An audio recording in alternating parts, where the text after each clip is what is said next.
The following programs were originally aired live, long before the advent of high fidelity. They were also duplicated using a variety of primitive technologies. This, in addition to some of their nearly century-old status, has led to variations in audio quality as well as some episodes being incomplete. I hope, however, that these imperfections will not take away from your pleasure in listening to these, some of the all-time favorite shows.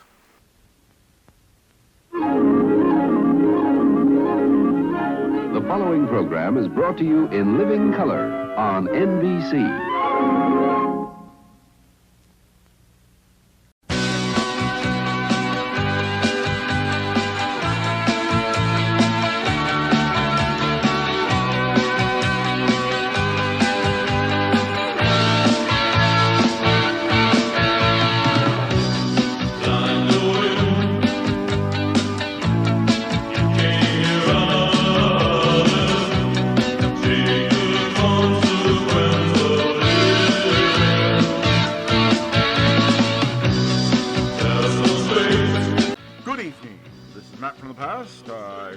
Had a good Friday, and I hope this stream will help make it better.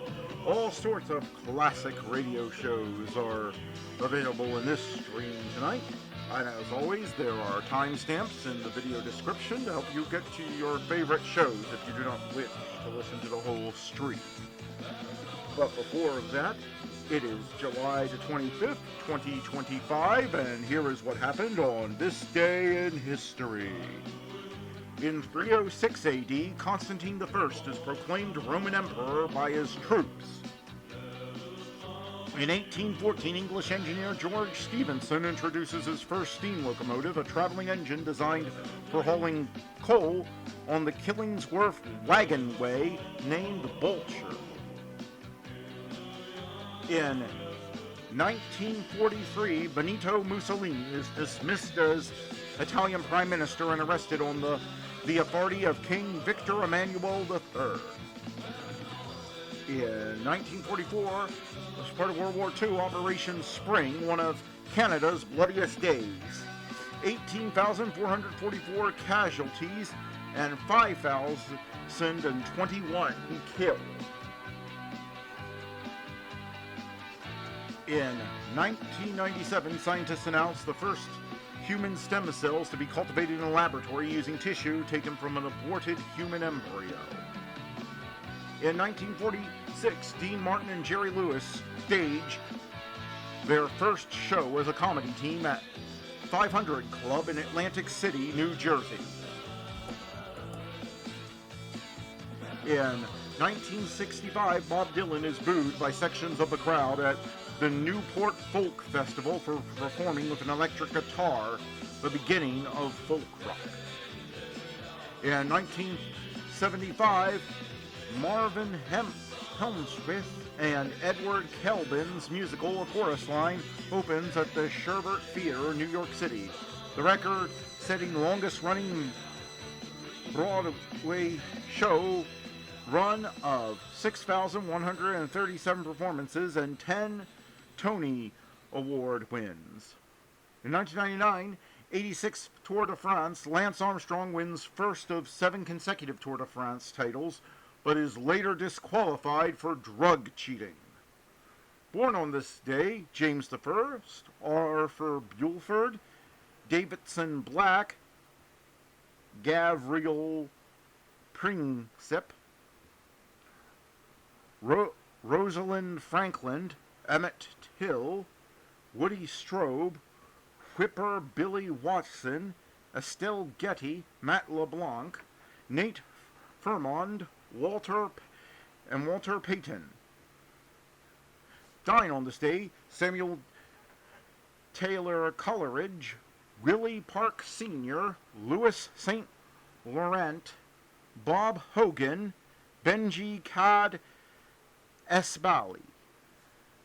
And that was this day in history. Now let's get on with the show. Calling all cars, be on the lookout for excitement with our next show.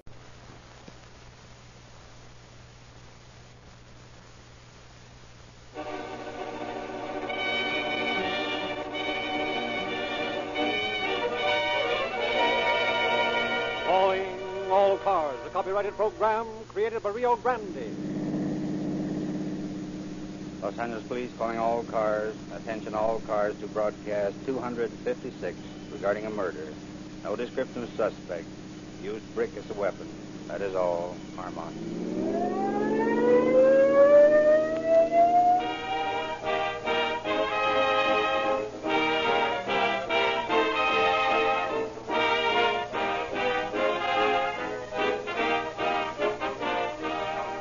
If you attend a football game tomorrow, friends, you'll see the referee and the captains of the opposing teams go into a huddle.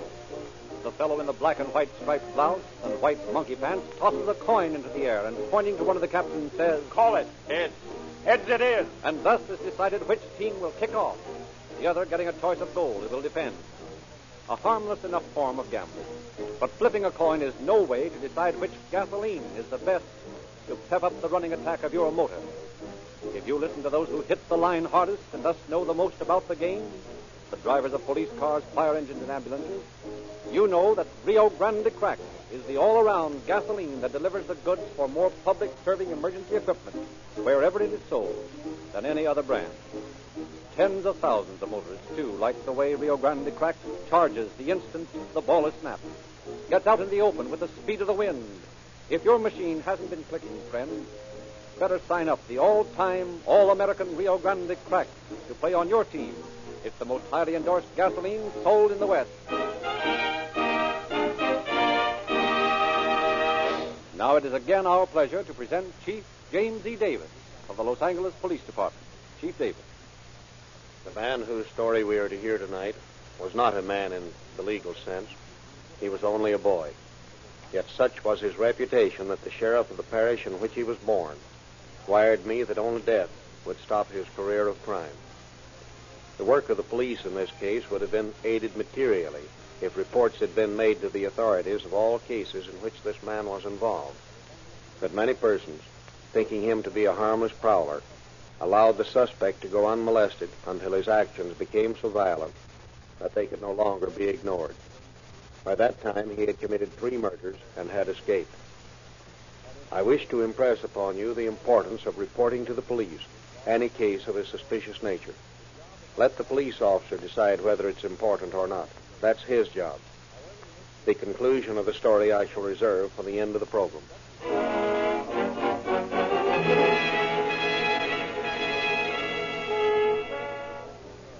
Los Angeles Police calling all cars. Attention all cars. This may be in your district. At the Montesano Hospital, a woman has just been beaten with a brick. That is all, Morgan. I was lying in bed here, almost asleep, when this man came in. I heard a noise. I thought it was the nurse, but I just rung for Where her. was the man when you saw him? Well, he was standing right there, just about where you are now.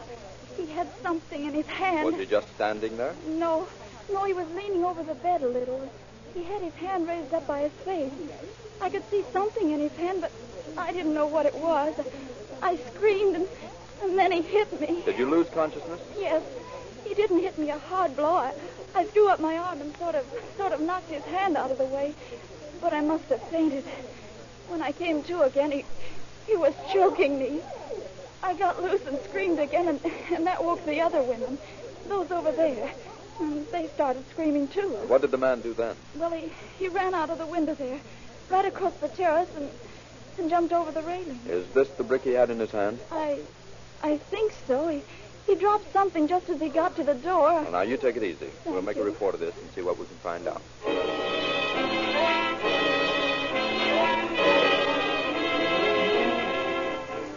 Los Angeles Police calling car 12. Car 1-2 at 103 West 4th Street. Investigate the trouble. Call an ambulance if needed. Morgan. Right this way, officers. This room right in here. Is this the woman that got beat up? Yes. She looks like she's pretty badly hurt. Sure. Run in here, boys. I'll make a report on this as soon as I get some dope on what happened. When did you discover the woman? About half an hour ago. She's been hurt longer than that. Well, I know that. That's why we came in when we did. You see, nobody had seen her around for a couple of days, so we decided to investigate. Who is she? Mrs. Elizabeth Barclay. She's from Akron. Let's see. How long has she been here? About 3 weeks. Did she have any money? Apparently so. Her clothes were good. She paid her bills promptly. Always seemed to have enough to get what she wanted. You ever see this purse before? Oh, yes, lots of times. It belonged to Mrs. Barclay. You say you haven't seen her for a couple of days. Yes. You see, she didn't come down yesterday nor today. And when she didn't answer a room phone here, we decided we'd better find out what was wrong. I got the janitor, and we took a look through the transom and saw her sitting here in the chair all covered with blood. So, naturally, we investigated. See? You haven't touched anything in the room? Not a thing. When we found Mrs. Barclay hurt, we called the ambulance and then phoned the police station. Was this brick on the windowsill when you came in? Everything is just exactly the way it was. Nothing has been touched. Well, we'll take it along. No chance of getting any fingerprints off it, and it's a cinch we'll never get any prints off that windowsill. We'll keep in touch with you and let you know if anything comes up. And by the way, nobody saw any strangers loitering around here, did they? No. Well, if you see anybody hanging around this joint that looks suspicious, you call us. I'll do that, yes.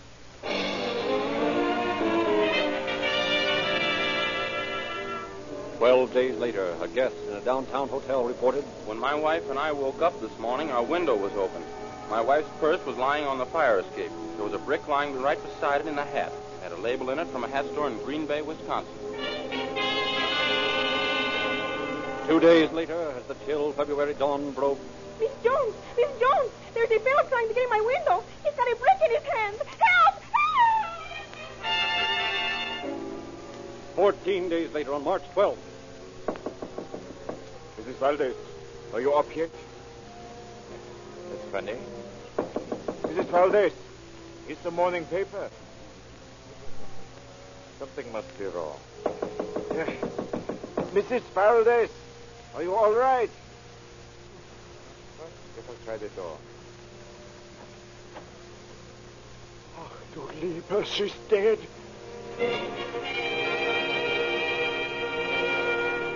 again, the telltale brick was found at the scene of the crime. 18 days went by. Then on the morning of March 20th, at 523 South Maple, a man awoke. What the devil's coming off in here? Hey, get away from that window. Oh, throw a brick at me, will you? Well, I'll fill you so full of holes you'll look like a used punch board.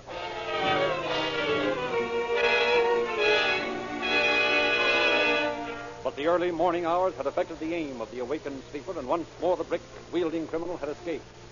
Then on the morning of March 27, at 1026 Ingram Street, a telephone rings insistently.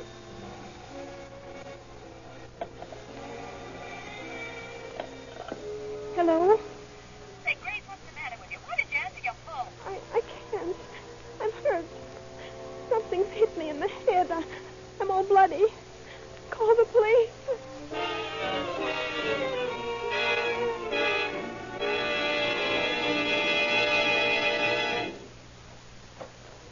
Howdy do. I'm Lieutenant Patton. Will you call police headquarters? Yes. Come in, please. Yeah, you look like you're in a pretty bad shape. I am. The doctor just left. How'd you get your head all banged up that way? I don't know. I was lying in bed, and I kept hearing the phone ring, but I couldn't answer it. Finally, I managed to get enough strength to pick up the phone, and there was a friend of mine, and I had to call the police station because I found out that my head was bleeding pretty badly. Yeah? How'd you get hurt? I really haven't the slightest idea, though. I must have been hit with this brick. It was lying on my bed by the pillow. Oh, one of those cases, huh? Is there an outside window to this apartment close to the ground? Why, the bathroom window opens onto an alley, and there's a high fence right under the window. Mind if I take a look at it? No, I'll show you. Anything missing in the place? Yes, I lost a wristwatch and my purse. Here's the bathroom. Is that screen the same way it was when you came in here first? Yes, sir. Nobody's touched anything. Here's a greasy fingerprint on the windowsill. Where? Right there. Don't touch it. Let me get a good look at that. What are you doing? Smelling of it? Yeah. Unless I miss my guess, the man who made this print is a car washer. Now, look. Don't bother anything. Don't touch anything. And don't clean anything up until I get a fingerprint man out over here. The way I feel now, I'll never clean this place up.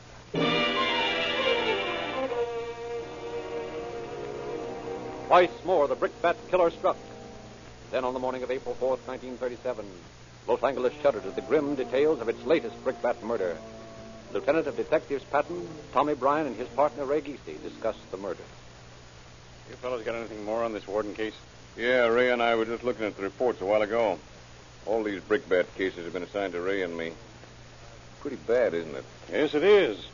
What's a whole lot worse is the fact that, as far as I can determine, this is the 13th crime of the same nature that's been committed in this town since the first of the year. You think all of these brickbat jobs have been done to the same man? I'm sure of it. Same method of operation in at least 10 of the cases.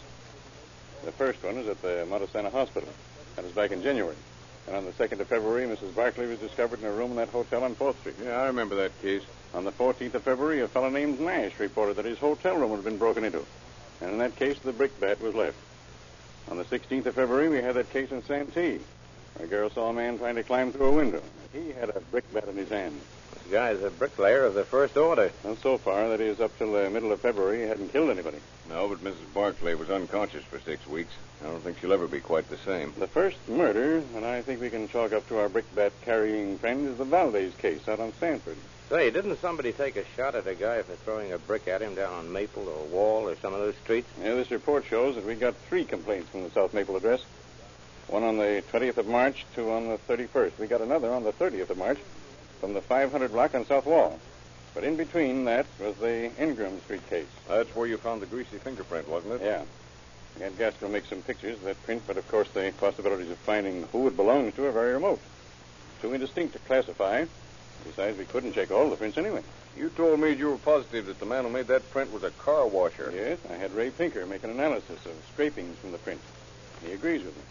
Besides, we also know that the grease is not differential or transmission grease, but the kind that would naturally accumulate on a sponge or a chamois skin. Well, that definitely makes a car washer out of him and not a mechanic, huh? That's what we think. Well, we found a dusty print on a milk bottle over at the Warden place. Apparently, whoever made it had pushed the window up and had set the milk bottle off the windowsill over on the fence to keep from knocking it off. When he did that, he left a dusty print on the milk bottle. Pretty indistinct, but I think Gaskell's going to be able to do something with it. Well, these latent prints are all right if we ever get any others to compare with them. But right now, that's a job that's too big. Well, how about running the card through the machine and pull out all the cards with the same M.O.? Strange as it may seem, we haven't a single case in our files other than these 13 in this folder right here.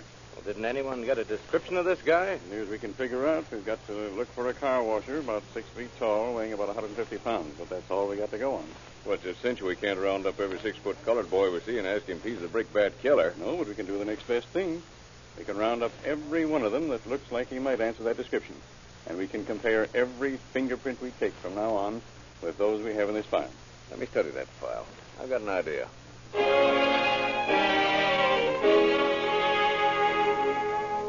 Acting on a suggestion from Lieutenant Bryan, all city employees whose work might bring them in contact with the kind of grease shown in the chemical analysis of the fingerprints were brought in for questioning. Their fingerprints taken and compared with the prints found at the scene of the crime. Thus every man was eliminated and all suspicion removed from them. Then Bryan conferred with Chief of Detectives Joseph Taylor, who was actively working on the case. Well, Chief, we had another brickbat case last night down on Gladys Street. According to the report, the fellow tried to break into a girl's room, and she woke up in time to put in a call to the police, but the guy got away. Think it's the one we were looking for? I'm pretty sure it is. He left a brickbat on the windowsill. Here's something I'd like to check with you, too. I've tabulated the number of times these attacks have been made, and I've tried to determine if there's any sequence as to days, but apparently there isn't. Yeah? What have you got? 4 on Sunday, 2 on Saturday, 2 on Wednesday, 3 on Tuesday, and 2 on Monday. Well, apparently there's no pattern there. No, but I've found that it averages 1 attack every 6 days. That is in the periods when he's active. Now, this is the 17th. I figure he'll strike again about Wednesday of next week. All right. What do you want to do? I want every available man and every car that you can spare, and let's cover the districts from 1st Street at least to 10th and from Figueroa to Central. That's going to take a lot of men. I know it, but we've got to catch this guy before he kills somebody else. All right. And if we haven't got enough men to cover those districts, we'll get them.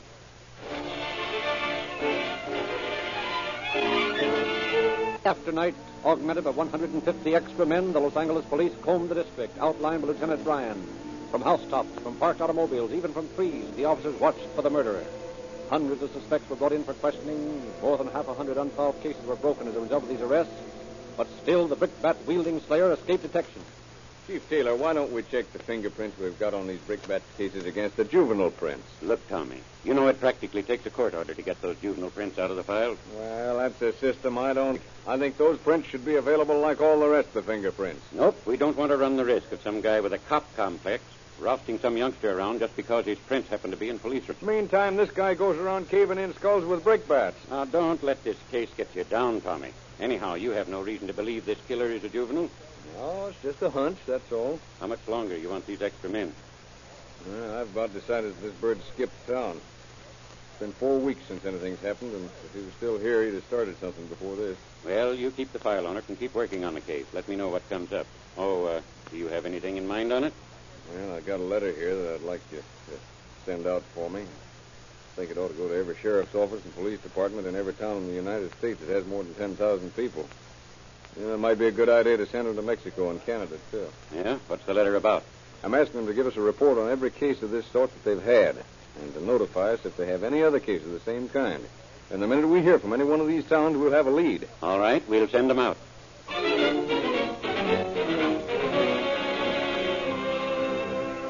Although the case of the brickbat slayer apparently was closed and newspapers no longer heralded the exploits of the killer, Lieutenant Bryan kept the case in his active file. Every person arrested who even remotely resembled the suspect had his fingerprints taken and compared with the latent prints on file. Then from Chicago came a letter which Bryan discussed with Chief Taylor. Well, Chief, I just got a letter from the Chicago police that convinces me the man we're looking for came from Chicago. That's so? What does it say? Yeah, it says, replying to your letter regarding brickbat murderer, we received a report from E. Richards of the Hotel Devonshire on the morning of June 29th, 1936. Mr. Richards, my mommy's bloody all over.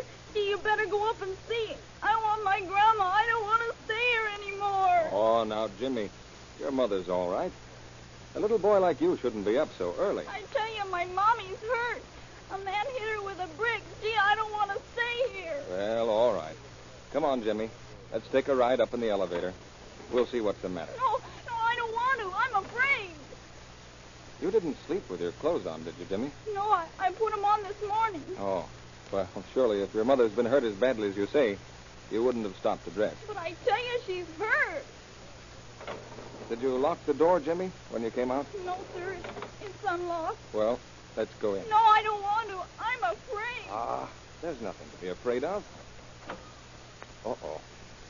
Jimmy, didn't you hear anything during the night? Yes, I woke up in the night. It was real dark.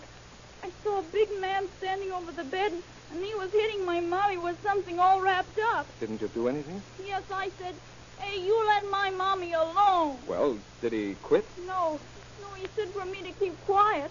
He said he was a doctor, and he was fixing my mommy's ear. Oh. And after a while, he went over to the dresser there, and then he left. And I went back to sleep, and that's all I saw till I woke up this morning. The letter goes on to say that there were a lot of fingerprints around the place and that on the mirror, the killer had written with lipstick the words Black Legion Game. Weren't they having a lot of trouble there with the Black Legion about that time? Yes, and I have an idea that the mirror writing was just a red herring trick. Did they check the boy's story? Yeah, and apparently he stuck to it because they made a couple of arrests, but they never pinned the murder on anybody. But, Tom, this happened before our own cases. Yes, I know it did. The way I figured is this. The fellow who did that job is the same one we had out here. Well, that gets us nowhere. That's right. Except the only thing to do now is to watch for another case like this in Chicago and then get on the job quick. Because I got a hunch that if he came from Chicago, he's going back there. And it's a cinch he won't be able to resist that brickbat mania of his very long.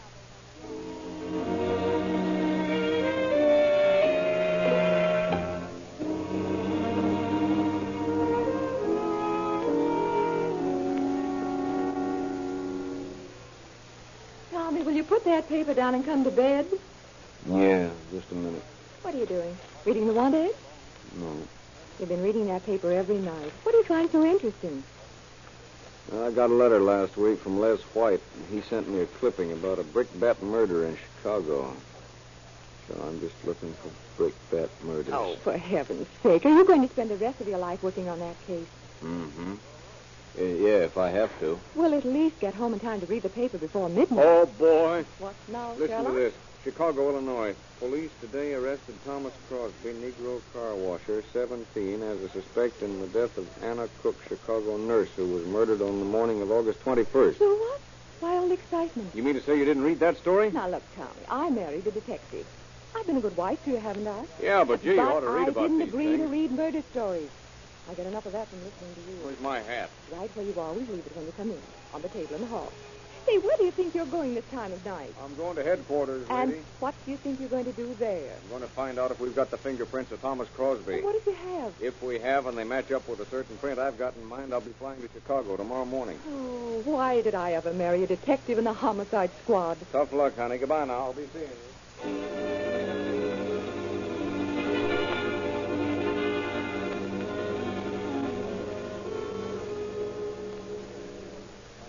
Hey, Gaskell, come here a minute. Tommy, if you say brickbat to me, I'm going to brain you. Never mind the horseplay. Come on. I want some prints. You got the fingerprints of Thomas Crosby? Listen, Tommy, we've got 425,000 fingerprints in this joint. You asked me for Thomas Crosby. Now pull yourself together, Brian. What's it all about? Will you please pull the card on Thomas Crosby? Yes, Mr. Brian. How do you spell it? Crosby. Crosby. Crosby. Crosby. What's the first name? Oh, for the love of... Thomas Crosby. Yes, Mr. Brian. Yeah. There you are. Thomas Crosby. He's a juvenile, 17 years old, picked up in 1937 for vagrancy. 5 feet 11 inches tall, weighs 150 pounds. Was he picked up in the night or the daytime? What difference does it make? Well, if he was picked up at night, his prints weren't compared with those we've got in our files. This cockeyed idea for protecting some of these juveniles is beginning to get in my hair. Well, my friend, I'm afraid that the prints are in the juvenile file and you can't see them till morning. All right. Do me a favor, Gaskell. Remember those prints we got from Chicago on that castle case? You mean the woman that was killed in the hotel with the little boy in bed with her? Yeah, that's the one. Sure, I remember. They're in the file. Hello, Tommy. Oh, hello there, What are you Captain. doing down here this time of night? Captain Doyle, you're just the man we need. So? How come? Look, here's a card on a kid named Crosby. Radio singer? No. Brickbat Slayer. That's so? How do you know? Well, I don't. But he was picked up today in Chicago on suspicion of doing the same kind of job that our brickbat murderer was doing around here. Let me see the card. This guy's a juvenile. Yeah, that's where you come in. You know the rules, Tommy. Sure I do, Captain, but look, I'll bet my right eye that this man's the guy we're looking for. Give me a break and unlock the file, and let's compare these prints, will you? There's going to be a whole lot of trouble if you're wrong on this, Brian. There's going to be a whole lot more trouble if I'm right and we don't do it. Well, there's a point to that, too. Come on, let's go. Well, I hope this works out. You've been putting a lot of time in on this case, haven't you? Ever since April of last year. 16 months, eh? Yeah, 16 months. What time I wasn't working on other cases. Did you say Thomas Crosby? Yes, sir, Thomas Crosby. Juvenile, 17 years old, colored. Okay. There you are. Okay, we'll get to work on it. Come on, Tommy. Hey, Woodruff, you found those prints yet on the castle case? Yeah, there you are. Hand me that glass, will you, Tommy? Well, how about it? Sherlock, I'm afraid you've got something. Yeah? The same fingers that made the prints on this card are the ones that made the prints on Mrs. Castle's mirror. Hot dog. Let's get a wire off to Chicago. What are you going to do? I'm going to help them pin the castle murder on that Crosby bird, and while they're doing that, I'm going to try to tie him up with the brickbat killings here. And just how are you going to do that? Gaskell, will you do me a favor and compare those latent prints we got off that milk bottle in that Olive Street murder with these Crosby prints? Oh, that's it, eh? Why didn't you say so? I've got those prints in the drawer. Oh, I got a hunch on this, and if it works, we've got our brickbat killings solved. Well, I'm afraid they're solved, because in my opinion, these latent prints were made by Thomas Crosby.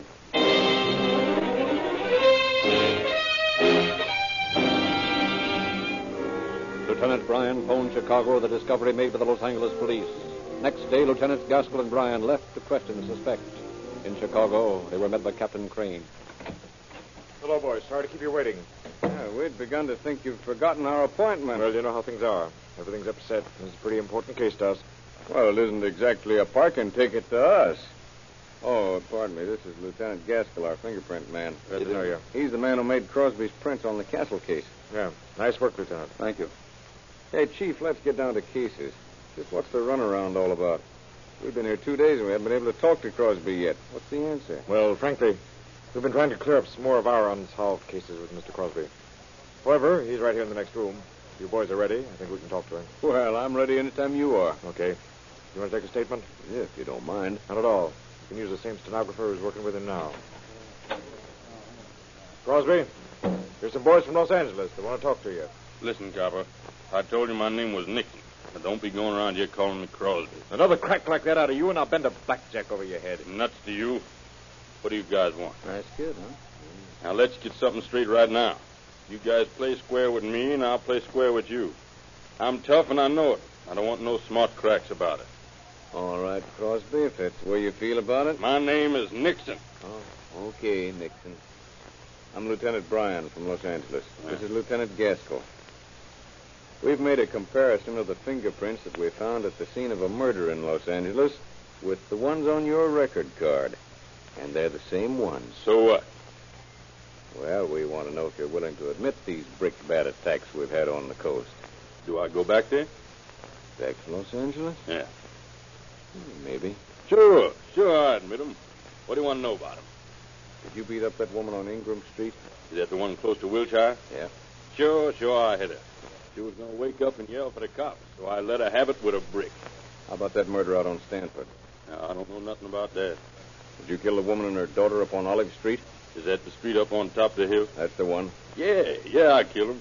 They was going to holler, too, so I just caved them in with a brick. Did you pick up that milk bottle? Yeah, they tell me that's where I made my mistake. Yeah. You did all right. Anything else you want to tell us? No, but there's sure something these Chicago cops would like to know. Huh? What's that? Well, you hear about that murder in that Wabash Avenue Hotel? Yeah. Well, I done that one. Is that so? Yeah. Remember that gal in the hotel over on Washington Street? The one that her room was on fire? Yeah, we heard about it. It was a bad job. Yeah, man. I done that. Well, you certainly get around, don't you? I sure do. Say, when are we going to start back for Los Angeles? Oh, you're not going to start back. Huh? How come? No, we're going to leave you in Illinois. Out in California, you're a juvenile. You just go to prison for a little while. Yeah, I know that. Yeah. But in Illinois, your age won't make any difference. They'll electrocute you. So long, tough guy.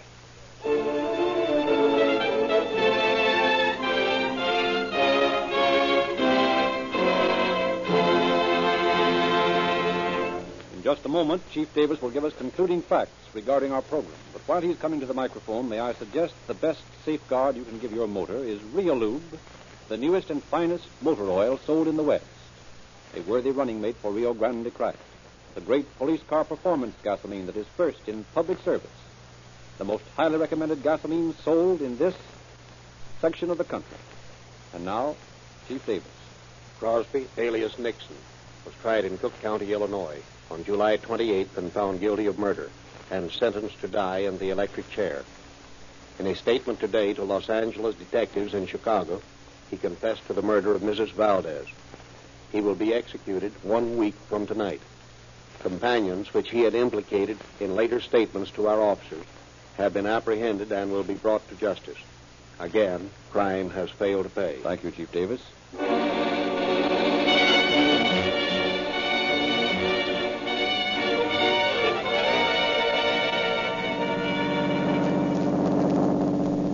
Los Angeles Police calling all cars, attention all cars to cancellation of broadcast 256 regarding a murder. Suspect in this case is now in custody. That is all, Marlowe.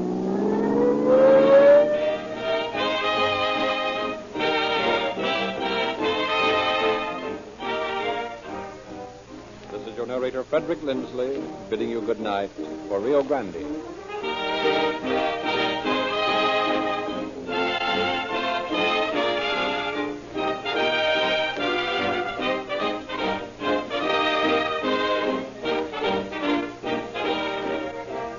Next week at this time, Rio Grande will present The Case of the Swollen Face. This is the Columbia Broadcasting System.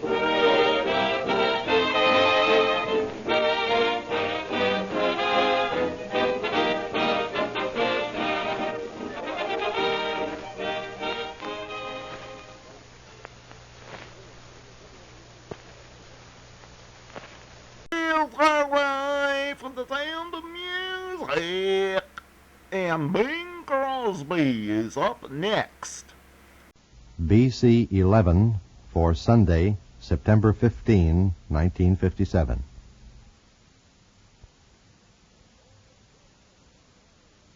The Ford Roadshow, starring Bing Crosby. You're ahead in a Ford all the way. Brought to you by Ford, the fine car at half the fine car price.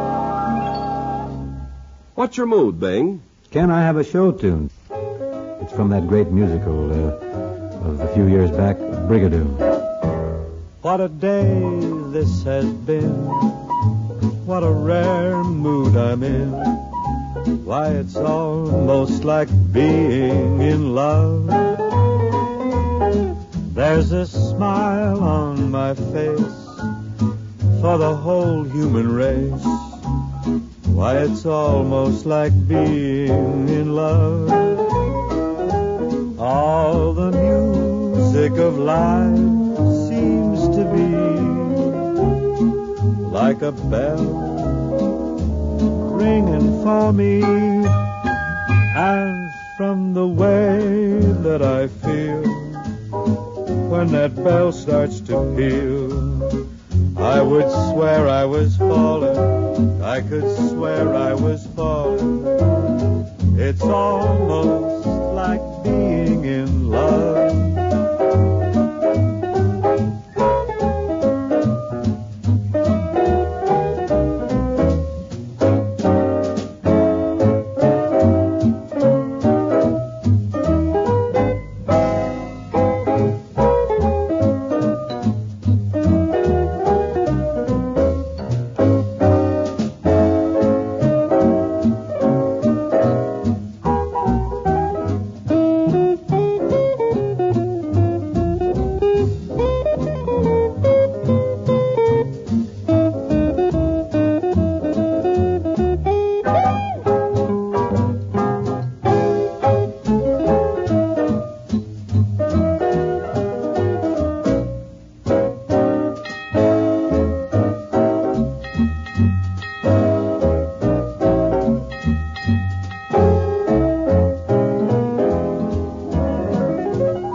Like a bell that is ringing for me, and from the way that I feel when that bell starts to peal, I would swear I was falling. I could swear I was falling, almost like being in love.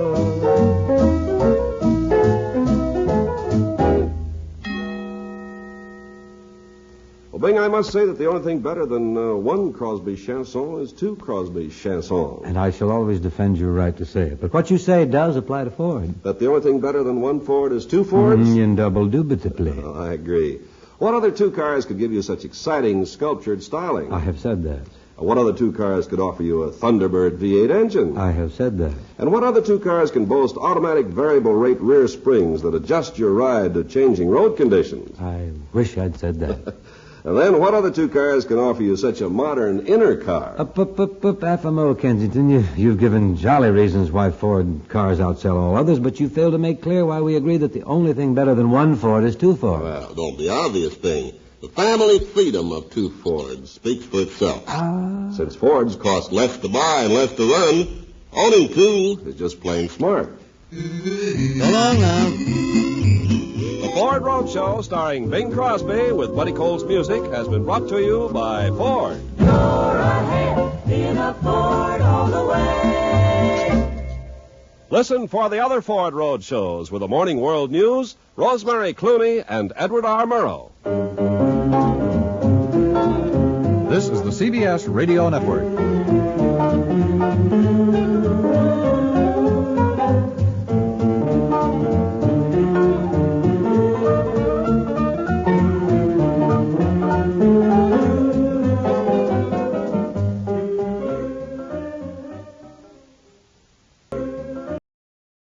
One of old-time radio's longest running and most popular programs, CBS Mystery Theater, is up next. The CBS Radio Mystery Theater presents...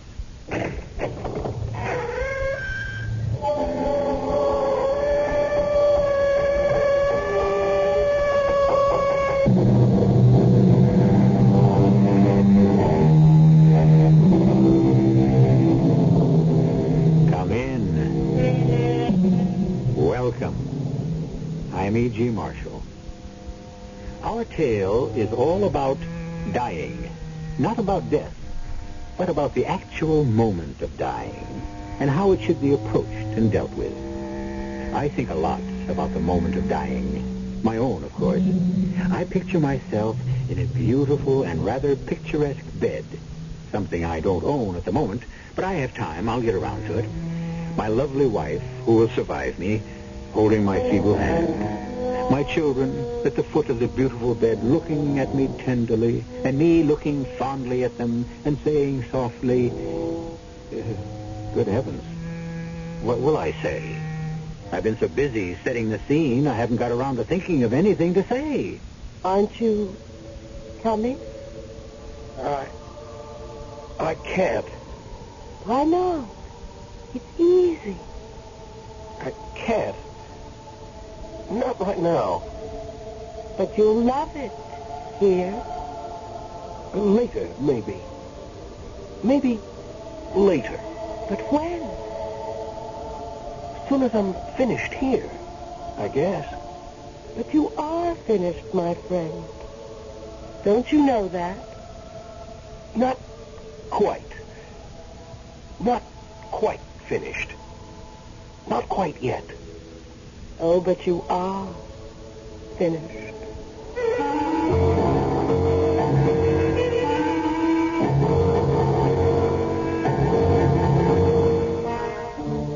Our mystery drama, Death is So Trivial, was written especially for the Mystery Theater by Elspeth Eric and stars Tony Roberts and Christopher Tabori.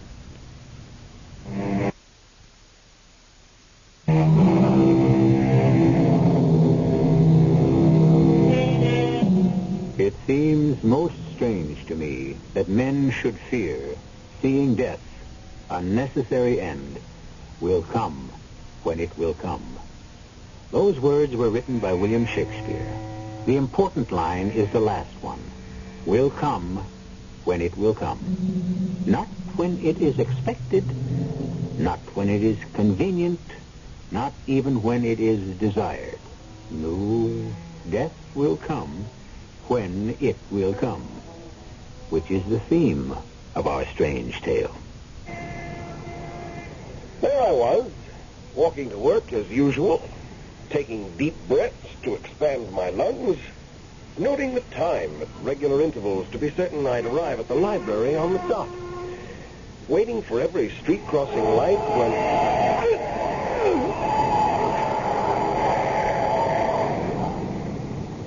I was dead.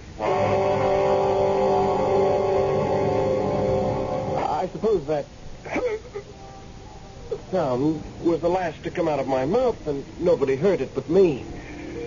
The next sound to reach my ears was so incredibly beautiful that I lay quietly in the street and listened. What else, after all, was there for me to do? There were voices, a marvelous blend of voices coming from far, far away. And I knew, I don't know how I knew, but I knew that these were the voices of those who had died before me. And they were summoning me to join them in a place of eternal joy. I was about to do so. Indeed, I was anxious to do so, when suddenly, it had never happened to me before in all my 24 years, suddenly I became absolutely furious. Officer! Police! Somebody! Why isn't there ever a policeman around when you need him? I heard some young female screaming for a policeman, but I didn't care much. I, James Blake, was enjoying a sensation I had not felt Since when? I can't remember when. It must have been many, many years before. Yet I had once felt it because it swept over me. I felt such a surge of health and strength and power that it was impossible for me to think of myself as dead. Which is what I most certainly was. Dead and furious that I was dead.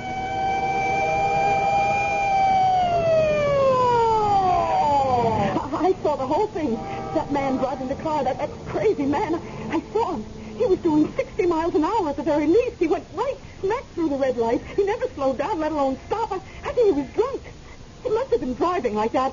One of those expensive sports cars. I think it was yellow. Yes, I'm positive it was yellow.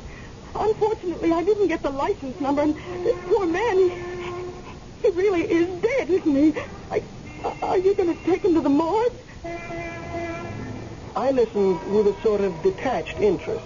The police questioned a few other people who'd seen the accident that ended my life, and everyone said yes, the light had been with me, I hadn't had a chance, the driver must have been drunk or stoned, etc., etc.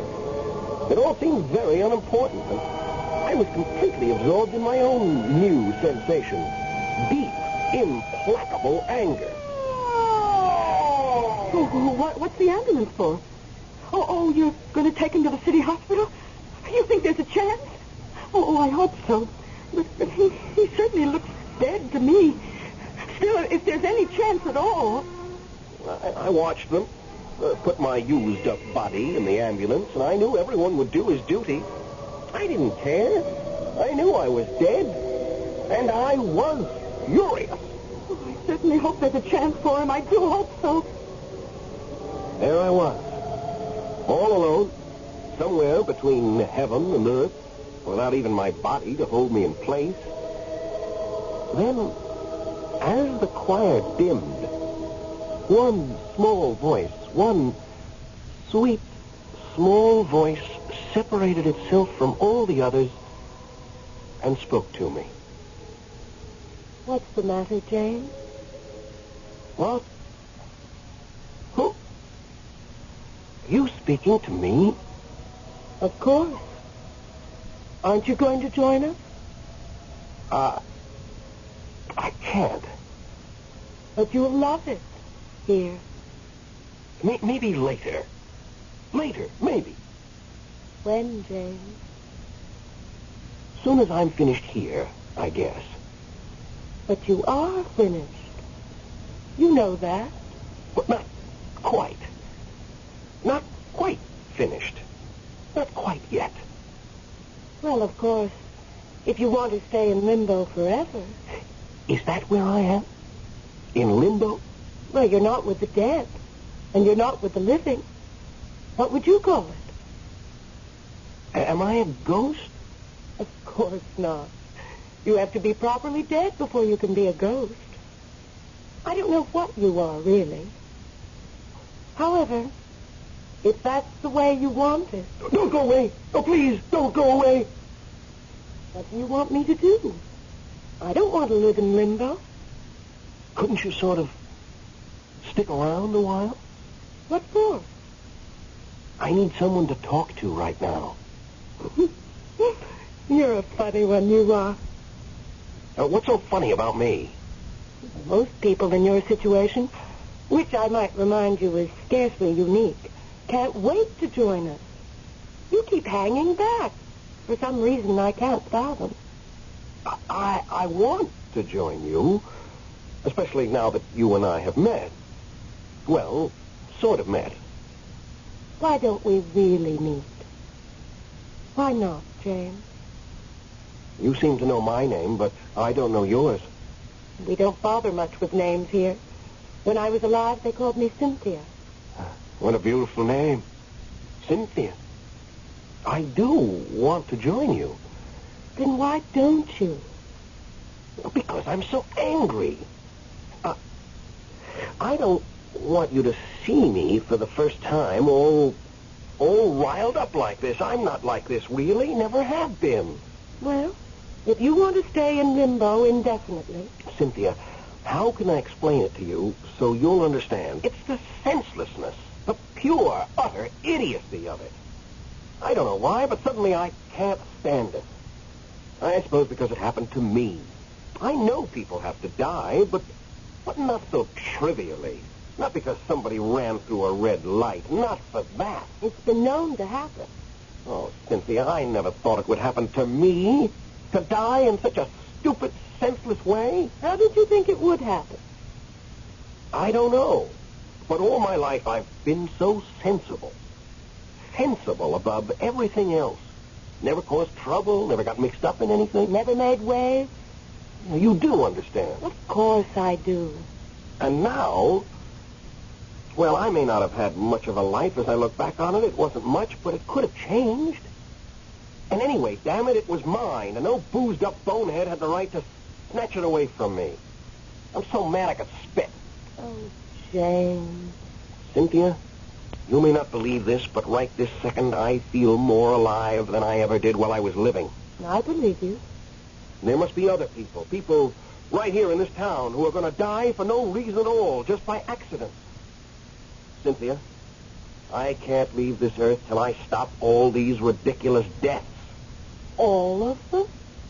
All of them. I'm going to dedicate my entire afterlife to it. I shall not have died in vain.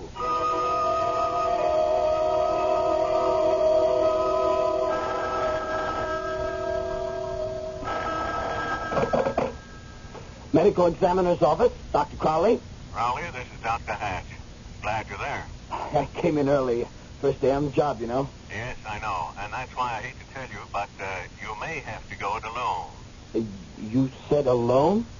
You're not coming in? Well, my wife's not well. Oh, I'm sorry. There may be nothing serious. But on the other hand, you'll be able to manage, won't you? Oh, I think so. Nobody's been brought in yet. Uh-oh. Spoke too soon. Looks like a dead one to me. Put them on the table, boys, and let me have the report. Run over by an automobile, Dr. Hatch. Looks like a dead one to me. Well, you know the procedure, Dr. Crowley. Just forge ahead. Yes, sir, I will. I'll be in as soon as I feel I can leave my wife. Oh, Dr. Hatch. Yes? Yes, what is it? Maybe this one isn't dead after all. I can't see any signs of respiration, but on the other hand, he looks... Looks how? He looks so angry, Doctor. I better get to him right away. I never saw anybody look so angry. You must be alive. Nobody could be dead and look so enraged.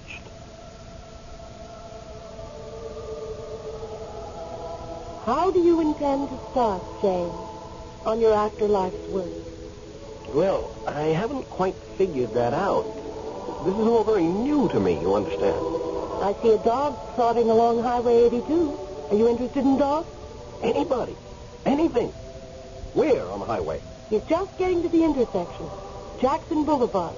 That's a terrible intersection. Nobody stops for anybody. I know. Marvelous how you can get around when you've got no body, isn't it? See him? Little white dog, curly tail. Oh, silly little thing. And see that big blue station wagon? It's going to hit him. No! I've got him. Got him, Cynthia. I've saved him. You'll probably get run over anyhow one of these days. No, he won't. No, he won't. I'm going to keep my eye on him. What about all the others? Them too. And cats and people and everybody. Oh, Cynthia, why did it take me so long to find out what I was born to do? I could have spent my whole life doing this. Cynthia, my afterlife is going to be 100 times more exciting than my life ever was.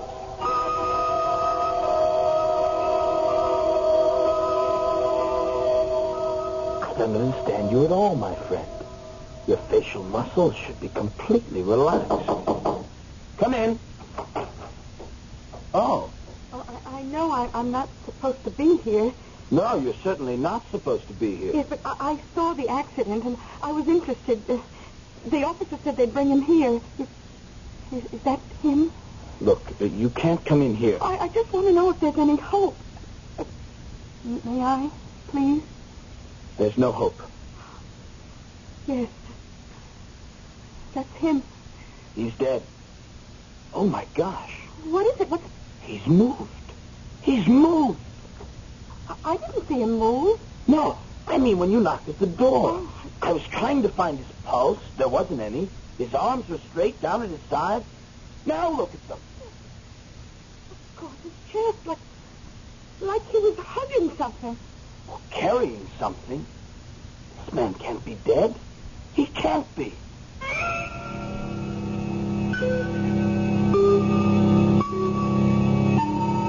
I had always thought that at the moment of dying, the soul separated itself from the body and went its own way, while the body stayed behind to be finally disposed of with some degree of circumspection at greater or lesser expense. But what if a particular soul is too stubborn to leave the body it has inhabited for so long? Too stubborn and too angry. I'll be back shortly with that, too.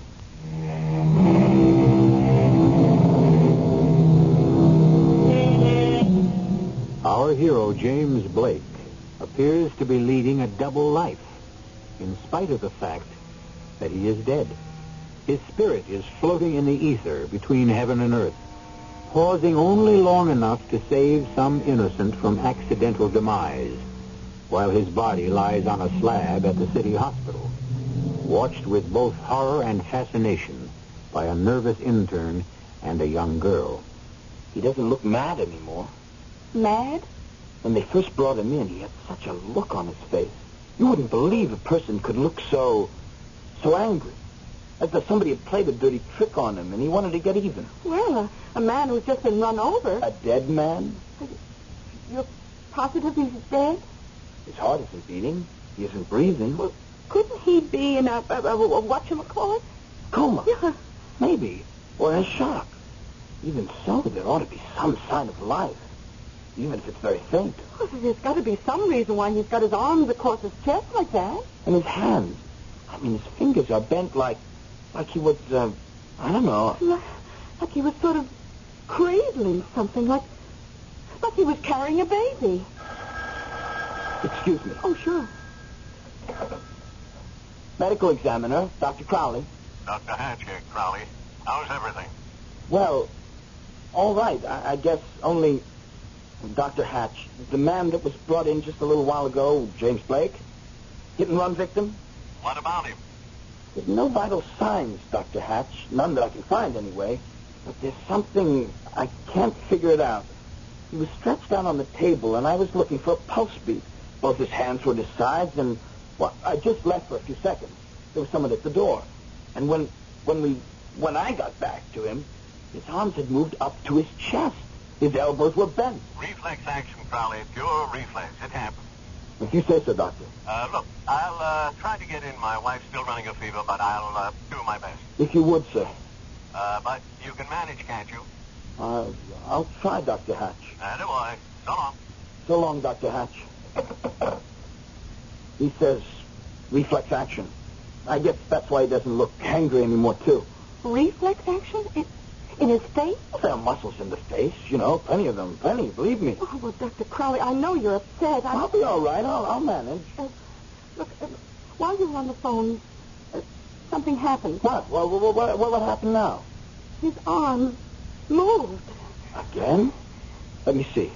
Now they're stretched out. Out to the side, like he was flying. Oh, floating. Like a free fall with a parachute. Oh, gliding. I think his arms are moving a little, sort of waving. No, they're not. No, they're not moving. Oh? It's not possible for his arms to be moving or waving or anything.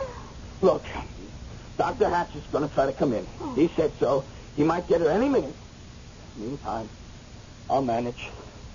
Somehow, I'll manage.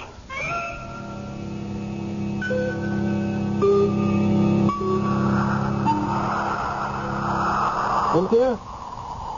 Cynthia? Where are you? Oh, I'm having such a good time. I've been around so fast. It's marvelous. Oh, the things I have seen. The things that I've done. Cynthia? Where are you? I've got so much to tell you. I'm here, James. Cynthia, there was a lady at a dinner party, and they were having lamb chops. Little tiny lamb chops. And she said, "Oh, my, what a treat, and how delicious." And she picked one up in her fingers, and she started, Cynthia, it went down the wrong way into her esophagus, and she was choking, and the other people pounded her on the back, and she was turning blue. And I just reached in and pulled out the lamb chop, and she's all right. She was on the point of dying, but now she's all right. That's very nice, James. And let me tell you about the holdup. The one in the bar? You saw it? I'm not sure I saw the same one. Well, this one was in a cheap little bar. This man came in with a gun. He started waving it around like a crazy man, and I thought somebody's going to get killed for sure. So I went to the police box on the corner, and I turned an alarm, and sure enough, when the hold-up man heard the police siren, he ran out of the bar so fast. So nobody got hurt? Oh, wait. I haven't finished telling you. The hold-up man ran down the street, see?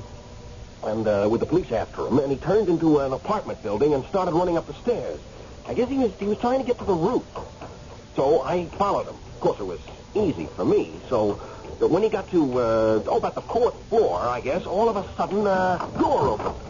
Door to one of the apartments. What's going on here? Well, the whole hold-up man swiveled around, and he had his gun in his hand, and he pointed it right at this man standing in the doorway.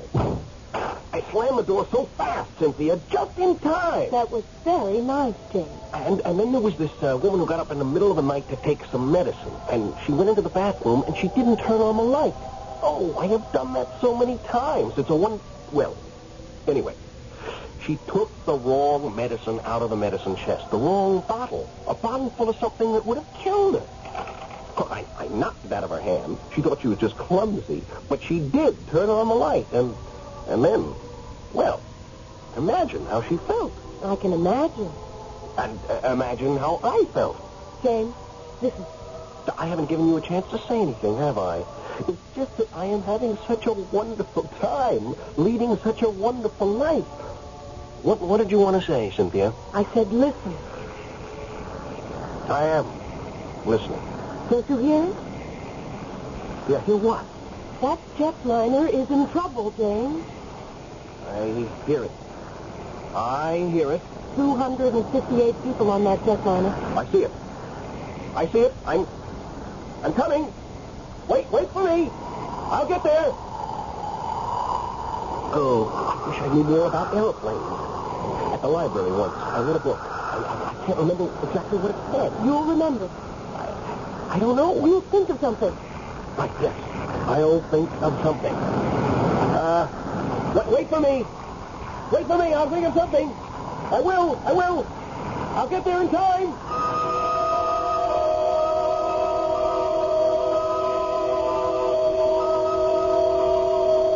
Dr. Crowley, his fingers have been behaving very peculiarly. I know. First he crooked one finger, and then he... I know all about it. I was standing there, too, you know. I saw it all. Well, are those all reflex actions? They've got to be. Haven't they? I guess they do. I mean, what else? Look now. Look at his fingers. Why, they're moving like mad. Dr. Crowley, that's an awful lot of reflex action. Maybe that's Dr. Hatch. I hope so. Hello? Crowley? Dr. Hatch. Is you Crowley? Me, yes. Are you all right? I'm all right, Dr. Hatch. Well, my wife's feeling better. Temperature's down. Oh, that's good. That's fine. I'm so glad. Well, I'll be leaving the house pretty soon. You managing all right, Crowley? Managing? No, in a way. I mean, I'm managing, but I'll be glad when you get here, Dr. Hatch. Well, I'll be there in a little while. Thank you, Dr. Hatch. Dr. Hatch will be here any minute. Everything will be all right.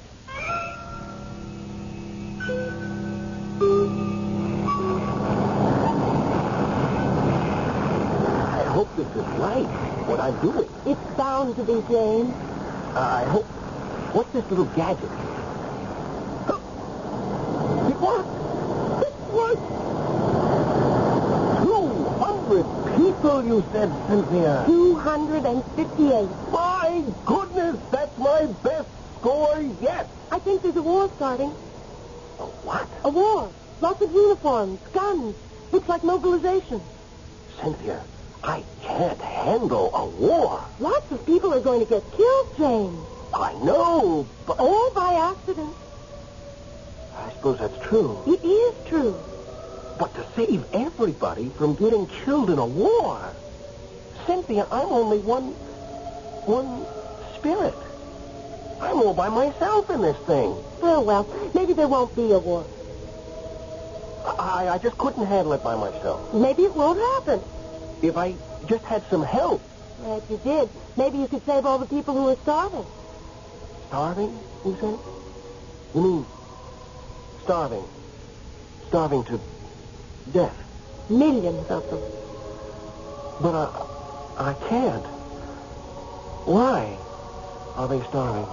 Well, maybe it's the weather. Maybe it's, too much food in one place, not enough in another. I don't know, James. I can't change the weather. I can't take food from one place and put it in another place. Cynthia, I'm all alone. Then come join us, James. I can't. Not just yet, Cynthia. I can't. Not yet.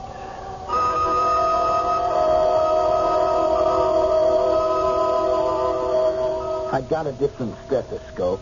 I thought maybe the other one... He's quiet now. There's no heartbeat. None at all. It wasn't the stethoscope. Oh, he's really dead, all right. You know, for a minute I thought it was me. Thought I was losing my hearing. When I couldn't find any pulse, I thought, maybe I've gone numb. Some fright or nervousness or something. Are you still nervous? Well, not as nervous as I was. Now that he's stopped all that, Oh, reflex action. Well, he's very quiet. Very, very quiet. After all, he's dead. Yes, I suppose he is. You suppose? He is dead. Oh, I know that, but... But what? What? What are you staring at? His face. What about his face? Well, look at it. He looks very, very peaceful. Just like the way he's supposed to look. The way all dead people are supposed to look. I know, but look closer. Look at his eyes. Did you ever see a dead person who was crying?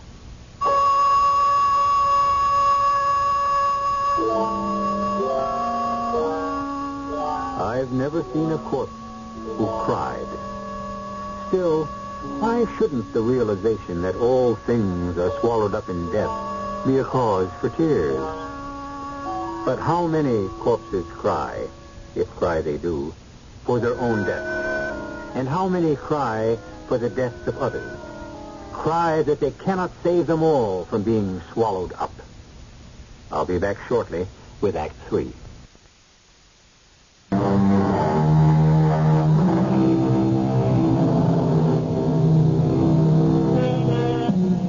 We left the body of our hero, James Blake, age 24, lying prone on a table in the headquarters of the medical examiner's office at the city hospital, while the spirit of that same James Blake floated through the great spaces between this world and the next, bound on a great mission to rescue all those destined to die as he had died by sheer accident. He hasn't moved for quite a while. And he isn't crying anymore, Dr. Crowley.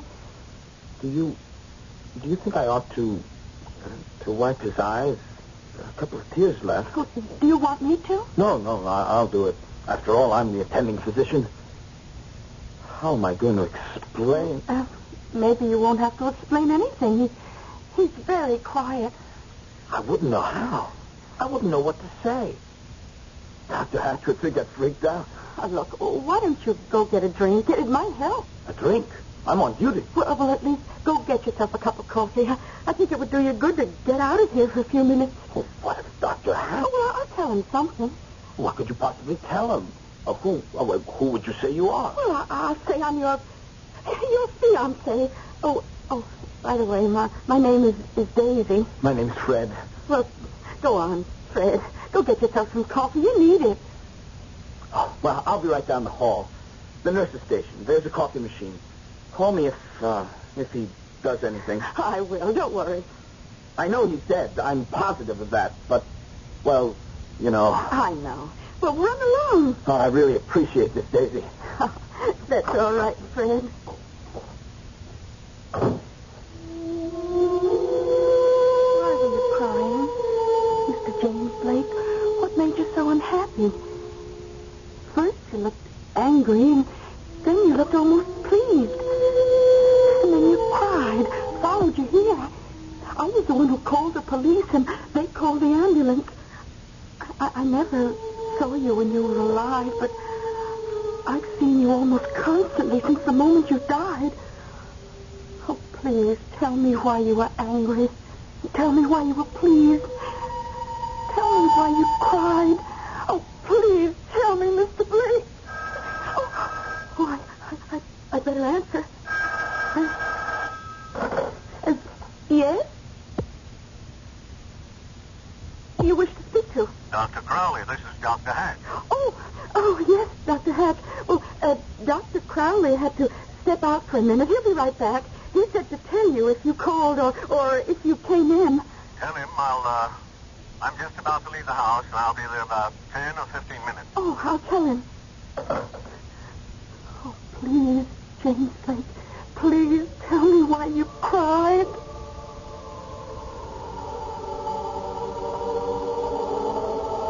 James? Where are you? James, it's Cynthia. I'm here, Cynthia. Are you ready to join us? No, I don't think so. Not yet. You'll like it here. I still like it here. Sort of. Did I tell you about the stick-up at the bank? No, you didn't. We haven't talked in a long time. Well, this man came into the bank, had a gun in his hand. I kept my eye on him. On the gun, mostly. Because it wouldn't be any of my business if he just took some money, as long as he didn't take somebody's life. Of course. Well, it was just like every stick-up you've ever read about or seen in the movies. The man said, this is a stick-up. And everybody got frightened and simply froze, and the man went to one of the teller's windows, handed the teller a note. They all do it the same way. Then what happened? Well, as I said, everybody got frightened and froze. Everybody did except one old lady. This old lady wasn't frightened, and she didn't freeze. She walked straight toward the man with the gun. She said in this loud sort of a voice, Just what do you think you're doing? You've got no right to take other people's money, don't you know that? I'm ashamed of you. Ashamed of you. The man with the gun ran out of the bank, and that was that. What about the old lady? Yeah, she cashed her check, and then she left. Well, what about the gunshot? Oh, well, I caught the bullets in my hand. It's really quite easy once you get the hang of it. You've done it often? Oh, sure. Crazy people are always shooting up places or defending themselves against people who never meant them any harm or just showing off. James, you sound so sort of tired. Well, it's just that there's so much to be done, and there's just me to do it. It seems so endless. It just goes on and on. Yes, I am tired, Cynthia. Then why don't you stop? Come be with us. I can't. Not just yet. I think of the poor, innocent people, and all the animals. Oh, I hope I don't start to cry again. I will soon join you, Cynthia. Only not just yet.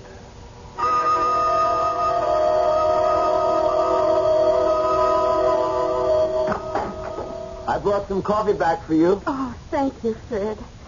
How is he? Oh, he's been very quiet. Oh, Dr. Hatch called. He says he'll be here soon at 10, 15 minutes or so. That's good. He moved his hand. Yeah. Just now, he moved his hand. He's doing it again. He looks as though he's catching flies. I thought you said he was quiet. Well, he was. Oh, there he goes again. Sort of snatching at things. 3 times. Don't tell me that's reflex action. Not after all this time. Well, then what is it? How do I know? It must mean something. The man's dead. How can it mean something? Oh, I don't know, but I wish it did. I thought for a minute that he was going to cry again. No, he hasn't cried again, but... Oh, Fred, he looks so sad. I never saw anybody look so sad.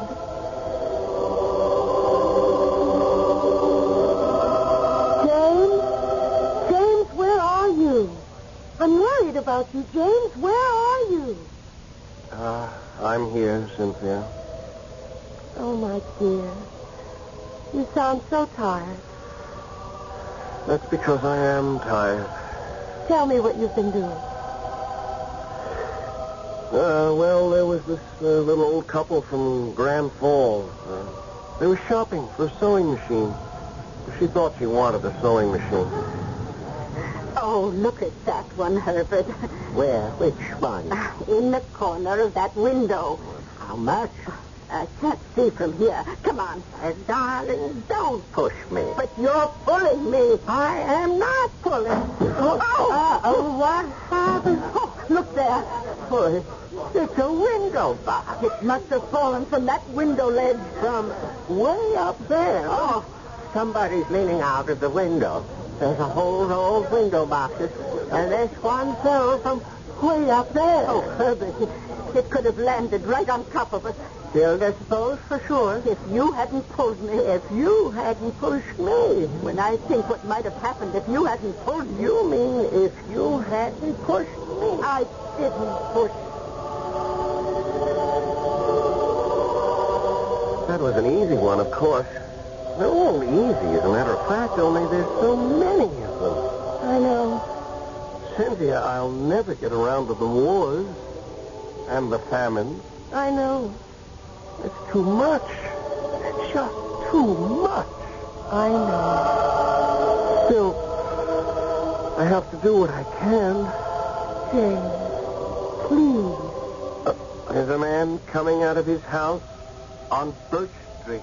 See him? Carrying a little black bag? Yeah, that's the one. Cynthia, looks like a doctor. Gotta get to him. He doesn't see it. See what? See what, James? James, come back. Come back.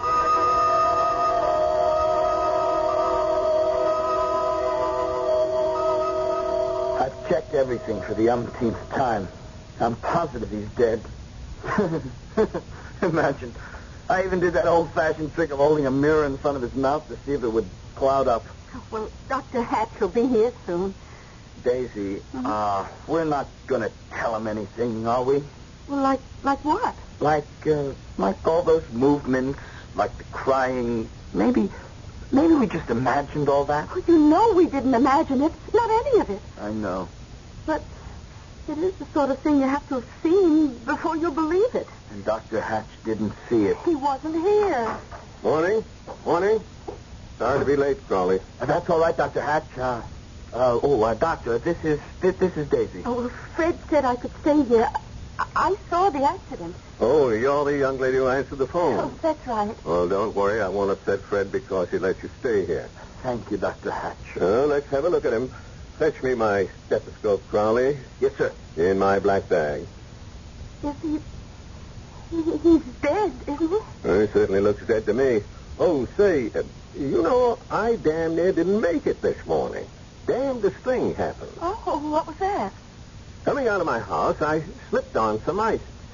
Now imagine that. I lost my balance completely. I tried to stop myself every which way, but I couldn't. I thought, great Scott, I'm lucky if I wind up with nothing worse than a concussion. And lucky if I don't kill myself. Then you know what happened? I swear to you, my head was an inch from the sidewall when all of a sudden I righted myself. Well, how did you do that? Darned if I know. I just did. I must have better muscle coordination than I thought.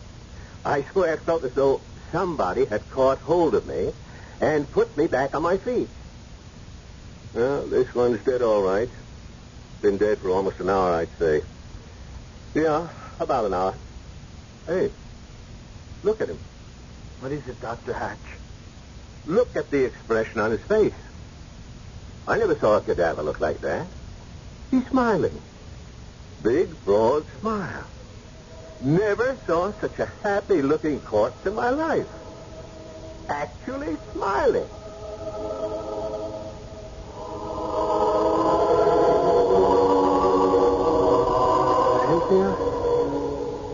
Cynthia? Right here, James. It's wonderful to see you, Cynthia. After all this time. It's wonderful to see you, James. Is this where we're going to live? This is where we all live. It's beautiful. I knew you'd like it. I do like it. Cynthia, I tried. I really did try. I know you did, James. I helped a few people. Yes, you did. But I couldn't do it all alone. Nobody can. Cynthia, imagine a war where no one got killed. Yes. Imagine a world where nobody starved to death. You're smiling. Come along. They're all waiting for you.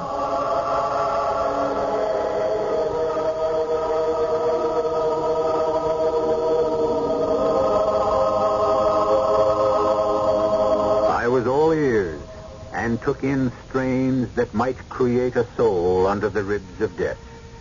So wrote the great poet of the 17th century, John Milton. And with the music of the heavenly voices, James Blake enters the place of everlasting bliss, having given at least a portion of himself to his fellow man. If not in life, then in death.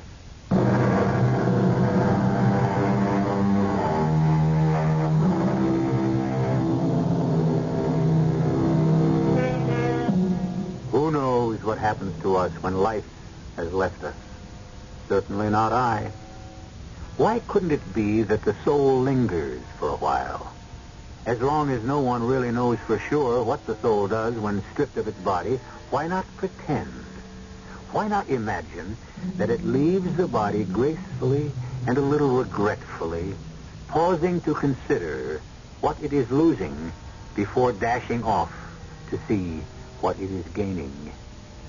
Our cast included Tony Roberts, Christopher Tabori, Suzanne Grossman, Bryna Rayburn, and Dan Acco. The entire production was under the direction of Hyman Brown. And now, a preview of our next tale. Don't let me go there, Barney.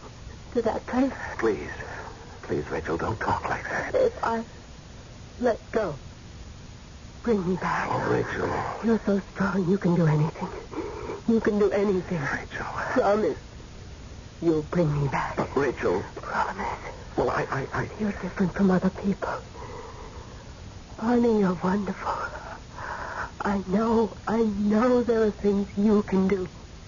Oh, Barney, promise. Why? I promise.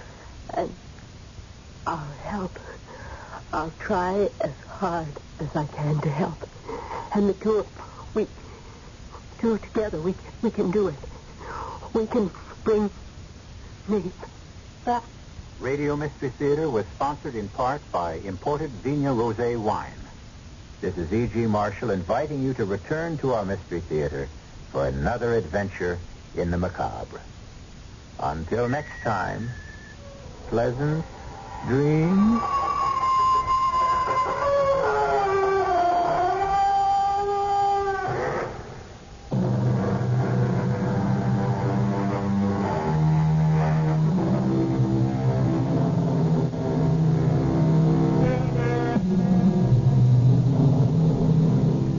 Theater comes to you from CBS Radio and Radio 87 WWL here in New Orleans. Our studio is located in the historic Old French Quarter. 8 minutes after. Up next in our prolific parade of programming, it is Eddie Cantor. WABC, New York.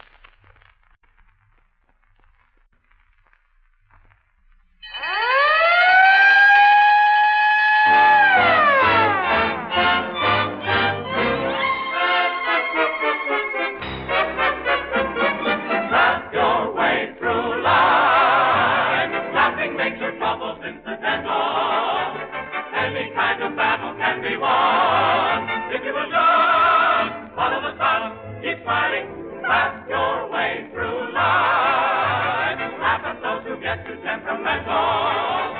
And you'll find you'll never mind a rainy day, a sky of gray way up above. Whoa, whoa, whoa, laugh. 45,000 Texaco dealers from coast to coast present the mayor of Texaco Town, Eddie Cantor.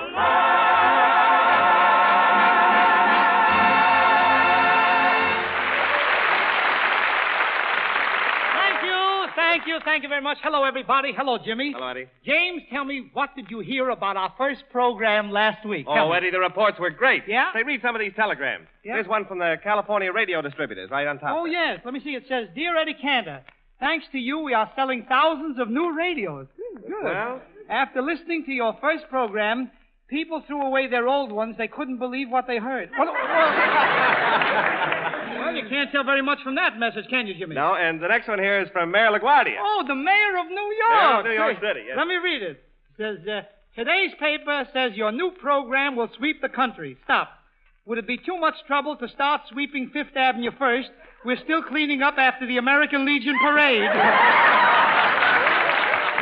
Well, bless them, those boys deserve a good time, don't they, Jimmy? Well, hey, Eddie, look. Here comes a boy with another telegram for you. Oh, yes, sir. I'll take it, my lad. I'll take it. Will you sign here, Mr. Fred Allen? Fred Allen? I'm Eddie Cantor. Why do you call me Fred Allen? I don't want my friends to think I deliver to riffraff. Hey, Jimmy, from that boy and from the telegrams, we can't tell. We really can't tell, Jimmy, whether we got over at all, huh? Well, I tell you, why don't you read the wire to me? Oh, the wire? The one the boy brought in, yes. Look, Jimmy, there's nothing on this telegram. Nothing on it? No wonder there's nothing on it. It's from Gypsy Rose Lee. Oh, yeah. Oh, well, so far we've learned nothing about our program from the telegrams. But there's one way to find out, Jimmy. What's that? Give me that phone. There it is. I'll dial any number at random, and in that way, Jimmy, you can find out just how the thing got over. Hello? Hello? Hello, madam. What is it? This is Eddie Cantor talking from the Columbia Broadcasting Studio. How did you like our program last week? Oh, it was the greatest I ever heard. You were wonderful. I'll tell the world Eddie Cantor is the best comedian on the air. Thank you, madam. Goodbye. Wait a minute. I want you home right after the broadcast, Eddie. Remember? It's Ida. Well, I tell you, I don't know, Jimmy. It's just a coincidence. Sure. I just happened to dial my own number. Oh, yeah, That's all. happened to dial. Yeah, sure. Jimmy. Whenever you're in doubt, you bring in Ida, don't you? Why shouldn't I bring in Ida? Jimmy, remember last week you talked about nothing but your new baby? You know that, don't you? That's right, I did, but... Oh, excuse me. There's someone here to see me. Eddie. Yes? What is it? Mr. Wallington. Yes? At 4:30, oogie, woogie, boogie. Thank At you. 4:40, glub, glub, glub, glub. Thank you very much. Thank you. What is it? Everybody getting screwy here? What is that? Well, Jimmy, just... what's going on here? Look, Eddie, she's my baby's nurse, see? Yeah. And every 10 minutes she reports just exactly what the baby says and does. That's right. Mm-hmm. Every 10 minutes she's going to report here what the baby says and does? Uh-huh. That's fine. That's liable to take us right off the air. Don't you know that? At 4:40, glub, glub, glub, glub. And there must be some smart baby you got. Well, Mr. Cantor, what do your children do? My children have no talent. Well, they inherited something from their father. Miss, you're far too pretty and too clever to be working for Mr. Wallington. Wouldn't you like to work for me? Well, yes, I would. Mm-hmm. What is your name? Miss Winslow. And your social security number? Hollywood 0990. Oh, Jimmy! Now that she's gone, James, that's a pretty nurse you have for your baby girl. There's nothing too good for my baby girl, my Barbara Jane. Oh, yeah. Ladies and gentlemen, this Wallington is really a great guy the way he cooperates. For years, the two of us drank Chase and Sanborn's coffee together. Then we brushed our teeth with Pepsico. And since last year, we've been filling our tanks with Fire Chief gasoline. And just to show you how far Jimmy will go to cooperate, he just had himself a baby girl.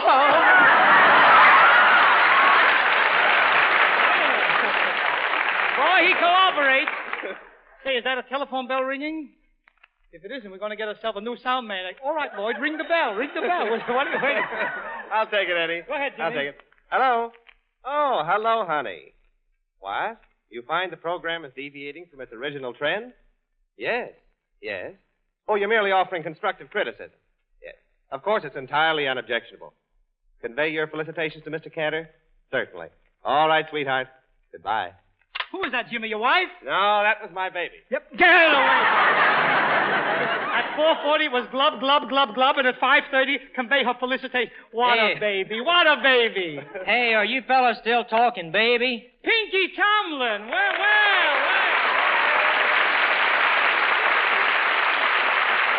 Pinky. Hey, Pinky, you know you made a big hit last week playing Wallington's Baby. You know that? Oh, thank you very much, sir. I sure enjoy working on the radio with you, Mr. Cantor. Hearing the people laugh and applaud. Yeah? Shucks, it's a lot of fun. And besides all that, we get paid for it, don't we? What'd you say? I said, yes, you get paid, yes. Boy, you had me scared there for a minute. Pinky, at this time, I want you to go to work in that nice Oklahoma way and do some of those cowboy songs. You want to do it? Yes, sir. Go ahead. Get along, little doggy. Get along, little doggy.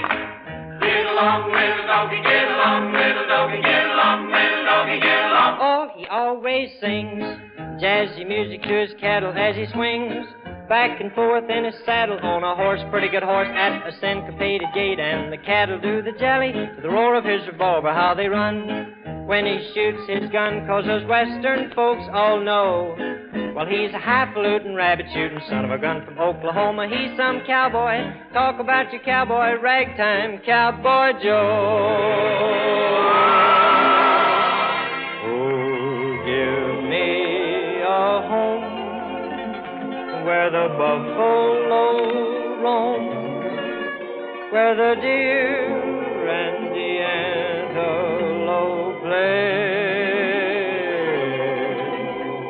where seldom is heard a discouraging word, and the skies are not cloudy all day. Oh, carry me back to the lone prairie, where the coyotes howl, hear them howl, and the wind blows free. Wind, and when I die, you're never gonna die. You can bury me. Bury you where? Neath the western sky. Why, way out there. On the lone prairie. On the lone prairie. Get on up, get on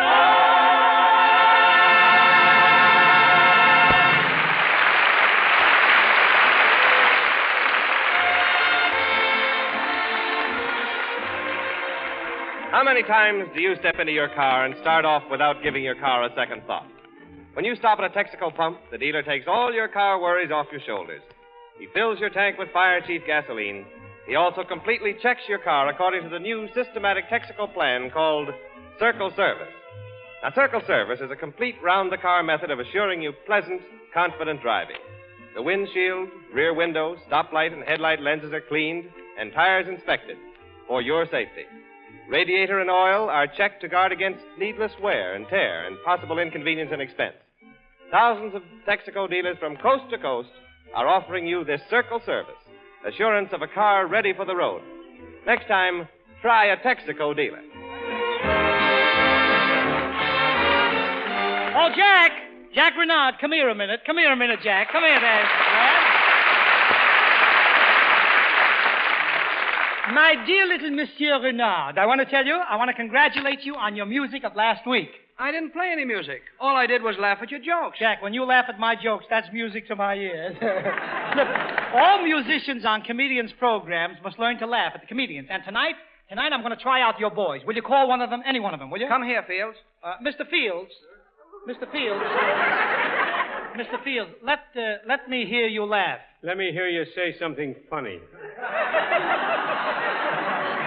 A communist. Look, you don't want to laugh, huh? No, I don't want to laugh. I'm a violinist, the best. Yeah, I'm a comedian. The worst. Yep. Wait a minute. You're through, you know it? Yeah, you're through and you don't know it. Yep. Oh, pooh. Pooh? The union will hear about this. Renard, haven't you got any laughing musicians? Where do the other comedians get them? Let me try that big fellow over there, will you? Oh, you mean Carnera? Yeah. Come over, Primo. Do you know how to laugh, mister? I can try.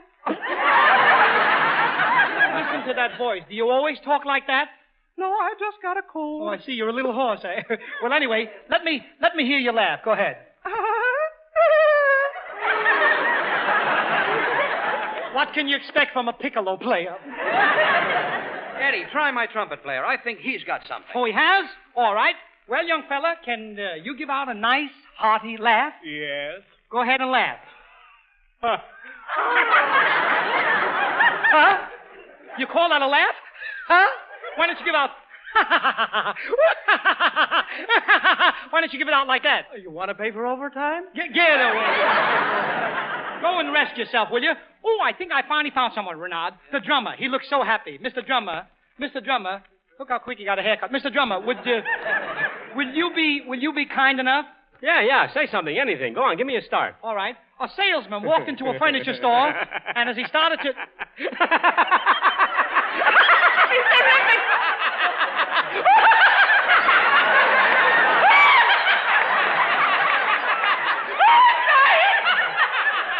All right. Renard, you go home. That's the new leader.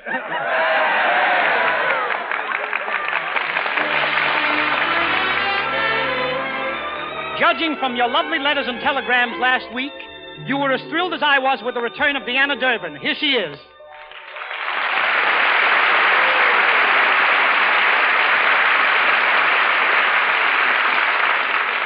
Thank you. Thank you very much. Deanna, I want to compliment you again on your rendition of One Fine Day. It's hard to believe that a girl as young as you could sing such a difficult aria. By the way, Deanna, I've just been... How old are you? Oh, I'm getting pretty old. Yeah? Why, I'll be 15 in December. 15. Oh, old age is creeping up. Look at those wrinkles. Look. Oh, yeah. May I help you across the street, old lady? No, thank you, Sonny. I can manage with my cane. Deanna, you better stick to your girl part. Look, I didn't forget your birthday. I've got a lovely present picked out for you, too. But it won't hurt to congratulate you now, and I'll give you the present in December. Well, if it's all the same to you, Uncle Eddie, you can give me the present now and congratulate me in December. Go to work, Deanna.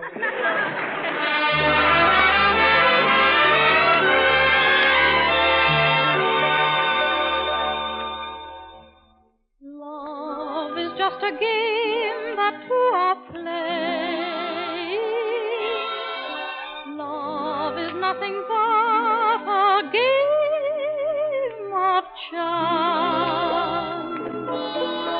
Oh, the one who chooses very often loses. Love is never sure to be romance. Danger always lurks in Cupid's arrows, but he hasn't aimed at you and me.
that was grand, really. Jimmy. Yes? Jimmy, you know, I've just been thinking that with your voice and your diction, you should be in pictures, honestly. Really? And you look pretty, really, you look nice. Look, Jimmy, everyone on this program is in pictures. Pinky Tomlin, Deanna Durbin, myself. What about Jack Renard? Oh, he'll be in pictures soon. They're building bigger studios. They're widening the screen. Yeah. They're getting ready for Renard, yeah. No pictures for me, thanks. What does it get you? Sure, what does it get you? You're right, Jimmy. What does it get you? You know, a couple of $1,000 a week, a swimming pool, a car, and a chauffeur yacht. It's nothing, you know. What does it get you? No. I'm satisfied with my little home and my wife and my darling baby. Yeah, 4:30, glub, glub, glub, glub. I'm sorry you feel that way about pictures, Jimmy, because this morning I spoke to David Selznick, the producer of A Star is Born and The Prisoner of Zenda, and he was interested in both you and Renard. He was? Yeah, but I guess I'll have to call it off. Oh, no, wait, don't be too hasty, please. Wait a minute, I'll get it. I'll get it.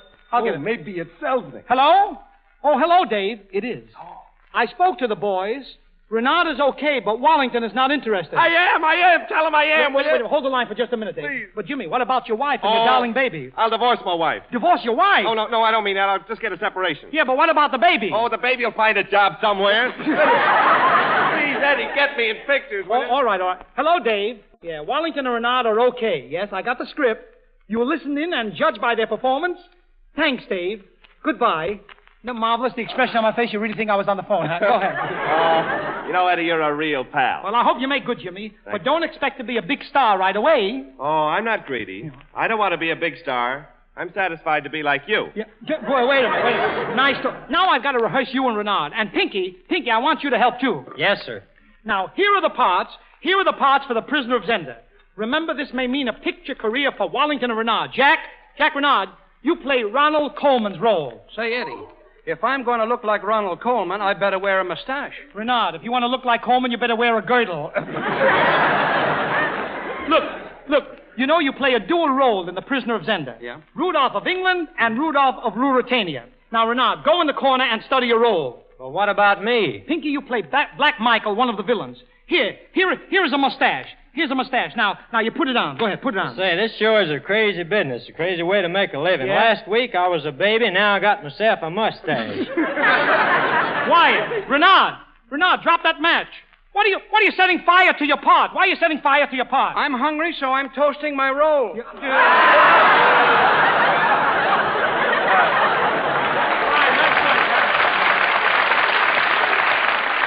Now the musicians are laughing at him. Come on, will you, Eddie? Come on, will you? Selznick's listening. What about my part? Jimmy, you play Rupert of Hentzau, one of the villains. Mean, vicious, contemptible, a dirty dog. Jimmy, you were made for the part. Go ahead, now get villainous. Go ahead, get villainous, Jimmy. All right. A sissy. Now, stand by for the dungeon scene in The Prisoner of Zenda. Music.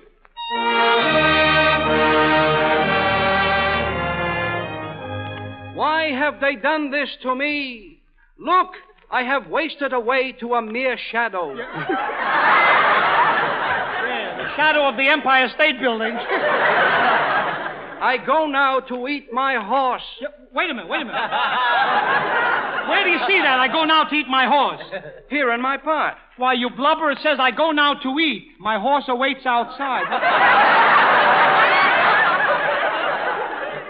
There's a period. Period or no period. When I'm hungry, I'll eat anything. Jack, why don't you eat that banana over there? I ate one. No, Jack. The Yankees and the Giants ate one. Oh! All right, now hide. Here comes the villains. Ah, little does Flavia know that we have the real Rudolph in the dungeon. We'll go down there and torture him. Oh, how we'll torture him.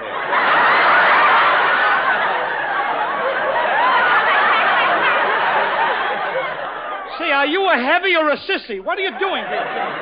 Now listen, go on, get tough. Remember, get tough, fellas. Selznick is listening in. Go ahead, get tough. Huh? Yeah, all right. I'm a bad man from the Badlands, and I come from behind the mountains. Brother, I mean I'm bad. Pinky, you'll never know how really bad you are. Quiet, will you? I'm the one that's bad. Yes. I'm Rupert of Hentzau. I put Rudolph in the dungeon. I starved him. I I am the king of the devil. Yeah. You are the queen of the May. Go on, Jimmy. Will you get rough? Go ahead. Come, Black Michael. Let us go to the dungeon and gloat over Rudolph, our starving victim. Rupert, let's go get him. I can just feel my blood a-boiling. Wait a minute. What is that clanking? That must be the iron in his blood. Yeah. I know Selznick is listening in, Jimmy, but is your baby listening too? Oh, I'm sure she is. You're lucky. She's too young to know that her father just laid a very big egg. Go on with the scene, Renard. Go ahead. Please, men, do not cause me any more anguish. Go on, Rope. Smack him down like this. Why, that's no smack. Watch me. Oh, my face. Yeah, Jimmy, you not only talk like a sissy, you smack like one. Here's the way to really smack 'em. Eddie, this smacking is no good. What's the matter? Why is the smacking no good? I'm black and blue. You're black and blue. Don't worry, Renard. This picture's going to be in Technicolor. Wait a minute, mister. You're not in The Prisoner of Zenda. Why do you smack Renard? Well, I'm in the orchestra. Renard hasn't paid me for 3 months. Yeah. Well, wait a minute. If he hasn't paid you, why do you keep working for him? I like Renard. Yeah.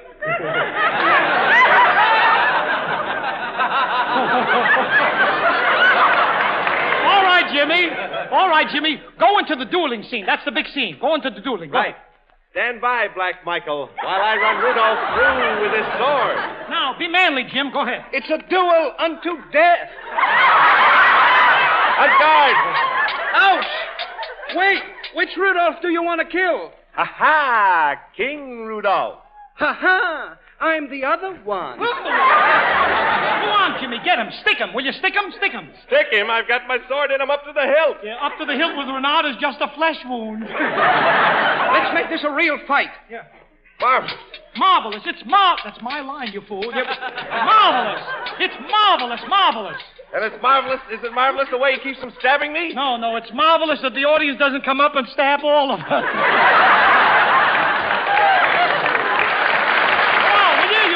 Go ahead. I have taken on new strength for the honor of my kingdom. Take this. Ouch! Take that, you villain. Oh, he pierced me through the heart, but I deserve it. Now I pay for all my sins. I forgive you, Rudolph. Honestly, I do. Goodbye, Rudolph. Goodbye to you. And I do mean you.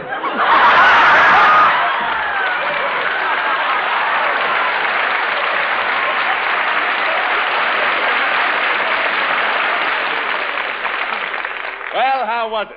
Jimmy, it was all right, but I don't think that you were robust enough. I don't think you were manly enough. Well, I hope Selznick likes it. Oh, wait a minute. Hello? Hello? This is Cantor. Put on Mr. Selznick. Hello, Dave. You won't? You will? Yes, I'll tell him. Goodbye. What did he say? He doesn't want Renard, but he wants you, Jimmy, for the lead in Gone with the Wind. Hooray! Hooray! He wants me for the part of Brett Butler. No. He wants you for Scarlett O'Hara.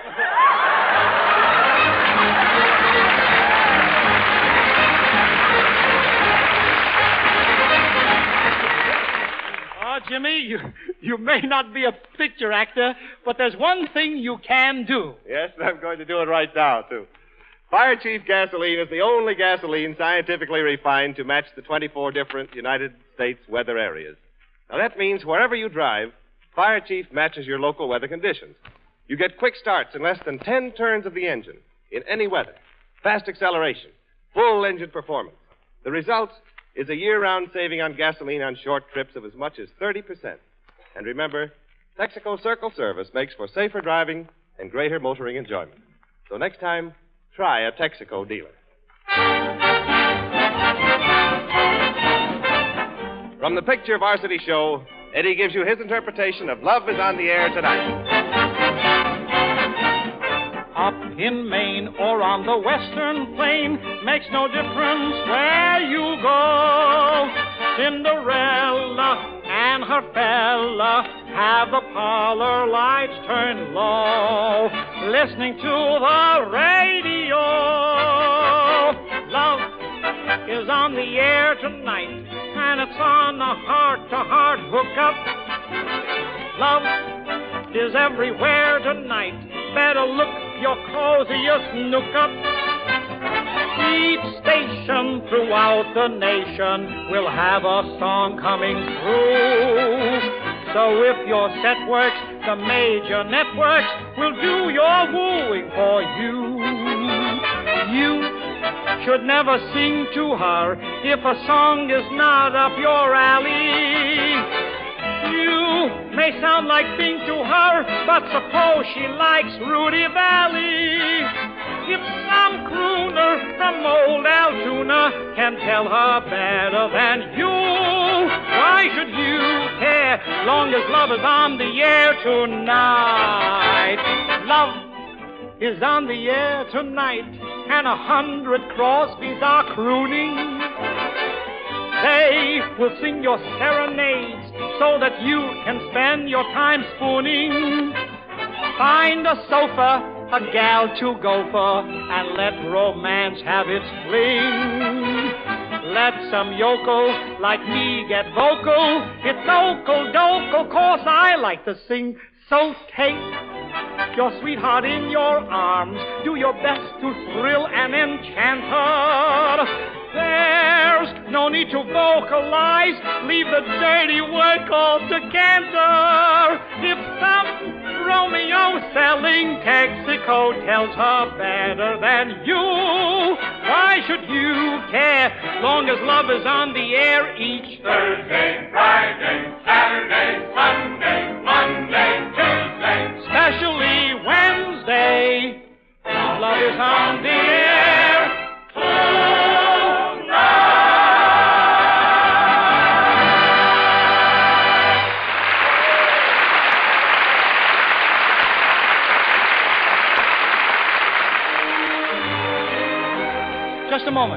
Just a moment, please, Jack. Ladies and gentlemen, tonight Kansas City, Missouri has a celebration, and they have a glorious right to celebrate. In the past 365 days, not one child there has been killed by an automobile. It would be well for the citizens of all our cities to try and equal this remarkable record. Kansas City, all America salutes you.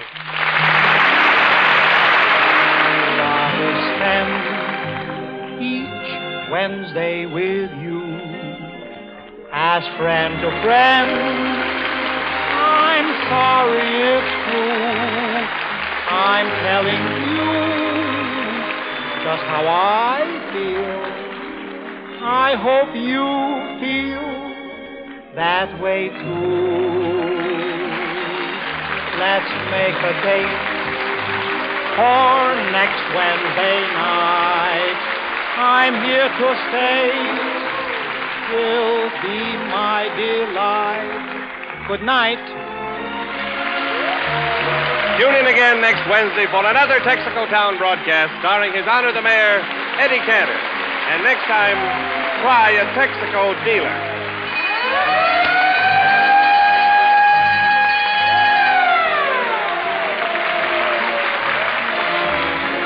James Wallington speaking from Hollywood, California. Good night. This is the Columbia Broadcasting System.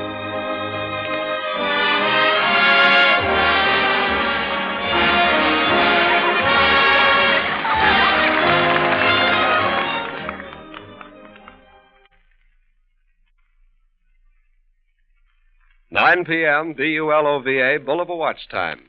WABC. Take to the seas for adventure next with Horatio Hornblower.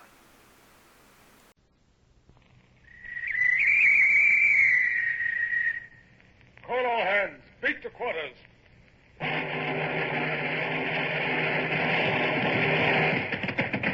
out the guns. Stand by the starboard battery. One broadside into it, if you please, Captain Bush. Pointers on target. Linstocks ready. Aye, aye, sir. Ready. Fire!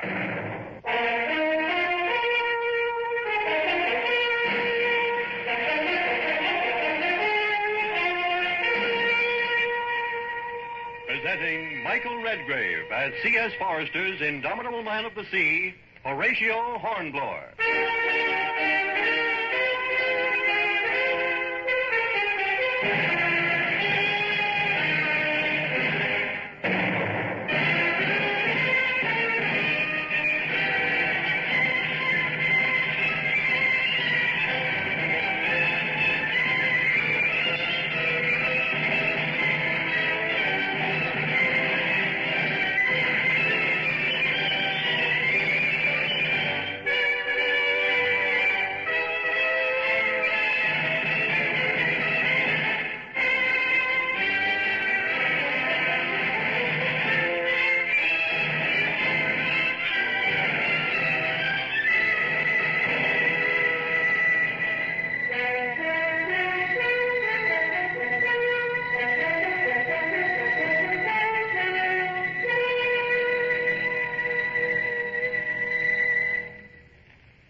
I'm an old man now, and my memory is discursive.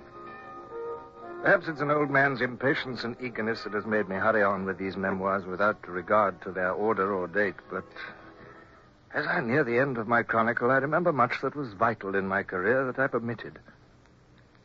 Surely the year 1811 was one of the most fateful of those years. I was a prisoner in the hands of the French. It seemed nothing would break the monotony until one evening.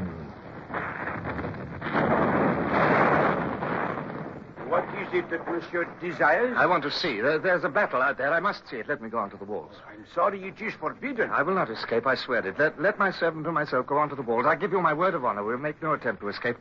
You come with us, if you will. But I cannot leave my post. You give your word of honor? Yes. You may rely on it. Oh, thank you. Oh, thank you very much. Come on, Brown. This way, Brown. Now, don't get in the way of the gunners, or they'll send us down again. It's over here to the curtain wall. We shan't be blinded by the gun flashes here. It is the fleet, sir. You can see them lit up by their own broadsides. They're sailing down in line ahead past the Frenches. Oh, there's the Pluto, sir. Yes. You can see the Admiral's flag at her mizzen. That's the Caligula astern of her. Excuse me, sir. What's that little red glow out there? Where? Over there, right out at the entrance of the bay. Seems to be getting brighter, sir. Yes, it's a fire ship. Oh, I see. Oh, good work. Our men are bringing in a fire ship. Just the thing for a squadron at anchor. Yes, you can see it now. It's a small brig. And it's alongside the Turenne, sir. Yeah. The Turenne was that ship that got away from us. She's not getting away from this, by heaven. Let's look at her masts. The fire's running up them already. There goes our magazine. Oh, she'll drift down onto the French squadron. Oh, it ain't fair, sir. Us stuck up on here with all that going on. Yeah, look at our ship. Look, the Sutherland on the beach. She's a fire, sir. Oh, they must have sent a boarding party and fired her. Oh, well done. They won't have the privilege of keeping even the wreck of a British ship. That's a wonderful night's work, Brown.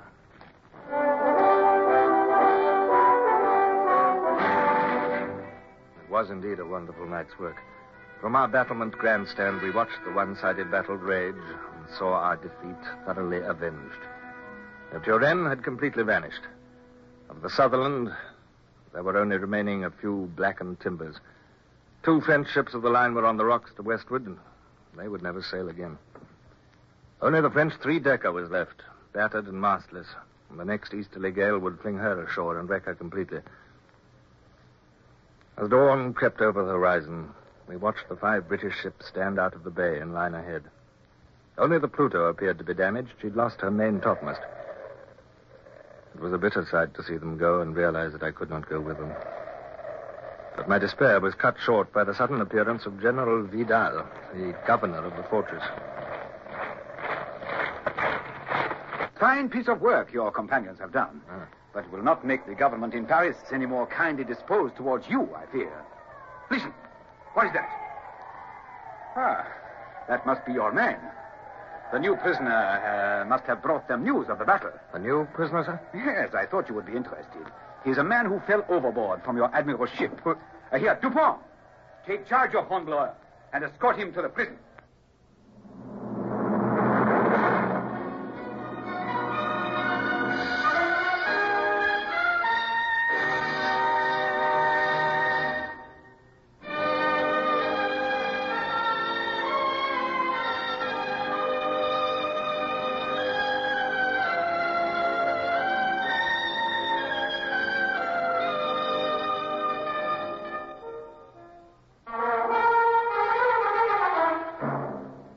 Back in my room, I paced to and fro, my mind seething.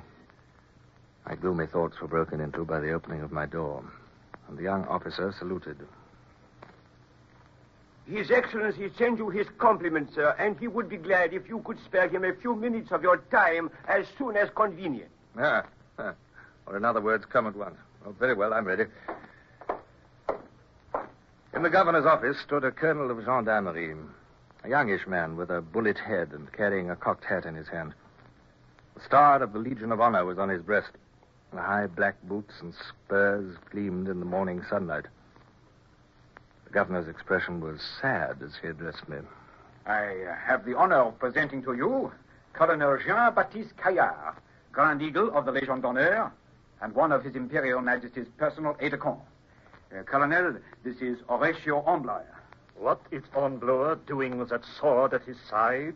The Admiral returned it to him on the day of the battle, mon colonel. He said... I am not interested in what the Admiral said. No criminal as guilty as this man can be allowed a weapon. Further, a sword is the emblem of a gentleman of honor, which he certainly is not. Take off that sword, sir. I can hardly believe that you're addressing me, sir. May I remind you that I have yet to be tried? Take off that sword. Or shall I call in one of my gendarmes to remove it? You leave me no alternative, but you shall hear more of this insult. Good. And now, will your Excellency have the goodness to warn this man of his impending departure? Oh, yes.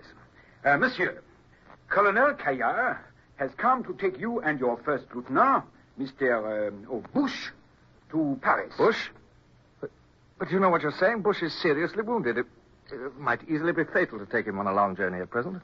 The journey will be fatal to him in any case.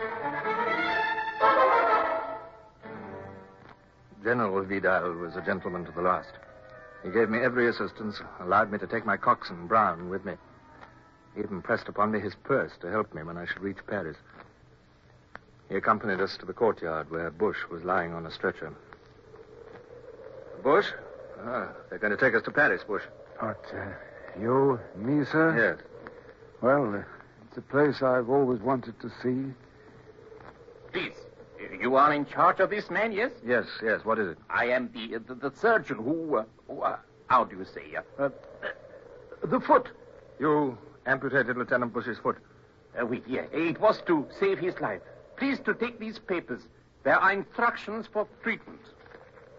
Any surgeon in France will understand them. Yes, thank you. Here is a parcel of dressings. Thank you. The leg will not heal until the ligatures come away. Comprenez-vous? I see. Yes. Thank you. I understand.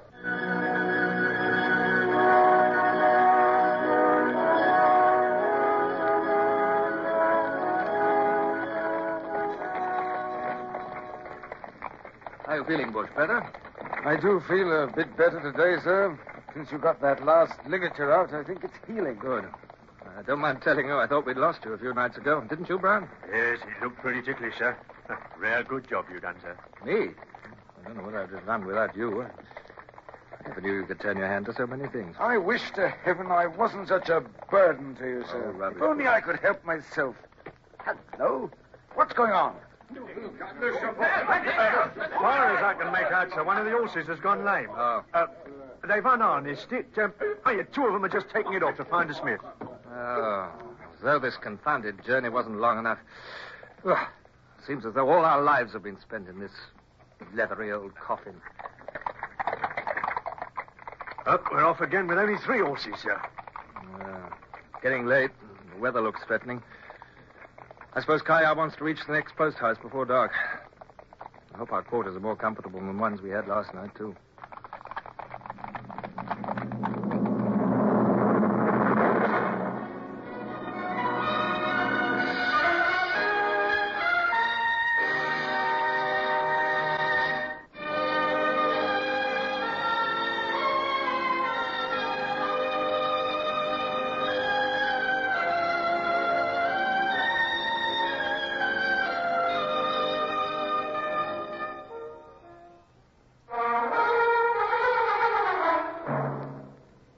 Time dragged on and the afternoon merged into premature darkness. I began to wonder if we were going to reach a post house. Progress with 3 horses was slow. They were facing into a bitter wind, a wind which promised snow. And we could hear Kaya cursing and urging the coachman at intervals. And soon the wind took on a higher note. Great flakes of snow clogged the steaming windows. And presently the muffled sound of wheels and hooves told us that the fall was getting heavier. Oh, heavens, I'm cold. God help poor sailors on a night like this. We look like spending the night in the coach, sir. Something's wrong, sir. Listen. Hold on to the stretcher, sir. We're going over. Oh, blast. What are they doing? You all right, Bush? I'm all right, sir. What's happened? Well, we're not over, sir, but finishing near it. We must have left the road. Oh, look, we're almost hanging over a river. Yes, I can see, right on the bank. Coachman must only just have seen it in time. Captain! coachman you are! Fool and son of a fool! Why didn't you drive straight into the river and save me the trouble of reporting? Huh? Come on, you men. Do you want to stay here all night? Get that coach back on the road, you helpless idiot. Oh, excuse me, sir, it's heavy. If the gentleman inside would get out, we would have a better chance. They can please themselves. Get out and help or spend the night in the snow. Brown, come closer to me. Do you see that boat on the river? Did you see it as we stopped? Yes, sir. A rowing boat moored to a post. Why shouldn't we escape in it, Brown?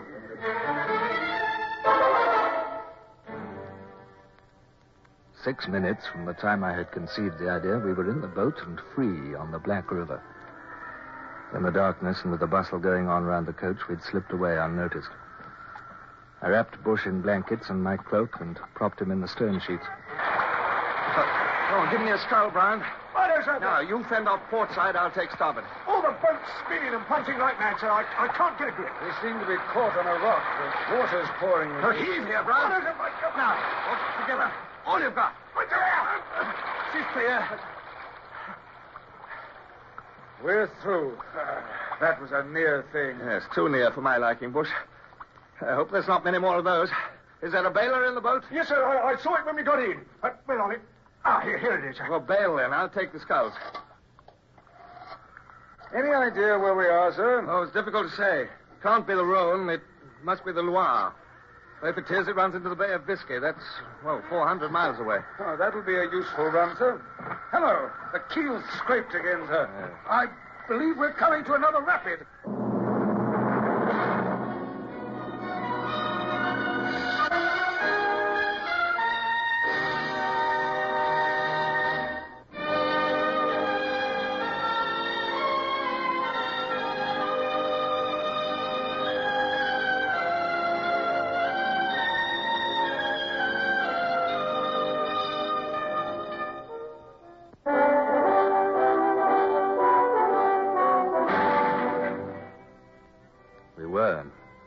The growing roar again. I felt the bow and stern lift and drop successively as we shot over what felt like a downward step in the water.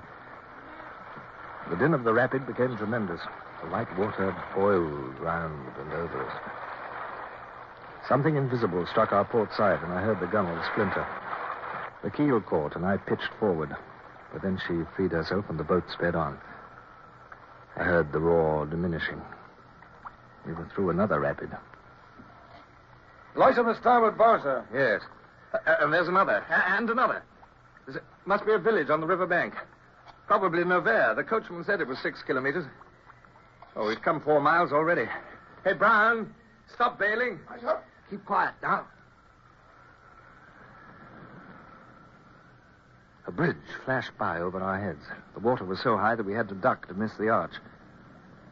It was still snowing, and ice coated the floorboards. More rapids ahead, sir. Brown, stand by to fend off on the port side. Aye, sir. Good God! Oh, beg pardon, sir, but it's not a rapid. I think it's a fall. It is. Oh, hold on, everybody. We're going over. Rocks. Watch out for the rocks.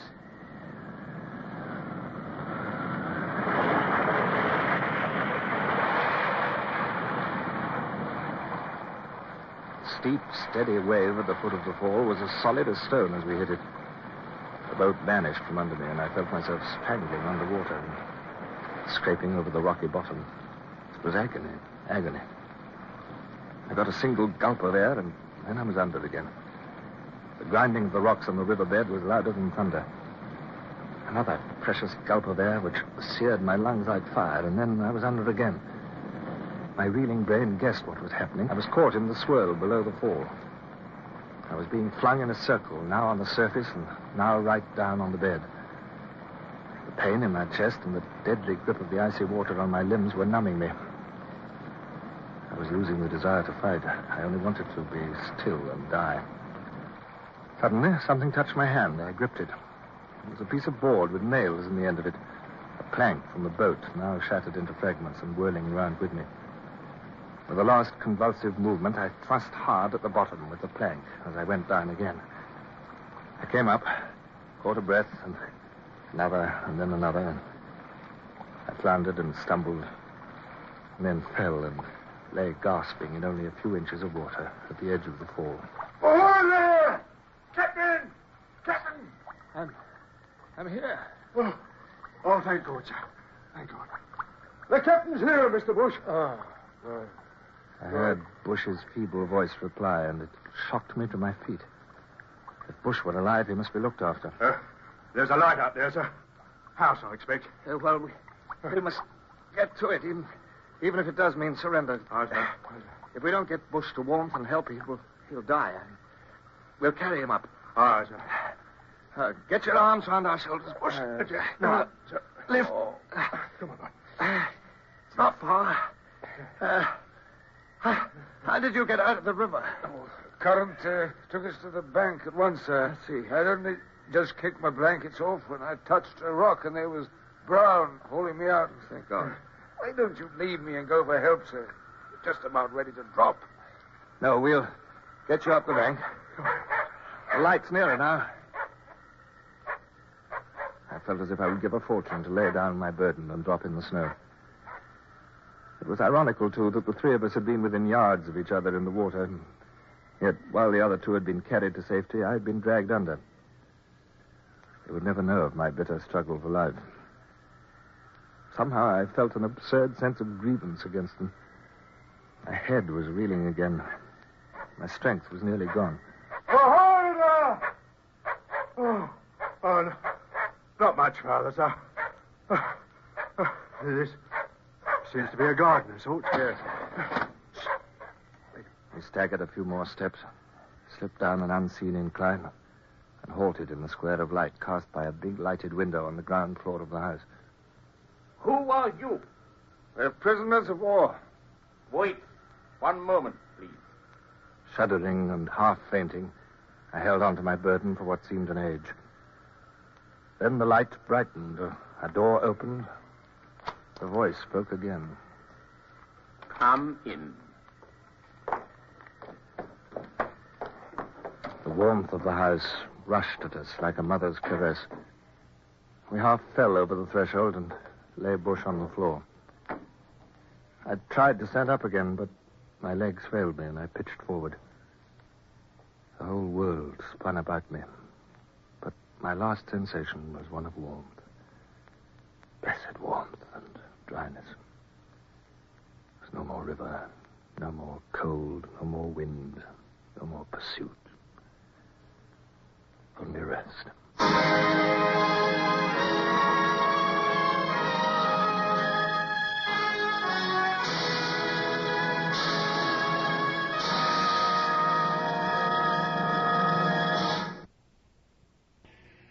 Horatio Hornblower, starring Michael Redgrave, is based on the novels by C.S. Forrester. Music composed and conducted by Sidney Torch. Produced by Harry Allen Towers.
Join one of fiction's most famous detectives for adventure with The Adventures of Sam Spade, coming up next.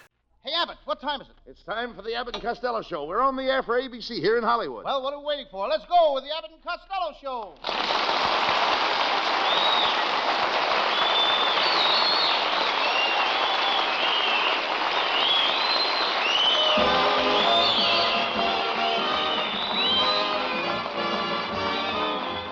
Yes, it's the Abbott and Costello Show, produced and transcribed in Hollywood for your listening and laughing pleasure with chuckles with a carload and music by Matty Malnick. So hold on to your chairs, folks, for here they are, Bud Abbott and Lou Costello.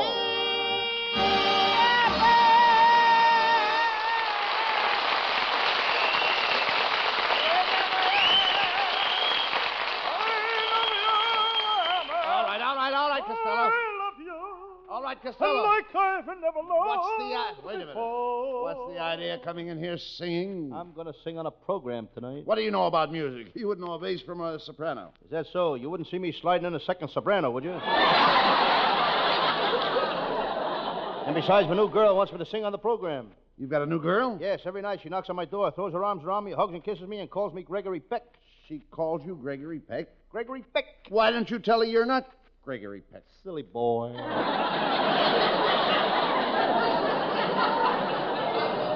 What does this girl do, Lou? She's a striptease dancer at the burlesque show. I wait for her every night outside the stage door. Does she meet you? No, but she waves to me from the patrol wagon as it goes by. Sense. I used to chase girls like you, and I never got anywhere. And one day I decided life wasn't worth living. I tried to shoot myself, and somebody stopped me. I tried to hang myself, and somebody stopped me. Too bad. I tried to drown myself, and somebody stopped me. Some people never know when to mind their own business. Well, all I have to say to you, Costello, is adios. Adios? Yes, that's goodbye in Spanish. Well, Los Angeles traffic. Los Angeles traffic?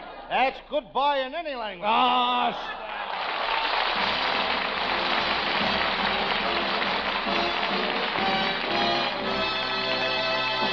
Hey, wait a minute, boys. Here's a serious-looking fella trying to get a word in edgewise. Let's see what he has to say.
Hollering about this time. I've been chosen a man of distinction by the Boy Scouts of America, and my picture is going to be in all the magazines. What picture? There it is. It's a picture of me leaning up against my scoutmaster, drinking a glass of buttermilk. You must be pretty popular with your Boy Scout troop. Yes, sir. I'm the only Boy Scout in California that's got a hot rod. Yeah, you don't even know what a hot rod is. Oh, yes, I do. A hot rod is a jalopy that smokes Mexican cigarettes. You idiot. You running around with a bunch of kids at your age? There must be something wrong with you. What's the matter with you anyway? Can't figure it out, Abbott. I sleep good at night. I sleep good in the morning. But during the day, I just seem to twist and turn.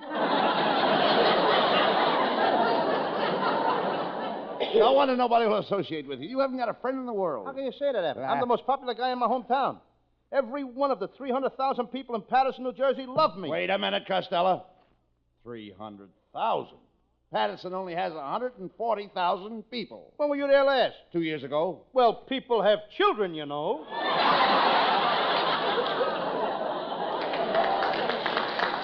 You please talk sense. What's that roll of paper you've got in your pocket? That's my Christmas shopping list, and you're right on the top. Oh, say, that's wonderful. What are you going to get me, Lou? I'm going to get you a handful of nickels and dimes and put them in your mouth. What do you want to give me a handful of nickels and dimes to put in my mouth? I'd like to hear some change in your conversation. Never mind. Who else is on your list? Well, there's my Uncle Mike. I don't know what to get him. Last year I got him a smoking jacket. Did he like it? Oh, sure. Christmas morning he stuffed it into his pipe. Didn't it burn? Yeah, but not as good as tobacco. I think I'll get my Aunt May one of those old man river girdles. What's an old man river girdle? It helps you tote that barge and lift that bale. I'll either get that or I'll get a book, a volume by O. Henry. Oh, a volume? Yeah. Oh, Henry only wrote short stories.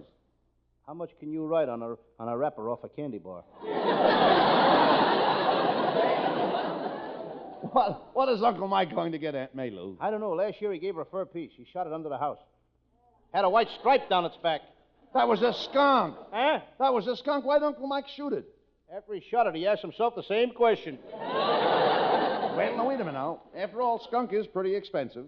If your Uncle Mike had to buy it, he would have had to sell his house to pay for it. After he shot it, he had to sell the house anyway.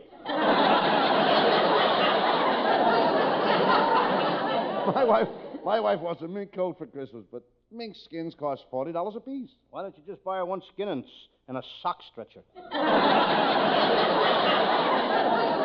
Costello, that's ridiculous. My wife is one of the most beautiful women in Hollywood. Every time I look at her, she reminds me of Jane Russell. Me too. Really? Mm-hmm. What makes her remind you of Jane Russell? She's got legs like Bob Waterfield. When my wife puts on an evening gown, she looks like she was poured in it. You're right, Abbott. She looks like she was poured in it and forgot to say when. Is that so? My wife was a picture star a few years ago, you know. Her last picture was the Great Forest Fire. She was the siren. I saw that picture. She nearly fell off the truck 3 times. Costello, my wife is one of the most popular girls in this town. Why, I only want her on account of my great romantic ability. You've got romantic ability? Certainly. When I put my arms around a girl and kiss her, her eyes close and she faints dead away. Yeah, but I used to be able to do the same thing, only lately garlic doesn't agree with me.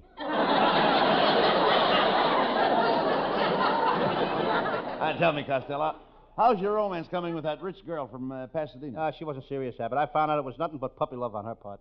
When did she break the engagement? When she found out I wasn't a puppy.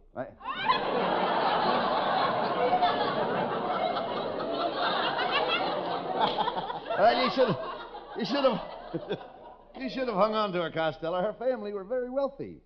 Their home has 20 bathrooms. Their home has 20 bathrooms? That's right. No wonder they call them the filthy rich. You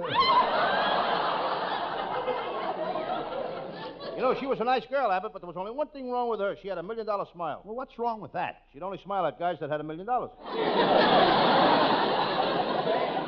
now that you've broken off with her, why don't you make a play for my younger sister, Babe?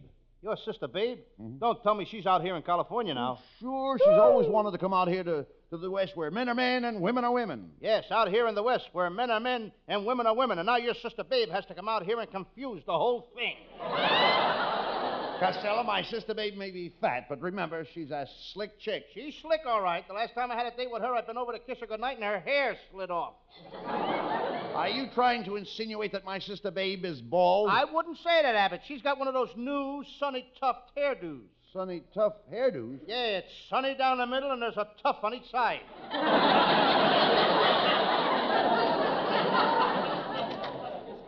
Costello. Now it's Abbott's nephew, folks. Now what do you want, Norman? Well, I'm on the committee for the Rose Bowl parade, and we want you to ride on one of those big rose-covered floats on New Year's Day. Oh, that's wonderful. Yeah, but I've got to tell you something. There's one restriction. You can't tell any of the jokes you tell on the radio while you're riding on the float. And why not? We want the people to smell the roses. That did it. I can't stand this any longer. Every week the same thing. Oh, now wait a minute, and Costello. he gets money for it. What are you going to do? Huh? What are you going to do? What am I going to do? Yeah. Norman, this studio isn't big enough for the two of us. Now, here, you take this gun and I'll take this gun. And we'll shoot at each other until one of us is dead. Okay. You want to bet a quarter I win? Bet a quarter? What for? I just thought you might want to make it exciting.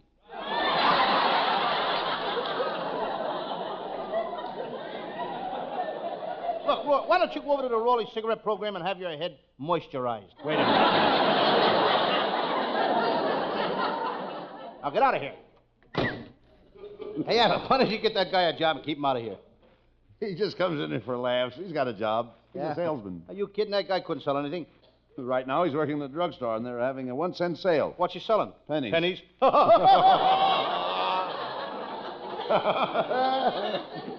Cucamonga, 32. Pomona, 31. San Fernando, above 32. Riverside, 28. Wait a minute, Costello. What are you doing? Figured as long as I ain't getting any laughs, I just might as well read the frost warnings. That's no attitude to take. After all, Costello, this is Christmas time. Don't you feel the spirit of Christmas? Yes, I guess you're right, Abbott. I feel like helping everybody. I've got nothing but good in my heart. See that old man over there? The one with the beard and the patches on his pants? Yes. I'll show you I got the spirit of Christmas. I'm going over there and help that old man out. That's the spirit, Costello. Hiya, buddy. Could I talk to you for a minute? Oh, what do you want? Well, I don't want to be forward, and this being Christmas, you know, I'm Lou Costello, the actor. I thought that maybe you'd sort of, well... Well, here's a dime. Get lost.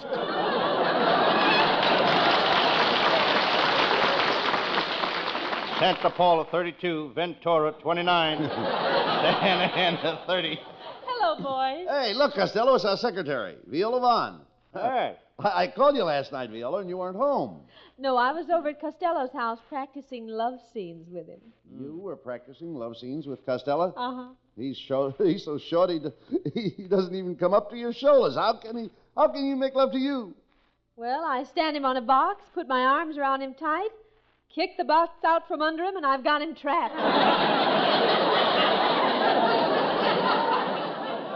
Oh, high, 29. Tipped in above 32.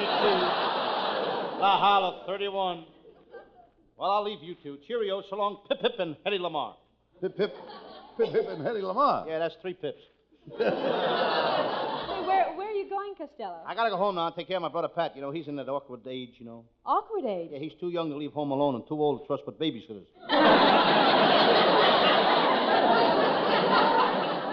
Why waste your time with your brother, Pat? Why don't you take Viola to the movies? Oh, no. I'm not going to go to the movies with Costello after what happened the last time. What happened? Viola and I were holding hands, but we had to let go because we were tripping too many people. You were tripping people? Yeah, she was sitting across the aisle from me.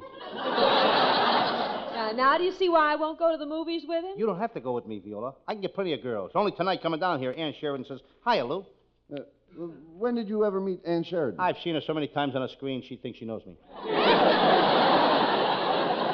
Are you kidding? You don't know anybody in pictures. I don't, huh? Here comes Alan Ladd. I'll show you who my pals are. Hi, Alan. Hiya, Mac. Mac? Mac? I thought he was your pal. Ah, he's a little... Why did he call you Mac? He's a little nearsighted. He thought I was Fred McMurray.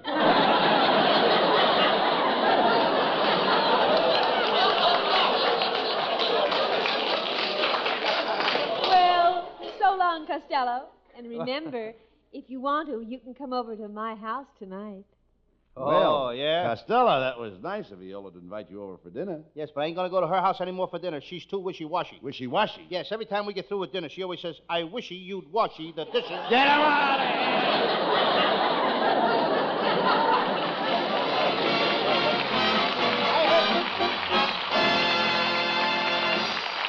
Yeah, I hate to break it up, man, but it's time to change the subject for just about 60 seconds.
Now, ladies and gentlemen, here's our new singer, Hal Winters. Let's give Hal a nice big hand. A nice big hand for Hal Winters.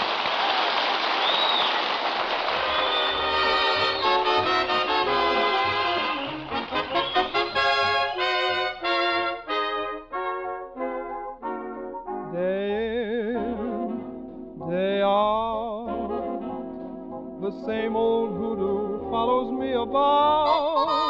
The same old pounding in my heart whenever I think of you. And darling, I think of you day in and day out. Day out, day in. I needn't tell you how my day begins. When I awaken with a tingle, one possibility in view, that possibility of maybe seeing you. Come rain, come shine, I meet you and to me the day is fine. Then I speak your name and that pounding becomes the ocean's roar, 1,000 drums. Can't you see it's love? Can there be any doubt when there it is, day in, day out? Then I speak your name, and that pounding becomes the ocean's roar, 1,000 drums. Can't you see it's love? Can there be any doubt when there it is, day in, day out?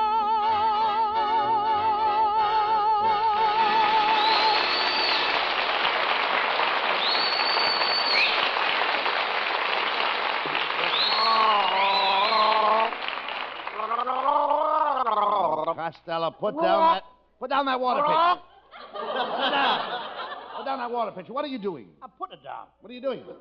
Well, I'm drinking water. Doctor told me to drink water an hour before I eat, and I don't like it. Why not? I've been drinking for 20 minutes. If I take another swallow, I'll bust.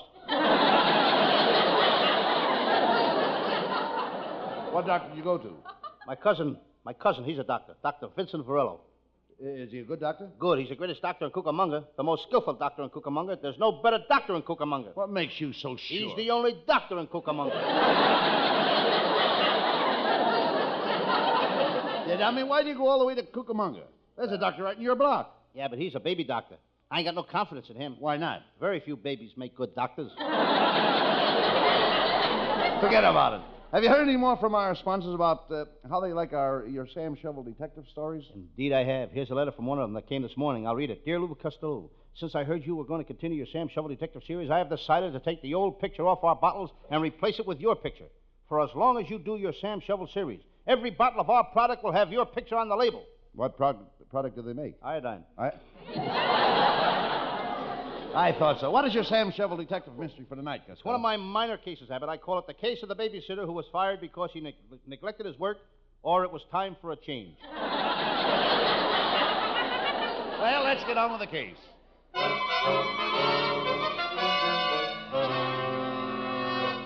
And now, the makers of Pismo Cocoa, the cocoa that won't keep you awake unless you drink it, present your favorite radio mystery, Sam Shovel, Private Detective.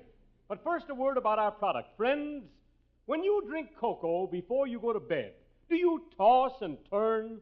Try a cup of Pismo Cocoa tonight. No more tossing, no more turning. You'll just lie there, dead. Pismo Cocoa comes in the regular style for those who make it in a pot. It also comes vacuum packed for those who make it in a vacuum cleaner. Drink Pismo Cocoa and know when you drink Pismo Cocoa what a good cup tastes like. Say, compared to the cocoa, the cup will taste wonderful. And now let's listen to what people all over the country are saying about Pismo Cocoa. That's cocoa. That's cocoa. That's cocoa. That's cocoa.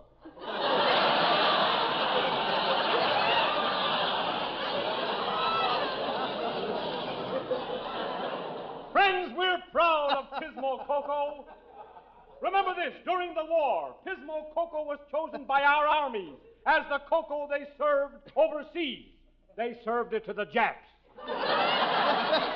And now Pismo Cocoa brings you the further adventures of Sam Shovel, Private Detective.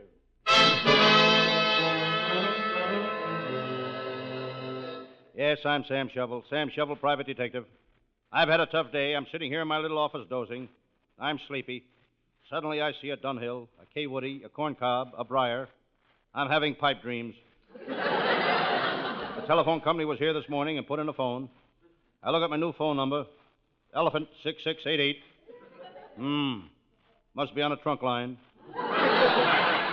I just finished listening to my favorite radio giveaway show. It's the only real giveaway show on the air. If you guess the answer, they give away the show. I see the mailman's shadow on the window of my office door. He's bringing my mail.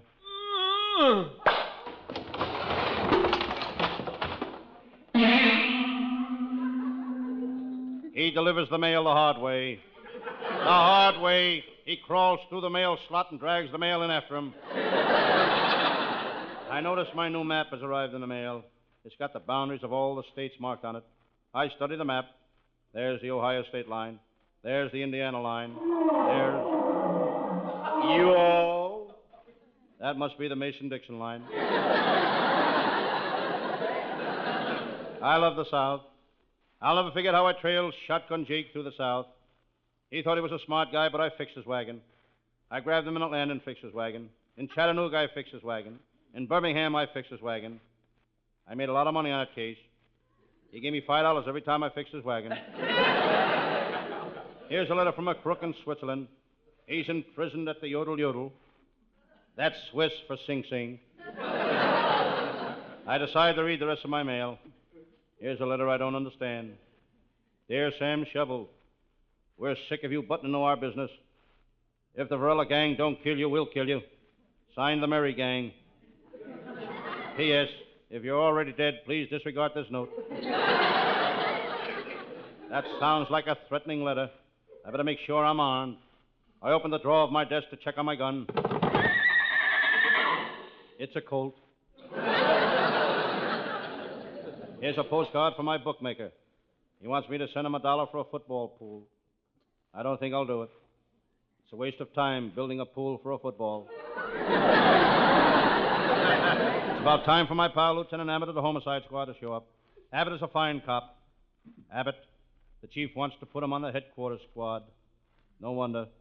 Abbott is the only cop in the force that's got a head the size of a quarter. I've hung out with Lieutenant Abbott so much we've become known as sidekicks. It's not because we're so friendly. It's just that every time we meet, we kick each other in the side. Suddenly, I hear footsteps outside my door. Hello, Sam Shovel. Glad you showed up, Lieutenant Abbott. How about paying me the $5 you owe me? When April showers, they come my way. Every time I ask for money, he gives me a song and dance.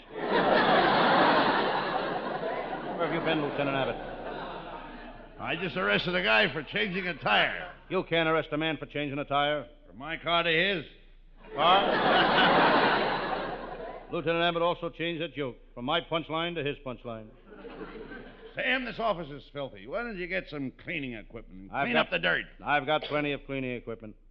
I got vacuum cleaners, mops, brooms, and scrubbing brushes. Why don't you use them? Can't find them. They're under the dirt. You're a disgrace to the detective business. What an office. It's ankle deep in dirt. Why don't you open a window? The only window in the place is in my kitchenette. Well, open it. What, and let the sun come in and kill my mushroom beds? As I said this, I heard a creepy sound in the hall outside. I turned and looked. Lieutenant Abbott and I said, quick, somebody's coming. Hide behind that marble slab. Sam. Sam, you were right. There's someone at the door. The door slowly opened.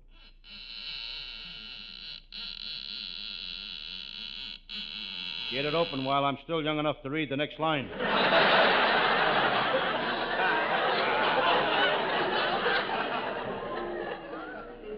Standing in the doorway was the most gorgeous girl I've ever seen.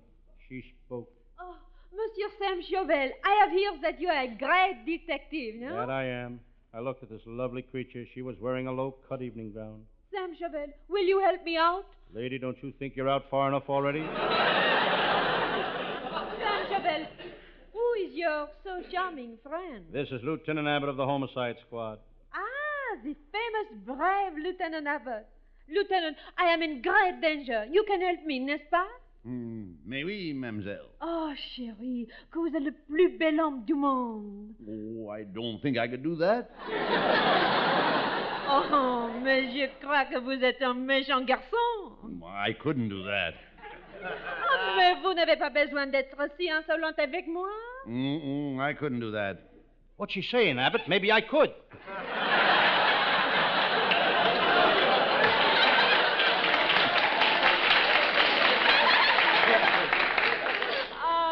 Sam Chauvel, you are so brave. The terrible Count Boris is after me. Tell me, what would you do if you were in my shoes? I'd probably fall flat on my puss. Countess, you shouldn't drag Sam Shovel into this case. Here we go again. Count Boris is a vicious man. He might kill Sam. Besides, you have no money to pay the fee. Oh, it is true I have no money, but Sam, I can pay you with kisses. Kisses are not legal tender. They may not be legal, but I'll bet they're tender. Sam, you are so wonderful. I'm going to give you a kiss that will melt your heart.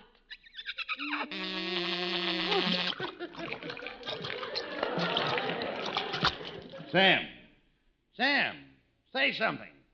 Does anybody want to buy 10 cents worth of liquid hot? Oh, Sam, it is Count Boris. He's looking for me. He is always seeking me. For 5 years I've been hiding from him. Quick, Sam, where can I hide? Here, hide under the desk. Harriet! I know she's here. I've been looking for her for 5 years. Aha! There you are under the desk, huh? Come out, Countess Borden. I have found you, and you know what that means. What are you going to do to her, Count Boris? Nothing. Only now it's my turn to hide. She's got to find me. Get him out of here, will you?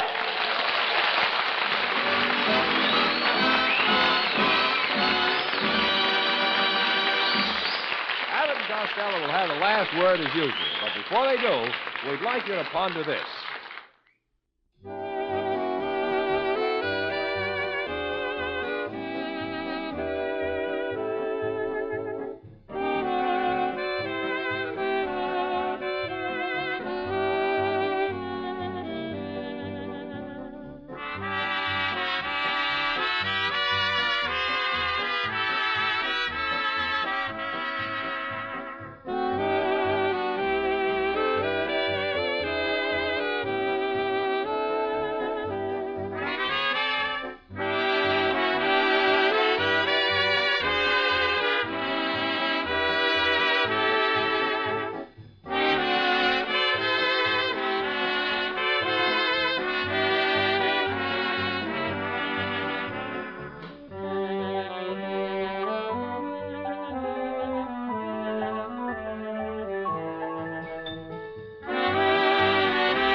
Say goodnight, ladies and gentlemen.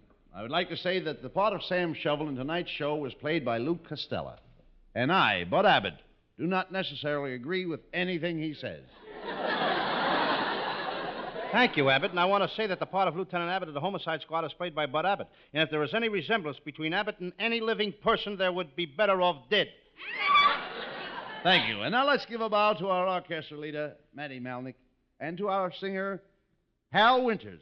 And I'd like to give credit to our writing staff, which is headed by Lee Foreman with Paul Collin, Pat Costello, Martin Ragaway, and Leonard Stern. And let's not forget our capable producer, Charles Vander. And let's not forget to say good night. Good night, folks. Good night to everybody in Patterson. Good night.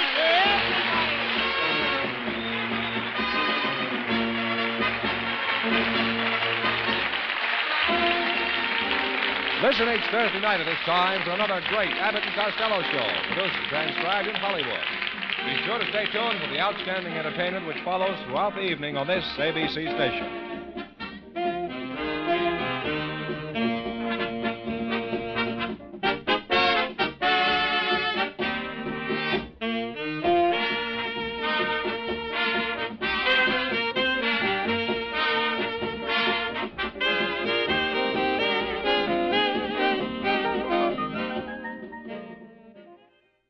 Hey, man. How about we check in with Fibber, Magee, and Molly next? That sounds good to me. The Fibber, Magee, and Molly Show.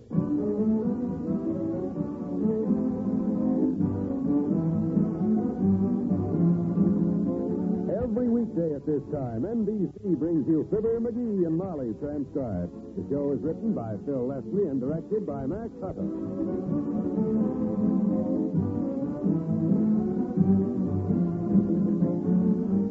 Fibber and Molly will be with you in a minute. Within the next 20 seconds, a fire will break out somewhere in the United States. Yes, there are 4,600 fires in America each day of the year. They kill 11,000 persons and disfigure or severely burn thousands more. The unfortunate part of this picture is that most of these fires could have been avoided. For example, 90% of all fires which start in the home can be traced to human carelessness. By obeying a few simple rules of fire prevention from now on, you and I can protect ourselves and our families from this devastating menace. Rule 1 is, don't smoke in bed or discard lighted cigarettes carelessly. Rule 2, clean out old newspapers, magazines, and other inflammable debris. Rule 3, promptly repair defective wiring as soon as you notice it. Rule 4, use only those cleaning fluids which will not burn. And last but not least, be careful with matches. Keep them out of the reach of small children. Remember, it doesn't pay to gamble with fire. The odds are against you every time.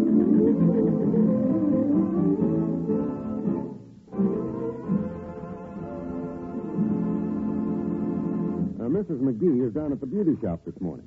The parakeet's in his cage in the living room. And Mr. Magee is curled up with the latest magazine, catching up on his scientific reading. And so, as the last space rustler bit the cosmic dust, our hero holstered his trusty ray gun, took off his 10-gallon oxygen hat, and wiped the radioactive sweat from his honest brow. You like this, Buster? Oh, this guy can really write, huh?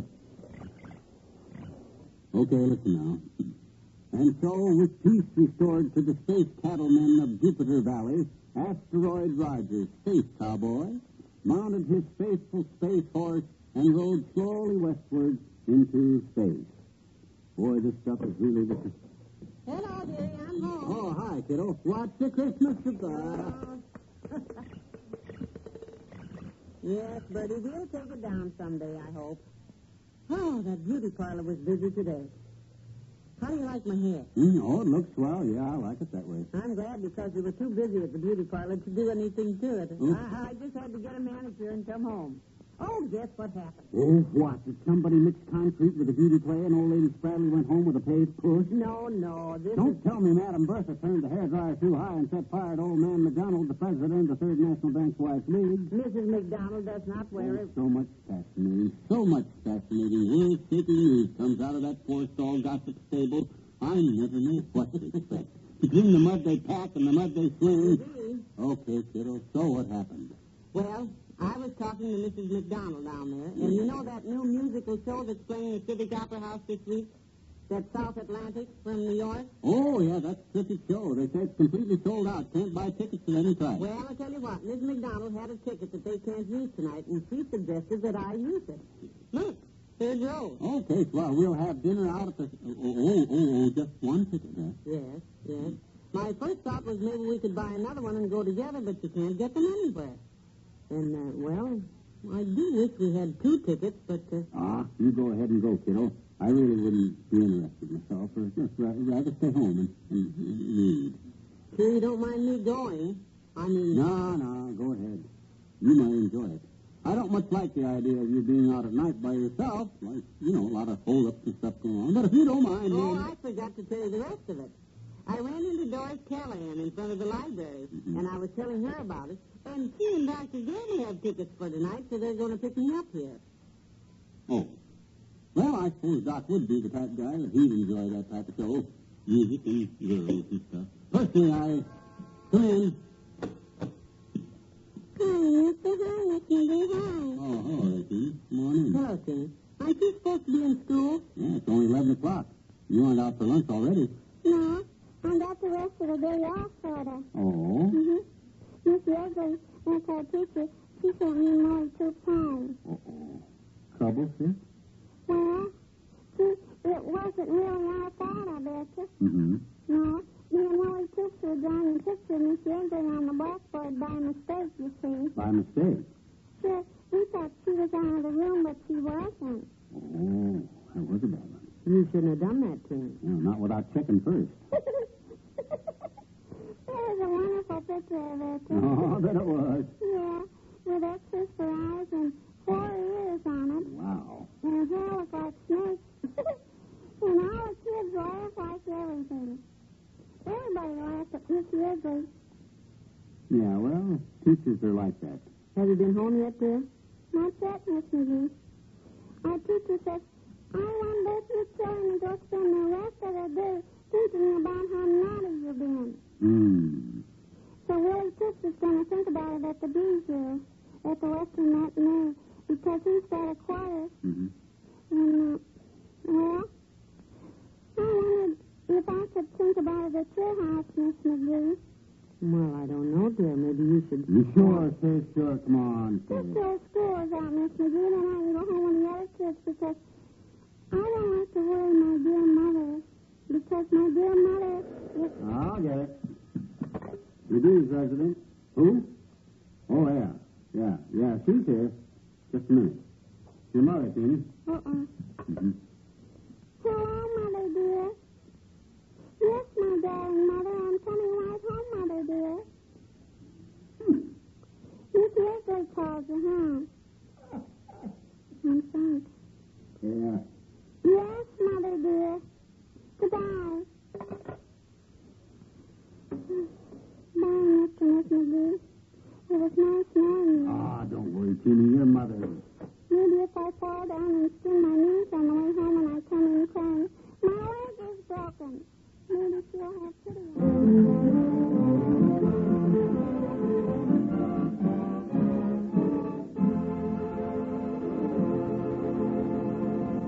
There's more fun with the McGee shortly. There's an expression that goes, don't put off until tomorrow what you can do today. And that's a very good expression to keep in mind now that income tax time is coming along. This year, there are going to be approximately 58 million Americans who will be required to file federal income tax returns with the Bureau of Internal Revenue. First of all, there may be some doubt in your mind as to whether you file an income tax return or not. Well, everyone, regardless of age, who had an income of $600 or more during the past year is required by law to file an income tax return before March the 15th. Here are a couple of other points that may help you. Be sure your return is complete and accurate, and be sure you sign it. If it's a joint return, be sure the taxpayer and his wife both sign their names. And most important of all, be sure to file your income tax return early. If you're entitled to a refund, you'll receive it a lot sooner.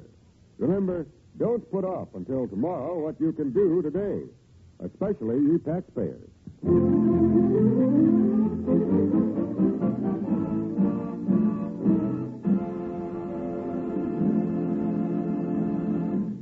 But McGee, Monica Miller saw it in New York, and she says it's a wonderful show. Well, New York and Wistful Vista are two different things. This is a road company. They don't use the same actors here that they use in New York at all, you know. Oh, I know that, but they must be good or they wouldn't be in the show, because... Why worry about it? You got a free ticket, so go ahead and go. What can you lose, free tickets? Well, there are some wonderful songs in the show. I know that. Sure, great. I heard them all on the radio a dozen times. We heard Dinah Shore sing most of them last week, remember? Who? And after I've heard Dinah sing a song, I can't get very excited over going to see some road company soprano with a cold from riding a drafty train trying to grab hold of a high note that keeps ducking behind the rafters. I don't know. You don't make it sound very exciting. Country boy! Second in the kitchen, Mr. Oldtimer. Yeah, well, you go right ahead and go. Go where, Johnny? To the show. What show? I'm going to see South Atlantic tonight, Mr. Oldtimer. Where's the playing, kids? The Bijou? No. Well, me and Bessie, we're going to the Bijou tonight. We'll come by and ride over with you, kids. We'll have a picnic. Well, no. We like to go and sit in the balconies, eat peanuts and soda hulls over the railing.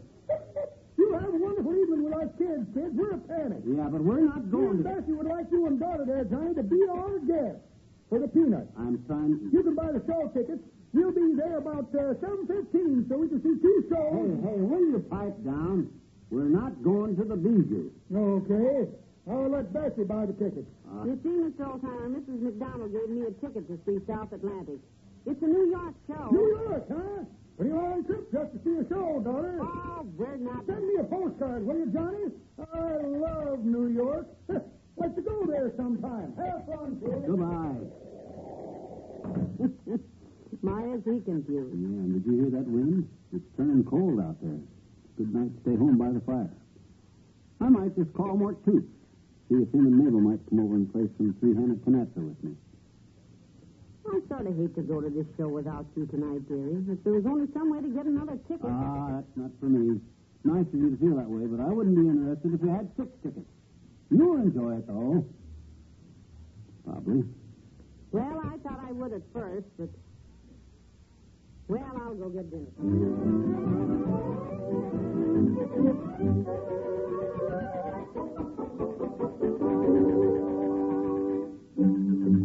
Another piece of pie, Magee? Some more coffee? No, I'm loaded. You better start getting dressed for the show anyhow. Look, Molly, I don't want you sitting there in that chilly opera house worrying about me being lonesome or anything tonight.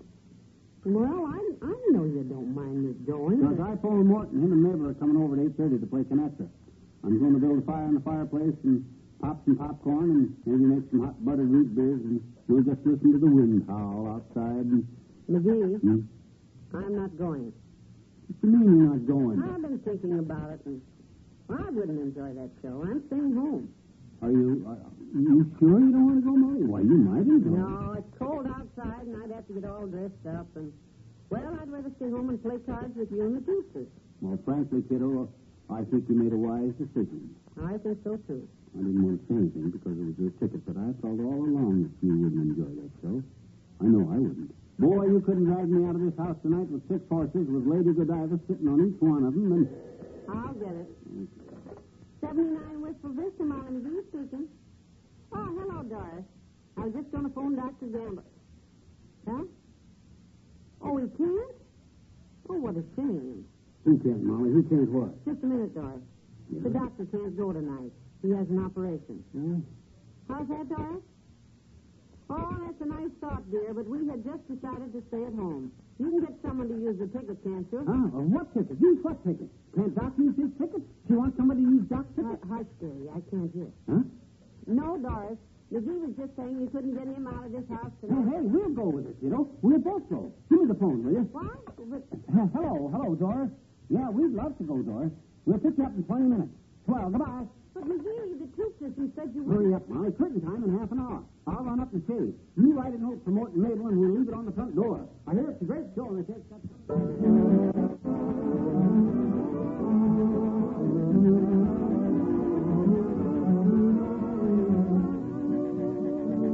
We'll say goodnight to Fibber and Molly in a moment.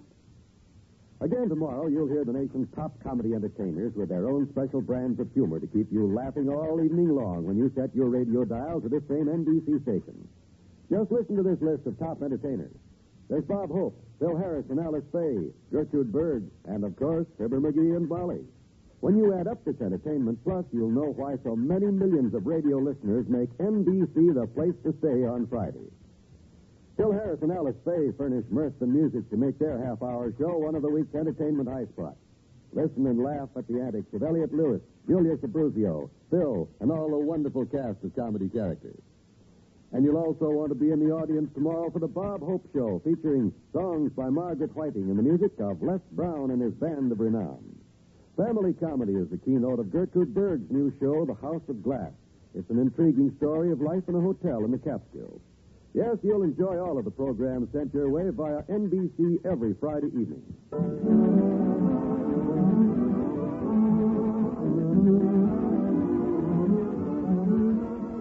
Well, kiddo, did you have a good time? Yes. Good show. Yeah. Good night. Good night, all.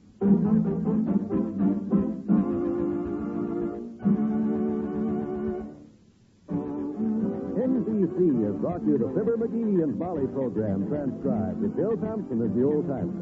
This is John Wald inviting you to be with us again tomorrow night for another visit with Fibber, Magee, and Molly.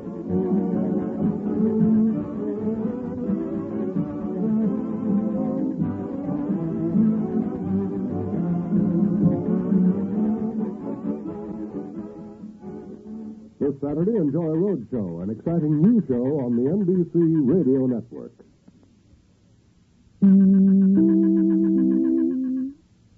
Chapter 39. And Joseph was brought down to Egypt. And Potiphar, an officer of Pharaoh, captain of the guard, an Egyptian, bought him of the hands of the Ishmaelites which had brought him down thither. And the Lord was with Joseph, and he was a prosperous man, and he was in the house of his master the Egyptian. And his master saw that the Lord was with him, and that the Lord made all that he did to prosper in his hand. And Joseph found grace in his sight, and he served him. And he made him overseer over his house, and all that he had he put into his hand. And it came to pass, from the time that he had made him overseer in his house and over all that he had, that the Lord blessed the Egyptian's house for Joseph's sake. And the blessing of the Lord was upon all that he had in the house and in the field. and he left all that he had in Joseph's hand, and he knew not aught he had save the bread which he did eat. And Joseph was a goodly person, and well favored. And it came to pass after these things, that his master's wife cast her eyes upon Joseph, and she said, Lie with me. But he refused, and said unto his master's wife, Behold, my master wotteth not what is with me in the house, and he hath committed all that he hath to my hand. There is none greater in this house than I, neither hath he kept back anything from me, but thee, because thou art his wife. How then can I do this great wickedness, and sin against God? And it came to pass, as she spake to Joseph day by day, that he hearkened not unto her to lie by her, or to be with her. And it came to pass about this time, that Joseph went into the house to do his business. And there was none of the men of the house there within.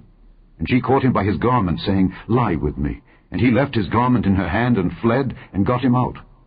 And it came to pass, when she saw that he had left his garment in her hand, and was fled forth, that she called unto the men of her house, and spake unto them, saying, See, he hath brought in an Hebrew unto us to mock us. He came in unto me to lie with me. And I cried with a loud voice. And it came to pass, when he heard that I lifted up my voice, and cried, that he left his garment with me, and fled, and got him out. And she laid up his garment by her, until his lord came home. And she spake unto him according to these words, saying, The Hebrew servant which thou hast brought unto us came in unto me to mock me. And it came to pass, as I lifted up my voice and cried, that he left his garment with me and fled out. And it came to pass, when his master heard the words of his wife which she spake unto him, saying, After this manner did thy servant to me, that his wrath was kindled. And Joseph's master took him, and put him into the prison, a place where the king's prisoners were bound, and he was there in the prison. But the Lord was with Joseph, and showed him mercy, and gave him favor in the sight of the keeper of the prison. And the keeper of the prison committed to Joseph's hand all the prisoners that were in the prison, and whatsoever they did there, he was the doer of it. The keeper of the prison looked not to anything that was under his hand, because the Lord was with him, and that which he did, the Lord made it to prosper. Enter the world of Detective Noir with Philip Marlowe, up next. Most Saturdays at this time, we spend an exciting half hour of adventure and action with America's public hero number one, Hopalong Cassidy. Well, even two-fisted cowboys take summer vacations when they can, and Hoppy is no exception. Hopalong and Topper will be back with us riding the CBS air trails again 9 weeks from tonight, September 22nd. Get this and get it straight. Crime is a sucker's road, and those who travel it wind up in the gut of the prison of the grave. There's no other end, but they never learn. From the pen of Raymond Chandler, outstanding author of crime fiction, comes his most famous character in The Adventures of Philip Marlowe.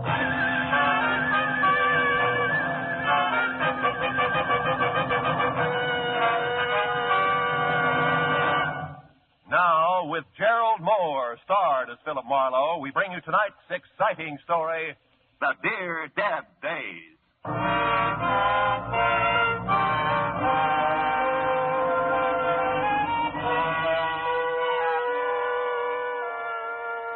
I stood at the window and looked down at the Saturday morning traffic. 1,000 inchworms playing follow the leader to the beach, to the mountains, to Aunt Millie's, to any place. I had time, a book. There was food in the refrigerator and a coffee cup in my hand. Across the room, there was an easy chair, cigarettes on the table beside it. The clock said it was 9:15. I hadn't shaved, and I wasn't going to. It was Saturday all day, and it was mine.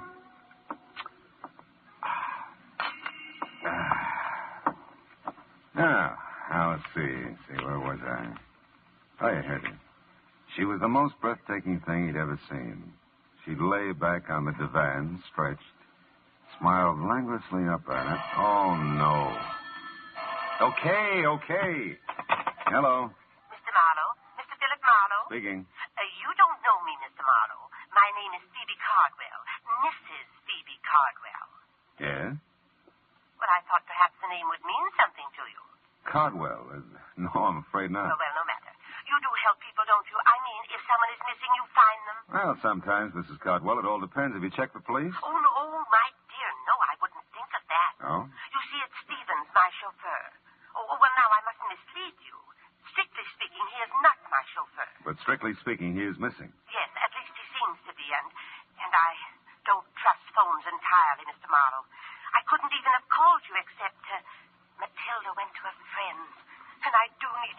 Yeah, I see. Well, If you could come out right away, it's most important to me. I live in Venice, Mr. Marlowe. If you drive down Sepulveda to Washington Boulevard.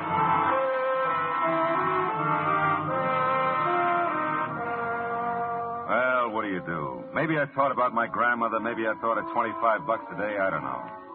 Whatever it was, I joined the inchworm anonymity that was the traffic light of the beach cities. Now, Venice is not a spot to which I normally gravitate, but there was something in Mrs. Phoebe Cardwell's distinguished old voice that told me this was not a Saturday for normalcy. The house was what used to be called a bungalow, and the ramrod little figure waiting for me in the doorway was what used to be called beautiful. Phoebe Cardwell, for all her 75 years, had worn well and knew it. It's just possible that I didn't make myself entirely clear on the phone, Mr. Marlowe, about Stephen. Well, he's your chauffeur and he's missing, huh? He was my chauffeur. It seems like a very long time ago since I've seen him. You see, after Horace died in 1948, Horace was my husband. Oh. You see, after Horace died, Stephen stayed on to drive for the family who took our Pasadena house. Oh, he did this with my blessing, of course.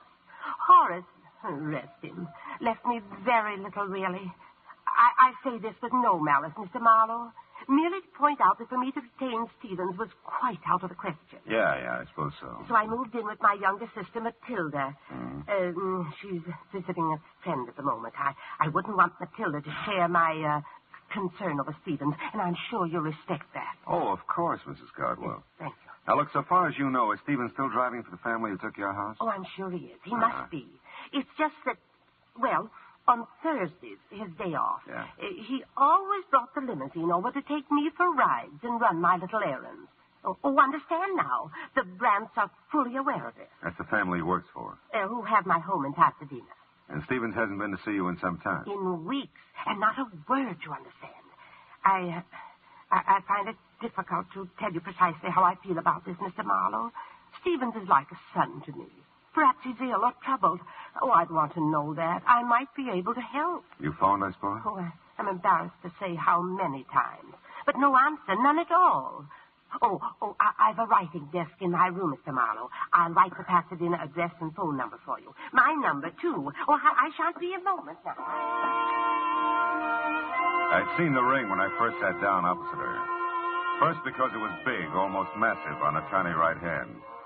Then because it didn't fit the rest of the lavender and old lace picture that she presented. A mass of jade and gold carved with oriental figures. A foreboding thing that reeked quality of its kind and value. After she left, the vases jumped out at me from the mantel. Small, gold, and jade again. And as incongruously out of place as Phoebe Cardwell in Sister Matilda's bungalow. There. Now, that didn't take long, did it? Oh, not long at all. Oh, I like you, Mr. Marlowe. You'll find Stevens for me, I know. Well, I hope so, Mrs. Cardwell. And if I do, what'll I tell him? That I want to see him or hear from him. Stevens will understand. Yeah, well, Oh, dear. Huh? That's Matilda. Steve, I'm home, dearie.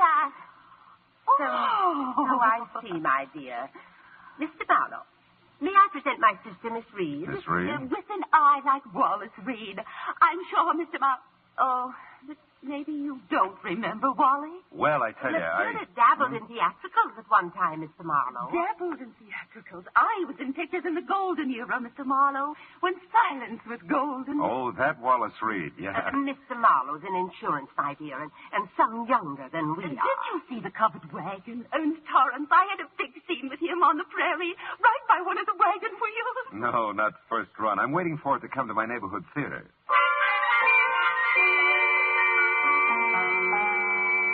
Matilda was a doll.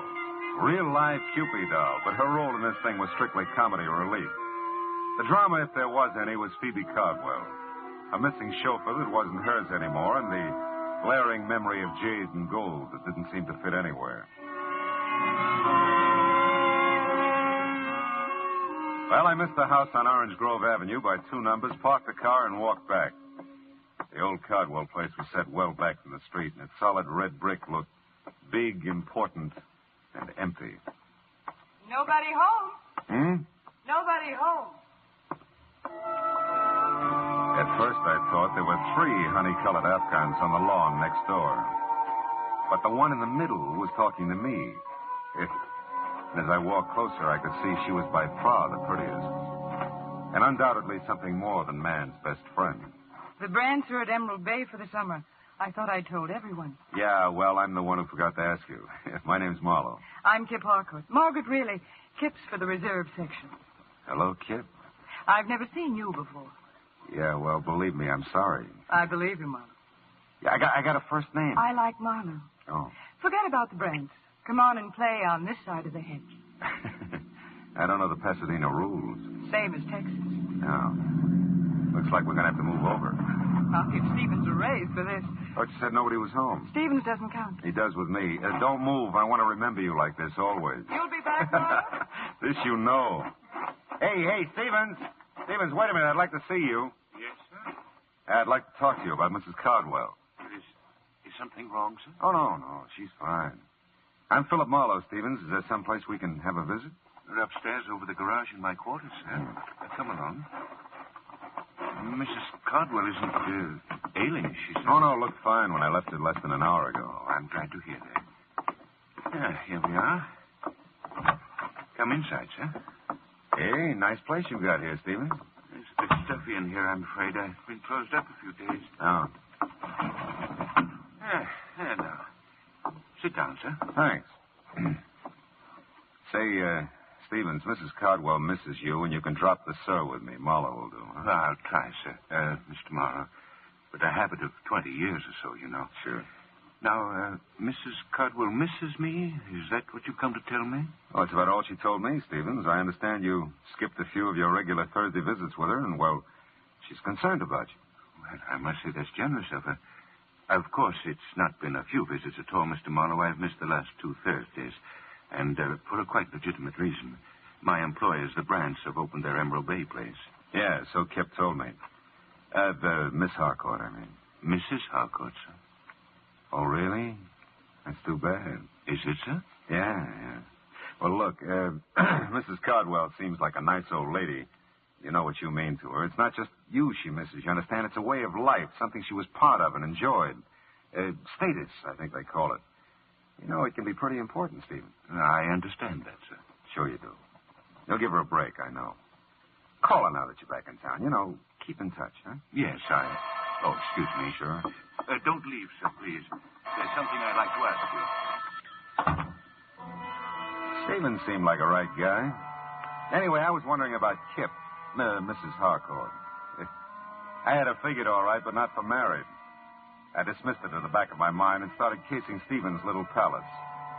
It was nice enough in the brown to gray motif, neat, tidy, like Stephen's, except for a bunch of packing boxes grouped in the corner behind the divan. And on top of them, 3 items that stopped me cold. A large bowl, a smaller one, and a long oblong box. All a mass of jade and gold carved with oriental figures. You admire oriental art, Mr. Marlowe? Not especially. Do you, Stevens? Not especially, sir. You said you'd like to ask me something. Yes, and if I may, sir, I'd appreciate a straight answer. All my answers are straight, Stevens. It's my questions that get tricky. I'll remember that, sir. Are you certain you've told me everything Mrs. Cardwell said about me? Very certain. Does it strike you as odd, sir, that she'd hire a man of your particular capabilities to deliver the simple message that she misses me? Matter of fact, it does, Stevens. Strikes me as very odd.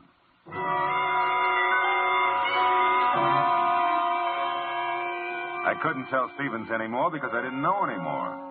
It was my turn to ask questions, but I didn't have any yet. I was closing in on a pretty good one as I started down the drive again, but it got lost in the shuffle. I knew you'd be back, Marlowe. You always arrive unannounced, don't you, Mrs. Harcourt? Henry's in Balboa. You're here. Henry's out of his mind. Don't you want a drink or something? Yes, Kip. There is something I want. Well, come on. At the moment, a telephone. Come on anyway. You know, Marlowe, you're an odd one. Yeah, everybody says so. You're really coming into the house to use the phone, aren't you? Well, like I said, I'm an odd one. Where is it? To the right in the library. Thanks. Are you a friend of Stevens? Why? Because you're not a friend of the Brants. Yeah, well, I'm really a friend of Mrs. Cardwell. Phoebe? Why didn't you say so? Would it have mattered? Well, little. I lived next door to Phoebe and Horace for years. Here? Here. It's It's my house. Henry married my money. Poor Phoebe. Horace didn't leave her a thing. No one understood it. Liens against the estate as big as a house. Big as the Cardwell house? That's how the Brands got it. Is she still interested in art, or do you know? Oh, I think so, only on maybe not such big scale. Beautiful wings she donated to the museum. I guess she never gets over here anymore. No, not much. Say, I forgot the name of that museum. She mentioned it. Live Oak Museum on California Street. Oh, yeah. I like Phoebe. Tell her Kip stays high when you see her. Yeah, I will. You still want to use the phone, Marlowe?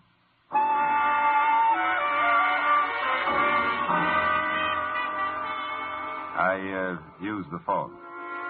I called Phoebe Cardwell, explained Stephen's absence, and gave her Kip's bet. And the case was closed.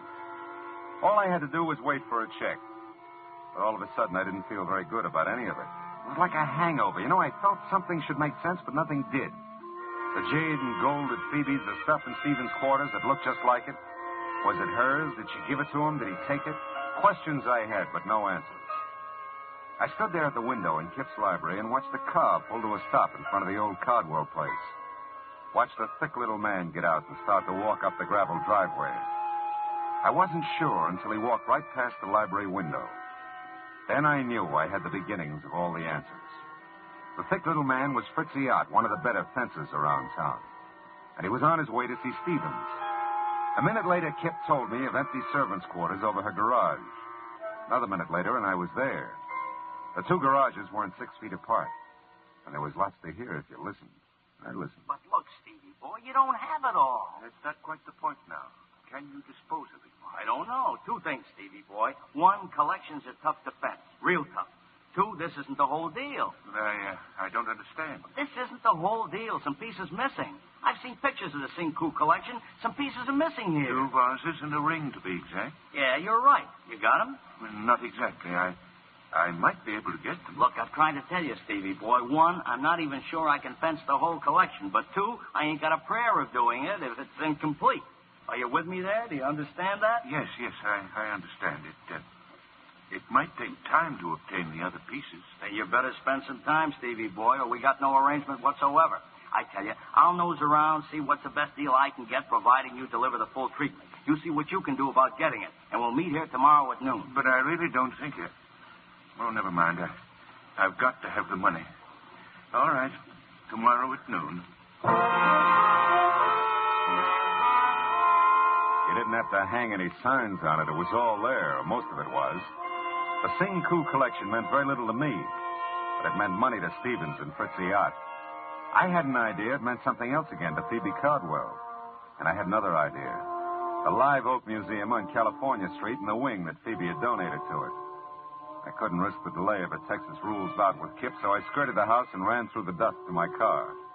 5 minutes later, I stood in front of the words Live Oak Museum, Percival Wallace, Director, open to visitors 9 to 5 weekdays, 9 to 12 Saturdays, 12 to 5 Sunday afternoon. Oh, nuts.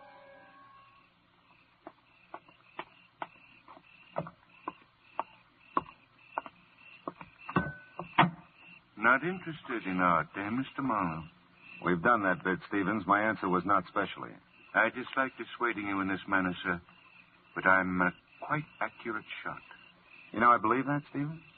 If I can't persuade you with this warning, I'll not hesitate to use this gun. I'll not hesitate at all, sir.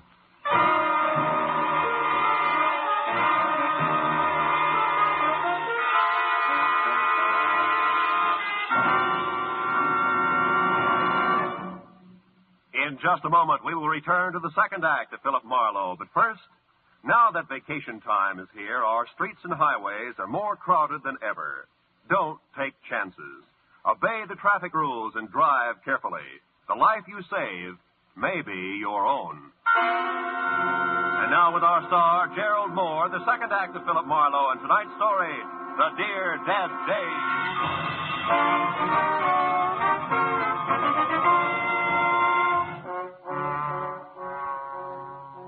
Stevens had a dominant personality for a chauffeur. He could give orders as well as take them. And I'm not a man who's at his best tearing down the nose of an automatic. Well, we told each other a very proper good evening, and he left me with my thoughts, which were several and urgent.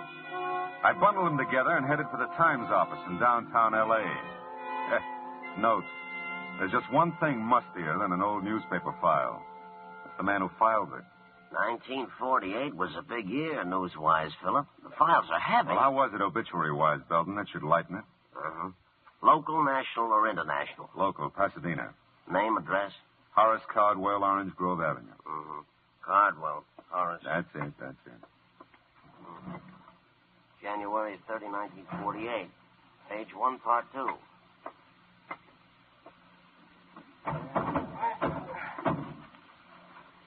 That's a good spot, page 1, part 2. Best local obit spot in the paper. Oh, I'll bet Horace was proud like anything. Let's see here. Candy. Oh, here it is. Mm-hmm. Mr. Cardwell is survived by his wife, Phoebe Reed Cardwell, at home. Period. Nothing. Hey, Belton, you got one for her? Her? Phoebe Cardwell. When'd she go? She hasn't. She's somebody? She's somebody. Cardwell, Mrs. Horace, parenthesis, Phoebe Reed, close parenthesis, Triad Belton. She could be more. She'll never make part 2, page 1 at this rate. Yeah, that's too bad, but read it anyway, huh? Born Waterloo, Iowa, June 7th, 1876. She's Gemini, Philip. That's wonderful. Will you just read? Oh, yeah. Okay. Married Horace Caldwell. Moved California. She was so. Oh, chairman of Art and Culture Committee, Live Oak Museum, Pasadena. That's it. Go ahead. Traveled extensively all over the world. Brought back many valuable paintings and objects d'art. Yeah, it's reasonable.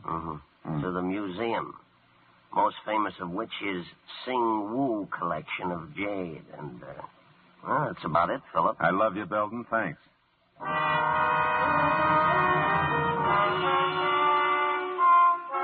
So Phoebe had brought the Sing Woo jade collection to Live Oak Museum in the first place. Now she had some of it, Stevens had more. And Fritzy Ott was even now nosing around for a taker. Where did that leave the museum? Nowhere, so far as I knew. Except closed till noon tomorrow, Sunday. And noon tomorrow, Sunday, would be too late. Fritzy and Stevens would be together by that time. Note. Percival Wallace is a quiet little man who doesn't like to talk to private eyes about museum business at home or anywhere. The museum has operated for 30 years, Mr. Marlowe, and not one shred of notoriety. Not one shred. Well, I think we can keep the record clean, Mr. Wallace. All I want to know is when the Sing Woo collection was stolen from the museum. I didn't say it was stolen. I said we no longer had it. Okay, you no longer have it. How long have you no longer had it? Well, it was since Christmas week, 1947. Would you notify the police? Certainly not. Why? Mr. Marlowe, I tried to tell you, not one shred of notoriety in 30 years. Yeah, but it's a valuable collection, and it's missing. The board of directors did subscribe to a reward, Mr. Marlowe. Only a fraction of the Sing Woo's real worth, of course. Mere $20,000. But, of course, this was done very quietly. Very quietly. So quietly, nobody knows about it. All right, tell me, did Mrs. Cardwell contribute to the reward? I don't recall. And you wouldn't say if she did. Thanks, Mr. Wallace. You're just downright bully.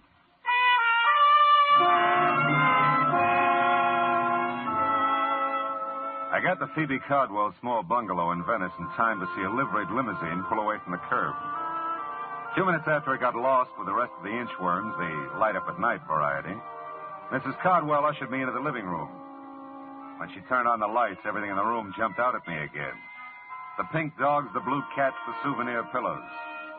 But the most notable things in the room were the jade and gold vases that were gone from the mantel, and the jade and gold ring that was missing from Phoebe Cardwell's old hand. This is delightful, Mr. Marlowe. Genuinely delightful. Yeah, well, I was afraid it might be a little too late to call. Oh, ordinarily, yes. Oh, but not tonight. Why, you just missed him, Stevens. He came back and took me for a drive. I just this minute got home. Oh, that's fine. Oh, thanks to you, Mr. Marlowe. I'm so grateful. He hadn't forgotten about me, you know. No, he'd been busy. Oh, sure, yeah. But he has. I'm embarrassed not to have mentioned it sooner, but I have your money for you, your fees. Oh, there's no hurry, honey. In fact, I've done so little that I... No, I won't hear that. I'll pay you in full, of course. All right. Say, this morning I was admiring your ring and the vases on the mantel. Were you indeed? Yeah. Well, I'm glad. They're quite nice, you know. Yes, they were. Did you give them to Stevens, Mrs. Cardwell? I beg your pardon? Did you give them to Stevens? Why, Really, Mr. Marlowe, you surprise me. That is none of your affair, you know. No, I'm a curious fella. I secured your services to perform a specific task. You've done that. I certainly do not intend to discuss Stevens or anything pertaining to him with you, Mr. Marlowe. All right. We'll leave it that way, huh? Not a word of any of this to Matilda now. All right. Phoebe, dear. Oh, Mr. Marlowe, dear. Yeah, I was just leaving. I told the girls at the club all about you, and I am right, aren't I? You are Julia Marlowe's son. Julia Marlowe, The actress. She played Barbara Fritchie for years. She did. Well, I'm sorry, but there are no Fritchies in our families for years, either side. Really, Matilda, Mr. Marlowe's busy. He was just leaving. Yes, wasn't I? Philip Fritchie Marlowe. Oh, it would have been a beautiful name.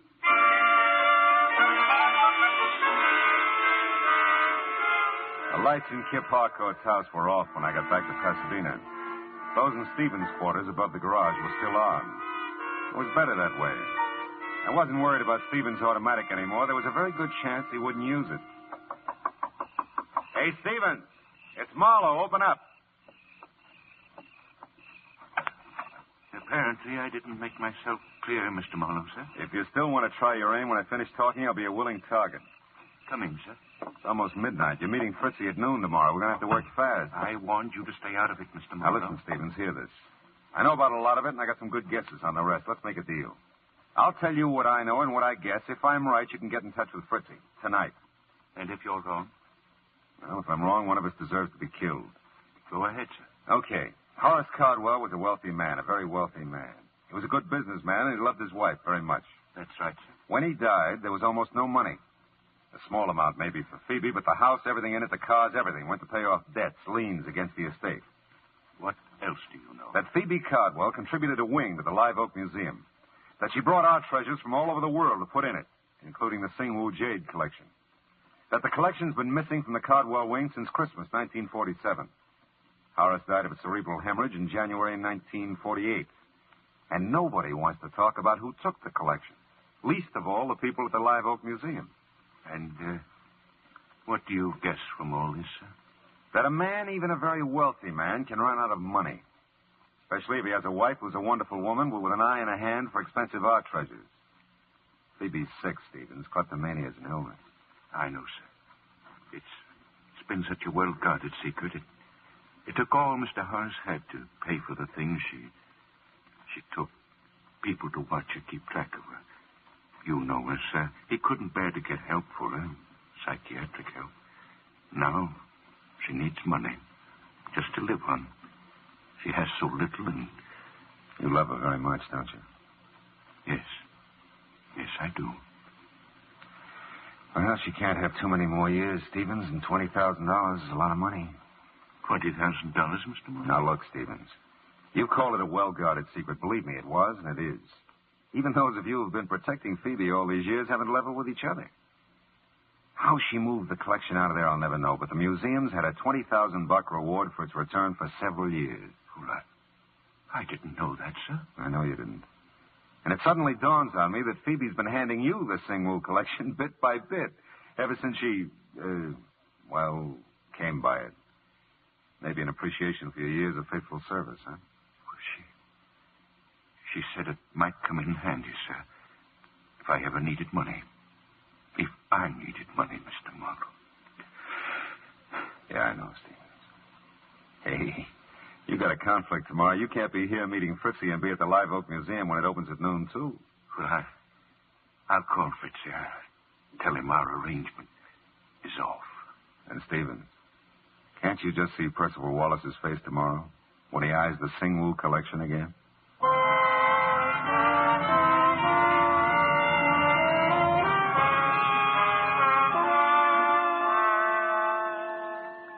Footnote to a happy ending. By 12:30 Sunday afternoon, the museum had the collection, Stevens had a certified check for $20,000, and we had an understanding. That Phoebe Cardwell would suddenly discover that Horace had left her some money after all. $20,000 in a checking account that had somehow been overlooked till now. Oh, well, the rest of Sunday was all mine. I stood at my window and looked down on 1,000 inchworms playing Follow the Leader. Back from the beach, the mountains, from Aunt Millie's, from anywhere. All kinds of people. Nice people. Not so nice people. Dames like Kip, whose husbands took trips. Sweet, harmless old ladies who took collections. Oh, well. Where's that book? Oh, yeah. Now, where was I? Oh, yeah, here it is. She was the most breathtaking thing he'd ever seen. She lay back on the divan, stretched, and smiled languorously up at him.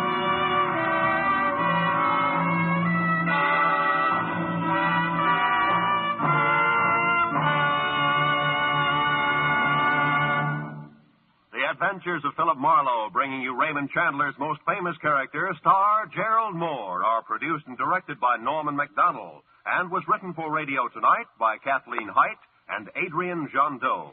Featured in the cast were Verna Felton, Bill Johnstone, and Lynn Allen, with Ann Morrison, Ralph Moody, Jerry Hausner, and Sidney Miller. Gerald Moore may soon be seen in the Santana production, Sirocco.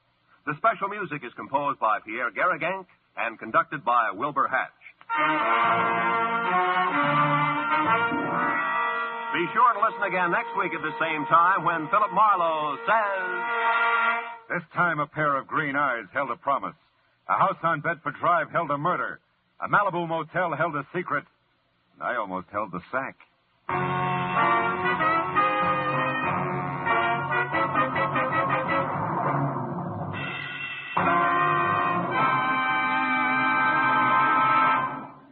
Songbird Evelyn Knight, a favorite CBS singing star, helps out vocally on the Mario Lanza Show tomorrow evening on most of these same CBS stations. Stay tuned now for Gangbusters, which follows immediately over most of these same CBS stations. Roy Rowan speaking. This is CBS. Hear Horace Hyde every Sunday night, the Columbia Broadcasting System. Now it is time to go back to Dodge City with Gunsmoke.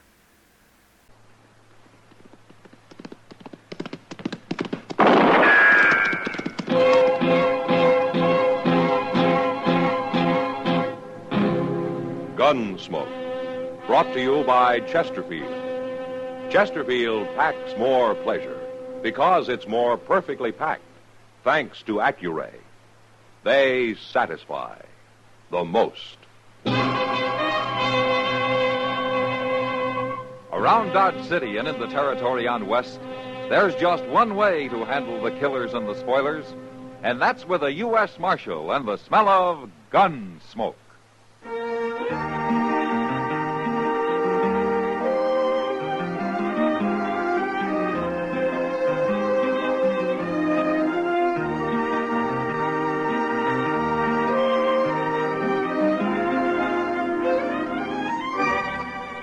Gunsmoke, starring William Conrad.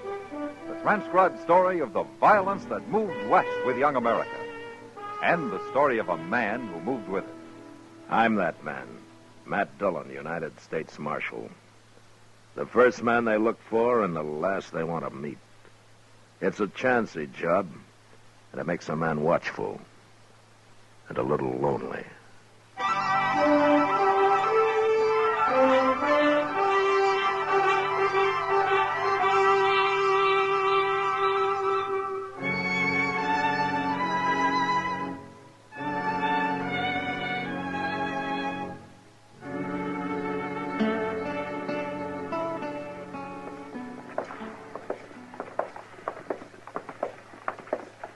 You get caught in the rain last night, Matt? I never left the office, Doc. I stayed home, too. Yeah? For once. Ordinarily, bad weather brings a rash of broken legs and babies with it. All out in the country somewhere. You always told me living in the open's good for a man, Doc. I said sun is good for a man. Well, you'll get some sun next summer, and you'll complain just as hard about that. When I think I could have an office back in Baltimore. When nice, clean people come to see me. Yeah, but nobody needs you in Baltimore, Doc. They get sick there, too, don't they? Oh, I don't know. I've never been there. You've never been? He's never been there. Hello, John. You wouldn't last 2 days in Baltimore, Matt. No? No. people are too polite and well-mannered. Well, you teach me what it's like, Doc, but some other time. Ah, there, now, you see what I mean? Yeah, that's what I mean. Oh, and Chester here. He could use a little refining, too. Well, now, don't get carried away, Doc. Morning, Mr. Dillon. Oh, Doc. Good morning, Now, what are you doing out here, Chester? Oh, I got up early this morning. All right, so you could sit on the porch here and watch the street like an old man? I already swamped out the office, Mr. Dillon. Yeah, for the first time in 2 weeks. Maybe you ought to get up early every morning. Mm-mm. I've got too civilized for that. Wait a minute. You didn't get up at all this morning. You were still up. Yes, sir. How much did you lose? Oh, I wasn't gambling. I was sitting talking to a little old gal I met, kindly keeping her out of the rain, you know. Oh, yes, of course. We know, don't we? Yes, yes. And it sure rained a barrel last night, too, didn't it, Chester? It sure did, Doc. Who's this? Some kid. I never seen him before, Mr. Dillon. You people tell me where I can find the marshal? You done found him. What's the trouble, son? My name's Gilden, Andy Gilden. Just come up from Texas with a herd. Oh, what's on your mind, Andy? There's a man been shot, Marshal. An unarmed man. What? Up the river a ways, where we're holding the cattle. The trail boss shot him this morning before it got light. We put a guard on the boss. Well, what's the name of this outfit? They're Star M cattle, Marshal. Star M. Then Harley Burke's the trail boss. He won't be for long. Not after this. Burke's a man of temper, and he's pretty rough, but he's decent. Hard to believe he'd shoot an unarmed man. Well, he did, Marshal. Is the man dead, son? He's unconscious. Has been right along. All right, let's get going, Doc.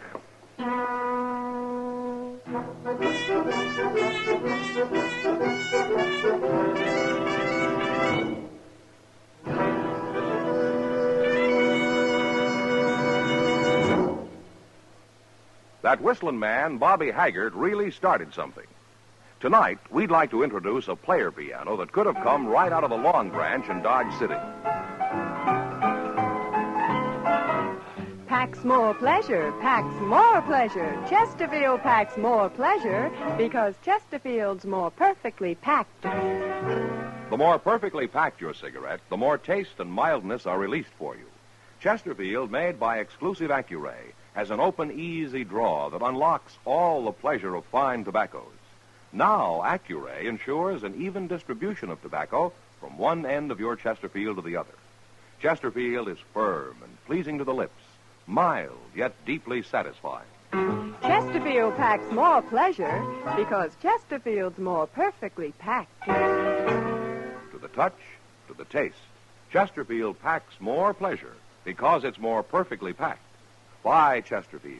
Mild, yet they satisfy the most.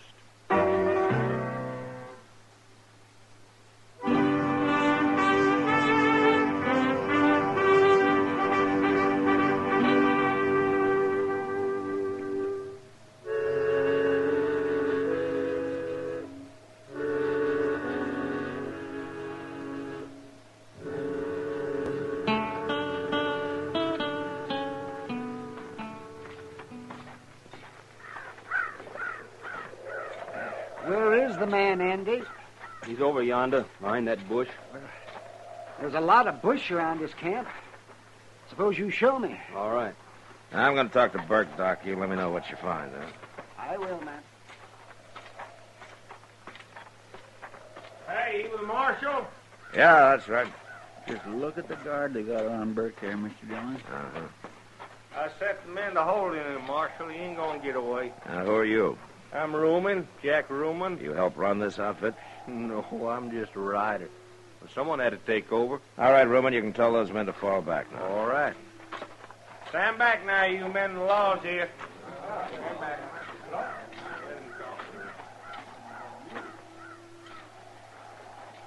Hello, Burke. Marshal. Tell me you shot a man. Oh, he shot him all right, Marshal. And Hodges wasn't even armed. I wasn't asking you, Ruman. You gotta hear the truth. Burke, he had done nothing but fight with Hodges the whole trip. On his neck about something every minute. Go on, you gotta admit it, Burke. I had no use for him. You hated him. He was lazy and no good. Of course I hated him. Burke, I've known you a good many years. You're as rough a trail boss as there is. You're rock-headed and you drive the men as hard as you do yourself, and I've seen you be downright mean about it. Could be. But I sure never figured you'd shoot a man. Yeah, surprised me too, Marshal. All right, tell me what happened. Well, it was raining. I'd been out with a guard. Only dry spot I could find when I come in was way over there by Hodges. I went to sleep, and he must have woke up and seen who it was. Then he come over and kicked me in the head. Hurt me bad, but somehow I got a bullet in him before I blacked out. You didn't know he was unarmed. What difference it make, Marshal? Make a lot of difference if he doesn't live. Doc here will know about that. No.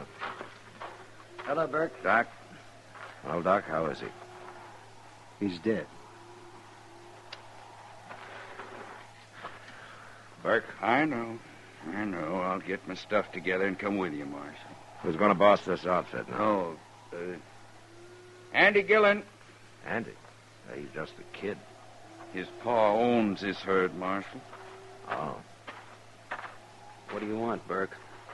Andy, your pa sent you on this drive to make a man out of you. Working for a murderer? You're boss now. Sell the herd, pay off the men, and get the rest of the money back to your pa. Can you do that? I'll be right with you, Marshal. Fine boss he was. Hey, Ruman, let's start moving them cattle downriver. Righty. Let's go, you men. Well, what do you think, Doc? Well, Matt, that man Hodges was shot in the head. And by somebody who was lying on the ground. Well, Burke admits doing it. Then I guess he did it all right. Yeah, but there's something he isn't telling me, Doc. And knowing Harley Burke, I'm going to have a hard time finding out what it is.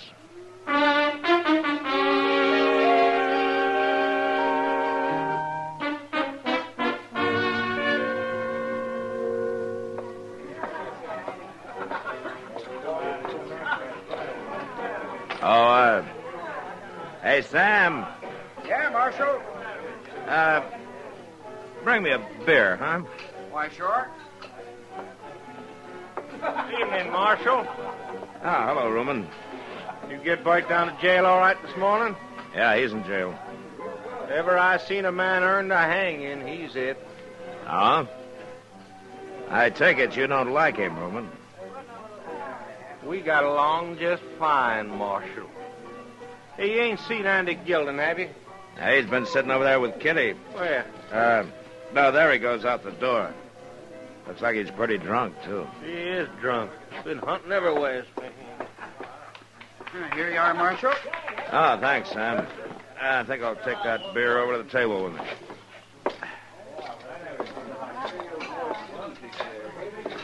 Hello, Kitty. You sure take your time, Matt. No? What's wrong? You saw me sitting here with that drunken kid. Why didn't you come over? Well, Andy Gilden may be a kid, but his pa owns the Star Inn. And Andy's now boss of the outfit. I heard all about his paw. He must be a rich man. And he wasn't talking about his money. Oh? He hates him, Matt. I never heard anything like it. Oh, why? The old man's too strict, probably. Like sending him up the trail just to make a man out of him. Yeah. Now that hasn't hurt him, Kitty. Matt, I think that boy'd kill his pa if he had a chance. All he talked about was how he'd like to get back at him. Well, what are you staring at me for? What? Oh, I'm sorry, Kitty. I was just thinking. Thinking about what? I'm glad I talked to you, Kitty. Maybe now I can find out what Harley Burke's holding back from me.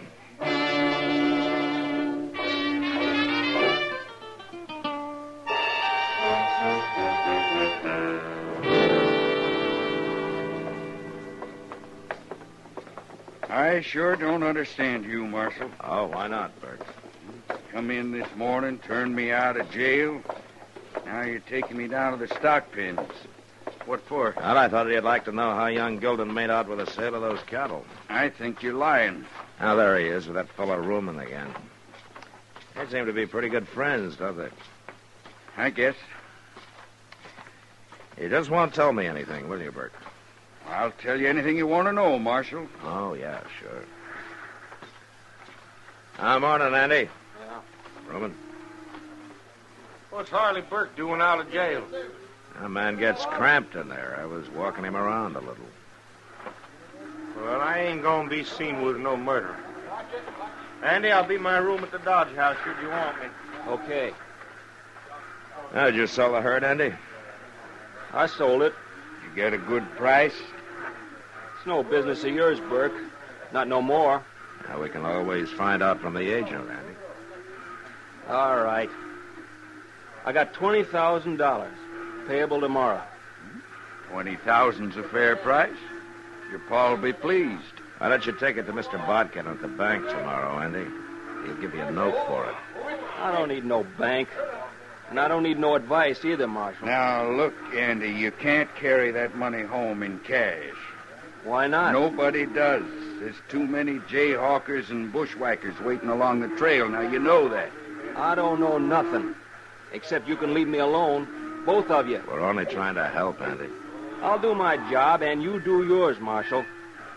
You go hang Harley Burke.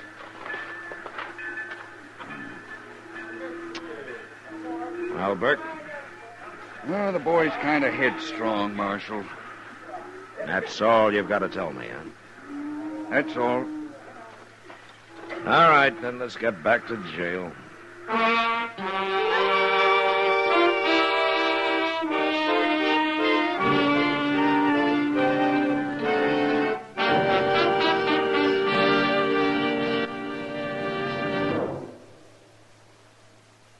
Where are you listening to Gunsmoke? In your kitchen? Getting ready for Sunday supper? Maybe in your living room, relaxing? Or out driving? Say, be sure and watch the road. But remember, there's pleasure ahead when you smoke Chesterfield. When you satisfy yourself with Chesterfield's better taste and mildness. You see, Chesterfield packs more pleasure because it's more perfectly packed. A more perfectly packed cigarette gives you an open, easy draw that unlocks all the better taste and mildness of fine tobaccos. And Chesterfield, made by exclusive Accuray, is more perfectly packed, with an even distribution of tobacco from one end of your Chesterfield to the other. Firm and pleasing to the lips, mild, yet deeply satisfying. Remember, to the touch, to the taste. Chesterfield packs more pleasure because Chesterfield's more perfectly packed. Buy Chesterfield. Mild, yet they satisfy the most.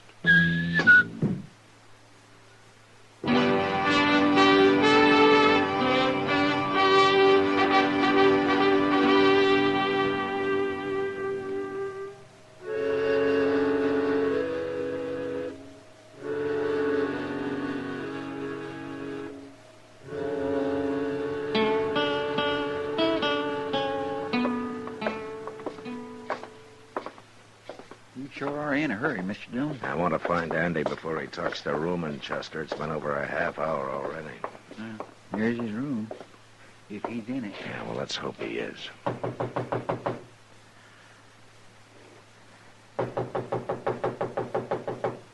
Who is it?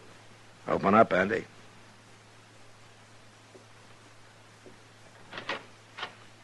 What do you want now, Marshal? Your gun. Here now. What are you taking my gun for? For Chester to hold on you while he's walking you to jail. Jail? Well, you're talking crazy, Marshal. Keep your voice down. Now, here's his gun, Chester. And you put him in a far cell. And you keep him quiet, huh? Real quiet. I understand. Come on, get moving, Andy. Ow! Now, look here. You don't shut up, I'll lump up your head with this gun. You can't arrest me. I ain't done nothing. Get moving. You can't do this. Of course I can't. Keep walking off.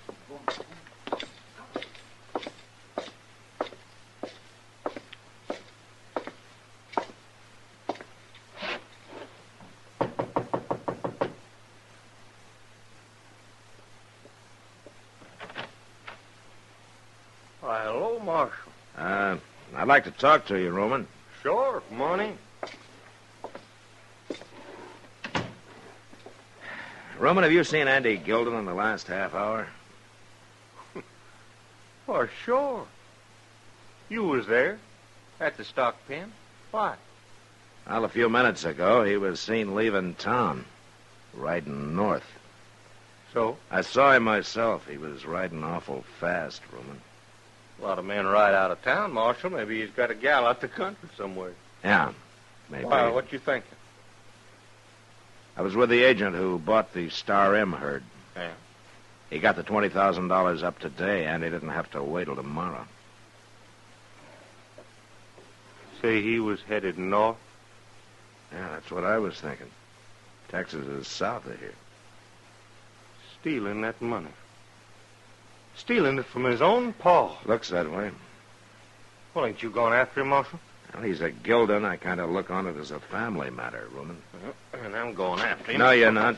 You go after him, there'll be a fight, maybe a killing. We'll let his pa worry about it. I'm going after him, Marshal. You can't stop me. Can't I, Ruman? Yeah, Marshal. You got Burke back in jail? Yeah. Well, I got something to say. And I want him to hear it, too.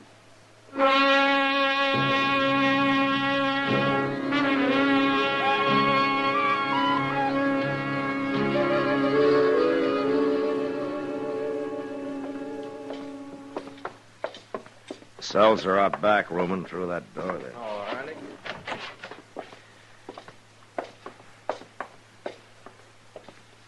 Burke, Ruman's got something he wants both of us to hear. Ruman, huh? Well, I've been waiting long enough. What do you mean? It was you kicked me in the head and shot Hodges. You know what you're going to say? It was not me done it. Of course it was. Now, don't be a fool, Burke. What'd I get out of it? I don't hate old man Gildan. I don't want to steal his money. Nobody stole his money. Mean you ain't heard? Heard what? Andy got paid off for them cattle today, and he rode out of town headed north. He did, huh? And what's more, he told me he killed Hodges. He's lying, and I can prove it. Shut up, Andy. They tricked us. Andy, they tricked us. They got us crossing each other. Roman killed him, and I can prove it. Oh, I'll kill you for that. Roman! Chester? Yes, sir. He got him all right. Got him right in the head. He's dead. What'd you let him do that for, Marshal? Well, he wouldn't have talked if I'd have disarmed him, Burke. I had to take a chance. Yeah, I guess you did. Maybe if you'd have talked, none of this would have happened. Well, I knew I didn't shoot that man, Marshal. But I knew the only way I'd ever find out who did was to just wait and see what they was after. Well, you knew they were in it together down at the stock pens. You knew they were going to keep the money. Yeah, but I didn't know which one was the killer. Well, it doesn't matter much now.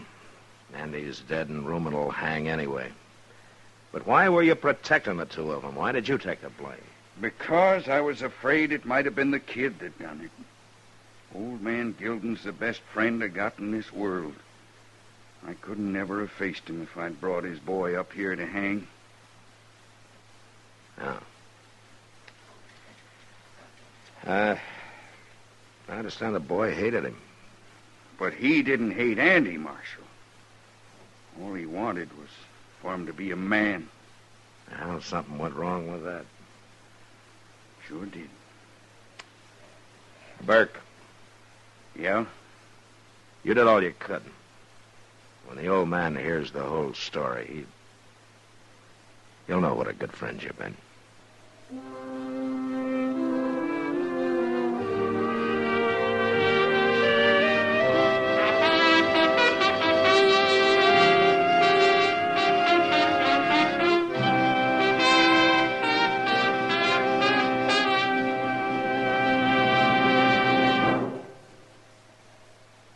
In a moment, our star, William Conrad.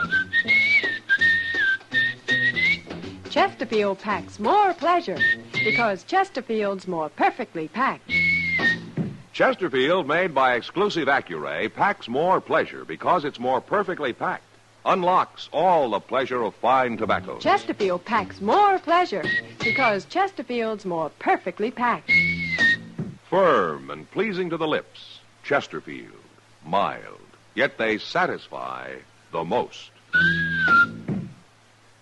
You know, one of the most unpopular men on the frontier was the peace officer.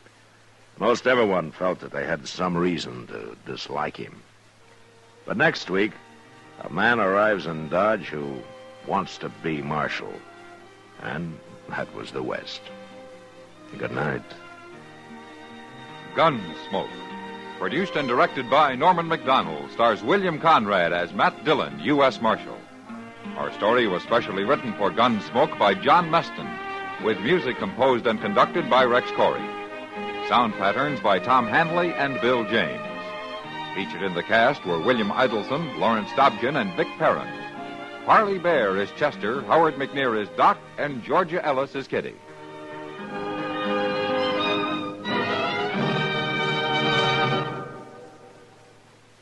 Smokers, this is it. L&M filters. So good to your taste, so quick on the draw. Make today your big red letter day, your L&M red letter day. Superior taste and filter, it's the miracle tip. Make today your big red letter day. Change to L&M today. L&M, so good to your taste. So quick on the draw. Get L&M today. Relax with L&M. So good to your taste, so quick on the draw. Join us again next week for another specially transcribed story on Gunsmoke.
Our next guest will give you the laughs. Just don't ask him to lend you money. It's Jack Benny coming up next.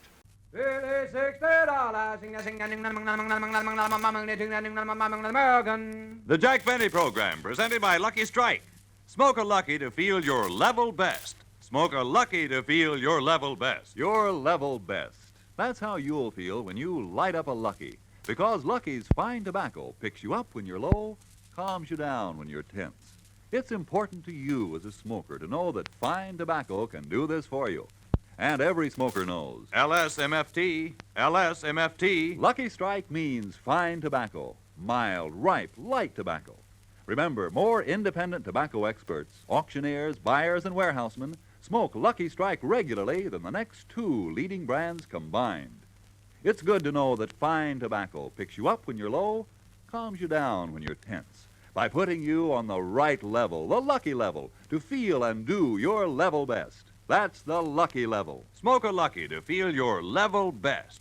Smoke a Lucky to feel your level best. The next time you buy cigarettes, remember, Lucky's fine tobacco puts you on the right level, the lucky level, to feel your level best and do your level best. Smoke a Lucky to feel your level best. Get on the lucky level where it's fun to be alive. Get a carton of Luckies and get started today.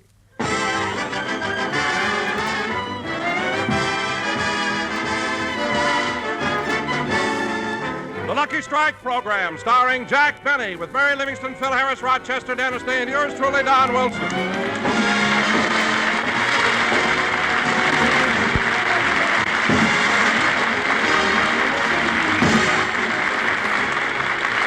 And now, ladies and gentlemen, let's go out to Jack Benny's home in Beverly Hills where we find... Oh, there's something wrong. There's a crowd gathered on the corner near Jack's house. Stand aside, folks. Here comes the ambulance. Stand back. Let the doctor through. Let the doctor through. Honestly, officer, it wasn't my fault. He jumped right in front of my truck. Jumped in front of your truck?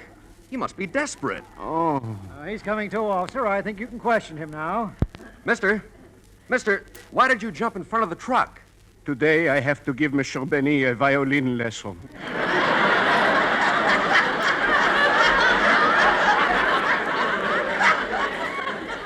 He's all right, officer. The truck missed him completely, and he isn't even scratched. Perhaps I will have better luck next time. All right, break it up, everybody. Break it up. Mr. Benny's house is right up the street. I know, officer. I know.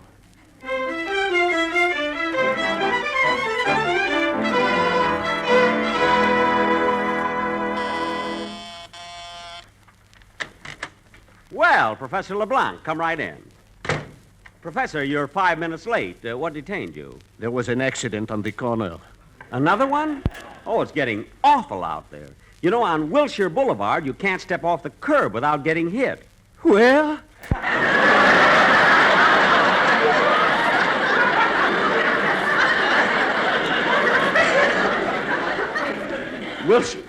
Wilshire Boulevard.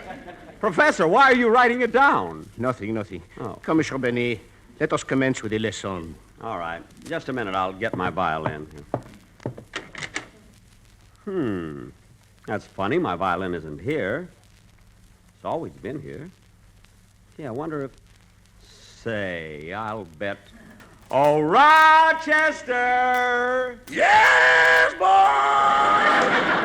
Where is my violin? I wish it was on a slow boat to China! Now, stop that. Oh, here it is. Come on, you can give me my lesson in the den, Professor. Oui, monsieur. Say, Professor, I've been thinking. You charge me $2 for giving me one lesson a week. How much would you charge to come over here twice a week? $8,000.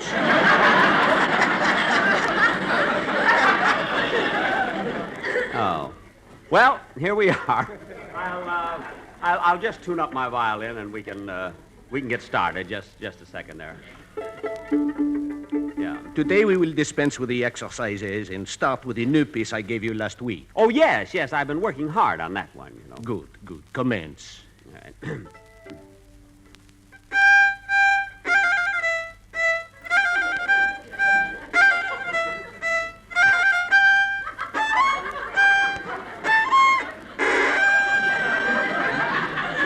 No, Monsieur Benny. You must slide up the string with your little finger.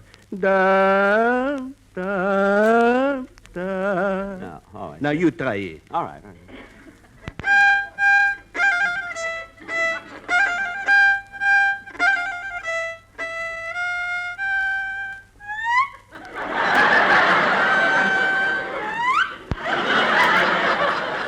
Whoops. It was too high, huh? Yes, take your finger out of your nose.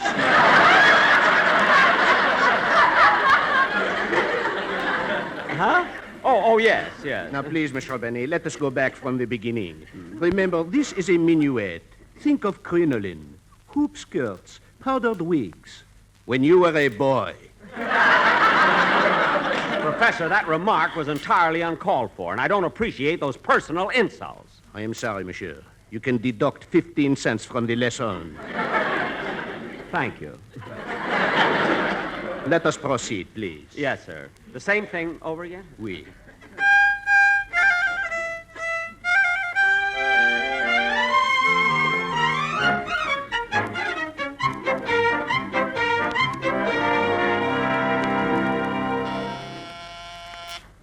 There's the door. How do you like that? The mopping pail right in the middle of the floor. When Mr. Benny's through with those things, I wish he'd put them away. Hello, Rochester. Oh, hello, Miss Livingston. Come on in. Is Mr. Benny here? Yes, ma'am. He's in the den taking a violin lesson. It sounds like a cat giving up his ninth life. Rochester, we shouldn't tease Mr. Benny about his violin. He plays beautifully. He does? Yes. Mr. Benny has the tonal quality of Isaac Stern, the bowing touch of Fritz Kreisler, and his fingers have the dexterity of a Heifetz. Miss Livingston, do you really believe that? No, but Mr. Benny is playing at the opening of a Turkish bath tomorrow, and that's how they're advertising him.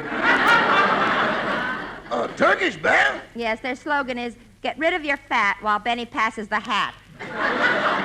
Oh, I see. Rochester, I'm all through with my... Oh, hello, Mary. I've been taking my violin lesson. Where's your teacher?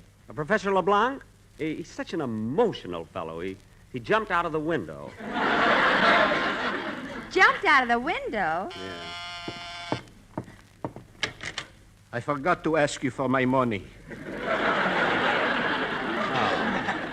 Oh, well, come right in, Professor, and I'll, Hey, wait a minute, Mary.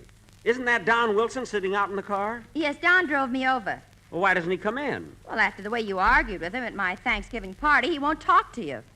Won't talk to me? And I don't blame him. You owe him an apology, and I'm going to make him come in. Don! Oh, Don, come on in. Well, okay, but I won't talk to Jack.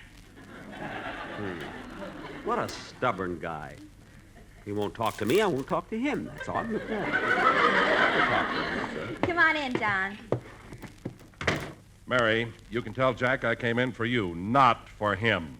Jack, Don says he came in for me, not for you. Well, you can tell Don that just because I made a mistake last week, he doesn't have to pout over it. Don, Jack says just because he made a mistake last week, you don't have to pout over it. Well, you can tell Mr. Benny that if he knew more about history, he'd know the Pilgrims landed on Plymouth Rock, not Cape Cod. Mr. Benny, Don says that if you knew more about history, you'd know that the Pilgrims landed... Oh, yeah? Well, you can tell Mr. Wilson that if he doesn't shut up, you'll punch him right in the nose.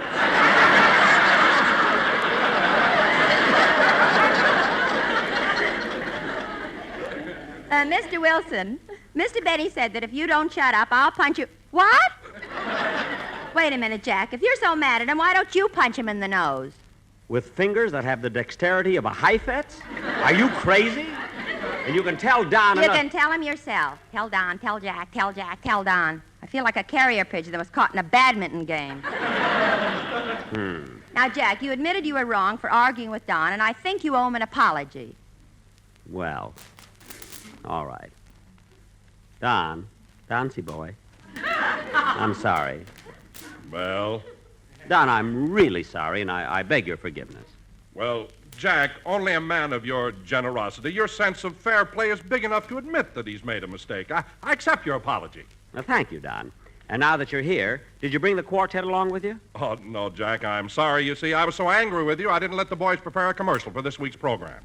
Well, that's all right, Don. Gee, you're so clever. I mean, you can do a commercial all by yourself. But, Jack, just one voice? It wouldn't have any color. One voice? What are you talking? Why, you're a man of many voices, many moods. I am? Why, certainly. You could do it, Don. Look it. Do it, let's say, the commercial... Well, we'll do it first like Charles Boyer. Boyer? Sure. Go ahead, Don. Try it. Okay. That's it, Don. Come with me to the Casbah. Your lips look so beautiful holding that Lucky Strike cigarette.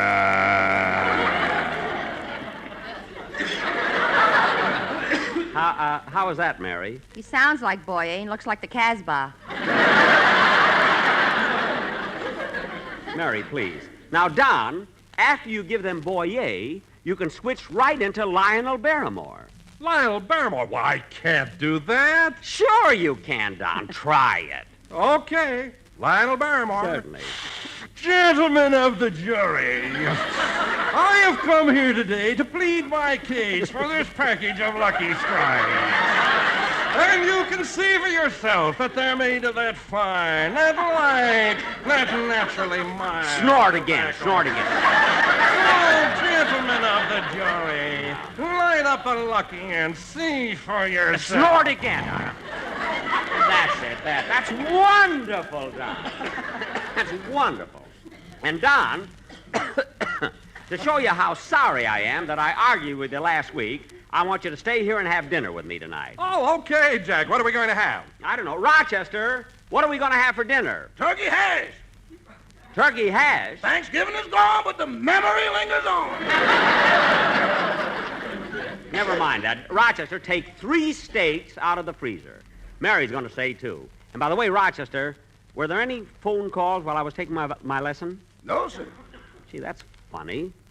She's supposed to let me know if our date is okay for tomorrow. She? Who's she? I'm not telling.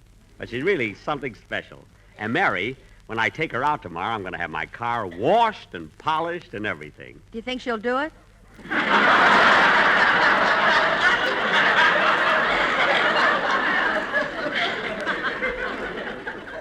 Oh, stop. Mr. Benny, I would like to go. Please pay me for the lesson. Oh, yes, Professor. I'm sorry. I'll go get her right...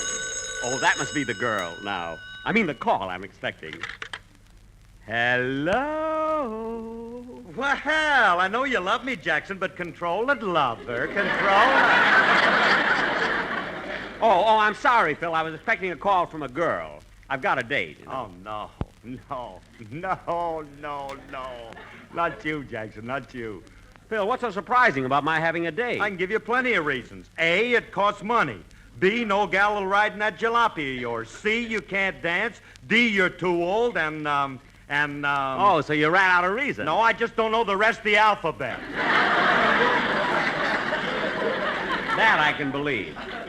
And just because I have a date with a girl, Phil, you don't have to make such a big thing out of it. Well, I'm just surprised, Jackson. Why? You never have no dates till spring when your blood starts to circulate.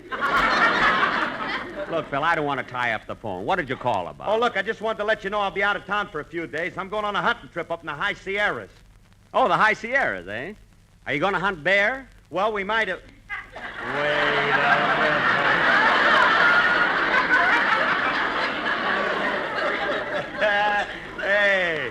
Hey, wait a minute, Jackson. What? Ask me that again. I said, are you going to hunt bear? No, I'm going to be dressed to kill. Oh, Jackson, sometimes I wish I was Alice so I could be married to me.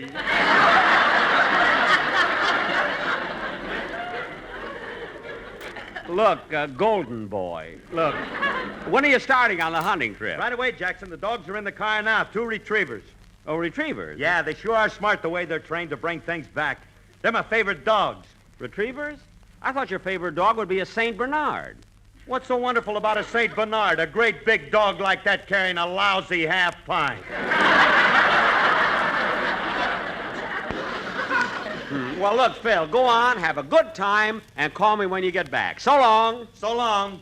Good health to all from Rexall. All right. Goodbye. When is Bill going hunting, Jack? Right away. Gee, I bet he has a good time, too. Mr. Benny, please do not keep me waiting like you always do. Oh, yes, Professor, your money. I'll get it for you. Say, boss, this letter just came from England, and it looks very important. On the envelope, it says from Princess Elizabeth. Oh, my goodness. Princess Elizabeth. Here, read me let it. Let me read it. I'm so... You read it to me, Rochester, will you? Okay. Go ahead. It says, Dear Mr. Benny, I want to thank you for your kind offer, but regret to inform you that we've already signed up for a diaper service.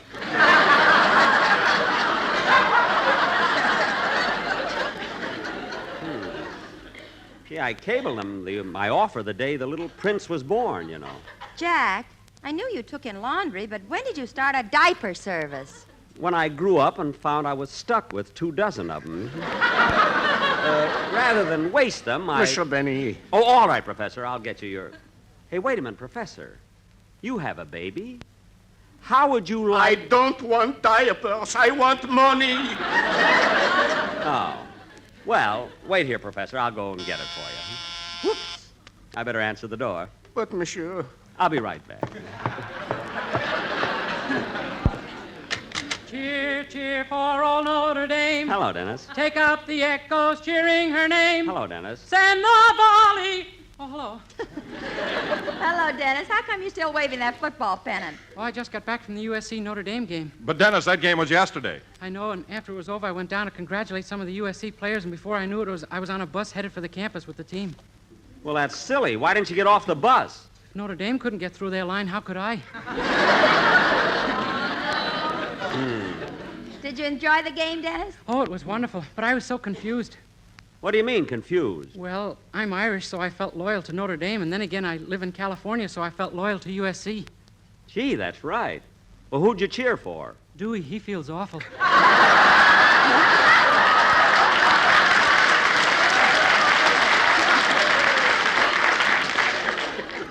What?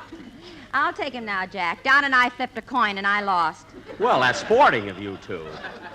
Did you have good seats at the game, Dennis? I sat on the 50-yard line. It was awful. Why? I got chalk all over my pants.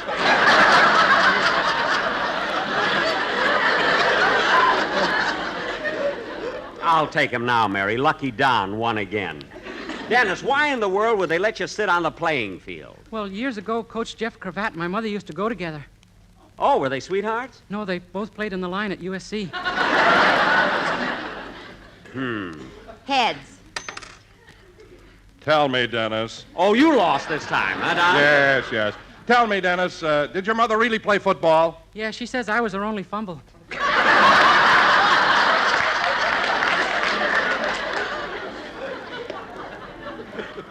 I'll take heads again.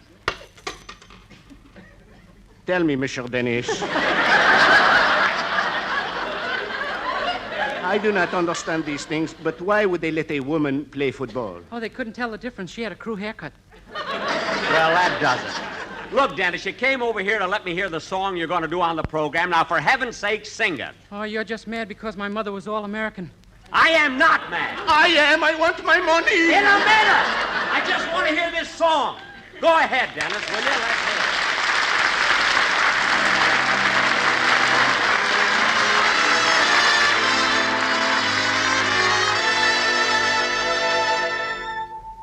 Say it isn't so. Say it isn't so.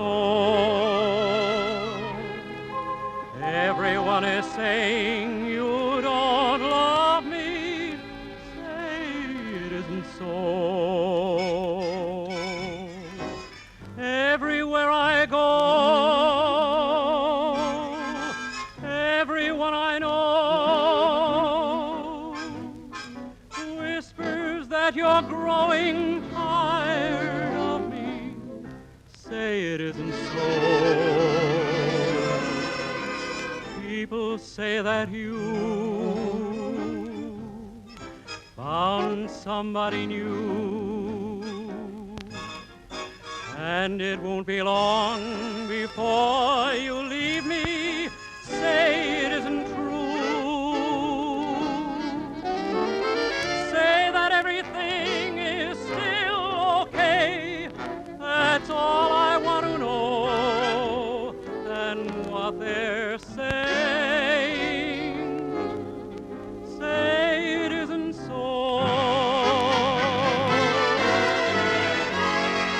Say that everything is still okay. That's all I want to know. And what they're saying, say it isn't so.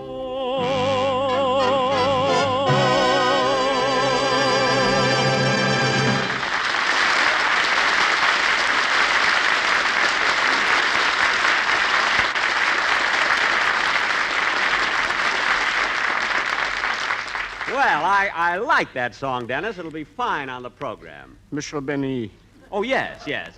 Oh, by the way, Professor LeBlanc, in case you haven't ordered your Christmas cards yet. I do not want Christmas cards. I do not want diapers. I do not want my pants pressed. I'm hungry. I want money. Hungry? Well... No more turkey hash. Money!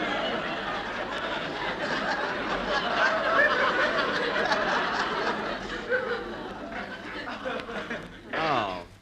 For heaven's sake, Jack, why don't you go down to your vault and get him his money? All right, Mary. Professor, I'll go down to my vault and I'll get your money right now. You can wait right here for me.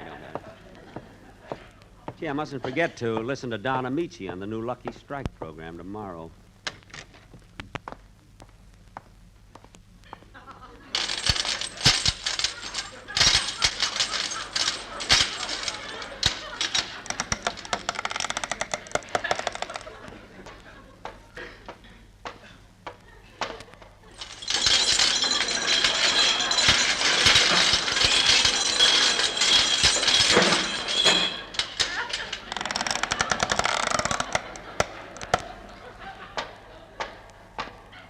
Who goes there? Hair of gold, eyes of blue.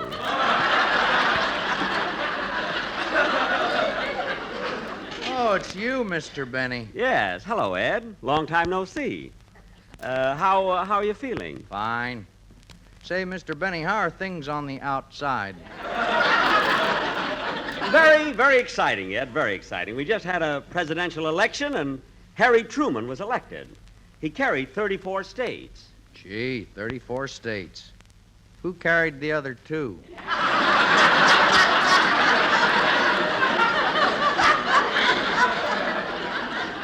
No, Ed. We have 48 now.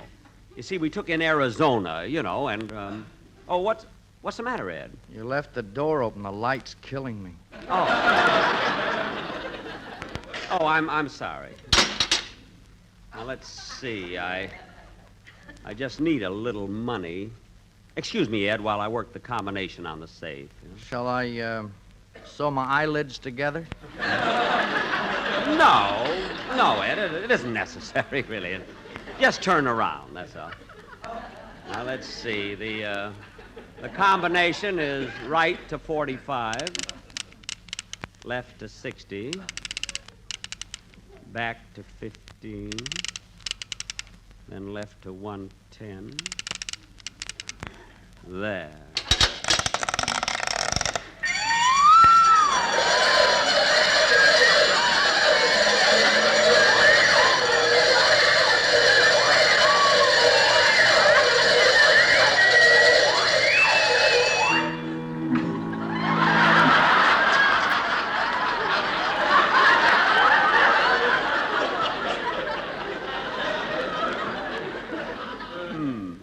Say, Ed, did the alarm sound a little weaker than, Did it sound a little weaker than usual? I'll tell you in a minute. I'm counting the dead gophers.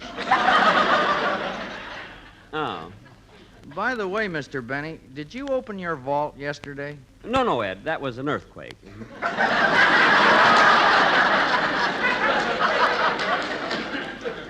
Now, let's see. What do I owe the professor? $2 for the lesson, less 15 cents for insulting me.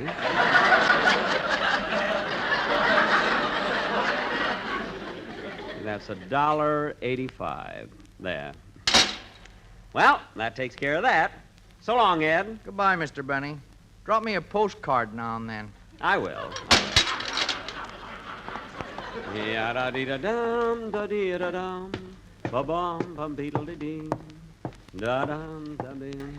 Well, here's your money, Professor. Oh, thank you, Monsieur Benny. La la la la la la la la. Gee, the French people are so emotional. Well, come on, Don. Would you and Mary like a cocktail before dinner? Oh, now, look, Jack, you don't have to go to all this trouble just for me. You apologized, and that's all that was necessary. Well, Don, if Jack wants to invite you to dinner, you ought to stay. Certainly. We'll have 3 big steaks and all the trimmings. Well, thanks, Jack. After all, Don, last week I had a big argument with you, and it was my fault. You were right, and I was too stubborn to admit it. And, as Rudyard Kipling once said, you have suffered the slings and arrows of outrageous fortune. So I intend to make it up to you. Jack. I intend to make it up to you. Jack. Huh? Kipling didn't say that. It was Shakespeare. No, Don. See, I was reading it just last night, and Kipling... Jack, I happen to be quite a student of Shakespeare, and I say you're wrong. Don.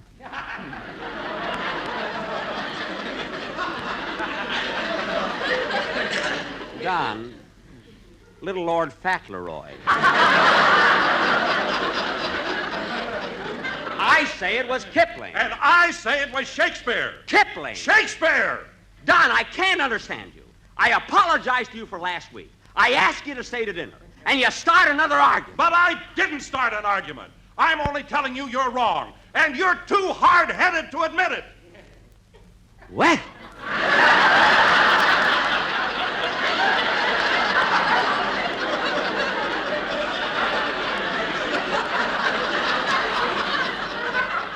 Don Wilson, I'll thank you to leave my house and never darken my doorstep again. All right, I'll go. Goodbye. Goodbye.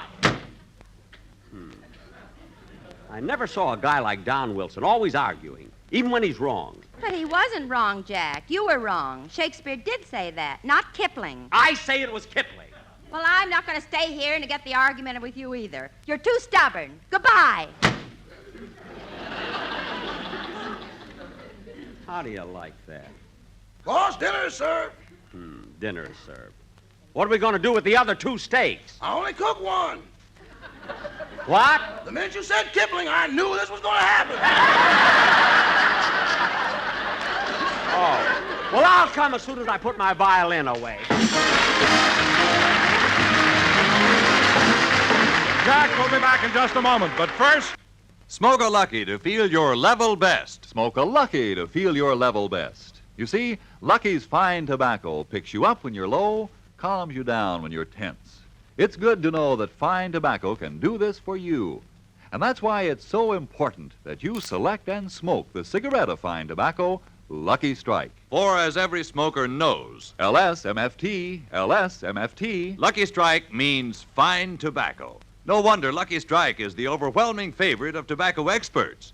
For more independent auctioneers, buyers, and warehousemen smoke Lucky's regularly than the next 2 leading brands combined. So, smoke a Lucky to feel your level best. Get on the right level, the Lucky level, where there's real joy in living, where it's fun to be alive. The Lucky level, where you feel your best and do your best. Smoke a Lucky to feel your level best. Smoke a Lucky to feel your level best. Get on the Lucky level, where it's fun to be alive. Get a carton of Luckies and get started today. Boss, well, what are you looking for? I'm looking for that book I was reading last night, that book of Kipling. The book you were reading last night? Well, that was Shakespeare. But on the cover it said Kipling. That's the man you borrowed it from, Sam Kipling. Oh, yes. Darn it, now I'll have to apologize to Don Wilson again. Well, I'll give him a steak and he'll be happy. That's all. This is NBC, the national broadcasting company.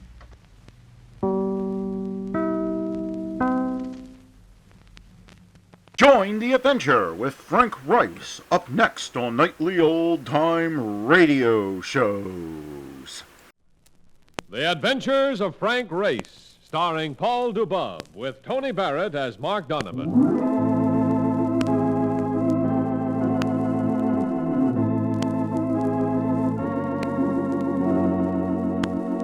The war changed many things, the face of the earth and the people on it. Before the war, Frank Rice worked as an attorney, but he traded his law books for the cloak and dagger of the OSS. And when it was over, his former life was over, too. Adventure had become his business. The Adventures of Frank Rice.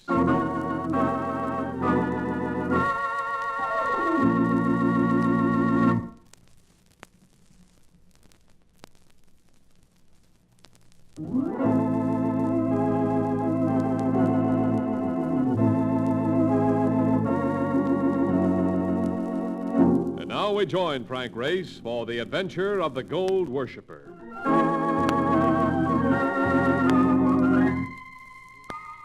The Western and Orient Insurance Company has been in existence nearly 100 years.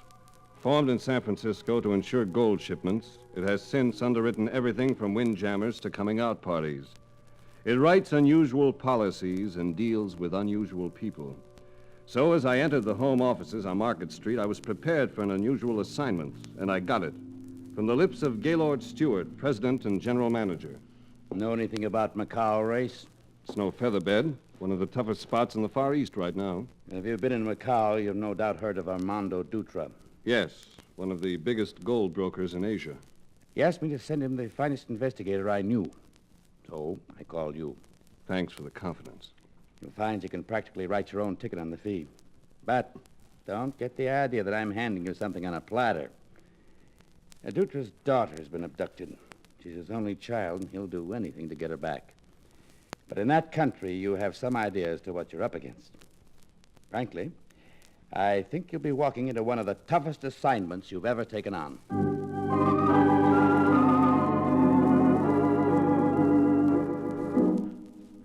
Macau on the south coast of China. Blue skies and a benevolent sun. The last time I'd been there, I'd known nothing but rain. This was quite a change. And I found it hard to retain the feeling that I'd come to participate in violence. Here was a colony about which the poets had sung, and I was ready to believe the lyrics. Then, less than an hour after Mark Donovan and I had checked in at the Bella Vista Hotel, there came a knocking at our door. Visitors already? I'll get it, Mark. Race! I'm all right, Mark. You sure? I've opened doors like that before. Yeah. You twisted just in time on that one. Look at your coat, will you? Powder points. It'll go on the expense account. Look, what's a pitch on this? We only been in town a couple of hours. Could have been a door-to-door salesman who didn't care for my expression. No, wait a minute. I'm for real. Nobody knows us here. Mark, when you move into a thing like this, you're usually pretty well tagged, and by all the wrong people.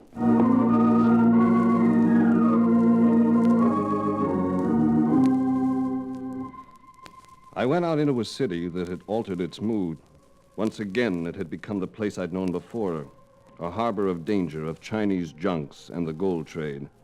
And I was there for a date with the highest priest of that trade, Armando Dutra. Seeing him for the first time made me think of chilled champagne. Strange sort of man. Insisted on showing me through his gold processing plants before we talked about anything else. We buy gold from the rest of the world, Race. The price of $35 an ounce. Then we sell it for $50 to the frightened men of China who seem to think that gold is their only security. It comes to us in the shape of these heavy bars. We then reduce it to these thin sticks you see here. There is an additional profit in that. Our buyers do not require as rich a gold as we import. Our business is legal and profitable. Naturally, there are thousands of the unscrupulous who try to prey upon those of us who receive its benefits. And now, some of them have found a way to take my daughter. You heard nothing about her? I received a demand for money. 5,000 American dollars. I paid it, but my daughter has not been returned. Where was the money delivered? To a dockside tavern kept by a Scotsman who once served with the British Army. Was the tavern watched? Oh, yes. I was instructed to hide the money in one of the rooms of the place. I was warned against any attempt at spying, but discreetly, from a distance, I had the building watched. Any result? We noticed a man who dropped in at the tavern several times. We noticed him because he was well-dressed and because he carried one arm in a sling. Naturally, I could not afford to have him picked up. Could I see a photograph of your daughter? Unfortunately, no. She has not had her photograph taken for several years. I forbade it because I was afraid of just what has happened. Abduction. She has dark hair, blue eyes. Her mother was a Russian. She is quite beautiful. But I realize that this might describe 100 other women in our area. I'm afraid so. I think it only fair to tell you, Race. You will not be working alone in this. I have been able to call in Eric Decker, a European detective. Also Major Carstairs, Hong Kong police. Carstairs is here now. I shall have him come in. Dutra rang a bell. A servant appeared for a few terse instructions, and a few minutes later I met Major Alan Carstairs. I've heard of you, Race. Glad you're in on this affair. It looks a bit sticky. Dutra's been telling about this fellow with the bandaged arm. And from what I can gather, he might be an Englishman, a Frenchman, or any Caucasian.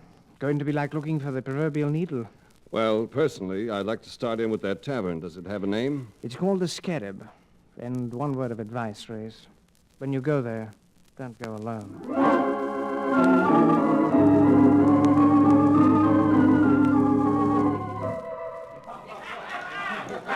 The Scarab. and one look at it gave plenty of reasons for what Carstairs had said. It wasn't hard to spot the proprietor. He stood behind the bar beneath a blown-up picture of himself in kilty uniform. Holy cow, what a layout. I would feel safer in a coffin. Listen, Race, look, if we start anything here, let's do it back to back. Huh? Move around, see what you can find out. I'll talk to the owner. All right. What do you have, lad? Scotch and soda. Oh, a yank, eh? Well, that means I better make it a double. No? A double, yes. Yeah, you're a stranger around here. Yes, I'm called Frank Race. I'm Dalglish, which is too much for most of these people, so... So they call you Scotty. Hey. That's a good likeness of you up there, the Argyll and Sutherland Highlanders. You knew our Tartan. I know where you were, too. Dunkirk, Ellerslie, Normandy. Wait a minute. I'll have a drink with you. And yours is on the house. It's good to meet a lad like you. That goes double, Scotty. And may I say you have a sharp eye for strangers. In this business, you need it. Then possibly you remember a man you had in here a few days ago. A man with his arm in a sling. It's possible that I do remember such a man. But intending no hurt to your feelings, having a quick eye for a stranger and being willing to gossip about him are two different things. So they are, Scotty, so they are. I understand. Good. Here, fling this down your hatch. And it's on the house, too. He was friendly about it, and there was nothing to do but answer his grin with a shrug. But if one man won't talk, there are always others who will. As I finished the second drink, I felt a pull at my sleeve. The act of a little man standing next to me, an emaciated little man with a face like a dose of quinine. I am Cheng. If you would know about this person you seek... He waited for my nod, then led me to a table at the far end of the room. This man with the broken arm. It is important that you find him. Shall we say, quite important. Important enough to be worth $100 American. Provided I see my man. You would perhaps be willing to tear the bills in two and give me half on the count? That's agreeable. Here.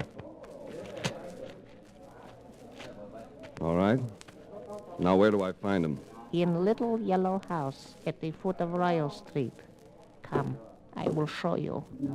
He started to get up, but a hand on his shoulder jammed him down again. There were two of them standing over us, and Cheng had taken on the look of a hen that's just been thrown into a poultry scale. You didn't think you'd get away with this, did you, Stooley? Get away with what? You know what happens to guys who squeal, don't you?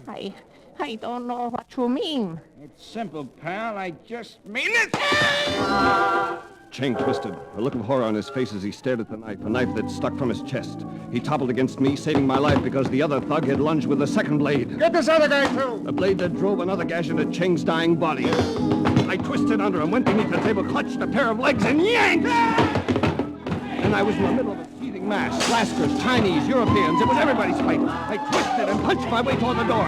I got to within 10 feet of it with one eye shut and an arm numb. Race, one day, not good, Race. I hate to ruin my bottle goods that way, but he'd have shot you, Race. Hey, Scotty, you certainly would have. Here comes one of them, Race. Wait a minute, I'll take this one. And this one is from me. Come on, get out of here, the pair of... I'll be back to settle with you, Scotty. I'll be back.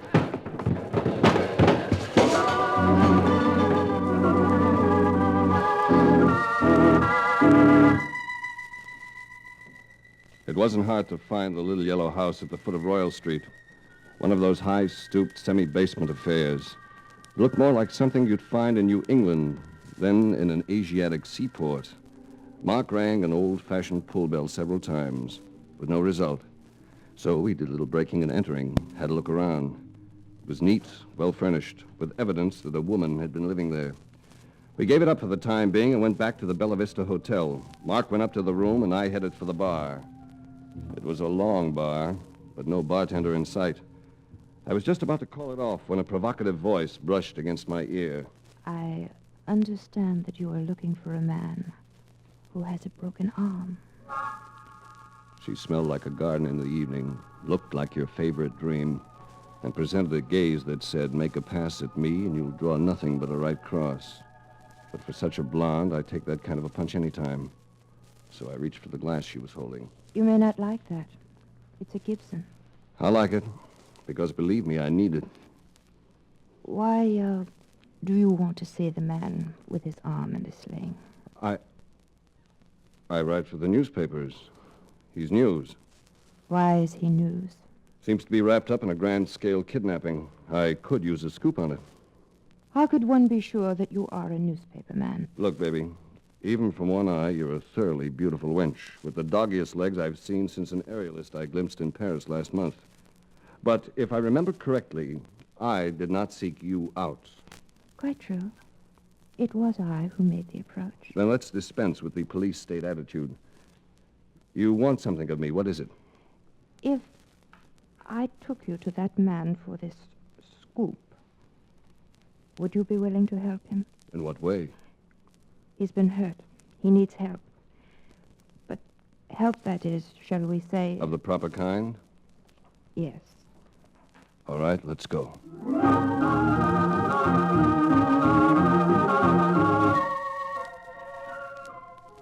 In the cab, she identified herself as Afton Gage from New Orleans. It sounded sincere.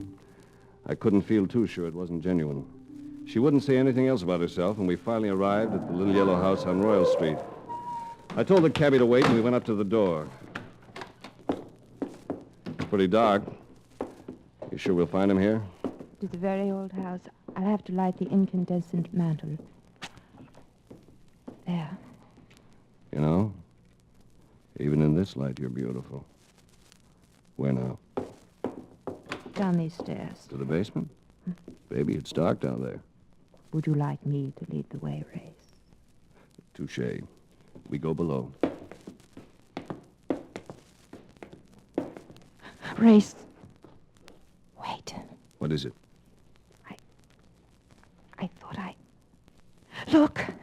The ceiling! Don't see a thing. Don't see how you can either. Not but...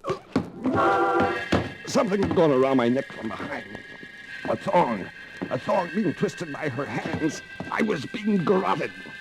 I tried to kick back, but her shins were too high. I was going unless... With a last effort, I threw myself forward.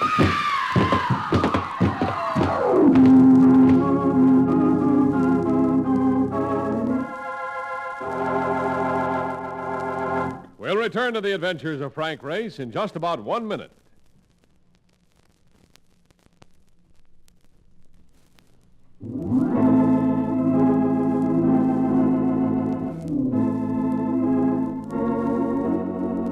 And now back to the adventures of Frank Race.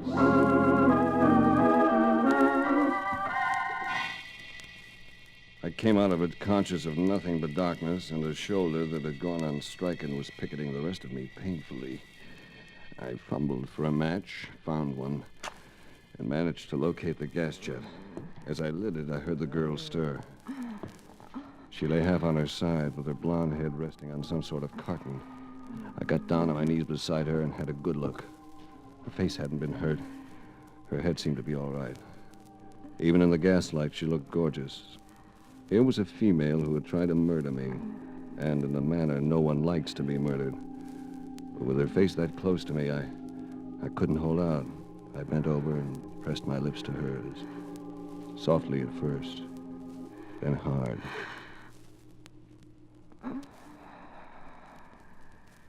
Coming out of it, baby. What happened to us? Nothing much. You tried to throttle me. We pitched down the stairs. I must have been the buffer. You seem to be all in one piece. I think I'm all right. You want to try getting up? Race. You kissed me after what I did to you. Why? You're very lovely. Is that all it takes? Being lovely? Who knows? Least of all the man who does it. But I'm no problem to myself. You're the question mark. After all, I was only trying to help you. So you make an effort to murder me. Trying to help me? I've been trying to find you to return you to your father. I don't know what you mean. Let's drop the act, baby. That hair of yours, it's lovely, but the tint isn't natural. I had a look just now. The roots are quite dark. All right. So I am Stephanie Dutra. But I want to be let alone. Which means there's a man in the picture. Yes, there is a man. I'm in love with him. But with my father, such dreams are impossible. So the two of you pulled this abduction hoax. Have you married him yet? Not yet. There have been difficulties. How old are you, Stephanie? That's always a futile question, Race. In her own mind, a woman is always too young or too old. Never of an age to reveal. My guess would be about 19. You're entitled to your judgment. I'm gonna have to take you home, baby. I suppose so. But first, with the arm that still worked, I drew her slowly to her feet, slipped the arm around her, and kissed her again. For a second, I got no reaction at all. And suddenly a pulse seemed to throb through her body. And for just an instant, I felt sure she returned the caress. Race, what are you trying to prove? Just a little therapy, honey. If it works, you might be a lot happier. Come along. If it is your intention to return me to my father, let's get it over.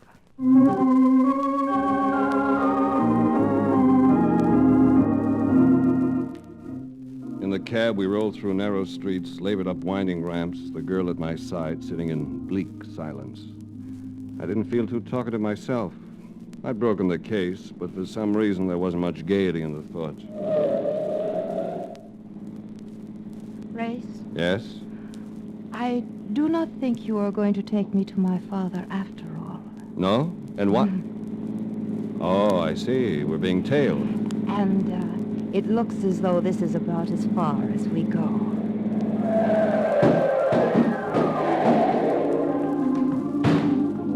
They pop from that car like slices from a toastmaster, 4 of them, including the 2 knife wielders of the Scotsman's Tavern. Move over, doll, while I plug that guy. No, you will leave him alone. I insist on it. Okay, but if he makes one phony move... Race. Goodbye, Race. So long, Stephanie. Lots of luck. Thank you, Race.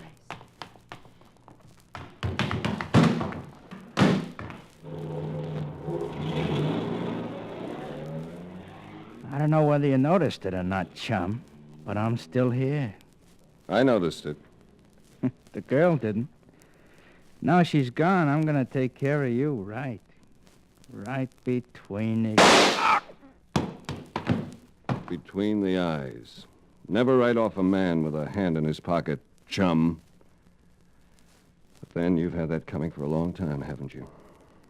It evens up for what you did to that Chinese.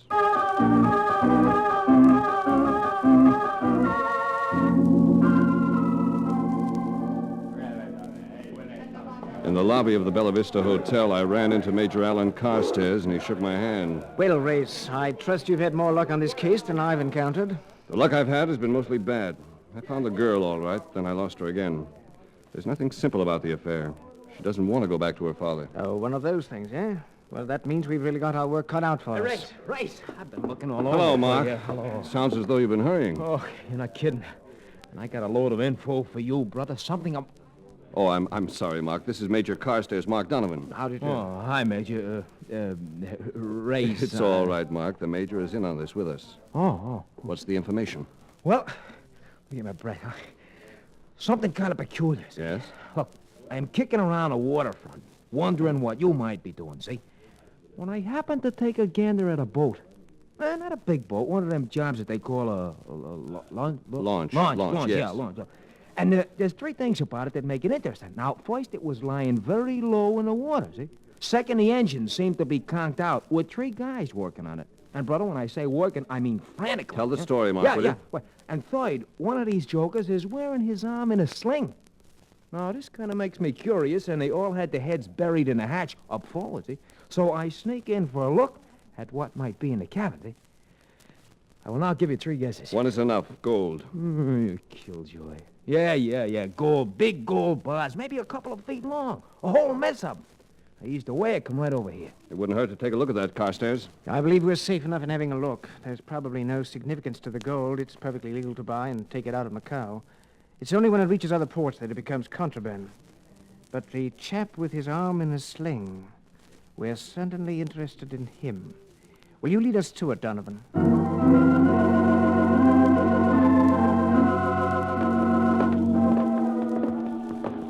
Hold it. There she is. Look, and they're still working on the engine. They're trying to start it. We still have time to stop them. Come on. Hey, they're pushing it away from the dock. Hold it. We want to come aboard. They don't look as though they're gonna... Race! Dock! Move back, Race! Oh, look, chum, we ain't got a chance against that chatterbox. He's quite right. We'd better clear out of here.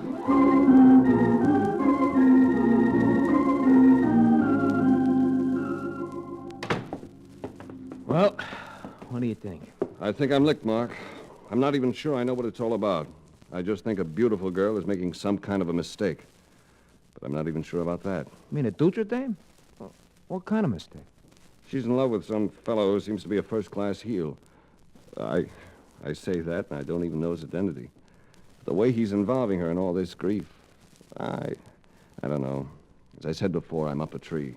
Well, you must admit it's exciting anyway. Kidnappings, guys blazing away with Tommy guns, long, thick bars of gold.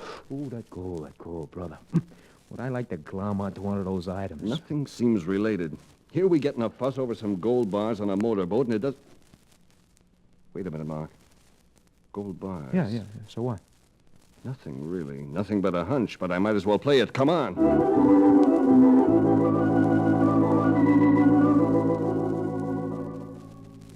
I tell you, Race, it's cruelty to animals. This animal, me. You run me around town for 3 hours. We've been hiding in this doorway for another couple hours. I'm getting hungry. Something will break, Mark. It's got to. Yeah, and it's probably going to bring my... Hold it.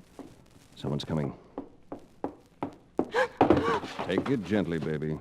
We've met before. Race. Yes, Race. Knock on the door, Mark. Yeah, sure. Come in, honey. I thought... Hello, Carstairs, or whatever your name is. What are you doing here? Carstairs. What does he mean, Johnny? I don't know, honey. Let's step inside, baby. Close the door, Mark. What did you call him, Stephanie? Johnny? Johnny what? His name is Anders. Johnny Anders. He's been calling himself Major Carstairs of the Hong Kong Police Force. He's been working for your father, trying to solve the mystery of your abduction. Tell me something, baby. What do you know about a motorboat called the Lotus? Does it belong to Johnny? Yes, but You don't have to tell him any more, Stephanie. No, she doesn't need to. It's been a bad deal, baby. This man's been taking you for what we call a ride. He got information from you, didn't he? About the workings of your father's gold processing plant, about the people who worked there. He needed that information so he could steal about $1 million in gold. You were only part of the loot, Stephanie, believe me. He's weaving quite a fairy tale, honey. Come on, let's get out of here. No, Johnny. I don't think I want to go. Oh, just like that? A few words from this guy and you throw everything out the window. I think I changed my mind before this, Johnny. It's just that now I'm sure of it. Well, that's a shame, honey. Because I can't leave you here, can I? Hold it, Reese! This gun spits lead faster than you can think. I'm sorry I have to do this, but it... Hey, Reese. What tipped you off? I've always thought my pip-pip accent was very good. It wasn't the accent, Johnny. It was that gold. If you'd really been Major Carstairs of the Hong Kong Police Force, you'd have known that gold never leaves Macau in long, chunky bars. It comes in that way, but they reduce it to small sticks for export. Well, a man can't know everything, can he? But then it doesn't always pay. Take you, Race.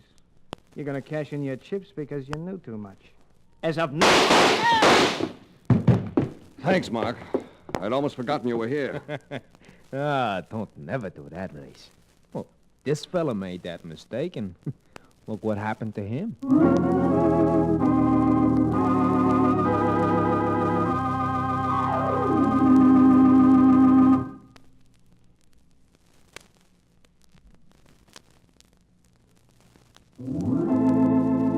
The Adventures of Frank Race, starring Paul Dubove, with Tony Barrett as Mark Donovan, comes to you from Hollywood. Others heard in tonight's cast were Michael Ann Barrett, Jack Crucian, Clark Gordon, Gunnar Peterson, and Wilms Herbert. This series is written and directed by Buckley Angel and Joel Murcott. The music is composed and played by Ivan Ditmars. Be sure to be with us again this time next week for another dramatic chapter in the Adventures of Frank Race. Art Gilmore speaking. This is a Bruce Ells production.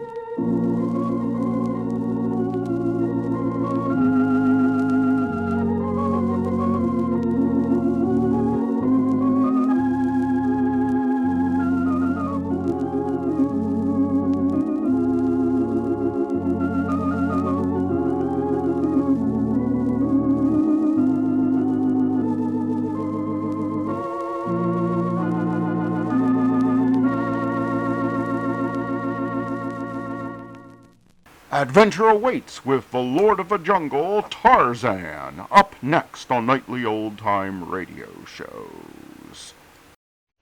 Tarzan of the Apes, brought to you from out the pages of Edgar Rice Burroughs' intense book.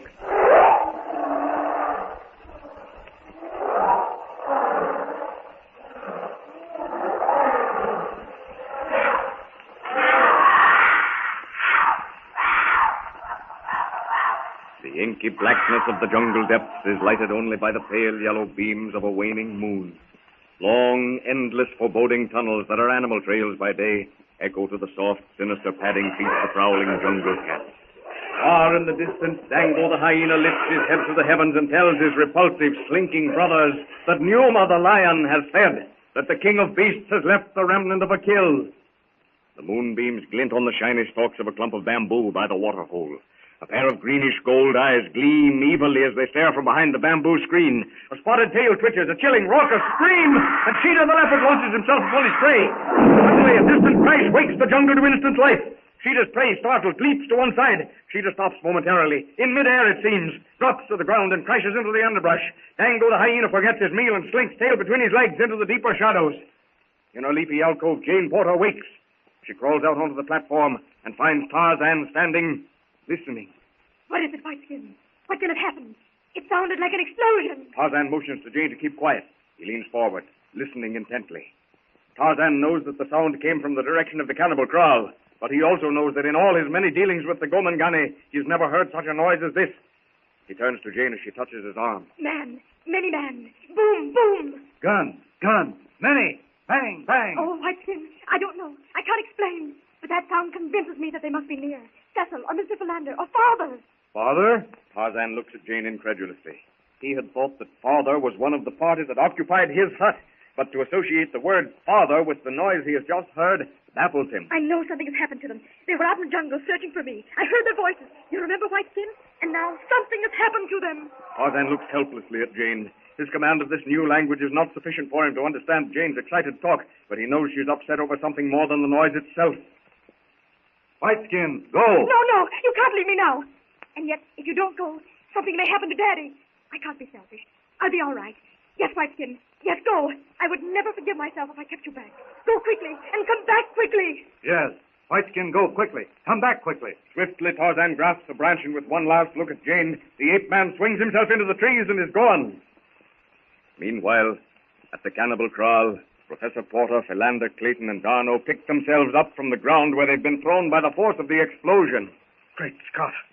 Whatever that was, it certainly was powerful. I was completely stunned for several moments. And I have been watching the natives. They are certainly mystified. They're more than mystified.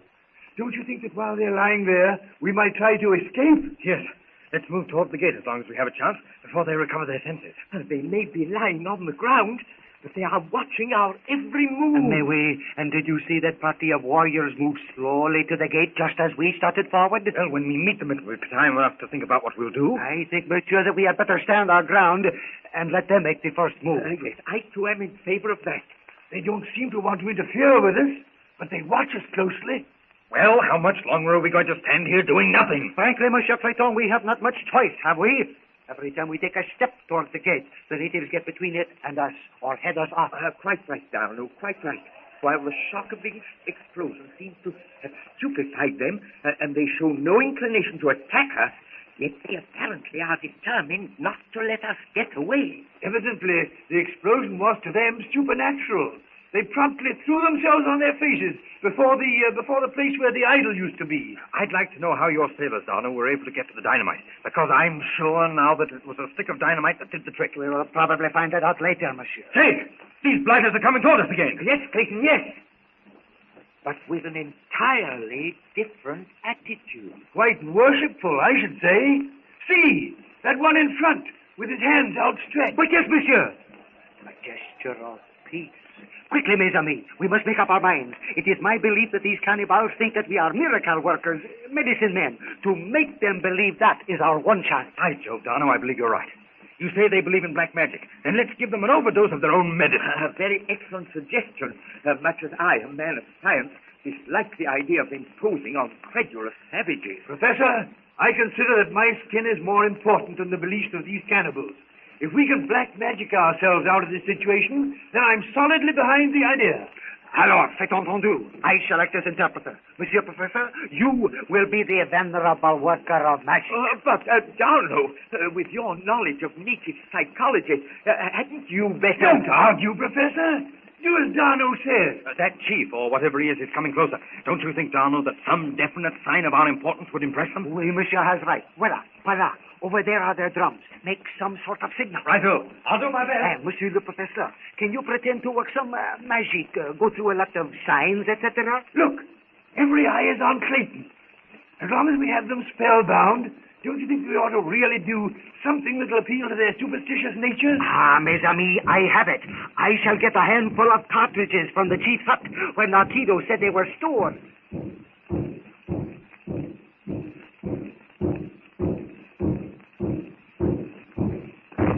Et puis, monsieur le professeur, you walk toward the sacrificial altar, and when I give you the signal, you raise your hands as though commanding something to happen. There, Clayton has their attention. Walk forward, Professor. That'll draw their attention from Darno.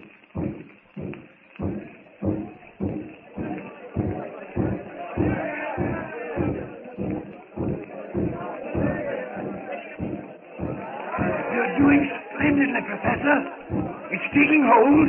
In a very few moments, we'll have them completely in our control. But this is most undignified, most unscientific. So is being put to death by cannibals undignified, Archimedes.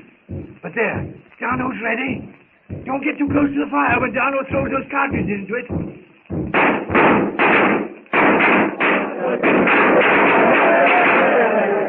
There, monsieur le professeur. Now, I shall go forward to talk to the chief. You won't have to. Here he comes now. Mange, natawe, mulkat, vulawanak, shanari. Al, bayasana, nukli, mayata, imshai.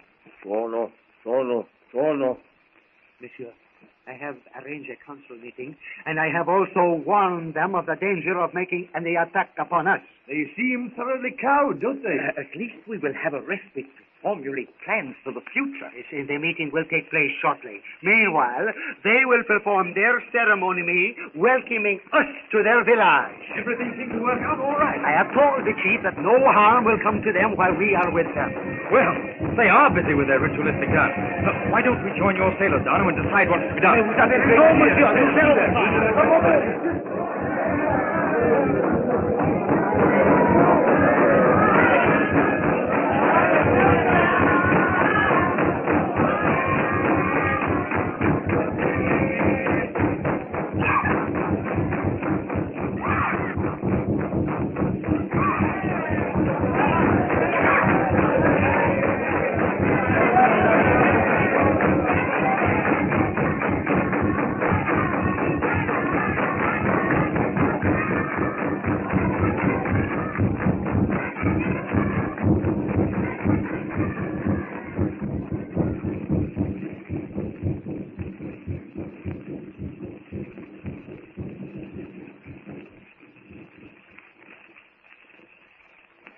Back in the jungle, Sheeta, balked of his prey by the explosion, prowls angrily through the underbrush.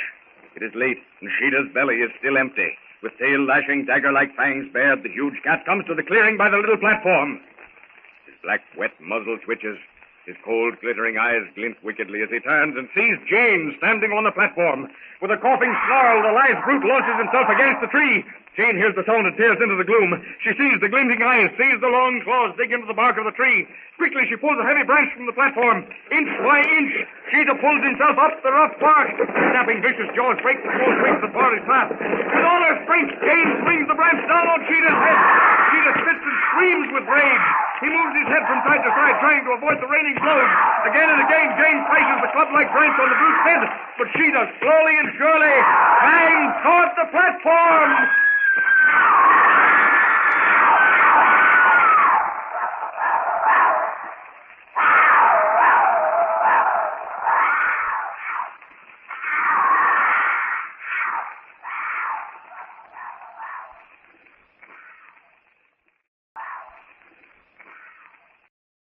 Get ready to laugh with our Miss Brooks, which is coming up next on Nightly Old Time Radio Shows.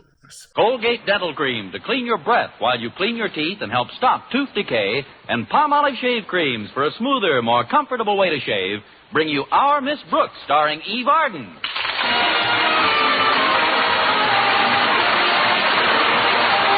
It's time once again for another comedy episode of Our Miss Brooks, under the direction of Al Lewis. Well, the nation's teachers took advantage of their Easter vacation in various ways.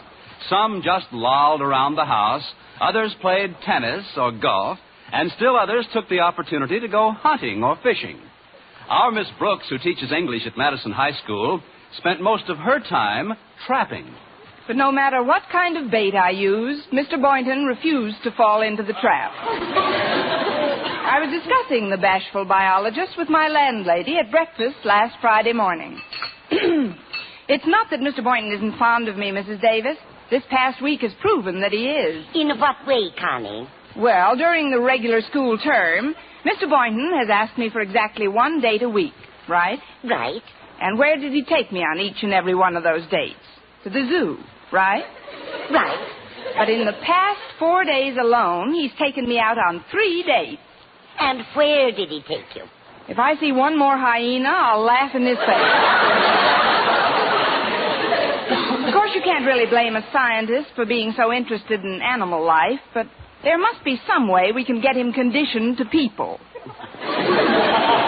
There's still only one foolproof way to attract a mate, Connie, and that's the old-fashioned down-to-earth method, practiced by women throughout the ages. Mrs. Davis, you mean... Exactly. Cook him a good hot meal. That'll make him perk up his ears and eyes. He'll either perk up his ears or turn up his toes. You know what kind of a cook I am, Mrs. Davis. I'll do the actual cooking, Connie. All you have to do is invite him. Well, he said he'd phone me this morning. Maybe I can ask him over for lunch. Splendid. What time did he say he'd call? At 9:30. And you know how punctual he is. Yes, indeed. You can set your watch by Mr. Boynton. What time is it now, Connie? Let's see. Well, that's funny. It's just 9:30 now. I guess Mr. Boynton overslept. I'll get it. Hello? Sorry I'm late, Miss Brooks. Oh, you're not very late, Mr. Boynton. Well, I'm afraid it's past 9:31, and I said I'd call at 9:30. Well, that's all right. I whiled away the time by whipping up a pot roast. Miss Brooks, in all the years we've known each other, we've never shared in any one big venture together. Aren't you forgetting your gasoline bill?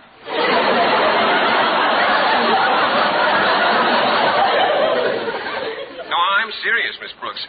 I'm not much of a boy for these kind of speeches, but, well, I feel that the time has come for me to take a step that might well be the turning point in my life.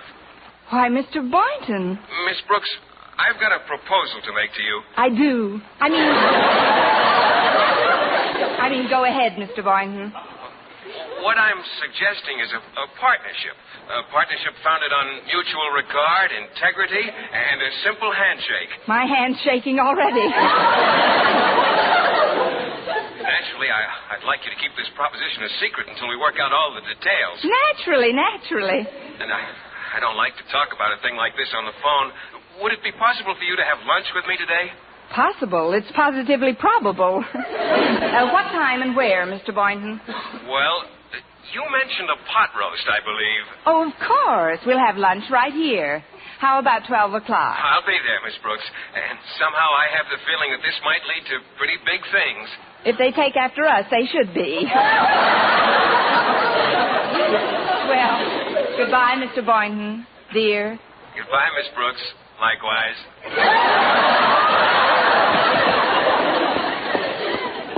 Mrs. Davis, It was Mr. Boynton, and he's coming over to lunch. Good. We still have most of that pot roast you made for last night's dinner, haven't we? Certainly, dear. All you'll have to figure out is what to put around the roast. How about Mr. Boynton and me? Oh, you mean like vegetables and things? Yes.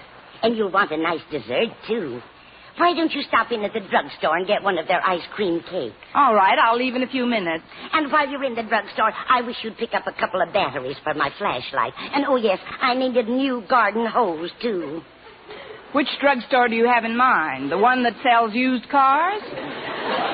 No, the one on Elm Street. You know, where my brother Victor got those pretty doe-skin slacks. I wonder whatever happened to the old-fashioned drugstores. The kind that used to sell peroxide and Blue Jay corn plasters and Hammond organs.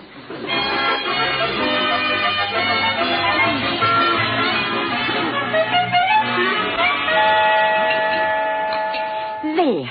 The table's all set for lunch, Connie. What time did Mr. Boynton say he was coming? 12 o'clock, Mrs. Davis. What time is it now? It's about as 12 o'clock as it'll ever get. But before I let Mr. Boynton in, Mrs. Davis, I'd like to ask a favor of you. What is it, Connie? Well, so far it's a big secret, but Mr. Boynton has something very important to say to me today, and I'd appreciate it if you'd, well, just sort of make yourself scarce while he's here. Oh, I get you, Connie. Don't worry about a thing. I'll do it very tactfully. Be right with you. Hi. I hope I haven't kept you waiting, Miss Brooks. It's only been 4 years. I mean, looking for lunch. Oh, not at all. Come on in, Mr. Boynton.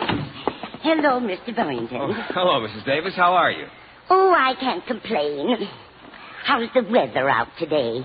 Well, I should say that the temperature's about 68 with a relative humidity about 20.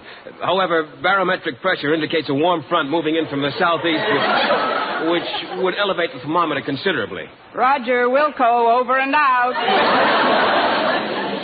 I'd like to stay and chat with you for a while, Mr. Boynton, but I've got to rush right into my room. What's your hurry, Mrs. Davis?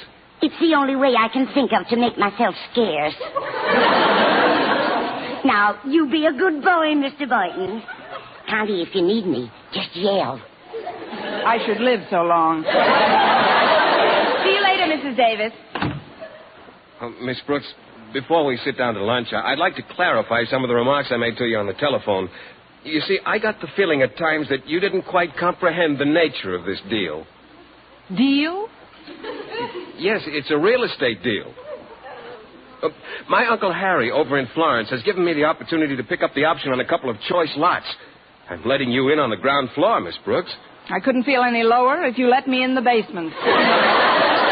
I mean, what am I supposed to do with a couple of lots? Oh, they're not just any lots, Miss Brooks. They're a wonderful buy. My uncle says they should triple in value in a few months, and he ought to know.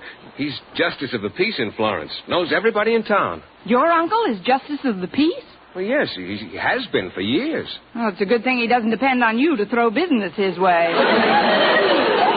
But how come you never mentioned your Uncle Harry before? Oh, I don't know. I never thought of it, I guess. He's always been after me to get married and settle down. Peculiar old codger. Careful, Mr. Boynton. You're speaking of the uncle I love. Well, the nicest part of this option is we won't have to put up much cash to secure it. When can we take a look at these prospective oil fields? Well, I thought we'd drive out right after lunch. It's not very far. Oh, fine. Now let's sit down, Mr. Boynton. We'll have a nice, cozy lunch. Just you and me. And the doorbell makes 3. Excuse me. Well, it's Walter Denton. Greetings, most revered and hallowed instructor. Well, thanks, Walter, but what brings you to your ivy-covered old teacher during vacation? Well, I was just cruising around the neighborhood, and I thought you might want to lift somewhere. Oh, that was very thoughtful, but I've got company, Walter. Company? Who? Oh, it's Mr. Boynton. Hiya, Mr. Boynton. Hi, Walter. We were about to have our lunch. Lunch? Oh, gee, that's embarrassing, Miss Brooks. My barging in on you like this, I mean. I hardly know what to say. Have you thought of goodbye, Miss Brooks? Gosh, something smells awfully good. Haven't you eaten your lunch yet? No, I haven't, Miss Brooks. Then don't let me keep you. Now I know what that delicious smell is. It's pot roast. Mm-hmm. Miss Brooks, would you mind terribly if I Well, that is, could I... Of course, Walter. Go right ahead and take another sniff before you leave. Oh, well, I'll just say goodbye to Mr. Boynton first. Guess I'll be running along now, Mr. Boynton. Oh, what's your hurry, Walter? Oh, Walter has any number of pressing things to do, haven't you? No, ma'am. No, I haven't got a thing to do. Smell that gravy. I'm starved. Well, as long as Walter's so hungry, Miss Brooks, maybe you ought to give him a bite. I'll be glad to. Stick out your arm, Walter. I mean, let's all sit down.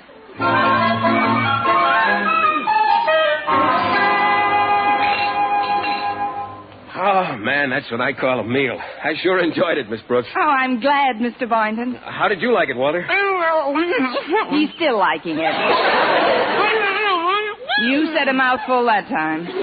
Well, we'd better get going, Mr. Boynton. If you'll excuse me a moment, I'll say goodbye to Mrs. Davis. Certainly. Come in. I just wanted to say goodbye, Mrs. Davis. Oh, well, have a nice time, dear. Oh, before you go, I forgot to tell you that while you were shopping, Mr. Conklin called. He said he wanted to talk to you about something this afternoon. This afternoon? But I'm going to be busy. I'm going over to Florence with Mr. Boynton. I tell you what, Connie, just leave a phone number where I can reach you. And if Mr. Conklin sounds too terribly urgent the next time he calls, I'll let you know. All right, Mrs. Davis. And when you go into the dinette, don't be alarmed if you see a tall boy with a slightly purple face. It's Walter Denton. Walter Denton? What's he doing here? The last time I saw him, he was eating the string around the pot roast.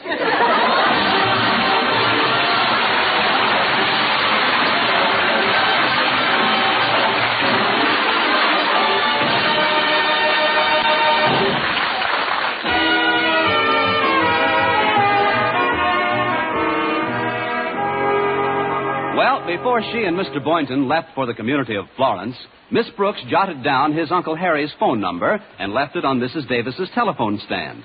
About an hour later, Walter Denton arose from the living room couch, stretched, yawned, and spoke. Oh, nothing like a good meal and a nice nap. Miss Brooks and Mr. Boynton took off, huh? Quite a while ago. But while you were sleeping, Mr. Conklin called and said he had some important reports that he wanted Miss Brooks to get out by tonight. Well, where'd she go? She didn't say. She just left this phone number. But I've misplaced my glasses again. Will you dial it for me? Oh, sure, Mrs. Davis. Abba-dabba-dabba-dabba. Funny, I can never remember the rest of those words.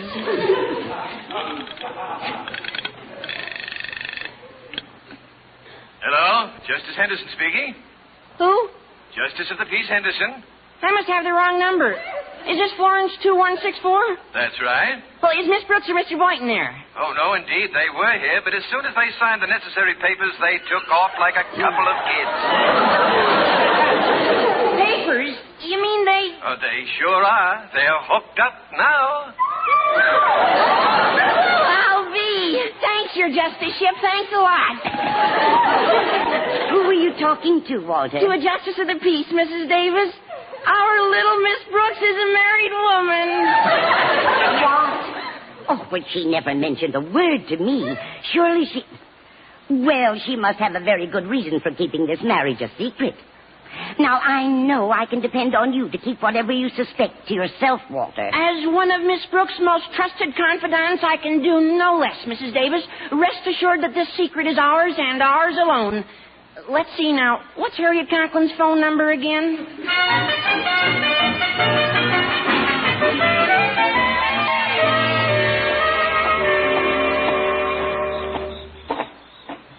Oh, 76, 77. Here we are, 78 and 79. These are the lots we've optioned, Miss Brooks. How do you like them? I can't see them under all that mud. Must have rained out here last night. But this property's going to be very valuable someday. All it needs is a few improvements. You mean like replacing the swamp with a dirt road? I know you're jesting, Miss Brooks. Oh, it's beautiful out here. Just take a breath of that air. It's enough to make a person burst into song. I know just how you feel. Bum, bum, bum, bum, bum, bum, bum, bum, Chloe! Bum, bum, bum, please, Miss Brooks.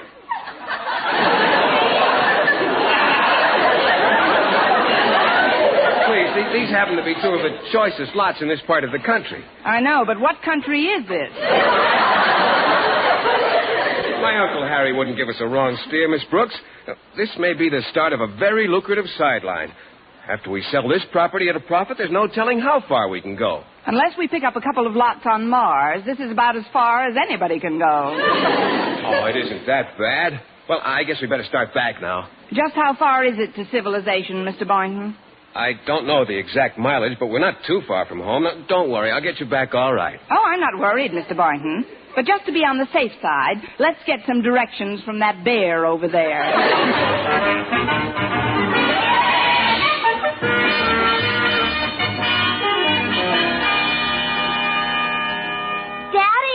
Oh, Daddy, where are you? I'm lying down on the living room couch, Harriet. You have my permission to approach me? There was a phone call while you were napping, Daddy. Yes, I heard it vaguely, but I dozed off again while you were speaking. Was it Miss Brooks answering the previous call? No, Daddy, it was Walter. Golly, I don't like to violate a confidence, but you are my father, and you also happen to be the principal of my high school. Of course... Harriet, this is vacation time for me. When your dear mother left the house this morning to visit your dear granny, I rather looked forward to this as a day which would be singularly free from yatata. So if you cannot control this impulse to jabber at me, please... But it's not jabber, Daddy. It's...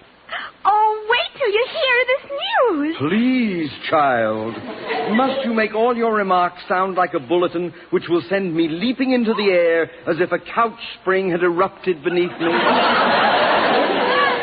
I'm sorry, Daddy. It's just that Miss Brooks is eloped. So she's eloped. During her vacation period, every teacher is entitled to do whatever he or she... Miss Brooks is eloped!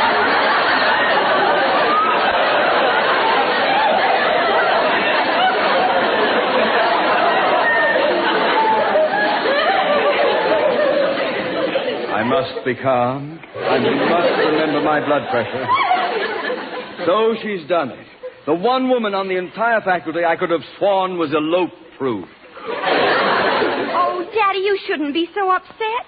After all, it isn't a tragedy. Oh, it isn't, eh? Do you think you find capable English teachers on trees? No, Daddy. Although at the moment I wouldn't mind seeing this one dangling from a tree. Well, don't stand there gaping, girl. It's almost 5:30. We've got to go over to Mrs. Davis's place and get to the bottom of this. But what can we do, Daddy?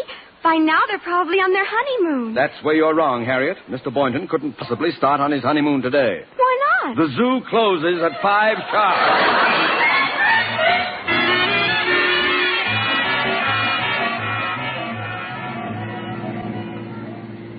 It's getting pretty dark, Mr. Boynton. We'll have to hurry if we're to be home in time for dinner. Oh, I'm not planning on getting back for dinner, Miss Brooks. After the splendid lunch you prepared for me at noon, I thought it only fair to reciprocate. You mean we're going to a restaurant? Not exactly. I thought we'd eat on the road. Aren't you afraid of being hit by passing cars? There are lots of nice little roadside places, Miss Brooks. After all, it isn't the food that's important. It's the fun of having it together. You're so right, Mr. Boynton. And being treated to dinner is even more fun. Of course, after that lunch we had, it'll be difficult to eat very much more. No, I don't know. I could find room. Just think, we had pot roast, potatoes, lima beans, salad, rice pudding, and milk. But that was 6 hours ago. I know, but when people get past their 20s, Miss Brooks, much of their caloric intake turns to nothing but flabby blubber, and if there's one thing that makes a woman attractive to me, it's a nice, slim figure. Mr. Boynton? Yes? Pass me a toothpick and keep on driving.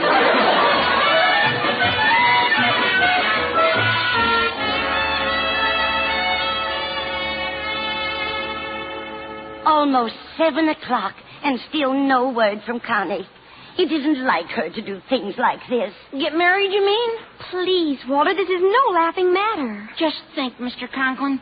Only 6 hours ago I had lunch with them. What? Then you must have been the last person to see them alive. Single. Of course, outside of that alleged justice of the peace you spoke to, there's no real proof that they're married. Oh, golly, Daddy, what more proof do you want? Tell me, Denton, when you saw them at lunch, how did they act? How did they look? The same way they always do. Miss Brooks didn't take her eyes off Mr. Boynton's face, and Mr. Boynton didn't take his eyes off his plate.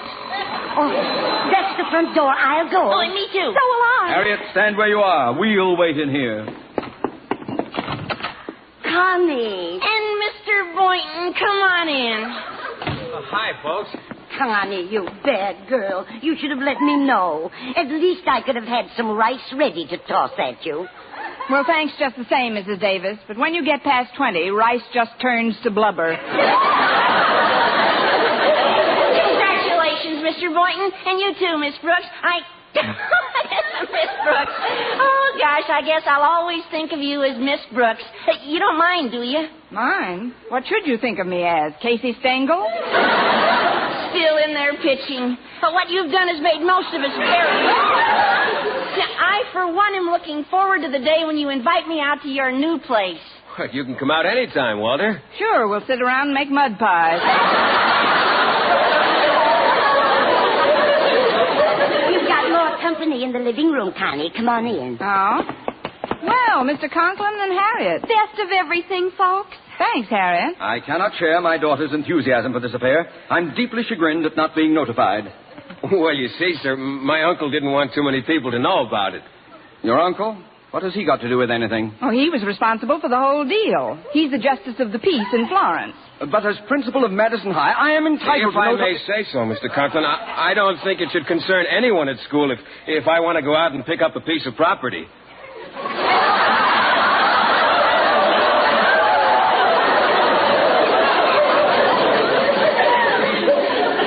What a strange way to put it. But it does concern Madison. I have a right to know whether or not we're losing our English teacher. Losing me? But, Mr. Conklin, I'm nowhere near financial independence yet. I've got to continue my teaching. Don't forget, this is only my first venture. Your first venture? Well, certainly. If this one works out, you may take a crack at 4 or 5 others.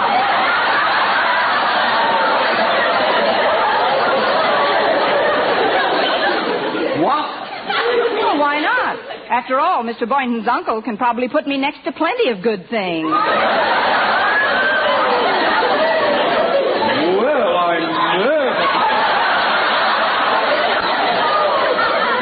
Harriet, Walter, leave the room at once. You're too young for this sort of conversation. You've aged considerably in the last few minutes. I can't understand you, Connie, taking your marriage so lightly. My marriage? Her marriage? Didn't you two get married this afternoon? Miss Brooks and me get married this afternoon? What? Heavens, no. Can you imagine anything like that, Miss Brooks?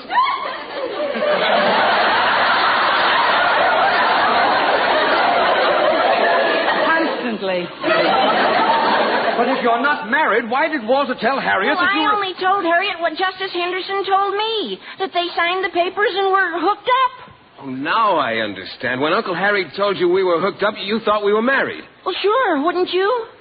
Oh, but the whole thing was just a real estate deal. Miss Brooks and I bought some lots together. Lots? Well, this is rich. What a mix-up. It's a dream. This entire affair is nothing but a comedy of errors. As a student of Shakespeare, don't you agree, Miss Brooks? As a student of the Kefauver Committee, I refuse to answer on the grounds that it may tend to incriminate me.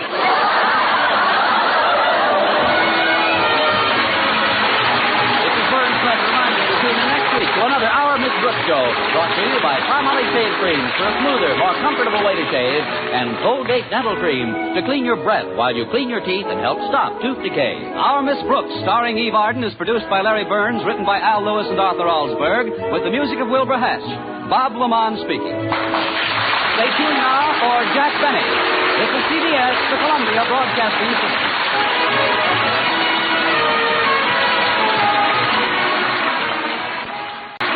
And now, a program that would go on to become an American institution on television, The Adventures of Ozzie and Harriet. The Adventures of Ozzie and Harriet. Presenting America's favorite young couple, Ozzie Nelson and Harriet Hilliard.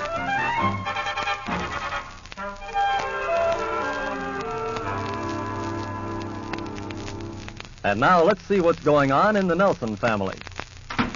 Harriet. Mom's not home, Pop. She went downtown shopping. Oh. Just you and Ricky taking care of the house? Yep, we're keeping an eye on stuff. Oh, that's fine. You're getting to be big boys. What are you doing, just sitting here in the house? We're looking at a magazine. It's a neat one, boy. Lots of swell pictures in it. Oh, that's good. What'd you get a new comic book? No, it's Mom's magazine. Right here. Oh, Harper's Bazaar. Well, boys, this isn't the kind of a magazine that... Well, certainly there's something else in the house you can look at. Mom was looking at it this morning. Well, yes, I know, but... It's mostly pictures, see? Mm-hmm.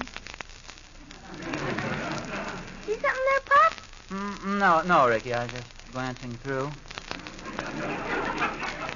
You see, this magazine is not intended for men. It's for girls. Why are you looking at it? Well, I'm not exactly looking at it, David. I'm just glancing.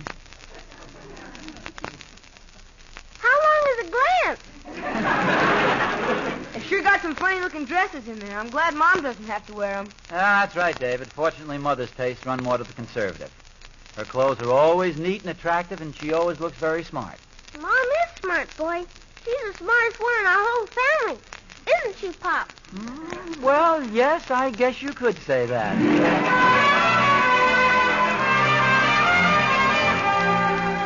Well, you can see how Ozzie and the boys feel.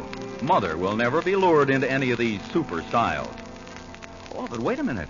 Harriet's gone into that downtown den of fashion, the La Parisienne dress shop. Why, she's even put on one of the dresses. Oh, relax, folks. It's just a nice, conservative, tailored dress. Oh, that's very smart. You wear that sort of thing well. Oh, thank you. It's a very nice dress. Excuse me, honey. Could I borrow half your mirror for a second? Why, yeah, certainly. Go ahead. Wow. That's some dress you've got on there. Oh, isn't it simply sensational, honey? I'm telling you, I took one look at it and slipped. I just couldn't wait to try it on. But how does it fit in the back? Well, it fits. Well, I like him to sit like that, real snuggy. Are you going to buy that dress you have there? No, I don't think so. I've used up my shopping quota for today. I sort of like it, though. Oh, no, that's not for you. You could walk down the street in that and you wouldn't get a whistle. Oh, there's no flash to it. You want a dress that hits the man right in the eye. Well, my husband prefers... I know. They all say that, but don't you believe it. What a man wants is glamour, plenty of style. He wants a wife that looks like Lana Turner, not C. Aubrey Smith. Well, I know, but my husband seems to prefer the more conservative dresses. Don't you believe it? The burlesque show is filled with men whose wives dress conservative. If you want to hold a man, give him glamour, plenty of spice. I dress for my husband, and I keep him dizzy. Oh, that's what he likes. Don't kid yourself, honey. It's what all men like. Just like this dress. The old razzle-dazzle.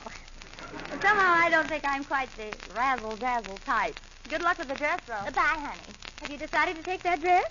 Oh, you look absolutely sensational in it. Oh, yes, but I can't take it with me. No. You see, I have a system with my husband. I never buy anything. I let him surprise me. Really? Yeah. Now, I'll go home, and I'll hint just a little that I saw the most terrific dress on the third floor of the La Parisienne dress shop, but I just couldn't think of buying it. Oh. Then he'll come in tomorrow afternoon, pick it up, and surprise me with it. Well, that sounds like quite a system. I'll set the dress aside. Oh, thank you. Oh, say, I hope I recognize your husband when he comes in for it. What does he look like? He looks just like Gregory's head. Oh. Yes, only with big, broad shoulders and black, wavy hair, sort of like Cary Grant. Oh. You can't miss him. He's tall, broad, and massive. He has eyes that send electric shocks all through you. Right. His voice makes your heart pound like a hammer, and when he smiles, you just melt. You'll recognize him. Yes, I'm sure I'll recognize him. All I'm worried about is surviving.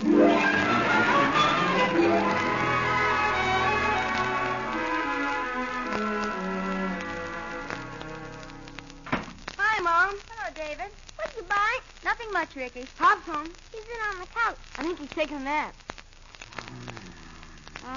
Still asleep. Don't they look peaceful, Daddy and Nick? A man and his dog. Who's been reading Harper's Bazaar? I don't think it was Nick. Soft as a kitten's ear. Light as an angel. Oh, dear. I just closed my eyes for a minute there. But how did this magazine get on my chest? I guess Nick must have brought it in. Nick, you're a bad dog. Oh, golly, am I tired. How come you're so tired, Mom? I've been shopping all morning. I'm hungry, Mom.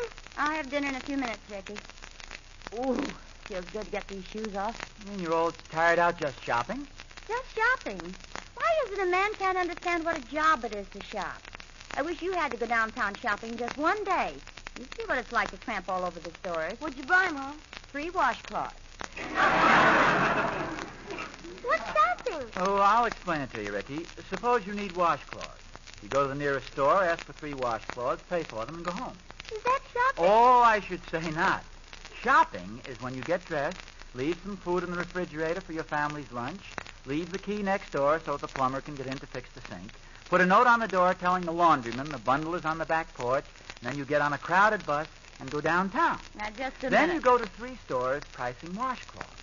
Then you find that the most reasonably priced don't go with your towels. So you go to 3 more stores pricing towels. And on the way, you check on the prices of the drapes you bought last month to be sure they didn't go down any.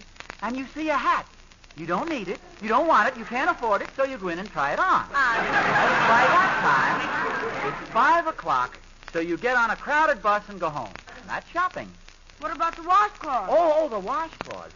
The next day, you send your husband to the nearest store to buy 3 washcloths. Well, that's very funny, dear, but you happen to be wrong this time because I got the washcloths. Yeah. And they happen to match just perfectly. Yeah. Would you like to see them? Yeah. Not especially. I got them practically unwrapped now, so you'll see them whether you want to or not. I had to go to 3 stores before I found the blue washcloths that match out. Oh, for goodness sakes, he wrapped up the pink ones. There's a woman for you. Yes, sir, there's a woman for you. Where's the woman for me? You know, I guess you're right, dear. I happened to see a dress I didn't need and couldn't afford, so I just had to go in and try it on. Oh, it was a beautiful dress, too. What I'd like to know is how you happened to get into a dress shop when you were looking for washcloths. Well, it was just my luck. The La Parisienne dress shop is right next door to the 5 and 10. Mm-hmm. I better get started on dinner. With all the complaints I've been getting today, I may lose my job. What job? This job. You mean Mom's afraid she's going to lose it? Oh, Ricky, don't be a dope. Pop, is Mom afraid that... What are you writing, Pop? La Parisienne dress shop. I guess I can find it in the phone book. What's that for, Pop? Well, I just thought it might be fun if I went down and bought that dress your mother liked. Don't say anything, though, because I want to surprise you.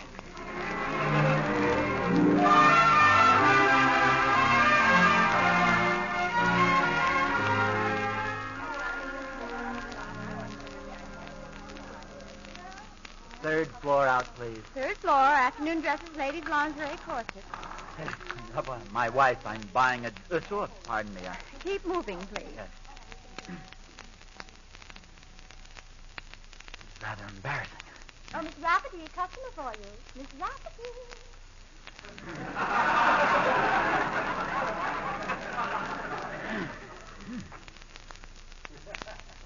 I wonder what these dummies are made of. I suppose it's some sort of plaster. Yes, it sounds like plaster, but it feels more like... Pardon me. Can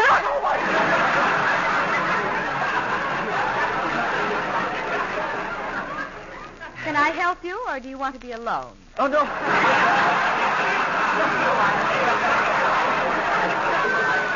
I wanted to buy something. I was just wondering what these dummies are made of. Most men do. What were you looking for? Well, this is a little hard to explain.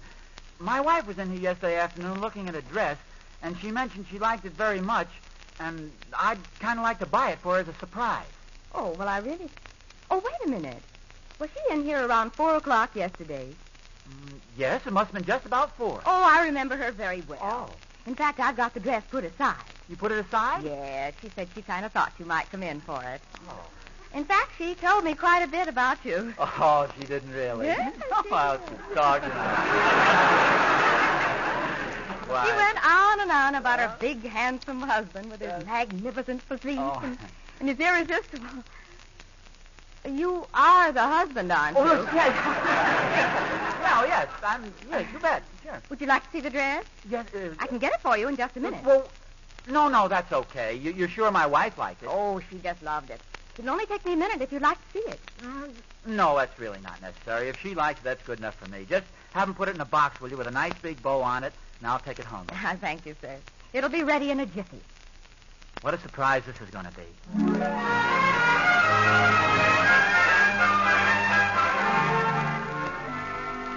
Hello, dear. Where you been? No, I had a couple of things to do downtown. Nothing important. What have you got there? Where? In that big, beautiful box with the red bow on it. Oh, this.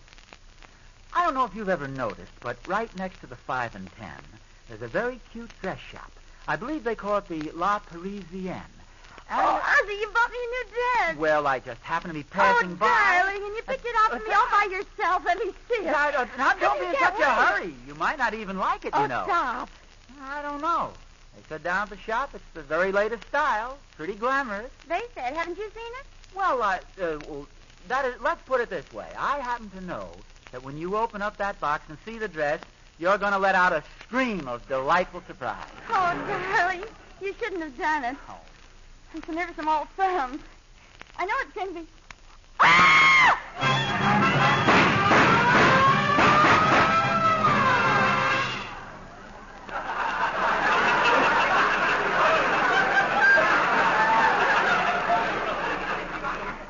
You shouldn't have done it. I bet you didn't think I'd pick out a dress like that.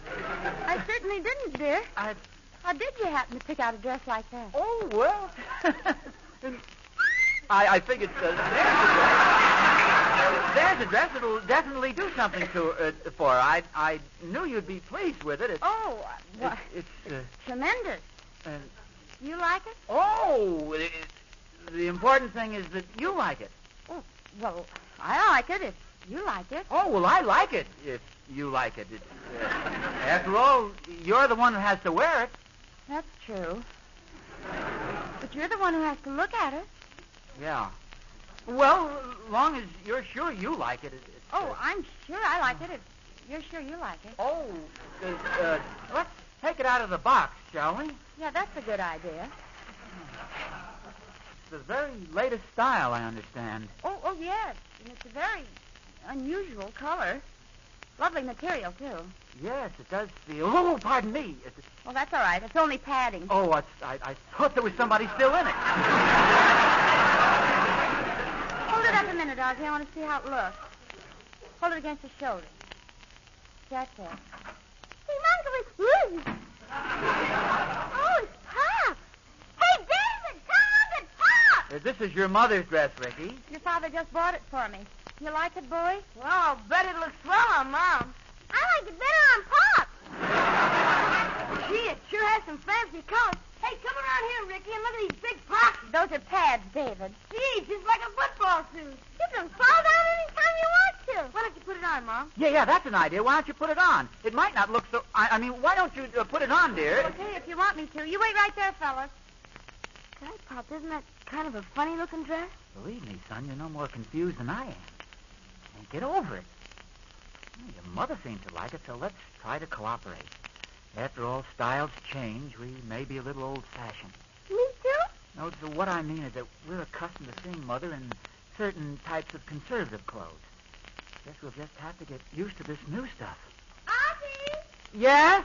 Will you come up here and give me a hand? What's the matter? Can't you get it on? Oh, I've got it on all right, but I'm stuck. I can't get through the bedroom door.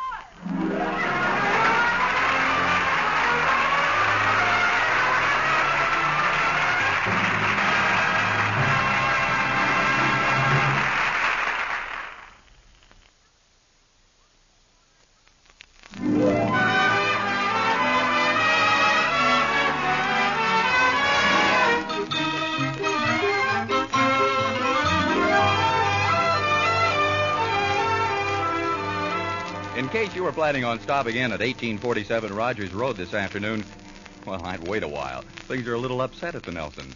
You see, Ozzie bought a dress for Harriet and... Oh, wait a minute. Here comes Ozzie up the street now. Oh, poor guy. He's worried. Walking along, head down. Now he turns in at... Hey, Ozzie, you live next door. That's the wrong house. That's the Thornberrys. Well, hello, Oz. Hello, dear. Thorny, I didn't know you were over here. Where'd you expect me to be? We live here, you know. Hey, wait, this is your house. Sure. Oh, I'm sorry walking right in like that. It's a silly thing to do. Oh, that's all right, Oz. Of course, our houses do look quite a bit alike. Sure, just a very slight difference. Yours is white and ours is brown. You must have something on your mind, Oz. Something bothering you? I guess I was thinking about something else. Come on out on the porch, Thorny, will you? I want to talk to you. What seems to be bothering you, Oz? You know, Thorny, you meet a girl, you think you know her. You're married to her for 11 years, and then you suddenly find out she's an entirely different woman. Sounds exciting. Take Harriet, for instance. Yesterday she went down and picked out a new dress, and Thorny, you ought to see it. I did see it. You did? A little while ago. I was in the shower when Catherine saw Harriet coming up the street. She made me grab a towel and drip clear to the living room to see it. I don't know what came over Harriet picking out a thing like that. A mother with two fine sons trying to look like something out of a Technicolor production. Yeah, and doing it, too. Hey, wait a minute, Thorny. A thought just hit me. If somebody outside the family were to tell her the dress looks awful, she'd probably change her mind. It's possible. You see what I mean, Thorny? It's a serious thing. A dress like that could warp the entire structure of our home. Well, Oz, you know I'll do anything to help. Anything. Well, then listen. Why don't you do this? About 5 minutes from now, come over to our house. When you see the dress, really let yourself go. Uh-huh. Say the most awful things you can think of. Make up anything. Well, it's a little out of my line, Oz, but I'll do my best. Oh, I sure would appreciate it, and Shh. Somebody may be listening. Oh, yeah. Pretend we're talking about something else. Nice day today, isn't it? Certainly is. Can you make it in about 5 minutes? 5 minutes on the nose. That's swell. Just knock on the front door. Don't you worry about a thing, Oz. Oh, you're a good neighbor, Thorny. Forget it. I hear the Dodgers won yesterday. Yeah. I wonder whatever happened to those flying discs. You're sure this is okay now, Oz? It seems like kind of a dirty trick. Just think of our home, Thorny. Think of David and little Ricky. Think of me. I'll just think of David and little Ricky.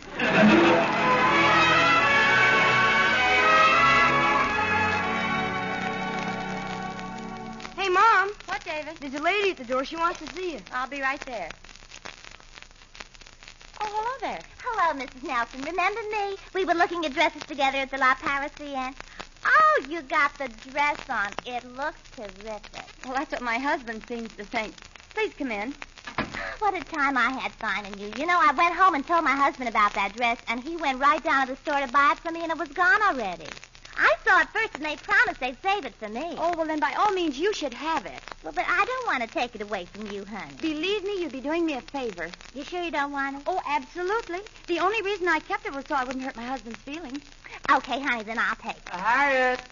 Excuse me. This is my husband. Oh. Ozzie, this is Mrs. McKeester, Mrs. Clark McKeester. Oh, how do you do? I'm very happy to know Ozzie, you. listen, dear, there's been a terrible mistake. It seems there was a mix-up down at the store, and this dress has been promised to Mrs. McKeester.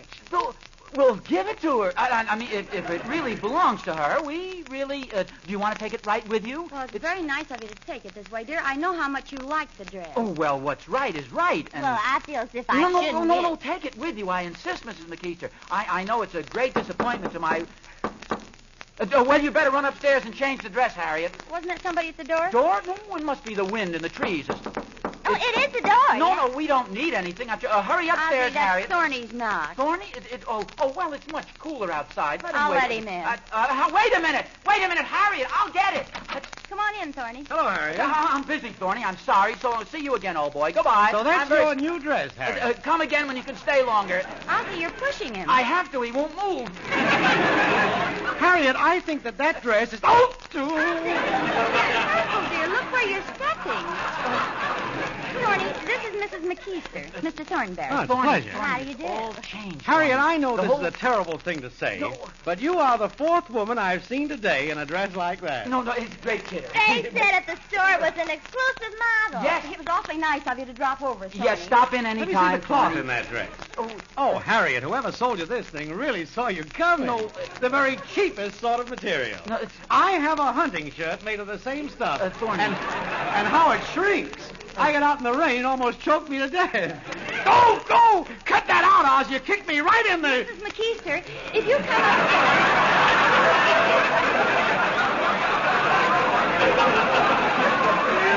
come upstairs, Mrs. McKeester, I'll give you the dress and you can take it right home. Well, if there are dresses like it all over town, it's going to shrink. Believe me, I wouldn't buy my wife a dress that's hanging in every two-bit shop. Thorny, this is not Harriet's dress. It belongs to Mrs. McKeester. She's going to take it home with her. Oh, really? No, I'm sorry. I changed my mind. I don't think I'll take it after all. Oh, wait, please. No, it wouldn't be the same. Thanks anyway, Mrs. You suppose it was something I said? Thorny, why do you do those things? We were getting along fine until you came in. But I was going to take the dress, and you spoiled it. Ozzie, you mean you wanted to get rid of the dress, too? Well, to be perfectly frank with you, Harriet, Harriet, you were trying to get rid of it yourself? Well, I thought you were the one who liked the dress. You bought it. Isn't it the one you picked out at the store? Oh, no, dear. This is the one Mrs. McKeester likes. Well, it's a nice dress, but it's not your type, Harriet. That's glamour stuff. Oh, wait, Thorny. How would you like it if I came into your house and told you your wife wasn't glamorous? Well, I didn't say that, Oz. Well, I don't think it's exactly a glamour dress, would you say, dear? Well, no, but, what's wrong with a little glamour? Since when is it a crime for a woman to wear fashionable clothes? Well, I know, but it's such a horrible color. Oh, I don't think so, Thorny. Say, I have a brilliant idea. If you don't like the dress, and you don't like the dress, why don't you send it back to the store and forget the whole thing? Yes, that's an idea.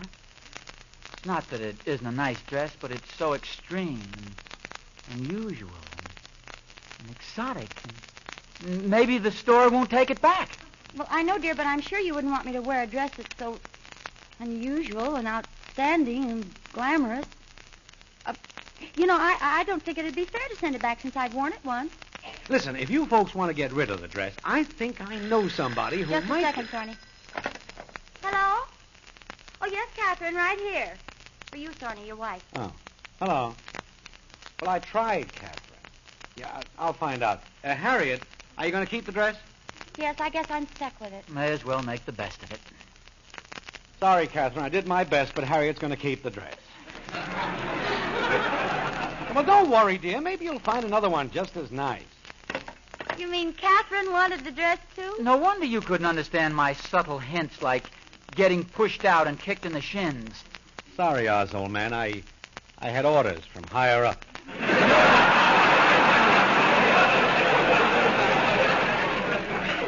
Say, wait a minute, Thorny. First the woman at the store, then Harriet, and then your wife.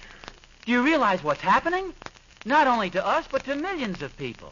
We are being caught in a whirlpool of changing fashions. Before you know it, women all over the country will be wearing these monstrous new dresses. Think of all the lovely girls who'll be hidden under pads, patch pockets, bustles, and yards of material. What do you say to that, Thorny? Just this, Oz. As my good friend Riley would say, what a revolting development this is.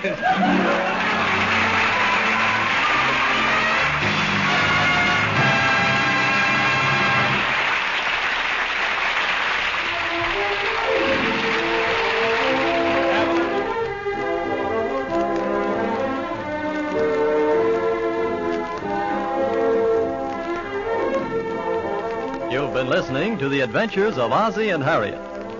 This is the United States Armed Forces Radio Service, the voice of information and education.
It is time for the question of the day, and today's question can simply be answered in the comments below. How much wood would a woodchuck chuck if a woodchuck could chuck wood? Let us know in the comments below, and now let's get back to the shows.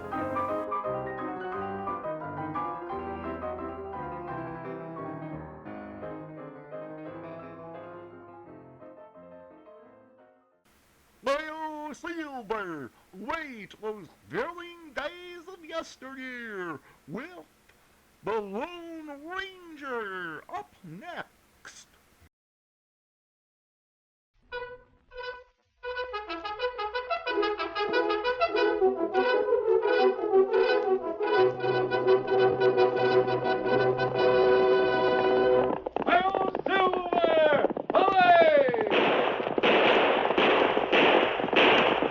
A fiery horse with the speed of light, a cloud of dust, and a hearty hi-yo, Silver, the Lone Ranger.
In the early days of the western United States, outlaws roamed the frontier, and it was not until the masked rider of the plains started his great fight for justice that the honest settlers found peace and security in their new homes. The Lone Ranger's strength and courage, his daring and resourcefulness blazed the trail for law and order, and finally made possible the winning of the West. Return with us now to those thrilling days of yesteryear. From out of the past come the thundering hoofbeats of the great horse Silver. The Lone Ranger rides again. Come on, Silver! Tunnel's waiting on the trail ahead. We've got to hurry.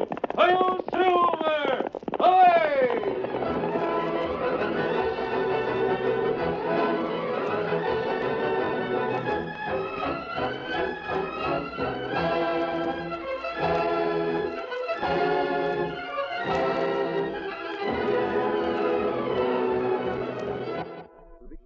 I thought you was gonna die. It'd take more than a summer fever to kill me. But the doc says you're mighty sick. You gotta be awful careful. I'll be all right if you don't worry me none. Oh, I won't do that. I wish I could depend on it. You can. Of course, I'll be missing you a lot. The doc says I can only talk to you for 5 minutes a day. I got 2 minutes left. Will you promise me something, Ben? Sure. Don't do anybody a favor while I'm laid up. Not even lifting something that's too heavy for anybody else? Don't do nothing for nobody. That's how you always get into trouble. Doing favors. Yeah. Like that time I held those 2 ornery cayuses outside of the bank in Ferrisville. Yeah, while the hombres that owned them went in and held up the cashier. Yeah, they sure enough did. I'd have gone to jail if it hadn't been for you, Chip. Well, I won't be around to keep you out of trouble, so don't do no favors. Will you promise? Well, that sheriff had no right to call me a crook just 'cause I held the horses. Will you promise? Sure. Only the colonel might want me to do some freighting for him. Ours is the only wagon in the fort. You get paid for any freighting you do. That won't be a favor. Well, as long as I get paid, it's all right, huh? Yeah. No favors, Ben. Are you tired, Chip? Oh, I guess so. Could I just sit here for the other minute? Sit as long as you want. Remember, no favors.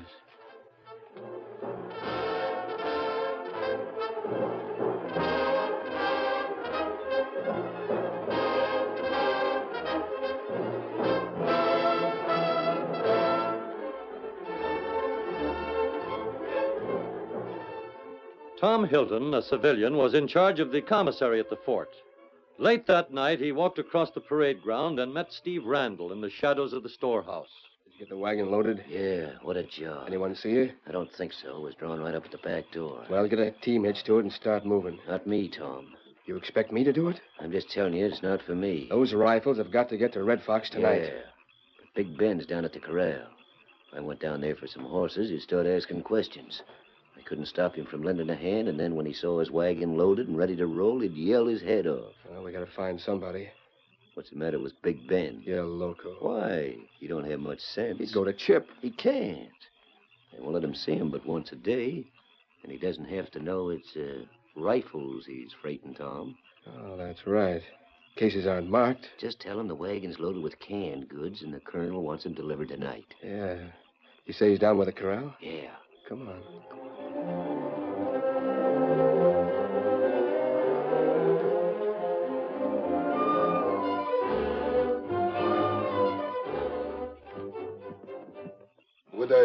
Would I get paid for it, Mr. Hilton? You sure would. Gold dust. Tom will pay you now. Yeah, good idea. There's $50 in this bag. It's all yours. Well, Chip don't usually get paid until after the stuff is delivered. Well, it'll save me trouble in the morning when you get back. Here. Well, isn't $50 too much? No, it's rough country. You might have trouble with outlaws. It's worth $50. But I thought Red Fox was making trouble. It's sort of funny the colonel should be sending them supplies. Colonel knows his business. These supplies will keep the Indians quiet. Oh, I wish I could tell Chip I was gone. You can't wake him up in the middle of the night. And you'll be back by tomorrow morning. Well, why can't I wait until tomorrow morning to start out? Oh, now, Ben, you ought to know better. When the colonel gives an order, nobody asks questions. I guess it's all right. If I got work to do, I won't think so much. Thinking must bother you a lot. Yeah, especially when it's thinking what might happen to Chip.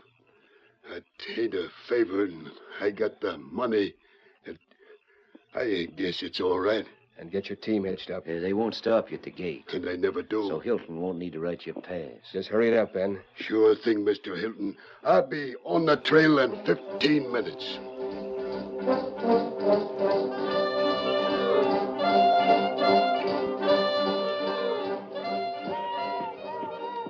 Tonto, are you awake?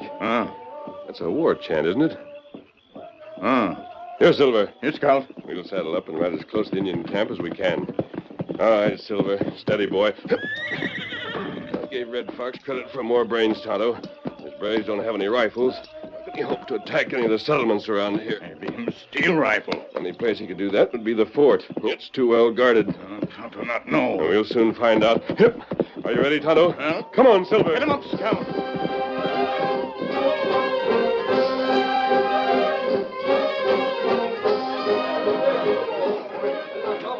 Now, wait a minute, Red Fox. You tell your boys not to open any more of those cases. There's been a mistake. Red Fox, buy a rifle. Buy bullet, too. You not bring bullet. What's Chip going to say to me? I sure have got myself in a mess. You go back to fort. Bring bullet. I'll go back to the fort, all right, but I'm taking those rifles with me. No. Yes, I am.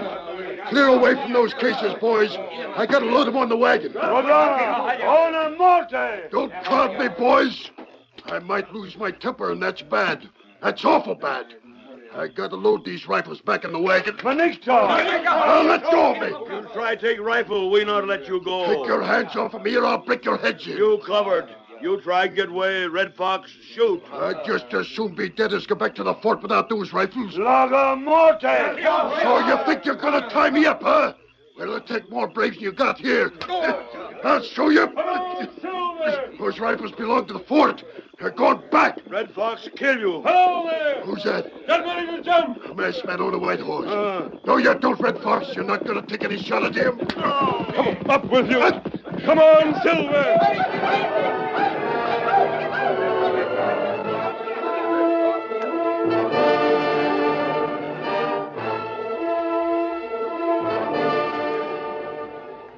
Chip, the doctor tells me that you're much better this morning. That's right, Colonel. Makes me feel plumb foolish to be staying in bed. We'll let the doctor decide when it's time for you to get up. But as soon as you do, you're marching straight for the guardhouse. Guardhouse? Did you imagine you could get away with it? Get away with what? Oh, don't pretend that you're innocent. Ben couldn't have planned something like this by himself. Ben? What's he done? Just tell me where he's taken the rifles so we can get them back. If you do that, I'll try and remember your past services and be lenient. If you don't... Well, I swear, Colonel, I don't know what you're talking about. I can't believe that you're trying to put all the blame on Ben. You got to tell me what he's done anyway. We'll talk about the blame afterwards. Hilton, come in here. Yes, Colonel? Come here. Tell Chip what's happened. Yes, sir. When I opened the storehouse this morning, I found that the lock on the back door had been forced. 100 rifles were missing. There were wagon tracks at the back door, and the guard reported that Ben had driven out of camp shortly after midnight. You're accusing him of... just reporting what happened. And the facts speak for themselves. Mr. Hilton, my compliments to the officer of the day. Ask him to post a guard in this room, and when Chip is discharged from the hospital, have him taken to the guardhouse. Yes, sir. And Chip, if Red Fox has those rifles, the charge will be conspiracy against the United States government. I think you know what that means.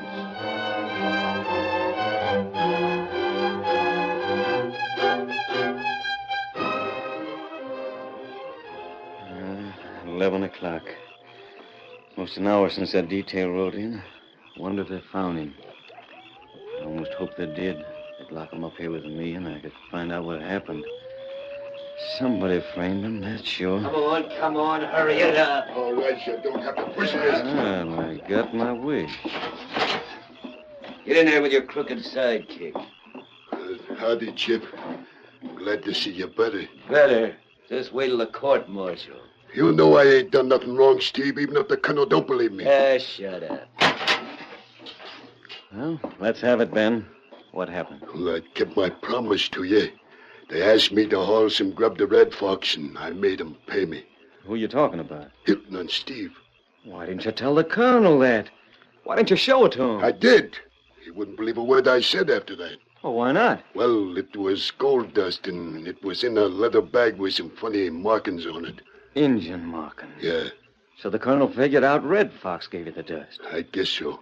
And you actually hauled rifles to Red Fox? I didn't know it was rifles till I got there. Then I tried to take them back, but they wouldn't let me.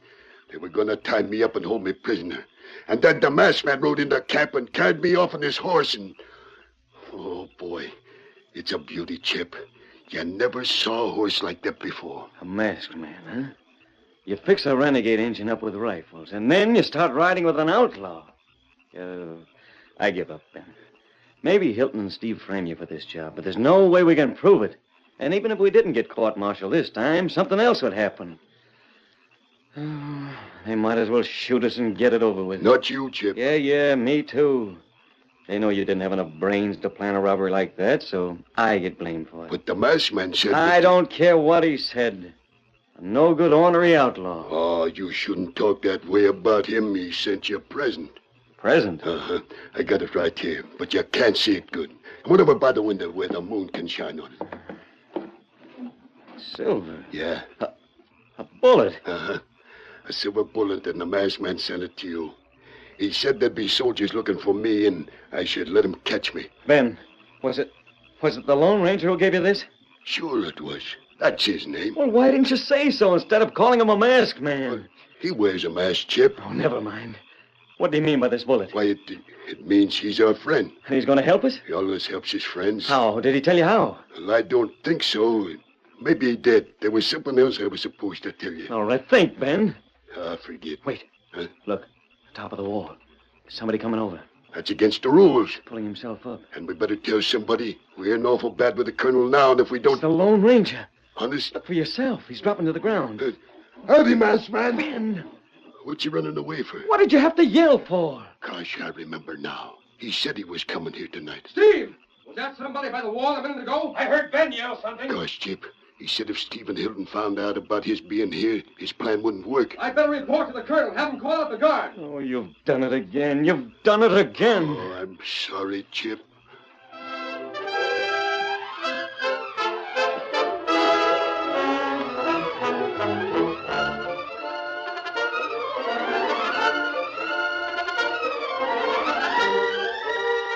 The curtain falls on the first act of our Lone Ranger story. Before the next exciting scenes, please permit us to pause for just a few moments.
Now to continue our story.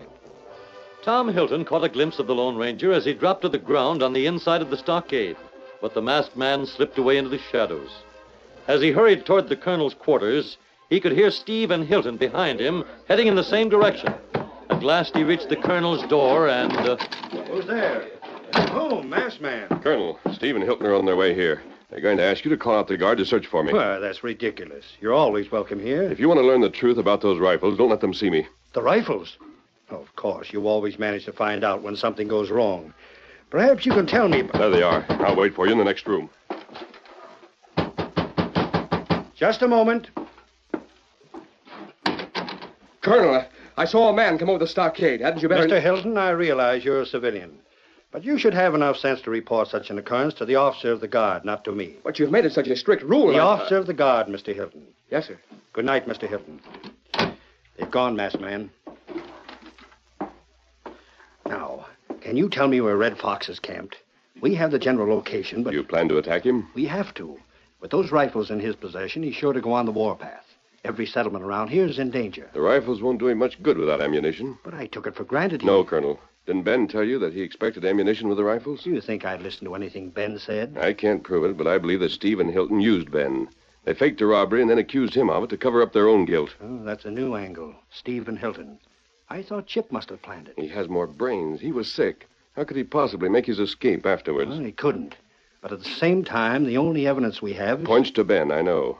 Would you let me make a suggestion, though? Of course. In the first place, you couldn't drive Red Fox out of his camp without the loss of a great many men. If he has no A ammunition... man can be killed by an arrow, and you'd have to attack across an open plain. My scouts mentioned that. On the other hand, Red Fox will take any chance to get ammunition. But we can't Listen, Colonel. Here's my plan.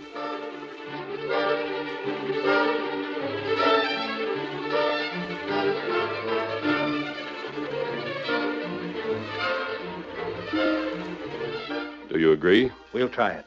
I have your word about the message you'll send to Red Fox. Yes, Colonel. Tomorrow morning, then. It's settled.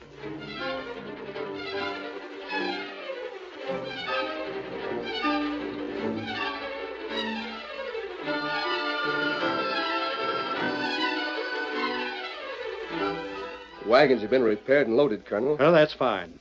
I'd like to get one started this morning. Fort Seward needs that ammunition badly. Both of them are ready. But I can't spare any of my men. All of them will be needed if Red Fox attacks. You told me to hurry the job. I have an idea, Hilton. The question is, would you and Steve be agreeable? To drive the wagons to Fort Seward? Just one of them. Each wagon needs 2 men, a driver and a guard. Well, I'd be willing, sir. Well, I was afraid you might think it below your dignity. Not at all, Colonel. After all, I'm only a storekeeper. And I can answer for Steve. He'll be glad to come with me. Only one thing. What's that? Chip and Ben. When's their court-martial going to be? You'll need me as a witness. We'll let the court-martial wait until you get back. And I'll be ready to start in an hour. Good.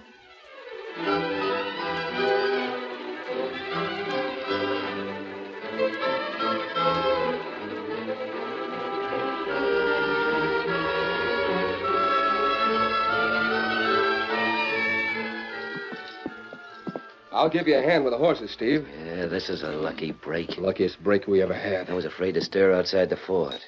We promised Red Fox ammunition, and I couldn't see any way to deliver. The colonel's taking care of it for us. We'll drive south for a full day, and we'll head west to the Indian camp. That means tomorrow night we'll get the rest of the dust. Yeah, we gotta play this safe, though. How do you mean? The wagon's gotta be attacked on the trail to Seward. Red Fox and his boys have to ride back to the trail with us. Yeah? Then we wreck the wagon with the Injun's help, put a few bullet holes through our clothes, and ride a couple of the horses back here. It ought to work. It will. Climb up on the box and let's get going.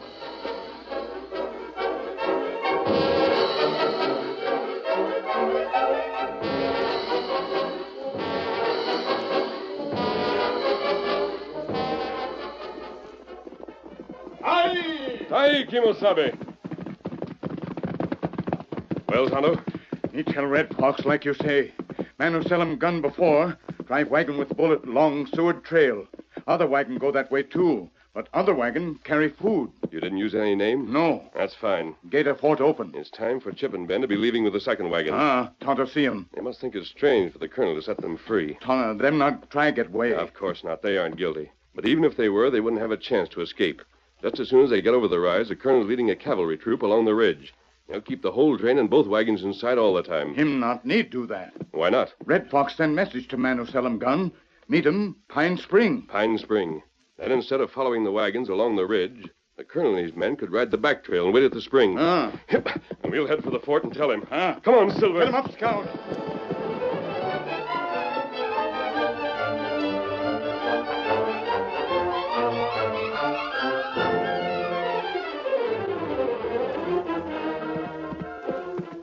There's the spring below us, Colonel. I don't see any sign of Red Fox. And here comes the first wagon. The Indians must be hiding in that woods beyond the spring. If they recognize Hilton as the man they did business with before, they'll show themselves. He's getting close. And you'll soon know whether he's guilty or not. There's only one thing I don't like about your plan. What's that? Red Fox will stop either the first or the second wagon. Whichever it is, that will be our signal for the attack. Yes? We'll have to ride down this slope. The Indians will see us and have plenty of time to make their escape. They're past other side wood.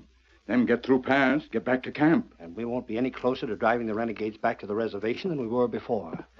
If I could only spare the men to block that pass. Red Fox right out of wood now. He's recognized Hilton. The wagon's stopping. This proves he's guilty. You're sure of that, Colonel? Look for yourself. The Indian's holding up his arm. Him come in peace. And Chip and Ben are freed of all suspicion. They certainly are. Colonel, hold off your attack for 15 minutes, and that pass will be blocked. 15 minutes? It will take them that long to unload the wagon. The big boxes will have to be opened so the Indians can carry the cartridges in their saddlebags. You imagine I'm going to let them get away with our ammunition? I'm only asking for 15 minutes. I can't hold off anymore. And that should be enough. All right, then. Go to it, masked man. Come on, Silver. Get him up, Scout.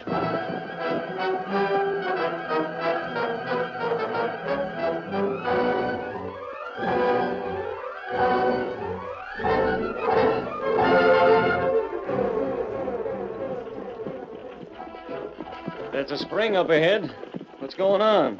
I can't see nothing but dust. Yeah, that's what I'm talking about. There's only been one wagon on the trail ahead of us. One wagon couldn't make all that dust. Could it be Indians or outlaws? Maybe.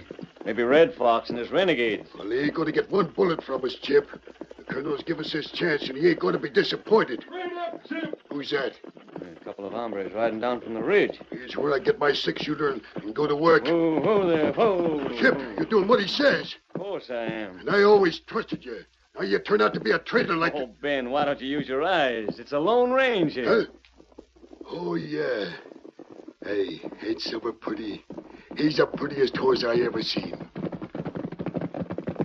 What's up, masked man? That's Red Fox at the spring. The colonel has a troop of cavalry up on the ridge, and they'll be charging down any minute. Follow me. Where? Cut away from the trail and circle the woods. We've got to reach the pass before the Indians and cut off their retreat. Lead the way, mister. Get up there, you cayuses. Get up there. Come on, Silver. Get him up, Scout. Hail, Silver! Away!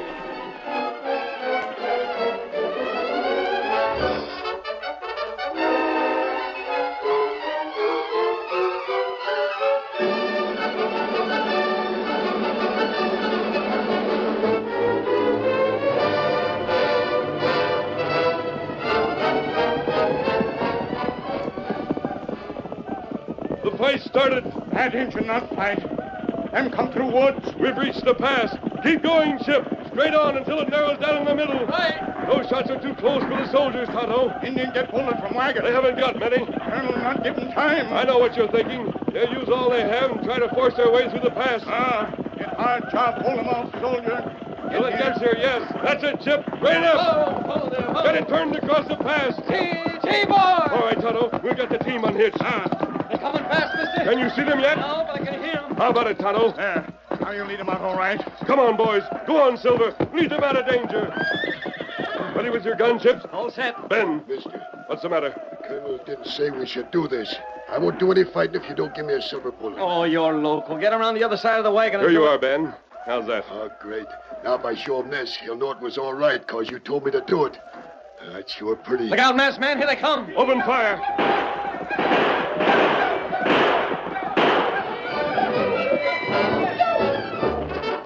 The Indians charged toward the barricade, yelling and screaming, their rifles spitting death, but the 4 men drove them back. Red Fox rallied his braves, and once more they charged. The chief headed for the narrow opening between the front of the wagon and the side of the pass, but the Lone Ranger was waiting for him. With one hand, he grabbed the bridle of the chief's pony. With the other, he pulled Red Fox to the ground. No! Behind the wagon, Red Fox, or your own men will shoot you. No, you let me go. Tell your men to stop firing. Tell them to throw down their rifles. Them not hear me. You'd better make them. Manago! Una Manago! Manago! That did it, masked man. They're throwing down the guns and reaching for the sky. Here come Colonel. And he's too late. The Lone Ranger did the job himself. Take charge of Red Fox, Chip. He's your prisoner. You mean you're going to let me turn him over to the colonel? If you hadn't got the wagon here in time, we'd never have stopped them. Look at Hilton and Steve, Ben. Just look at their faces. I gotta find it. Here's Red Fox, Colonel. Come and get him. Good work, Chip. No, I can't take the credit for that. That belongs to the masked man. Dragged him right off his pony. Where's he gone? Where's the masked man gone? He was here just a minute ago. Oh, I gotta find him. I lost it. What are you talking about? Colonel, you told us to drive straight to Fort Sword. And we would have, but the masked man stopped us, and then he gave me a silver bullet to show you. So it would be all right. That is, leaving that trail and all, I mean. But then, I lost it. Don't worry about it, Ben. I know you followed the masked man's orders, and I'm glad of it. Are you? What's more, I want to apologize for misjudging you and Chip. Oh, that's all right. When you was talking to me last night, I got to misjudge him myself. I'm sorry for that. Oh, it's nothing. Didn't you see my bullet, Chip? No, Ben, but... Here, you can have this one. Where'd you get it? Well, you brought it to me last night. Oh, yeah. Are you sure? It's yours. Thanks. It sure is pretty. And it's something to remember him by, ain't it?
The story you have just heard is a copyrighted feature of the Lone Ranger, Incorporated.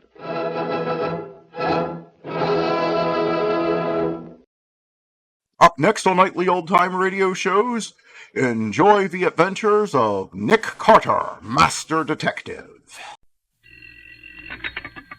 Hello? Call Super 2848. That is all. New post-war Old Dutch cleanser, famous for chasing dirt, presents Nick Carter, famous for chasing crime.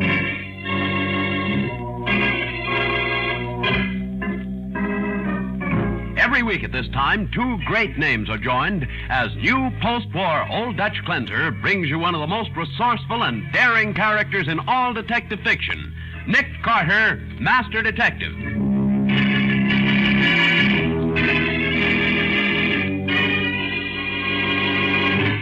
Patsy, did you get that music schedule from station WXKX? Yes, from 7:30 to 8 last night, the evening musicale program was on as usual. All classical, huh? That's right. Then from 8 to 11, they had 3 solid hours of swing music from different nightclubs. How about that bongo bongo tune? Riff Jackson and his band played it at 9:53. Ah, good. That not only tells us what time the murder was committed, but also who did it and how. Now for the case of the classical clue. Today's adventure starring Lon Clark as Nick Carter, brought to you by new post-war Old Dutch cleanser. It's a dull weekday morning, and things are pretty slow at Nick's office. He's opening the mail while his assistant, Patsy Bowen, types a couple of letters. Hey, Patsy, you ever hear of Henry Worth? Henry Worth? That eccentric millionaire who lives on top of his own private mountain? Yes, there's a letter from him here in the morning's mail on a check. Oh? Get him on the phone, will you? The number's here in the letter, Cliffside 3498. Okay. Operator, Cliffside 3498, please. Cliffside 3498. That's right. What's up, Nick? Something exciting? He wants his ward's fiancée investigated. Seems that Mr. Worth doesn't approve of the engagement. Oh. Mr. Worth's residence? Oh, hello. Just a moment, please. Here you are, Nick. Oh, hello. Nick Carter speaking. Mr. Worth? This is Mr. Worth's secretary. I'd like to talk with Mr. Worth himself, please. Oh, well, I'm afraid that's quite impossible. I think if you tell him who it is, he'll speak to me. I doubt that. Mr. Worth is dead. He's dead? Yes, he was murdered last night.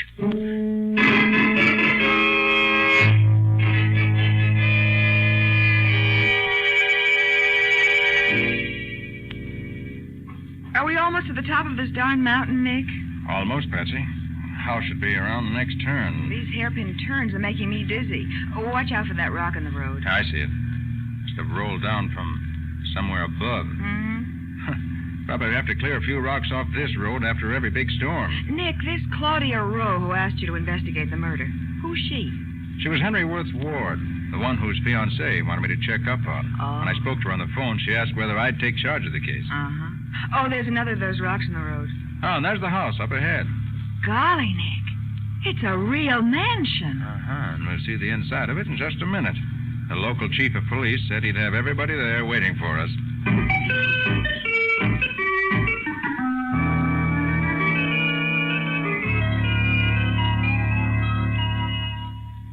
Well, before I talk to the others, Chief Benson, I wish you'd tell me just what happened. Well, Mr. Carter, first of all, Mr. Worth was alone here last night. There were no servants in the house? No. Mr. Franklin, that's the old man's secretary, was in Patterson visiting his sister. The other two were in New York. Oh, what other two? Claudia Rowe, the one who hired you, Mr. Carter. Oh, yes. And Don Worth, the old man's nephew. He lives here, too. They're the ones who found the body when they got back, a little after 12. How long had he been dead? Well, it was almost an hour before I got here, so I wouldn't be able to tell you. And the medical examiner couldn't tell for sure either. He was out on a private case. He didn't get here till about 2 a.m. What did he say? He said Worth couldn't have been dead over 3 hours. He was killed sometime after 11 o'clock, then. Apparently, yes. Well, I guess I'll start off by talking to the people who found the body.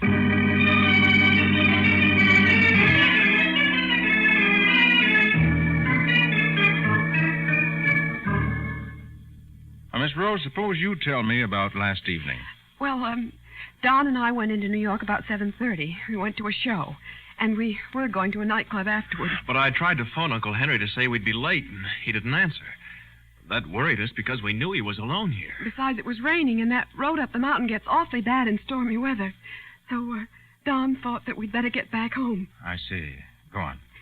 Well, when we got to the house, I could hear the radio going in the music room. So, we looked in there first. And there he was. Which one of you saw the body first? I did it.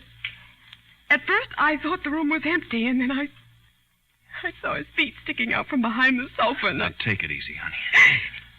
At first, we thought he might have had a heart attack or a stroke. But when I went over to see there was a knife in his throat. Then what did you do? Well, I told Claudia he'd been killed and to phone the police. I didn't want her to see him. Not like that. Oh, it was ghastly. And you called the police, Miss Rowe? Yes, I called them from the phone in the hall. Claudia, are you here? Oh, yes, I'm in here, Morgan. Oh, Claudia. I came as soon as I heard what happened. Yes, darling. Mr. Carter, this is my fiancée, Morgan Fenwick. How do you do? Carter. You're not Nick Carter, the private detective. Why, yes. Why? Claudia, what's he doing here? I understood it was a burglar that killed Mr. Any reason to think it wasn't, Mr. Fenwick? No, of course not. Uh-huh. Sit down, will you? I may want to ask you some questions. Why, of course. Thanks. All right, Don, did anything unusual happen earlier in the evening? No. After dinner, Uncle Henry and I had coffee in the music room while Claudia went upstairs to dress for the theater. And the two of you left about 7:30. Oh, about that, I think. The servants had gone a few minutes before. How about Mr. Worth's secretary? Oh, Franklin was with his sister in Patterson. He left before dinner. I see. Well, that brings us to you, Mr. Fenwick. Nick, I think I've found something. The chief thought I better show it to you right away. Yes, Mr. Carter. I think we've got a real clue. Good. What is it, Betsy? Well, we were looking around outside, and I picked this up beside the driveway. Oh, man's glove. Is it yours, Don? No. And it's not Uncle Henry's either. I'm sure of that. Why, That happens to be my glove. I must have dropped it when I came in just now. I see. Well, Chief Benson, I think the next thing is to look at those photographs you took of the body.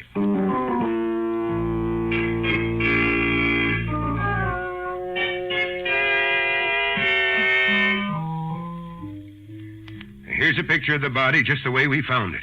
It was lying on the floor behind that sofa right next to you. Uh-huh. Room here is just the way it is, wasn't it? Not a thing's been changed. We turned the radio off, but we left it tuned to the same station. 1510. That would be WXKX. That's right. The Midnight Classics program was still on when I got here. I see. Oh, Patsy, I wish you'd do something for me. Of course, Nick. What is it? The medical examiner says Mr. Worth couldn't have been killed earlier than 11 o'clock. Is that right, Chief? Right. And Don, Mr. Worth's nephew, phoned from New York at about 11:30 and got no answer. Well, that gives us a pretty good idea of when he was murdered. Say, it does it that. So check that, will you, Patsy? Get in touch with the phone company and find out the exact time of that call from New York. I'll do it for you, Miss Bowen. I can probably get the information quicker than you can. Well, thanks, Chief. And let me know as soon as you find out, will you? Right. Now, I think I'll have a talk with Mr. Worth's secretary, Carl Franklin.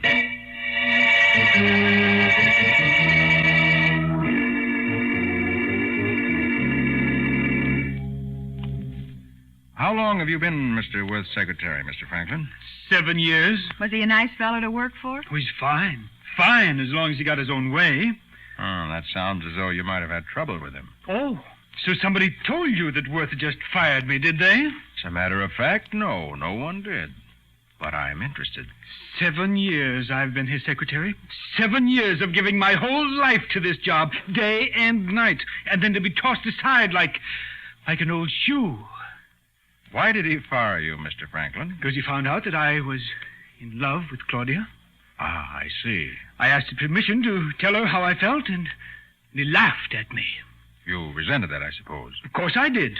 I lost my temper, and then he grew angry and told me I could leave at the end of the week. Oh, what were his objections? I was interfering with his plans. That's something nobody was ever permitted to do. You mean you were interfering with Mr. Worth's plans for his ward? Yes. He decided years ago that Claudia and Don should marry, but she defied him. She didn't want to marry Don. Now, wait a minute. Maybe we're getting someplace. Was there a quarrel when Claudia became engaged to Morgan Fenwick? A quarrel? Huh. The old man said if she didn't marry Don, he was going to change his will and cut her off without a penny. Oh, it certainly gives her a motive. She had no opportunity, Patsy. She was in New York at the time of the murder. I got the information for you, Nick. Oh, good. Let's have it, Chief. The call from New York came in at exactly 11:28, and they rang 15 or 20 times. Don kept insisting that his uncle was home, that they should keep on ringing. In other words, he was killed before 11:28. And I found out something else, too. There was a telegram phoned from here last night at, let me see, 7:33. Telegram to whom? To Morgan Fenwick in New York. Well, now. I got a copy of it. Listen to this. Imperative, I see you tonight regarding Claudia. Will expect you 11 o'clock my home. Signed, Henry Worth.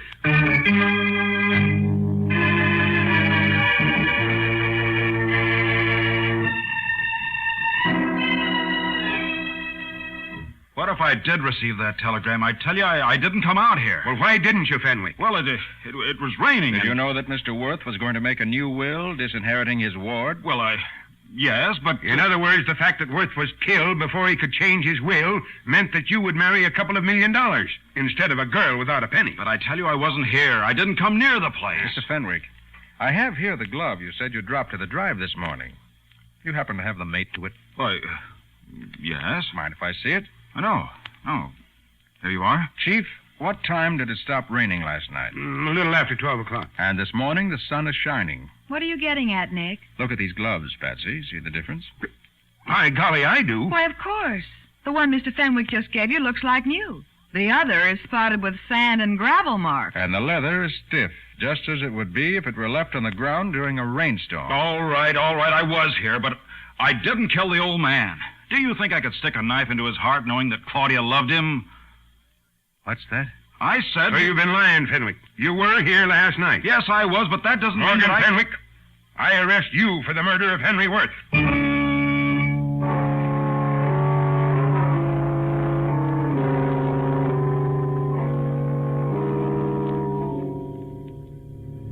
Golly, it's worse coming down this mountain than it is going up. Uh-huh. What are you so quiet about, Nick? You ought to be proud of yourself. Should I? Of course. In less than an hour, you broke down Fenwick's story and proved he was at the Worth home at the time of the murder. If he doesn't get the electric chair, I miss my guess. That's what bothers me, Patsy. What? Fenwick is innocent.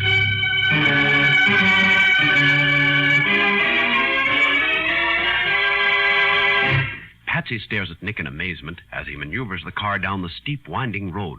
For, by his own admission, Nick has built up a very convincing case against an innocent man. We'll see what happens in just a moment. Now, back to the case of the classical clue. Today's adventure with Nick Carter, brought to you by new post-war Old Dutch Cleanser. Morgan Fenwick is under arrest for the murder of Henry Worth on the strength of the evidence that Nick has uncovered. And yet Nick says that Fenwick is innocent. He's now talking to Fenwick in the Eastland County Jail. Fenwick, I know you didn't kill the old man. That's why I'm here. Oh, yes? What made you change your mind? A remark you made just before you were arrested. You said you think I could stick a knife in his heart knowing that Claudia loved him. Well? Worth was stabbed in the throat, not the heart. In the throat? So obviously you didn't know that. So you couldn't have been the one who did it. Well, then why didn't you tell the police? I tried to tell the chief, but he refused to believe it was important. What? Now, why did you lie, Fenwick, about being at the house? Well, because I was afraid that if the police found out that I was there, they'd never believe that I didn't do it. Huh. Exactly what did happen? Well, when I got the old man's telegram, I started out immediately.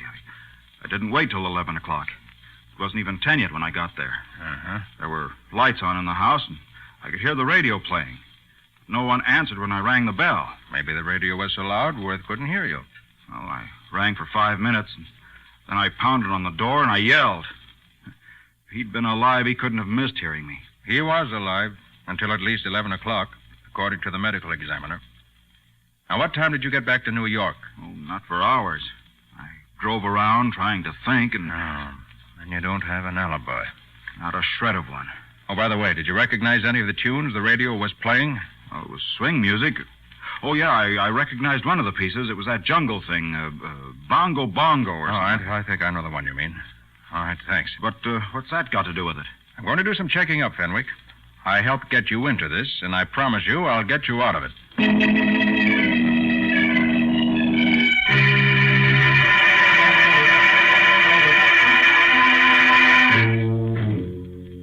But, Mr. Carter, that's impossible. Morgan couldn't have heard that bongo song on Uncle Henry's radio.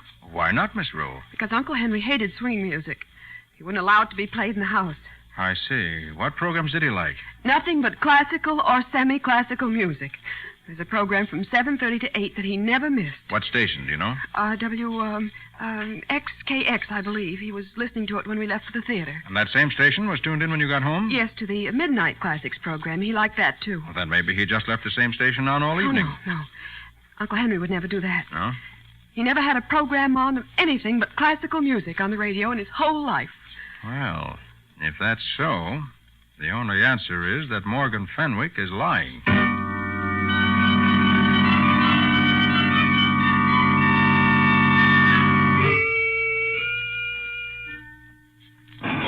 Oh, Patsy, did you get that schedule from station WXKX? Uh-huh. Wait till I put the window down. It's starting to rain. Oh, yeah, I'll do it. Okay.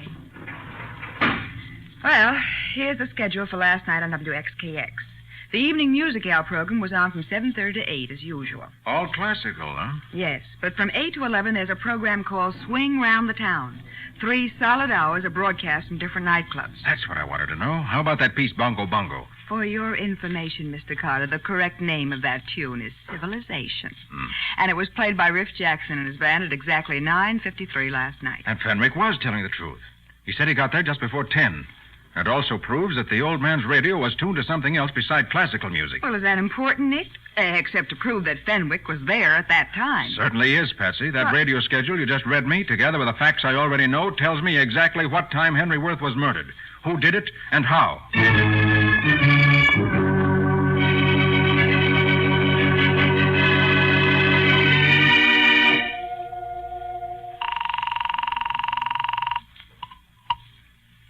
Hello, this is Chief Benson.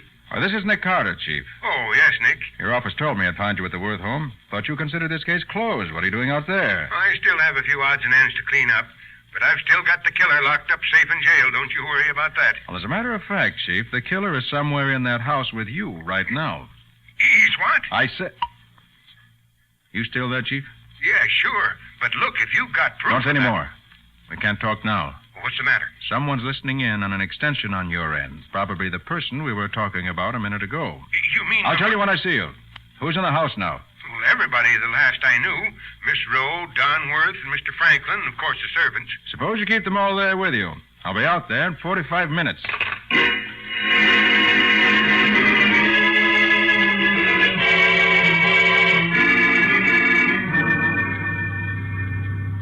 Oh, boy. What a night for a ride. Those storm clouds keep passing in front of the moon, and I can hardly see a thing. Well, you didn't have to come along, you know. And miss the most exciting part of this case? Come on, Nick. Tell me who did it. Wait, Patsy. I have to give all my attention to this road. It's bad enough in good weather, Well, but... at least you can tell me who we're after. Why, Patsy, you should be able to figure that out for yourself. You... Uh-oh. What's the matter? What's the matter, Nick? We're stuck in the mud, darn it. Oh. Wish I'd put on chains. Well, might as well get out and see if I can do anything about it. Golly. Nick, is that thunder? No, Patsy, that's not thunder. It's a rock slide. Headed this way. Out of the car, quick. Yep. Hurry, we'll have to run for it. Hurry. Oh, look, Nick. Look at all those rocks coming down. Faster, Patsy, faster. I can't.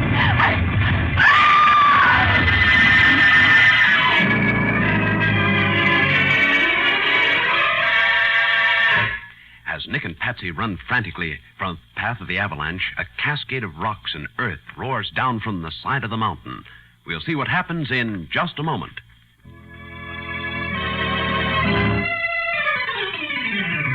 Now for the conclusion of the case of the classical clue. Today's adventure with Nick Carter, brought to you by new post-war Old Dutch Cleanser. Their car stuck on the steep, winding road that leads to the home of Henry Worth. Nick and Patsy are caught in the path of a rock slide that roars down upon them from the mountainside. They leave the car and run frantically down the road as...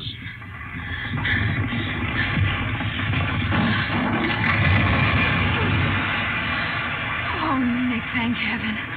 I thought we were goners for sure. It was a pretty close shave. Lucky it was just a small local slide instead of a real avalanche. Well, I'll say. As soon as we get our breath back, let's get on up to that house. I'm anxious to talk to the person who arranged this little welcome for us. What? You mean it wasn't an accident? Unless I'm mistaken, that slide was started by the same person who killed Henry Worth.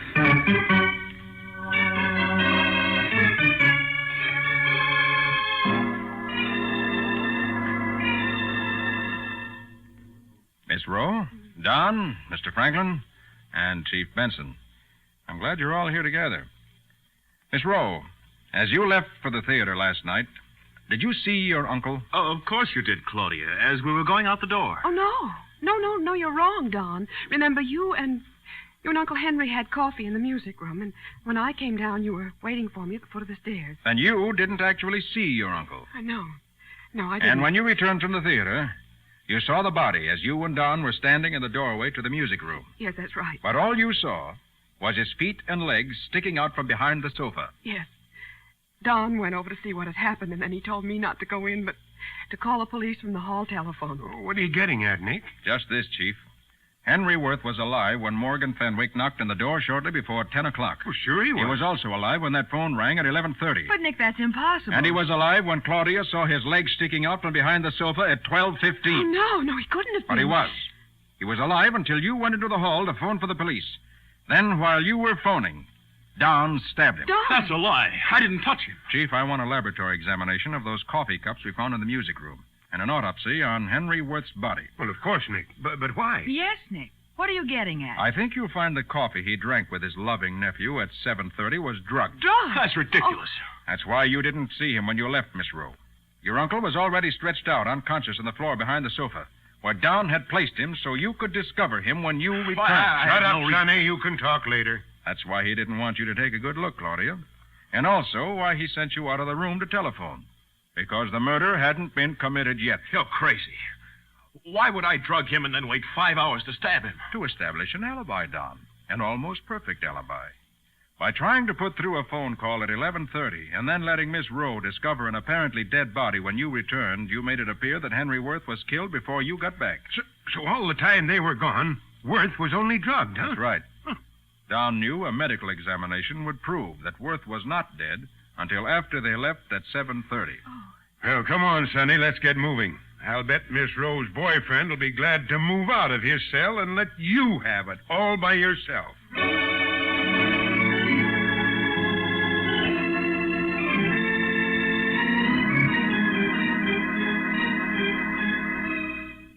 Nick, you said that radio schedule told you all about the murder. How did it? Well, Patsy, we knew that the radio was tuned to a program of classical music on WXKX at 7:30. And again at 12:15 when the folks returned from town. Yes? According to Fenwick, it was tuned to a program of dance band music on WXKX at 10 o'clock when he was there.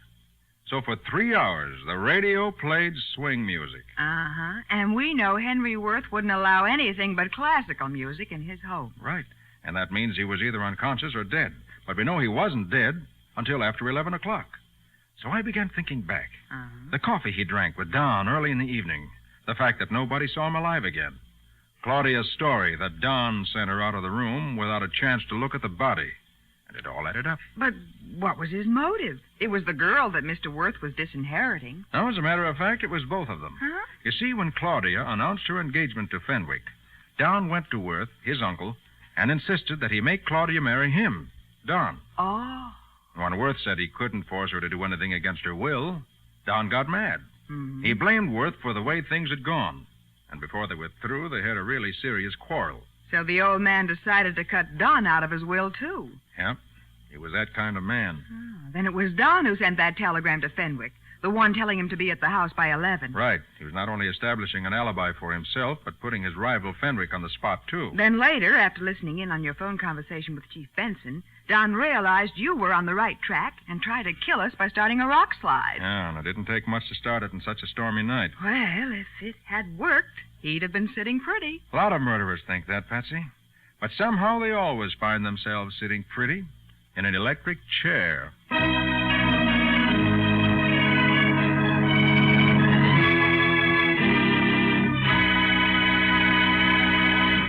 Nick, what sort of adventure do you have for us next week? It's an unusual case, Bob, involving a woman...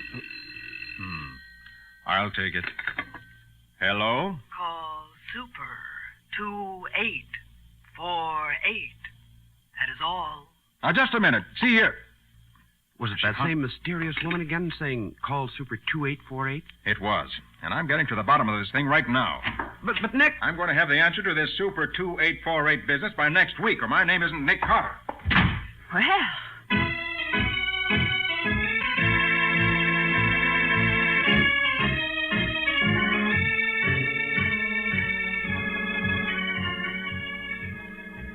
Nick Carter, Master Detective, is presented each week at this time by the Cudahy Packing Company. It is produced and directed by Jock McGregor and is copyrighted by Street and Smith Publications, Incorporated. Charlotte Manson is featured as Patsy. Today's script was written by Jim Parsons. Original music is played by Henry Silverne. This program is fictional, and any resemblance to actual persons, living or dead, is purely coincidental. This is Bob Martin saying, when minutes count, use new post-war Old Dutch Cleanser.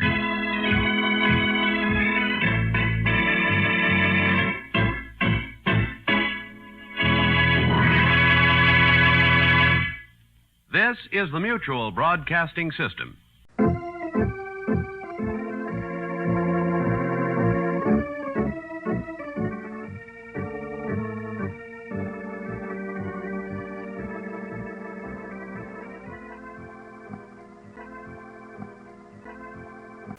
The Sears Radio Theater is up next on Nightly Old Time Radio Shows. Enjoy.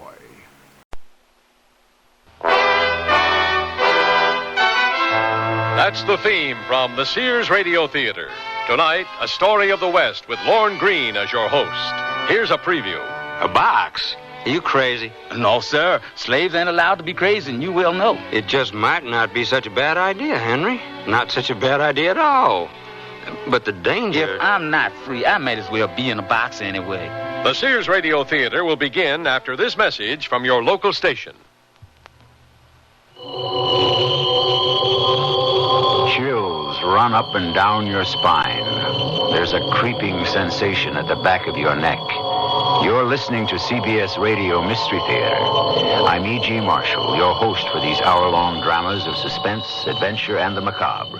Heard 7 times a week on most of these stations. Here's a sample of what we mean. This very room reeks of dejection, despondency, undusted cobweb furnishings, black drapes covering the window.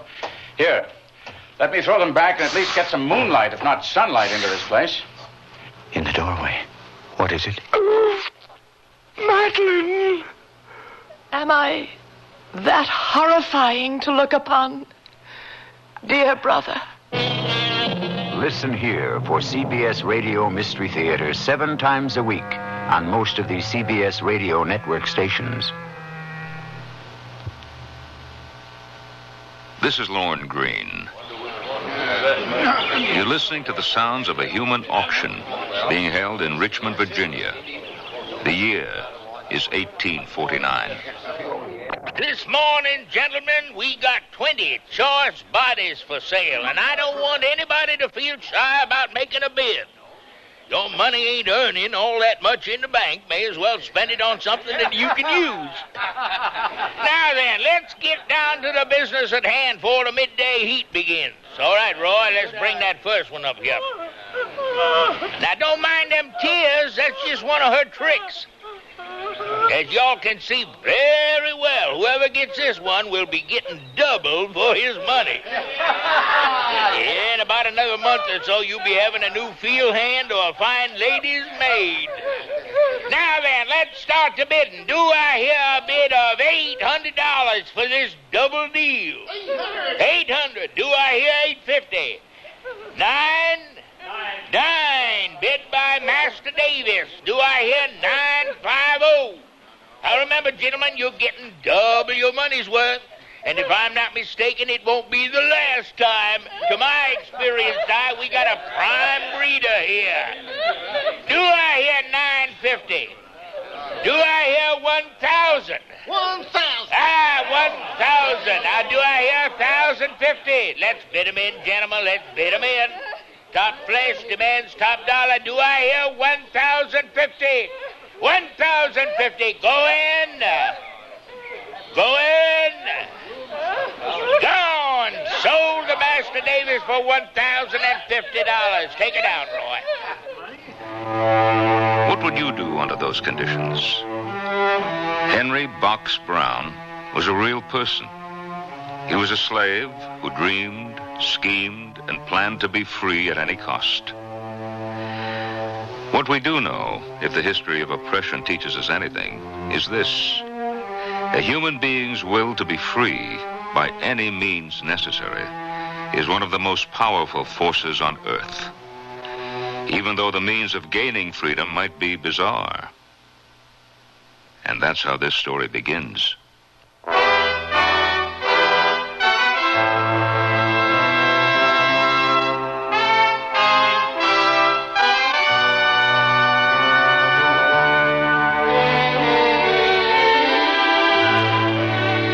Sears Radio Theater, a new adventure in radio listening.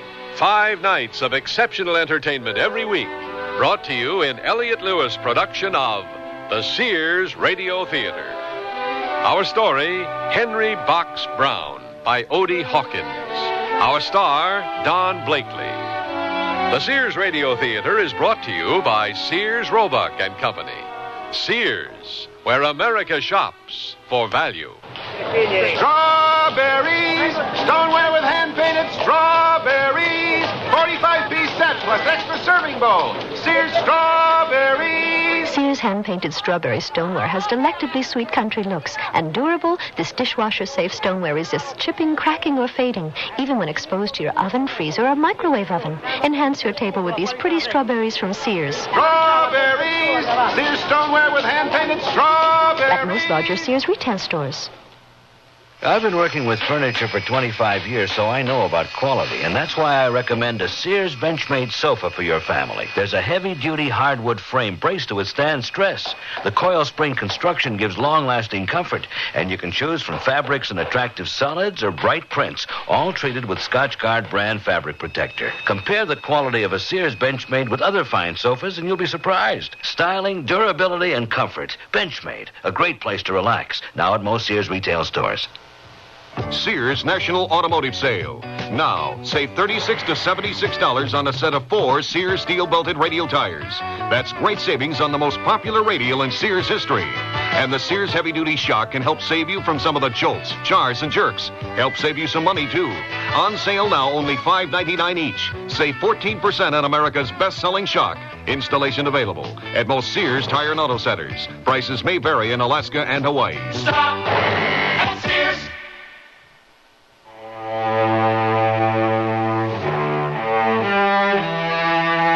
Our story begins on a warm day in March of 1849 in Richmond, Virginia. Henry Brown, occupation slave, walks into his neighborhood general store. Despite the fact that he's been a slave for all of his 33 years, there is an undefinable something in his eyes that tells us he doesn't think like a slave.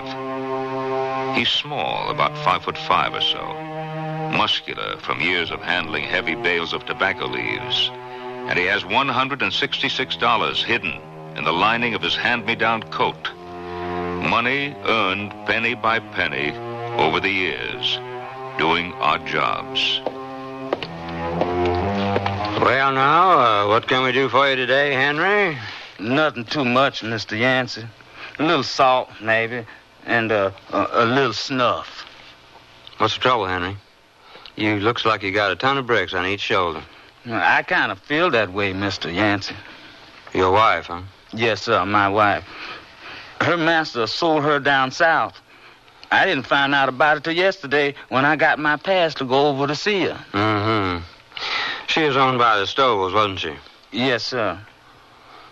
Did you talk to your master about buying her like I told you to? Yes, sir. I begged him to. And he said he would. But he didn't. Who bought her? I don't know. She was brought up in a batch that was being taken south to be resold. I'll never see her again. Well, I would be lying if I didn't agree with you, Henry. It seems about the best thing for you to do is ask your master to buy you another wife. I don't want another slave woman for a wife. Somebody that can be bought and sold. Now, whoa. Now, just take it easy, Henry. Now, listen, I know how you feel. You know how I feel? You're damn right I do. I'm a man, same as you. I know how I'd feel if I was in your shoes. Are you saying you know how it feels to be a slave? I would never be a slave, and I would never own one. You know, Mr. Yancey, I've been thinking for a long time about not being a slave. Oh? Yes, sir. I've been thinking about not being a slave for a good long while. Does your master know anything about what you're thinking? Oh, no, sir. You're the only one who knows. And the only reason I'm telling you is because... Careful, Henry. I think you're getting a little bit off the mark here. I don't think so, Mr. Yancey. Not if all the talks we've had have any truth in them. Now, I've heard you say from time to time that every man is entitled to his liberty. Did you really mean that? I'm a man of my word, you know that. Mr. Yancey, what would you say if I asked for your help to get out of Virginia out of slavery? I'm a businessman, Henry. I'm not a lawbreaker. What if we just thought of it as a business deal? Well, now, I've heard you say that business is just a matter of dollars and cents. Now, I've got $166, and I'm willing to give you all of it if you help me. Well, I don't know quite what to say, Henry. I mean, helping slaves run away is a serious matter. Please help me, Mr. Yancey. Please, I don't know anyone else I can turn to. I'm sick and tired of belonging to somebody like a dog or a horse. I want to be a free man. Mr. Yancey?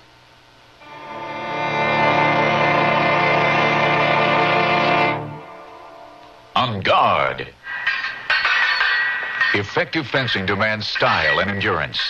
That includes fencing around your home. Sears Armadillo chain link fencing has both, setting off your house and helping protect your home. How? For starters, Sears Armadillo framework has 3 protective coatings that work together for a lustrous, highly rust-resistant frame. Gates even match the fencing design for uniformity. So call your local Sears soon for your free home estimate. Armadillo chain link fencing at most larger Sears retail stores. A kiss goodnight, and your gift of Sears nightwear will send Mom sweetly into dreamland this Mother's Day. Their winsome, billowy nightgowns and sprightly PJs, or complete the appeal with a short or long dressing gown. Ruffles, spaghetti straps, prints, or solids. Just a few dreamy ways to choose Sears nightwear. All airy nylon tricot, loosely shaped for sleeping comfort. This Mother's Day, give Mom pretty nightwear from Sears, and sweet dreams. Separates ablaze with color fireworks, yet made of 100% cotton pointel knit to keep you cool and comfortable all summer.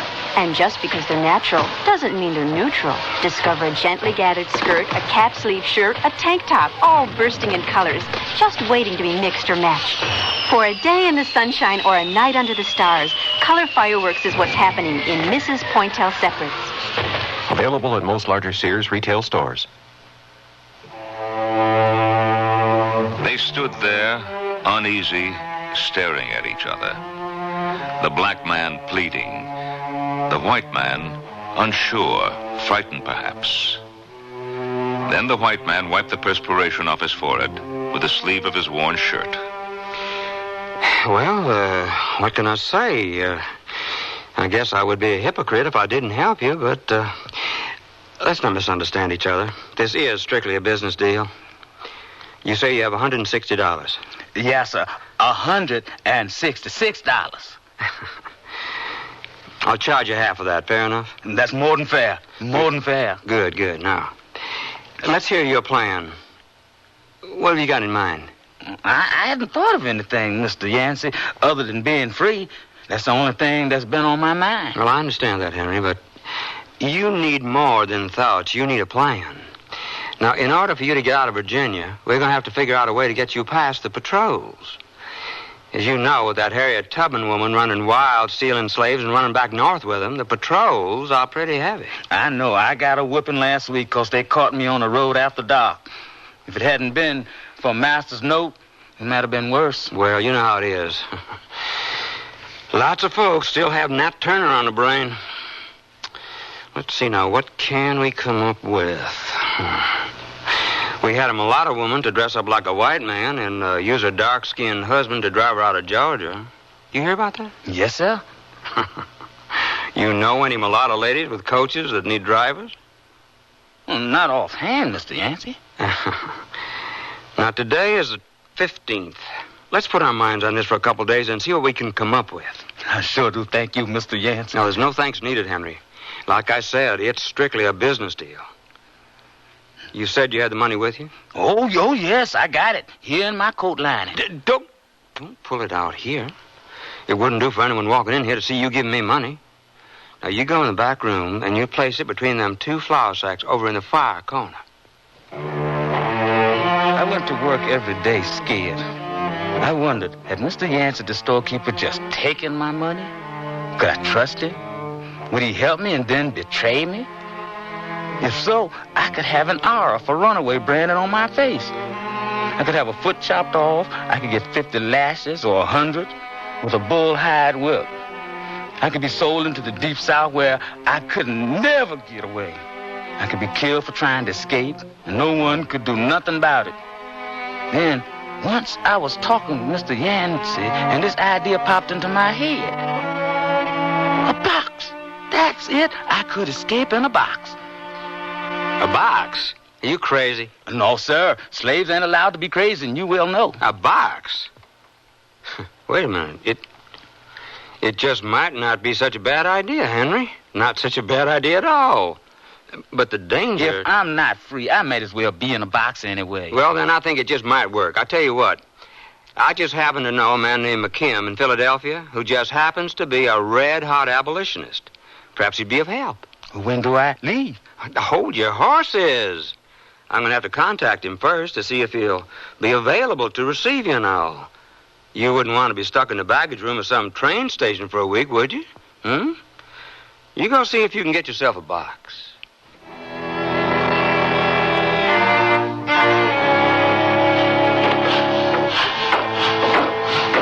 Mose, your master here? No, he's upstairs sleeping. Full of rum, as usual. Hey, watch what you're doing. That wood's supposed to be sanded with the grain, not against it. I don't know what to say about some of these young bloods, Henry. They just don't take no pride at all in their work. I wonder why. Huh? Oh, nothing. Just talking to myself. Listen, Mose, I need a favor. How can I do you a favor? I ain't got nothing. You can do me this favor. Well, quit beating around the bush. I got work to do. Now spit it out. I want you to make me a box, Mose. A box? You planning to call it a day? What kind of box? I want the best wood you can use. Square-shaped, 2 feet 8 inches deep, 2 feet wide, and 3 feet long. And make it so the cover can be nailed on. Sounds like... Hold on a minute. Tom B., you're putting the door of that cabinet on upside down. Be sharp about yourself, boy. Yes, sir. You take a lot of pride in your work, don't you? If I didn't, you wouldn't have come to me for your box. What was that size again? 2 feet 8 inches deep, 2 feet wide, and 3 feet long. You figuring to get in? It'll be a tight squeeze, Henry. It's got to look just like an ordinary dry goods box. If it was any bigger, it might look suspicious. You're right. Now, when do you want this box? Within 2 days. That'll be the 28th? That's it. It'll be ready on the 27th. I'll make it myself. I got a little money, Mose. I Keep it, Henry. You'll need it more than I will. Thanks, Mose. Are you going to pick this up? I may not be able to. Is there some way you can get it over to Bob Yancey's store? Bob Yancey? Yeah, but he gets crates and stuff from here all the time. better get out of here. Sounds like Master Clark's in a foul mood. Okay, thanks again, Mose. God bless you. All right. What's going on down here? Mose! Yes, sir, Master Clark. Did I see a strange darky down here? No, sir, Master Clark. We the only ones down here. Hey, you there, Tumby. Hurry on with that tabletop. Master Clark promised you had it ready by 10 o'clock tomorrow morning. You get a move on before I lose my temper and take my belt to you, rascal. Ain't no need for that, Master Clark. Everything gonna be taken care of.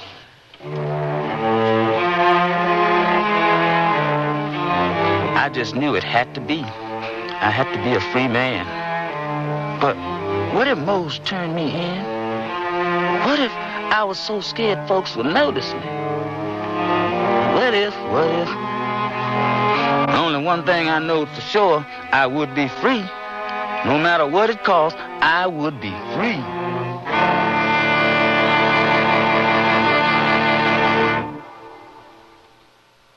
Sears Radio Theater will continue after this message from your local station.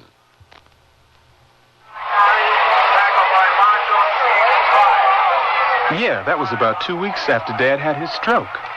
Did he have high blood pressure? Don't know. He's doing a little better now, but he can't speak too well. Has trouble walking too, doesn't he? Yeah, it's truly a shame. You have high blood pressure? I don't know. I feel okay. I'm not high-strung like Dad. Whether you're high-strung or low-strung, whether you feel just fine or not, has nothing to do with high blood pressure. High blood pressure is a major risk factor in stroke and heart attack, but it has no obvious symptoms. It can only be detected by a simple, quick, and painless test. The American Heart Association also wants you to know that black Americans, as a group, are more likely to have high blood pressure than whites. We don't know why. But high blood pressure can usually be controlled if it's detected. For more information, contact your American Heart Association. We're fighting for your life. Here's a tip from your Better Business Bureau. Are you in the market for a used car? If you are, it would be wise to shop around until you get a feel for the market. It's important for you to find out if the car is covered by a warranty. A used car warranty is limited. For example, it may cover the first 1,000 miles or 30 days. Remember, however, the warranty is as good as the dealer who backs it. And you check his reliability with your local Better Business Bureau. Also, remember that careful inspection is the key to enjoying a used car. Be sure and look for rust. Check the tires, the shock absorbers, and the operating controls. And incidentally, it's also a good idea to take a test drive. You see, by giving the car the once-over before you buy it, you're protecting yourself against a faulty purchase and a lot of headaches after you've bought it. This has been a tip from your Better Business Bureau. If the tensions of the days and nights that Henry Brown only thought of freedom had been a strain, one can imagine how he felt on March 27th, 1849, 2 days before his scheduled move to the north. But you don't understand, Henry. I haven't heard from my friend in Philadelphia. What happens if you get in the box, they deliver it, and no one comes to collect it? You could be shipped back to starve to death or something. I'd die a free man, Mr. Yancey. Maybe I'm not making myself plain, Henry. My friend hasn't answered my letter. Now, that may mean he didn't get my letter, or that it was lost, or I don't know what. It is too much of a chance to take. I'm willing to take that chance, Mr. Yancey. I can see that you are, Henry. I can see that you are.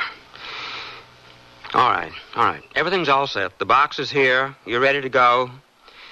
But how are you going to provide a cover for yourself to get away? You're going to need a few hours at least. Well, I'll manage that between today and tomorrow.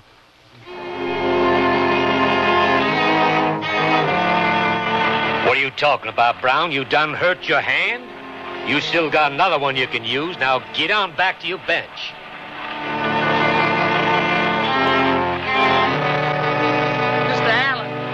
Mr. Allen, I done hurt my left hand too, sir. What? Your left too? Here, let me see. What can I do about it, sir? Well, Ain't nothing can be done for you here. Looks like you managed to knock your master out of half a day's pay. I'm sure he won't be too happy with you about that. Now, if I thought you was deliberately trying to slough off on me, I'd take my whip to your backside. My hand is really hurt, Mr. Allen. You can see for yourself. Yeah, guess you are telling the truth. Go on home and get some poultices of flax meal and put that on it. Thank you, Mr. Allison.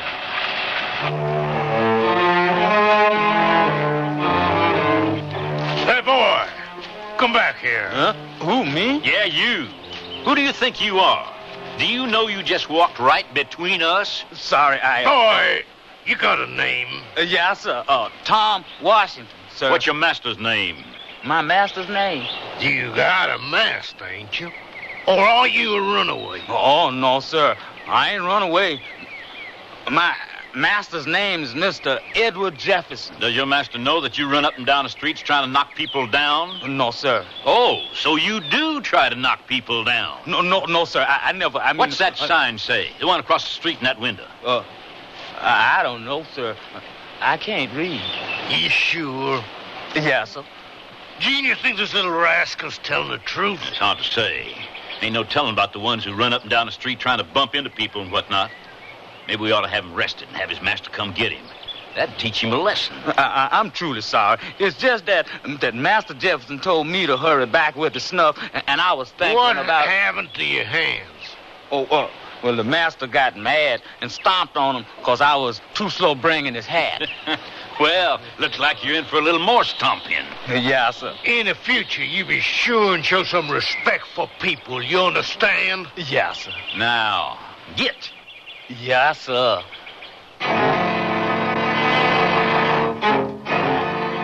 Henry, I was beginning to think you weren't going to make it. Me too. Now, you're in luck. I just got a letter in the afternoon post from my friend in Philadelphia. He wishes us luck, and he promised he'd be at the depot to claim you. You'll be going by Adams Express all the way to Philadelphia. The trip should take between 27 and 37 hours, provided the handlers give your box express service all the way. And what time do I leave? 4 a.m. You got about 8 hours yet. Henry, what happened to your hands? I had to do something to get off work. Come on in back. We'll put some flax meal poultices on it.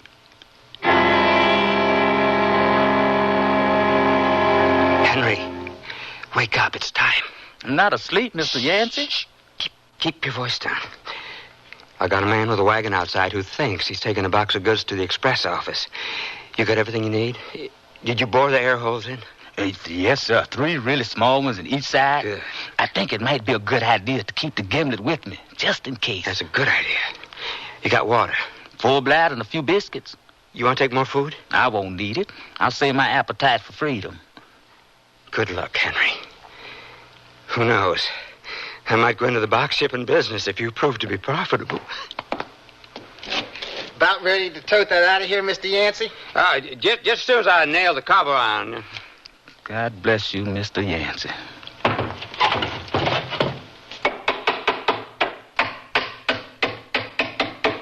Okay, Johnny. All set to go. You want to come back here and give me a hand with this?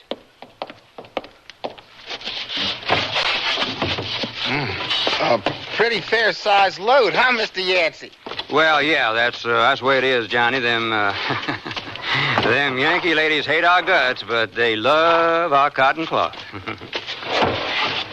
There we go. Now, remember, Johnny, you try to keep up the side that's marked, because I'd kind of like to keep the stuff inside straight.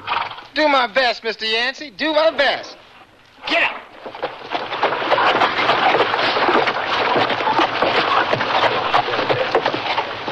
And good luck to you, Henry Brown.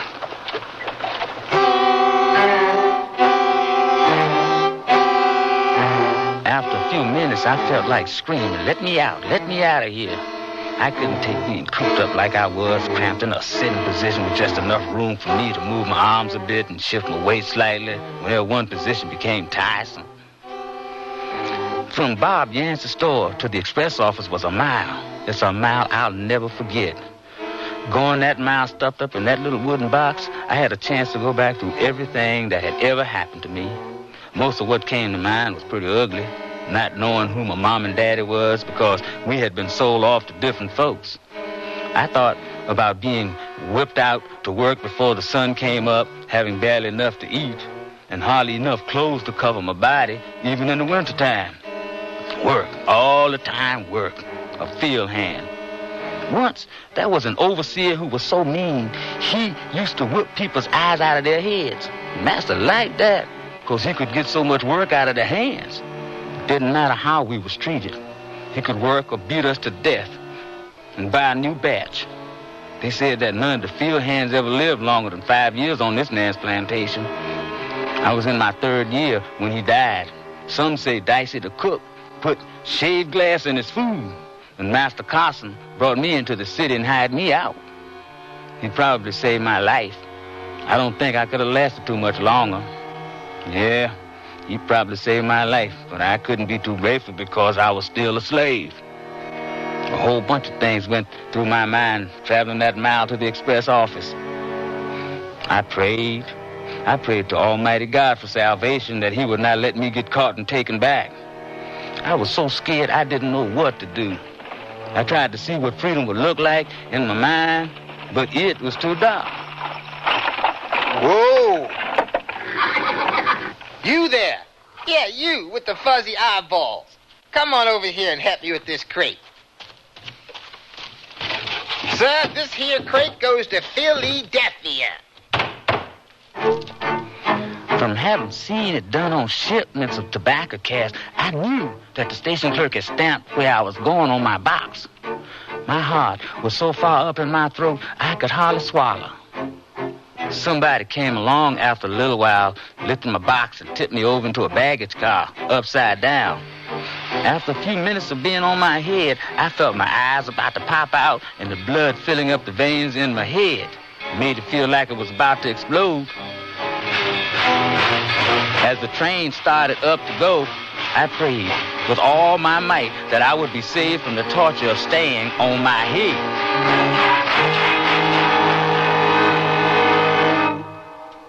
Sears National Automotive Sale. Now, save $36 to $76 on a set of 4 Sears steel-belted radial tires. That's great savings on the most popular radial in Sears history. And the Sears heavy-duty shock can help save you from some of the jolts, jars, and jerks. Help save you some money, too. On sale now, only $5.99 each. Save 14% on America's best-selling shock. Installation available at most Sears Tire and Auto Centers. Prices may vary in Alaska and Hawaii. Stop at Sears. Oh, here I go again. It's time to rent one of those steam-type carpet cleaners. Why rent? Now Sears puts power in a carpet cleaner you can own yourself. The Power Spray from Sears for easy home carpet cleaning. Power Spray sprays hot water into your carpet, then sucks up the dirty water. You can see the dirt you get out. Dirt you didn't even know was there. The Power Spray Carpet Cleaner, a convenient carpet cleaner you can own yourself. Available at most Sears retail stores. Kenmore. Solid as Sears. I love to eat. But it takes so long to cook. That's why we both love our new Kenmore microwave oven from Sears. I can cook a 5-pound roast medium rare in just 30 minutes, or 3 strips of bacon in 3.5 minutes on a paper plate. Bake 2 potatoes in 8 minutes, and cook vegetables faster than boiling them in water. That means less time in the kitchen. And more with you. Fast, clean, cool cooking with Sears Kenmore microwave ovens, all with automatic defrost. Choose the right model for your kitchen from the many styles available at most Sears retail stores. Lorne Greene again, and here's the concluding act of Henry Box Brown.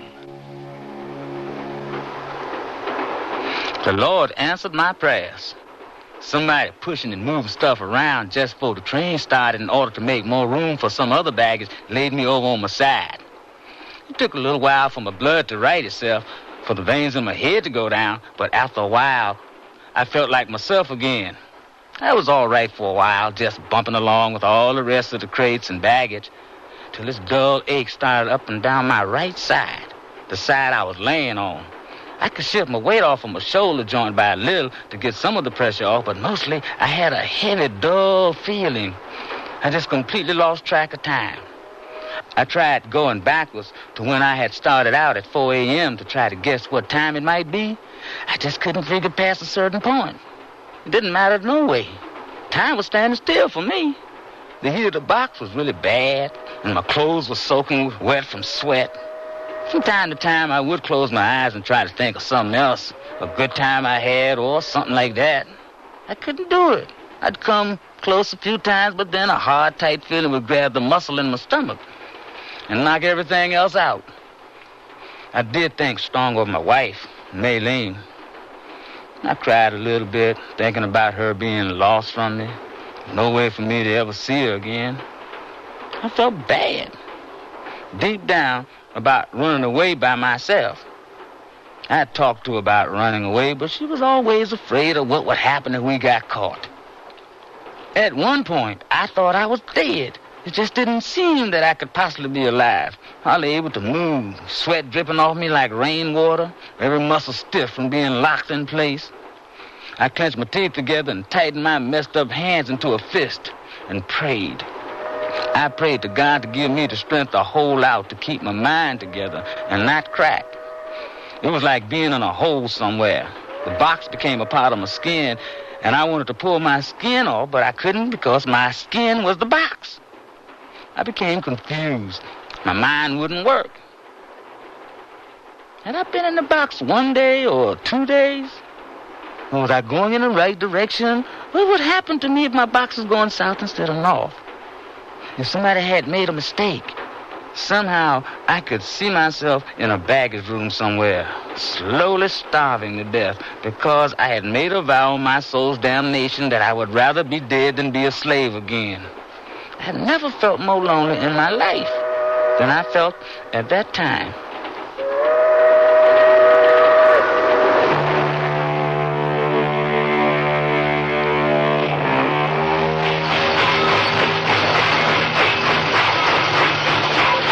From the way I was bumped, I knew we had come to a stop. The freight train doors were slid open, and I could hear voices and the sound of water.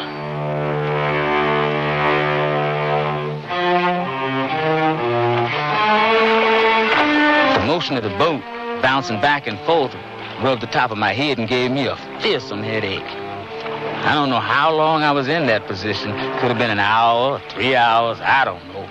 The bouncing caused me to be sick, and I came close to drowning in my own bile. But I prayed for the strength to carry me on, to be saved, and once again, my prayers were answered. A couple of sailors looking for a place to loaf came over to where I was. This one'll do, just the right size. You got the cards? I got the cards. You bring all the money you need to lose? That's what I like, a born loser who never gives up. Nothing's cheaper than talk. I'll let my kings and queens speak for me. Here, help me lay this on its side. It took all of my willpower to keep myself from screaming when they slammed me onto my side, but at least I wasn't on my head. I thank the good Lord and the two sailors for that.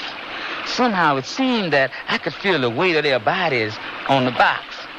I could hardly breathe from the excitement of knowing that the slightest noise could give me away. They played a lively game of cards, slamming their cards into the box, drumming their heels against the sides and all. Yeah, take that. So talk is cheap, huh? That's right, Bub. I think my ace, king, and jack of hearts beats the stuffing out of your 10 of clubs, jack of spades, and queen of diamonds. Just pure luck. Well, if that's all it takes to beat you, I'm satisfied. During the course of their play on my box, a fly got inside through one of their air holes I had bored in the sides. That fly caused me a heap of pure misery. It must have been one of those stinging river flies, because everywhere it crawled, it bit. It lit on my nose and walked up the middle of my nose to my forehead and back to the tip of my nose again, stinging all the way. It crawled across my left eyelid and my right eyelid, my lips, in and out of my right ear. I was tortured by that fly, something awful. And there was nothing I could do about it. I was afraid to try to squash it for fear that I'd make a noise and be discovered. Finally. Well, we better get back to work. First mate'll be hopping mad if he can't find us. Besides, I think you've got about as much of my money as I want to lose today. Like I said, talk is cheap. Better luck next time.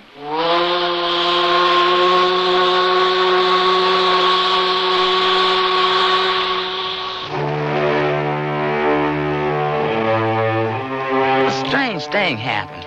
The minute those sailors left, the fly left too. I don't know where it went, but I was very happy that it went wherever it went. I had the sailors to thank for placing me on my side, but as you can well imagine, being in that position grew pretty tiresome too after a while. Hope, prayer, and the belief that my journey would have to come to an end, for better or worse, kept me alive. And then, as though some miracle had happened, I heard somebody say, "Yep, that's Washington." I kept wondering what they were saying about me back in Richmond. That's right, completely disappeared. Old man Carson fit to be tied. What about the hounds? Ain't got no scent to work from. They took a sniff off of some of his old clothes, and every one of them started off in a different direction. Let me have a slug in that jug clock. Now, this here about the doggonest thing I ever heard of. Ain't a human body made what could disappear into thin air. Everybody thinking he went north. Maybe he went south. Oh, come on, Bob. Ain't a donkey in this state that would run south. Say, you know something, Bob? You just might have a point there. He might head south to throw everybody off the track and then head north. No, if he did, it'd be the first time I ever heard of such. Well, I'll take a swig on that.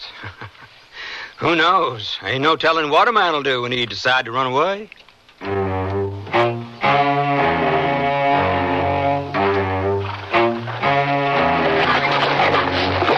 I was unloaded and placed on a wagon, right side up.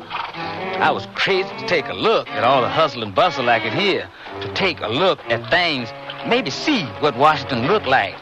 But I had drilled the holes up high on the box in order to keep people from peeking in. Bumping along in the wagon to the train depot, I passed a section where I could smell greens, side meat, candied yams, hush puppies, and barbecue. The smells made my mouth water. I realized I was hungrier than I had been in quite a while. I managed to fumble a couple of soggy biscuits in my mouth and drink a little water. Washington seemed to be hotter than any place I'd been in my box so far.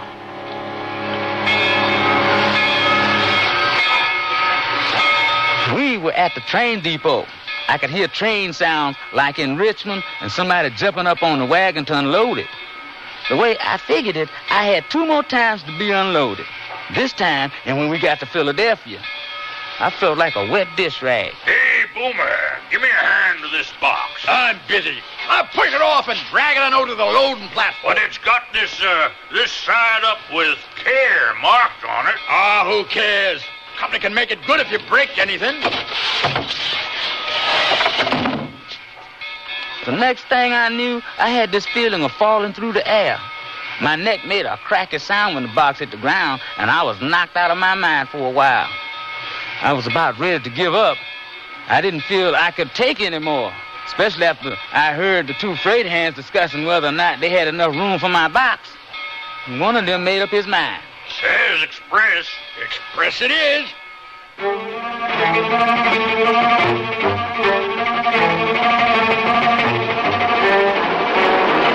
I was loaded on the train and on my way. Within a short while, my neck, my whole body bruised and aching.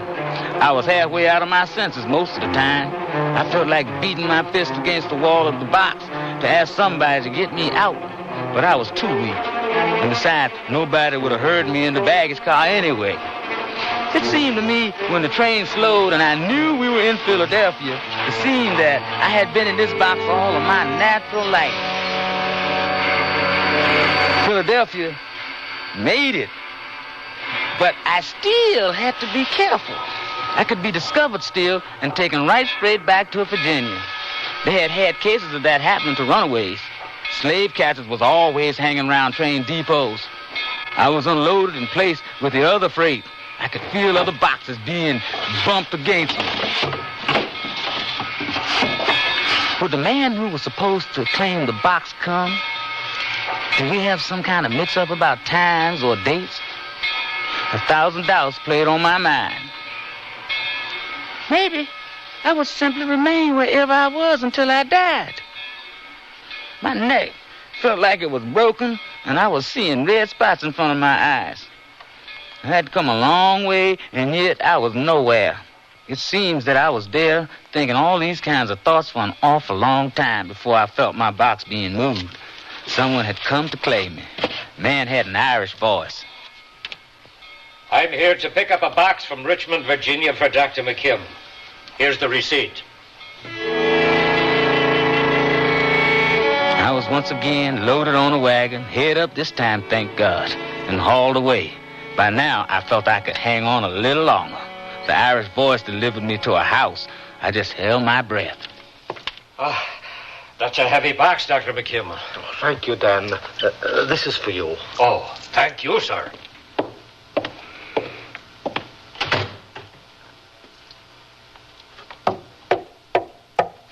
Are you alive, Henry, inside there? Yes, sir. Yes, I'm alive.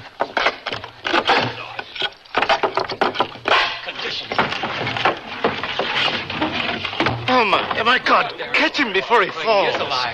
I'll be all right, sir. Just a little weak, but I'll be all right now. I'm a free man. Some of the details of the story we've just heard were altered, the dialogue invented. But the basic truth is this. On March 29th, 1849, a slave named Henry Brown had himself nailed into a box in Richmond, Virginia, traveled 350-odd miles in 27 hours to Philadelphia, Pennsylvania, and was uncrated by Dr. J. M. McKim, Professor C.D. Cleveland, Mr. Lewis Thompson, and Mr. William Still, abolitionists. They nicknamed him Box, and that's the name by which we know him today, Mr. Henry Box Brown.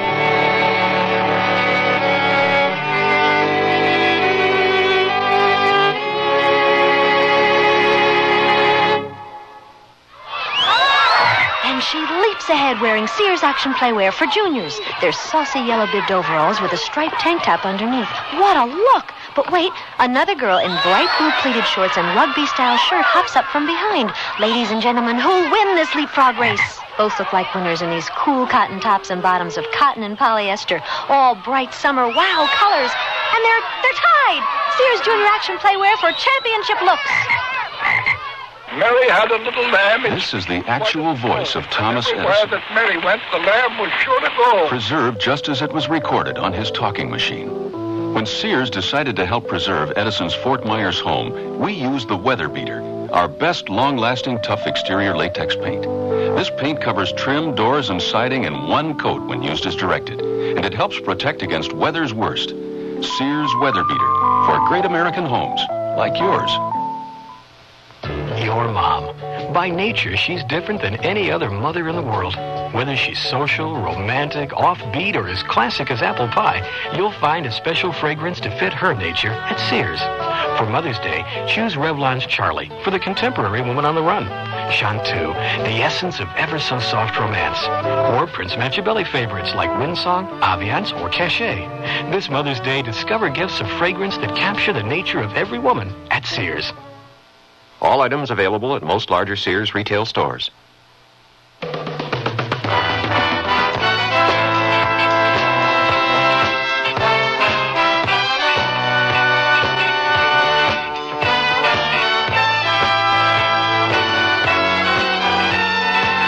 The Sears Radio Theater has been brought to you by Sears Roebuck and Company, where our policy is satisfaction guaranteed or your money back. Sears, where America shops for value. Henry Box Brown was written by Odie Hawkins, produced and directed by Fletcher Markle. Your host was Lorne Green. Our star was Don Blakely. Also heard were Dawes Butler, Marvin Miller, Peggy Weber, Don Diamond, Barney Phillips, Howard Culver, Jack Carroll, William Lally, and Paul Reed Roman. The music for Sears Radio Theater was composed and conducted by Nelson Riddle. This is Art Gilmore speaking. The Elliott Lewis production of Sears Radio Theater is a presentation of CBI. You've changed, Bernard. You're not the man I married. What do you mean, Francine? Remember the way you were, vulnerable. You made mistakes. But now look, you're confident. Everything you do turns out right. It's that book you sent away for. It's just a catalog from the Consumer Information Center. It lists more than 200 federal publications you can send for on building, fixing, eating. Buying, selling, working, playing, living. And more than half of them are free. Yes, Francine, the man you married is gone for good. All right, Bernard. But would you make just one more mistake for old time's sake? All right. For you, I'll just replace that window glass like I used to. Whatever you do, learn to do it better. Send for your free catalog. Just write Consumer Catalog, Pueblo, Colorado, 81009. Francine, send for that publication on first aid. What was that address? Pueblo, Colorado, 81009. Dear Abby, a listener writes, now that my husband's gone, I've tried to open my own charge accounts and have been turned down. It seems all our credit was listed in his name. Now I'm told I have no credit record in my own name. Signed, Stuck. Dear Stuck, this is a real problem for many women. 4 out of 5 of you will one day be on your own. But if you know your rights, you can help protect yourself against future credit rejection. So take some advice from dear Abby. Call or write stores where you and your husband share charge accounts. Have them listed in both names, yours as well as his. Say you want joint charge accounts listed as Mrs. Mary Jones as well as Mr. John Jones, so you will have a history of credit too. The law gives you that right. For more information, write for the free booklet, Women and Credit Histories, Federal Trade Commission, Washington, D.C., 20580. That's Women and Credit Histories, FTC, Washington, D.C., 20580.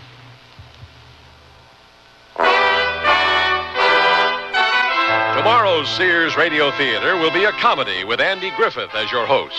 Let's listen. Harry. Of course. Greg, old buddy. Harry. Come on, let's do it. What? You know. No, later. Come on. 2, 4, 6, 8. Who do we appreciate? Moose Bay, rah, rah, rah.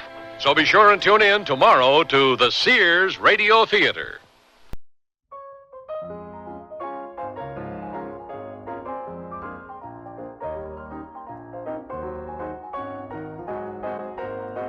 All right, it's time for the Trivia Minute, and here we go. George Stephenson was born on June the 9th, 1781, and died on August the 12th, 1848. He was an English civil engineer and mechanical engineer during the Industrial Revolution. Renowned as the father of railways, Stephenson was considered by Victorians as a great example of diligent application and thirst for improvement.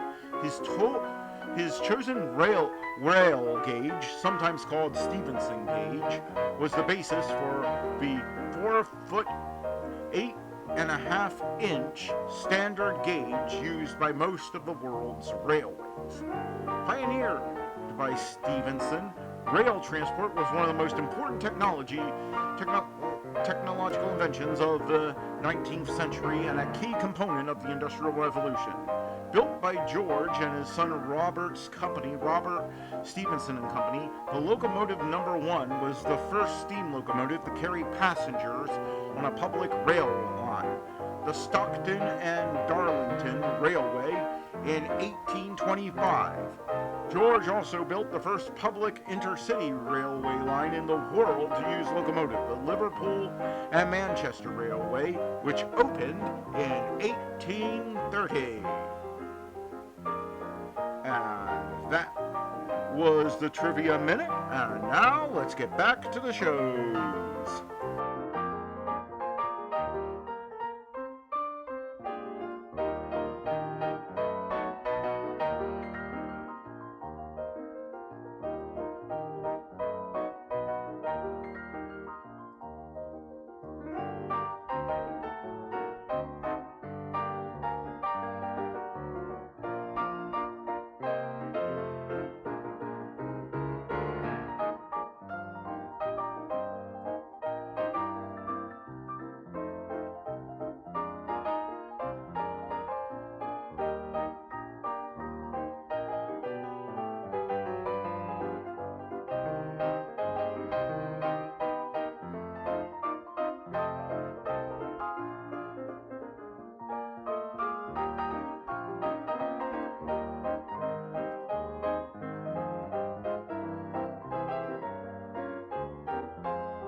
Journey to the Stars with Space Patrol.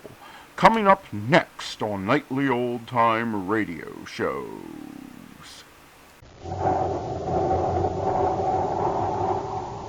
Instant Ralston and regular Ralston, the hot whole wheat cereals in the red and white checkerboard packages, present Space Patrol!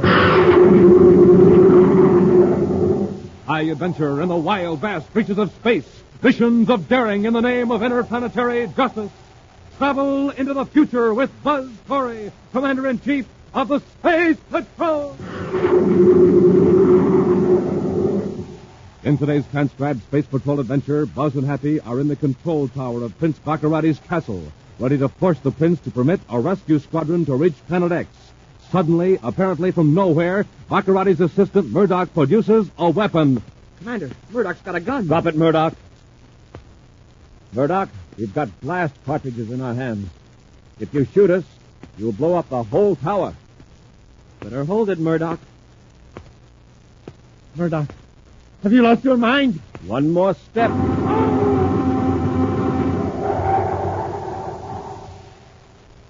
We'll return in just a moment with today's exciting Space Patrol adventure, Rescue from Planet X.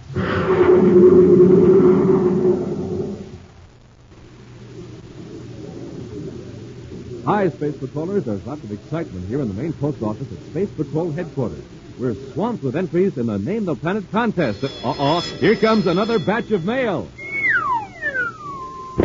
Yes, it looks like just about everybody in the universe is trying to win the gigantic Rocket Clubhouse, a 10,000-pound, 35-foot-long clubhouse on wheels, with a real full-sized motor truck to pull it, and $1,500 cash.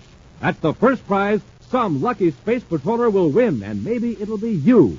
Man, oh man, think of all the fun you and your friends can have. And think of living like a real space patroller in a clubhouse with built-in sleeping bunks, electric lights, equipment lockers, and even a cooking stove. But that's not all, gang. In just a few minutes, I'll tell you more about the 1,750 other terrific prizes in the Name the Planet contest.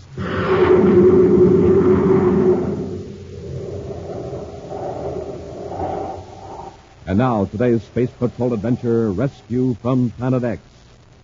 Commander Corey and Cadet Happy now have Prince Baccarati and Dr. Malengro in one of Baccarati's own ships and are circling Baccarati's castle on the remote Planet X. While Dr. Malengro is in an aft compartment guarded by the giant Granu, native of the polar regions of Planet X, Buzz holds a ray gun on Baccarati in the control section of the atmosphere ship. All right, Baccarati, here's where you go to work. What's the frequency of the signal that gets us through the defense field around your castle? I don't remember. Hap, head directly for the castle. Yes, sir.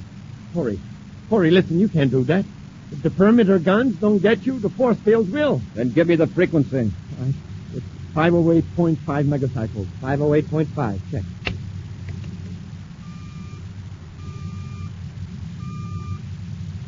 I hope you're right, Baccarati. I'm not a fool, Corey. I value my own safety. All right, now listen. You're going to contact your master control tower and tell them you're bringing in 2 prisoners. You're going to get inside your castle without tipping your flunkies off that you're in trouble. Got that? Yes. All right, get on the spaceophone. And don't try to be clever, or it may be the last thing you try. Just say you and Malengro are bringing 2 prisoners up to the tower. Go ahead and talk. Prince Baccarati and Falcon 29 calling Castle Control Tower. Prince Baccarati to Control Tower. Murdoch in Control Tower. Come in, Your Highness. Murdoch, I got 2 prisoners here. I'm bringing them up to the tower. Do you want me to assign a guard, Your Highness? Oh, no, that won't be necessary. That's all, Murdoch. That's the idea, Baccarati.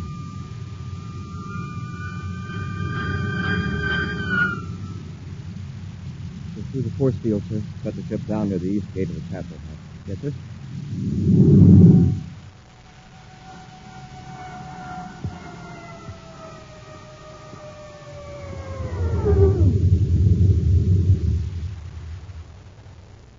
All right, Hap. Get Malengro. We'll leave Granu in the ship to keep him out of mischief. Put him in the galley. Let him help himself. After he stuffs his stomach, he'll go to sleep. Yeah, that'll do it all right. Now listen, Baccarati. I'm going to give you and Malengro each a blast gun to hold on Happy and me. Yes, Commander. You're wasting that grin. I'm taking out the blast cartridge. Happy and I'll each be holding one in our hands. If anything happens to make us relax our grip, well, I think you know what'll happen. Of course, Commander. You couldn't move fast enough to escape. I understand. Go on, Malingro. Keep moving. Before I give you this empty gun, Baccarati, I want you to help me to explain to Malengro the spot you're both in. I'm sure he'd hate to cause the death of his prince. You needn't worry. I'll explain fully.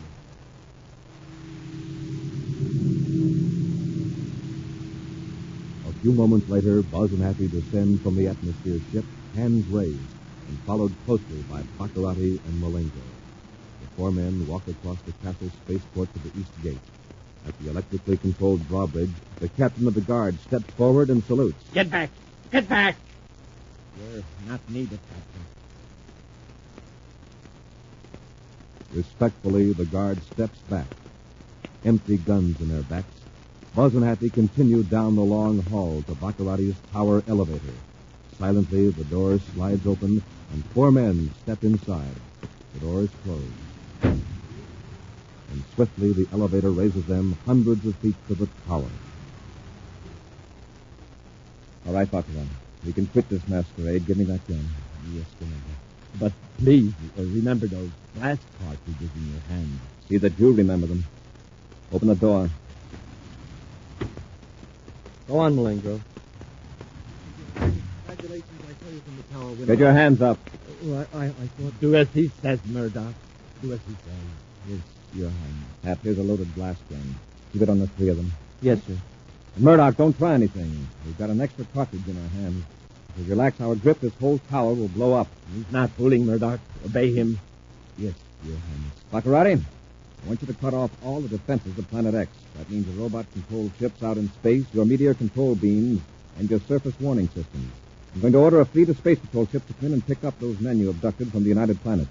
They're staying with the forest people we just liberated from your Endurian mines. I'm staying right here in this tower until every last man is off of Planet X. I'll cut the defenses. Your ships will get through, I promise. Now, those blast cartridges in your hand, they're dangerous to all of us. I know it. But you can't hold them indefinitely.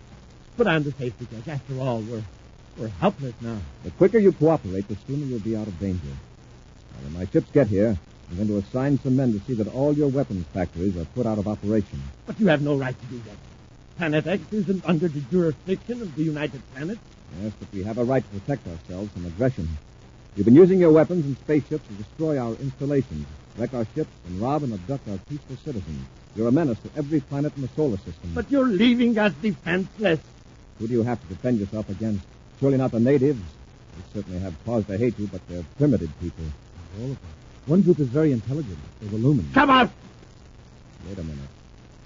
Who are the Lumens? Come on, speak up. They're a race that lived 1,000 miles from here in Golden Valley. You're in danger from them? Have they tried to attack you? Well, not yet. In fact, I don't fear the Lumens at all. No, not in the least.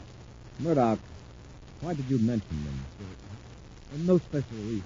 It's just that they're supposed to have special powers. Superstition. They're a little smarter than the savages around them, so these wild, impossible stories get started. Well, I don't intend to interfere with any of the native tribes. When you and your ringleaders are put away, where you can't cause any trouble, the people of Planet X can go back to working out their own problems. All right, Baccarati. Get to that control panel and cut those defenses. Hurry. All right, Commander.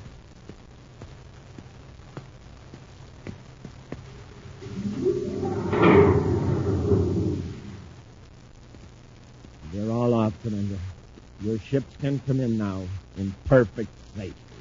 Commander, All right, Malingro, hold still. Commander, the men will be getting suspicious. It's past the time when they receive their special orders. That's right, Commander. If they think His Highness is in trouble, they may break in here and... They should attack you with those blast cartridges in your hand. That's the point. Can you handle it, Murdoch? Could. But if His Highness were to appear personally... That's out. Perhaps if I appeared as second in command to His Highness, the castle staff would be reassured. We're both anxious to get out of here, aren't you? All right, go ahead. But remember, I've got Baccarati here. If you want to keep him healthy, don't try anything. Yes, sir. Of course, Commander. Happy, watch Baccarati. I'm going to spaceophone Robbie to send a squadron to Planet X.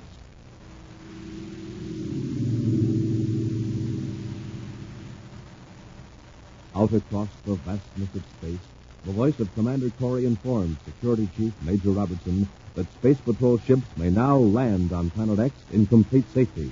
Meantime, Baccarati's two assistants, Dr. Malengro and Murdoch, draw relieved breath at being outside the tower room. Dr. Malengro, if we don't think of something quick, we'll be on our way to a criminal rehabilitation center. I'm quite aware of our predicament, Mr. Murdoch. Perhaps if we were to return to the tower room with the paralyzer ray gun.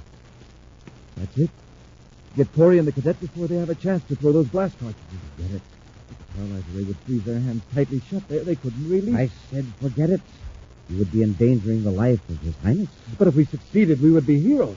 See here, Murdoch. Since I've been away, you've taken a lot upon yourself. Remember, I'm Prince Baccarati's chief advisor, not you. Of course, Dr. Blaine.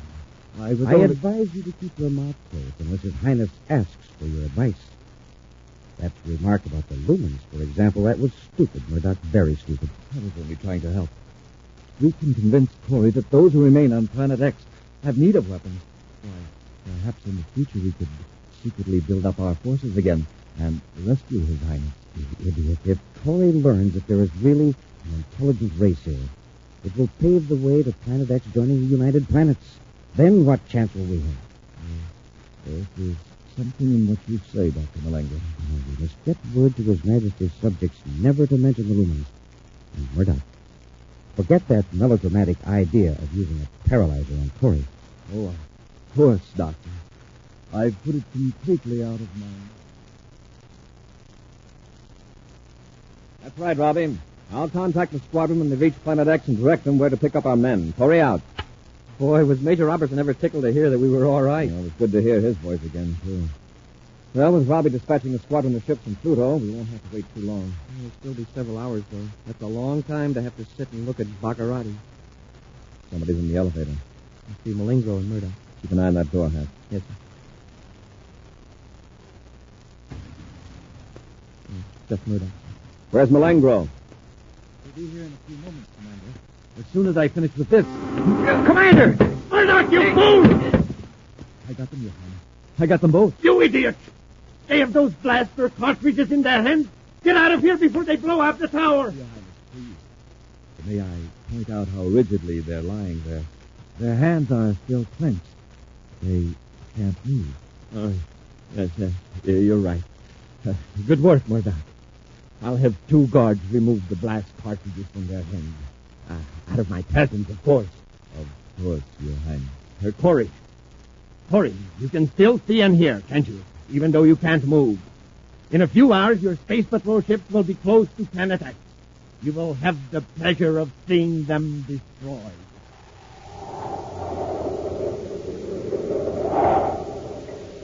We'll return to Space Patrol in just a moment. The watch, ticking off the seconds, the minutes, the hours. The watch that helps Commander Corey stand guard over the United Planets. Yes, Space Patrollers, you can have a wristwatch just like Commander Corey. It's shock-resistant with a sweep second hand. And it's just one of the 1,000 third prizes in the amazing Name the Planet contest. Now, just listen.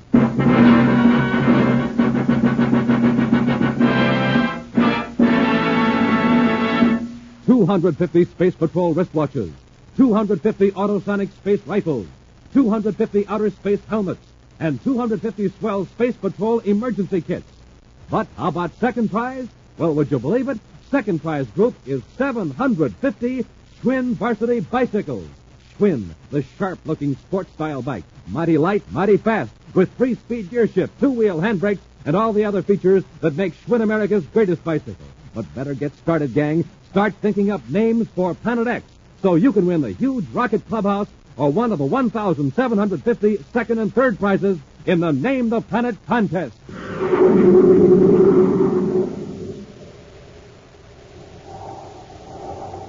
And now, back to our Space Patrol adventure, Rescue from Planet X. The ambitious Murdoch, desperately eager to place himself higher in the good graces of Prince Baccarati, succeeded in a daring stroke to free the prince from Commander Corey and Cadet Happy. Suddenly producing a paralyzer ray gun in the tower room, Murdoch prevented Buzz and Happy from releasing the powerful explosive blast gun cartridges they held in their hands. Now, locked in a dark and musty chamber near the tower, Buzz and Happy are just recovering from the effects of the paralyzer ray. Let's feel our way around this room. See if we can find a way out. I kind of doubt it. This time Baccarati hasn't taken any chances. He wants us to be on hand when he blows up our ship. Maybe something on the floor we can use as a weapon when we open his door. We'd do better if we crawl. I bet they'll have 6 men to keep us covered. This Murdoch sure has a lot of nerve. I'll say that for him. Yes, nerve and good aim. Open your mind to me. Happy, did you hear something? Sounded like somebody talking. Open your mind. Voice, all right. I can't tell what direction it's coming from. There's a strange sound, too. Is the dark playing tricks on my eyes, or is there a glow at one end of the room? It's a golden mist. Listen to me, men from another planet. Listen to me. I am Ortho. Is that voice talking to us? Yes, I am communicating with you. I am Ortho, a lumen. Captain Rocket, did you hear that, sir? It says he's a lumen. Baccarati playing a trick. Maybe. Ortho, do you hear me? No, but I sense your thoughts. You do not actually hear me. I project my thoughts into your mind. It's Baccarati, all right. He's ordered one of these men to try to drive us nuts. I am not Baccarati.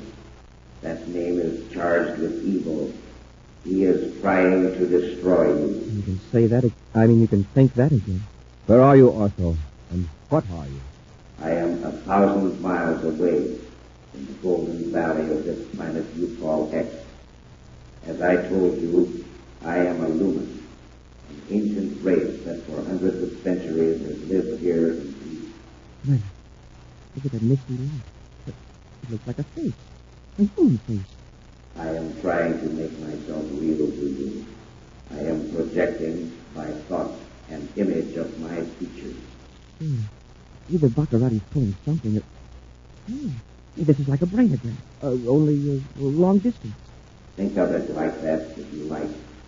But we lumens require no mechanical or electronic aid to project our thoughts to each other.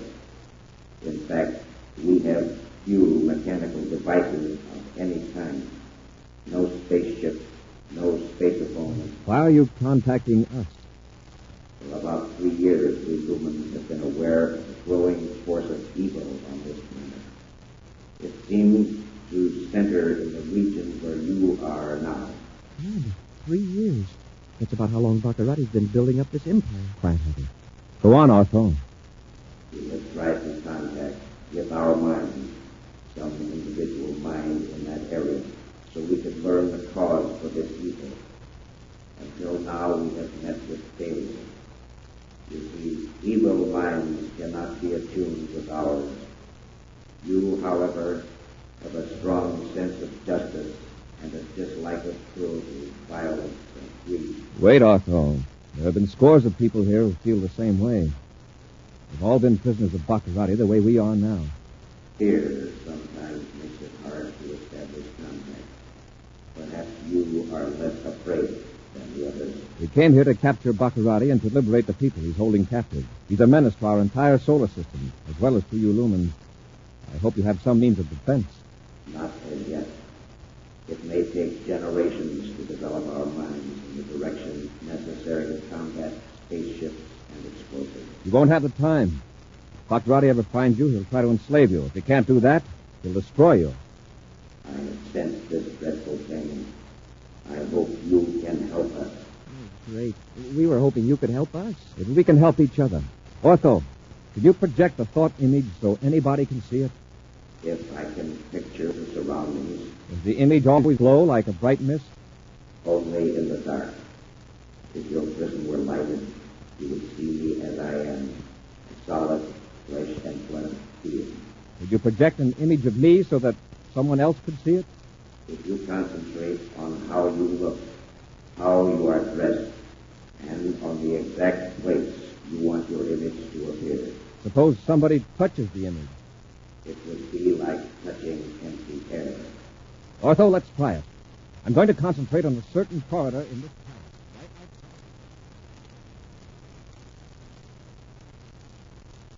I tell you, Your Highness, I saw him. Commander Corey standing in the corridor in front of the room we locked him in. That's impossible. He couldn't have escaped from that room. Unless one of the guards. Come on, let's look. Be careful, Sire. He may be right around the corner. Have your blessed gun ready. Easy now. There he is. I told you. He's standing right in front of the door, grinning at us. I'll finish you this time, Corey. He's gone. Disappeared. He must have back into the room just as you came. He blew a hole in the door. He must at least be injured. Come on. Look, Your Highness. The door is still bolted. On the outside. Get out of the way. I'm going to see for myself. There you are. Both of you. This time I won't miss. Corey, I'm going to spare you the tragic sight of seeing your ships destroyed. They're almost to Planet X. After I finish you, I'm going back out to the tower room and blast your ship out of the sky. One by one. Got anything to say, Corey? No? Very well, then. Bad shooting, Baccarati. That takes care of Malingro. All right, Baccarati, drop that gun. Get the gun, Hat. Yes, sir. I shot you. I know I shot you. You were standing on the opposite side of the room. Better have your eyes examined. When you come to... Come on, Hat. Get up to the tower room before those two characters revive. We've got to stop them from firing on our ships. Quickly, Buzz and Happy rushed to the stairway leading to the tower room. Get away from those controls, Murdoch. Corey. Cover him, Hap. What have you done to His Highness? Just stand back.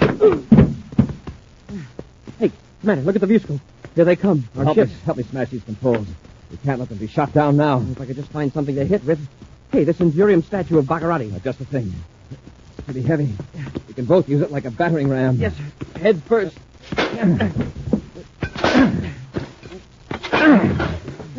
That does it. Oh, I'm glad Baccarati's image was more solid than ours. Somebody's coming up the stairs. I'll take a chance on the elevator. Hope it's at this floor. It is. Get in. Get down before anyone alerts the guards at the east gate. Swiftly, the elevator drops to the first floor of the giant castle. Then, with blast guns drawn, Buzz and Happy walk boldly toward the great open doors of the east wing. They're nearly at the drawbridge before the gate guard is aware that the two men who have sauntered out are space patrolmen. Oh! Head for the atmosphere ship, the one we came in. Yes, sir. I think I better slow that guard down that's chasing us. Did you stop him? I blasted a hole in front of him. He fell in. We can only make the ship before he alerts the whole field. Into the ship. Now, if we can get this ship airborne. The hatch is secured, sir. That guard out there has a blast gun. We may be in for a rough time. Stand by to blast off. Standing by, sir.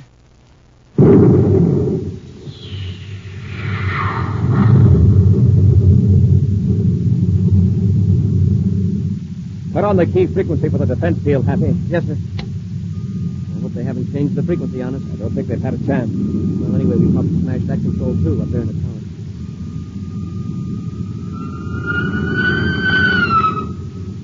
Looks like we missed that one. Sure glad we had the field penetrative frequency on.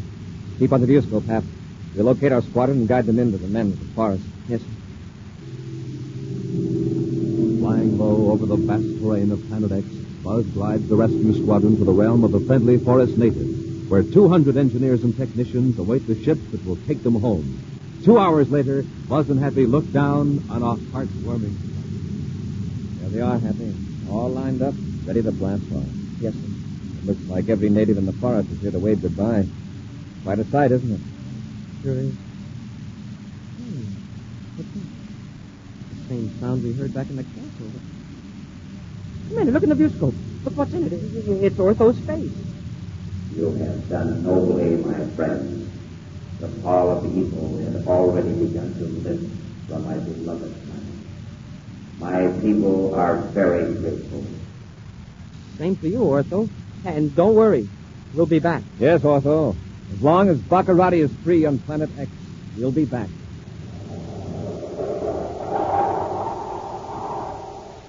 An action preview of next week's exciting Space Patrol adventure in just a moment. Space Patrollers, have you entered your name for Planet X in the big Name the Planet contest? Have you found a name for that strange new planet 5,000 times bigger than Earth? Are you on your way to winning the giant rocket clubhouse or one of the 1,750 other wonderful prizes? Better get going. Go with Mom or Dad to your Weatherbird shoe store and get your free prize. That's right. The Weatherbird Shoe Man will give you a free prize, the handsome interplanetary coin album with 3 real space coins inside. Terrific coins, big as a $50. And inside your free coin album, you'll find your Name the Planet contest entry blank with easy directions for submitting your name for Planet X. Now, if there's no Weatherbird shoe dealer in your neighborhood, you can find out where else to get your coin album and entry blank by looking on the back of a package of Good Hot Ralston, either instant or regular, the new package with the picture of Commander Corey or Cadet Happy on the front. But don't wait. See your Weatherbird shoe dealer or check the back of a Hot Ralston package and enter the Name the Planet contest today. And now, a preview of next week's exciting Space Patrol adventure. Buzz and Happy have landed their spaceship in a desolate region of Planet X, as directed by the mysterious native Ortho, who is guiding them from a distance by thought waves. Commander, there's Baccarati's ship. I can see it above us through the Astrodome. Yes, he's coming in to attack. I sure hope Ortho knows what he's doing, telling us to land here. Hey, what happened to Ortho? His face is gone from the view scope. Ortho, can you hear us? It's up to us now. Fire Space Torpedo 1. It's jammed, sir. Fire 2.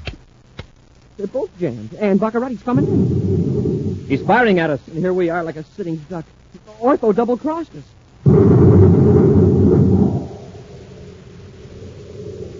Be sure to join us next week for the thrilling story, The Secret of the Dargo Ruins, when wheat checks, rice checks, instant Ralston, and regular Ralston again present Space Patrol! Space Patrol, created by Mike Moser, starring Ed Kemmer as Commander Corey and Len Osborne as Cadet Happy, was written by Lou Houston, produced and directed by Larry Robertson, executive producer Mike Devery. Other players were Bela Kovach, Ken Mayer, and Norman Jolly. Dick Tufeld speaking. Now, don't forget to tune in next Saturday and every Saturday when Instant Ralston and Regular Ralston again present the new exciting Space Patrol!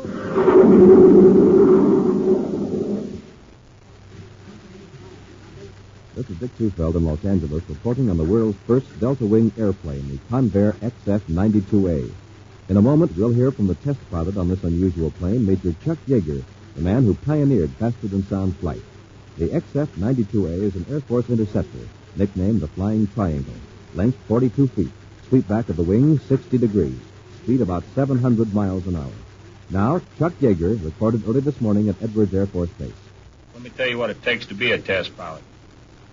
To start with, I have to be in good condition. That means get plenty of rest, plenty of exercise, good food at every meal. For breakfast, I like a cereal that really tastes good and has plenty of energy. Like Rice Chex and Wheat Chex, no other cereal, puffed or flaked, contains so much nourishment in such concentrated bite-sized form. So take a tip from Major Chuck Yeager, Tony LeVere, and other top test pilots. Get Rice Chex and Wheat Chex today. Be sure to see another exciting Space Patrol story on your local ABC television station. Consult your local newspaper for time and channel. This program is broadcast to our armed forces overseas through the worldwide facilities of the Armed Forces Radio Service. Space Patrol came to you transcribed from Hollywood. Look, up in the sky. It's a bird. It's a plane. It's the Adventures of Superman on nightly old-time radio shows. Coming up next. Presenting the transcription feature, Superman. Up in the sky. Look! It's a bird. It's a plane. It's Superman.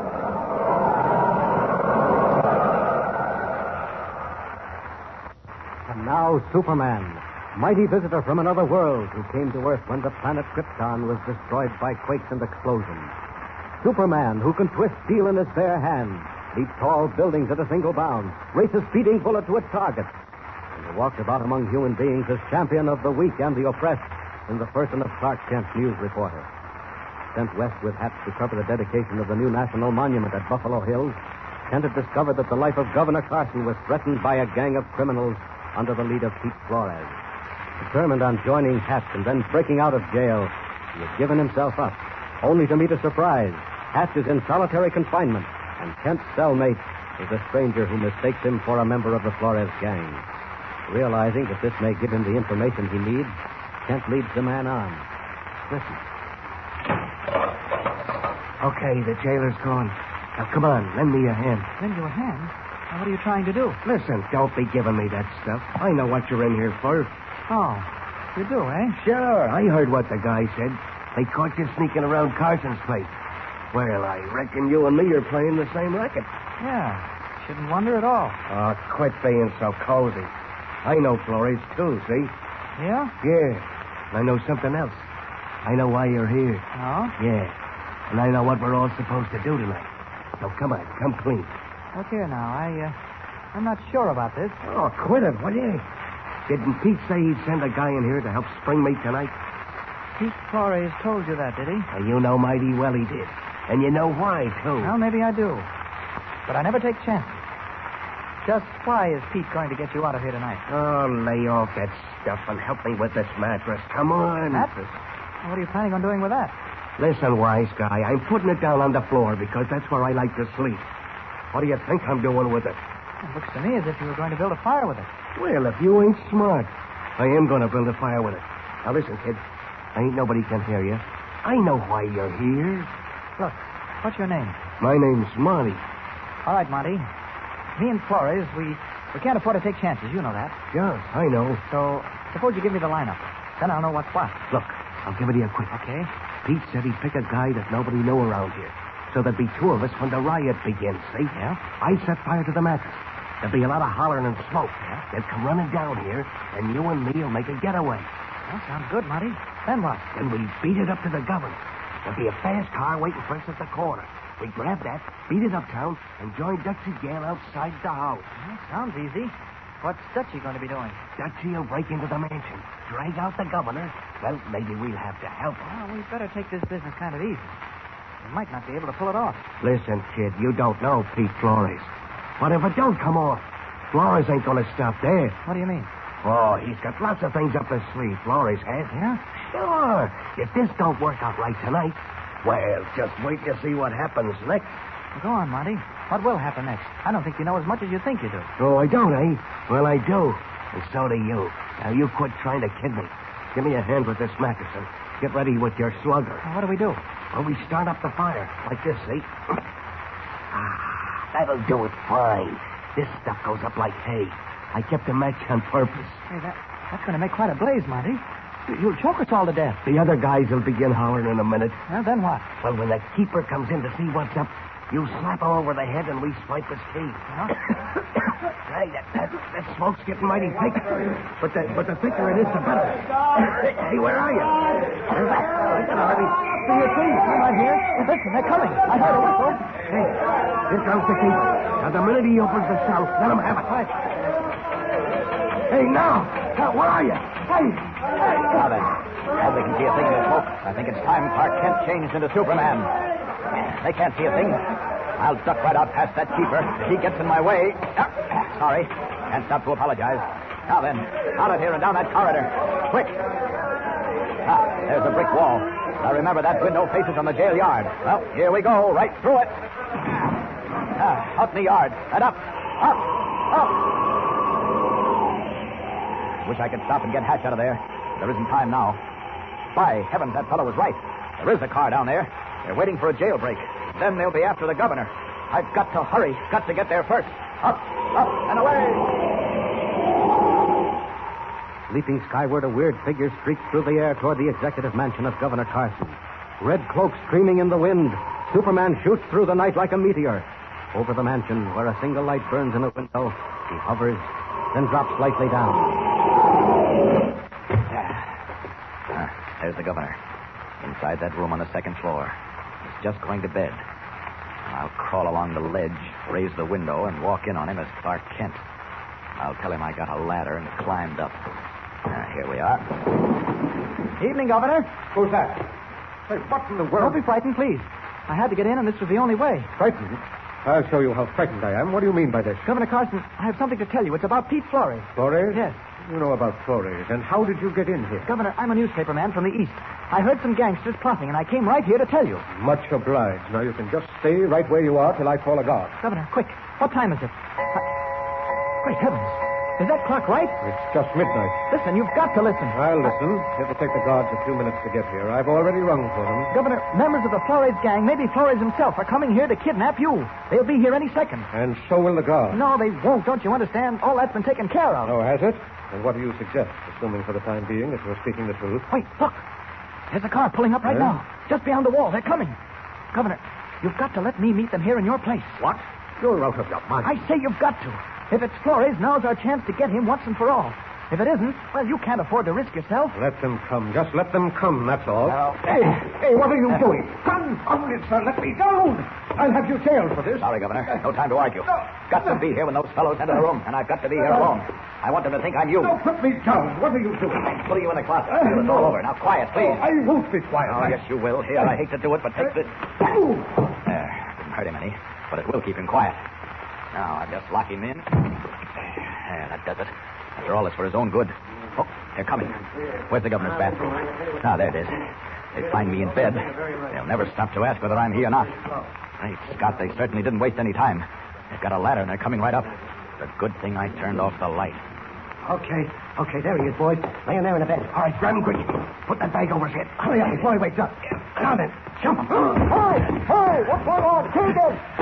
Oh, Mike, get in the hand. Come on, hurry it up. Make him quit that yelling, will you? Out the window. Out of the car. Make a fast. Come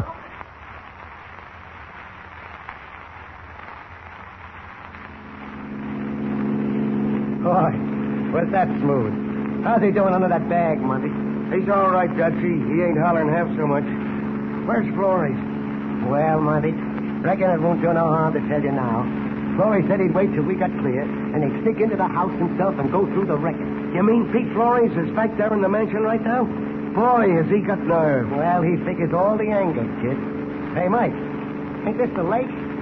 Come on, pull up when you get to a good place. Hey, let me out of this. I'll have all you men sent to jail. He's getting kind of nervous, Dutchie. Well, there's one sure cure for that, Monty. After tonight, your friend Governor Carson won't never be nervous again. Hey, look, we're on a bridge right over the river. Yeah, the lake's just ahead. Yeah, this'll do fine. Pull up, Mike. Take a good look, Monty. Anything coming? No, can't see a thing. It's pitch black, too. Okay, drag him out of there. Quick. Hurry. You can tie up his hands and feet like I told you, Monty. Put me down. I tell you, I'll have you all in jail. Yes, and Flores, too. Come on, right over to the edge. Now then, bring him out. Put me I got him. You take his feet. Right. Help! Put me down. Help! Away! Devils. They thought I was the governor and they thrown me into the river. Well, they won't get far with that. First thing, got to get out of this bag. There, that does it. Now, up to the surface. 2 good strokes. Yeah, there we are. Up into the air. Up. There they go, off in their car. I'd like to follow them and see what they're up to, but I can't. Now, if what they said is true, if Flores is back there at the executive mansion, up and away, faster. Governor locked in that closet. Flores prowling around the house. If I ever hurried in my life, it's got to be now. Hurry! Faster!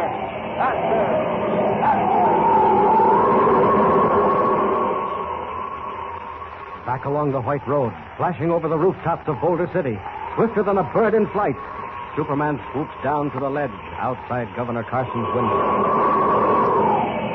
Here we are. Lights on again. Down. Now then.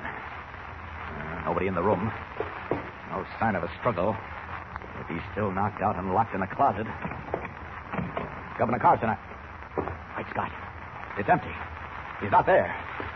Where is he? What's happened? And where's Flores? Governor! Governor Carson! Governor Carson, where are you? Governor!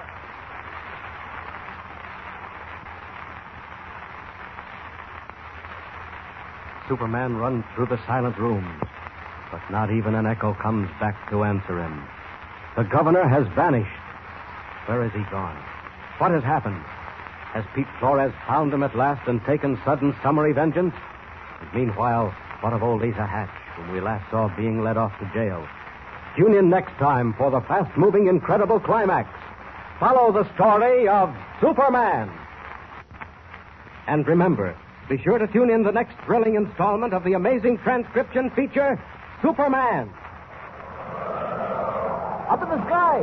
Look! It's a bird. It's a plane. It's Superman.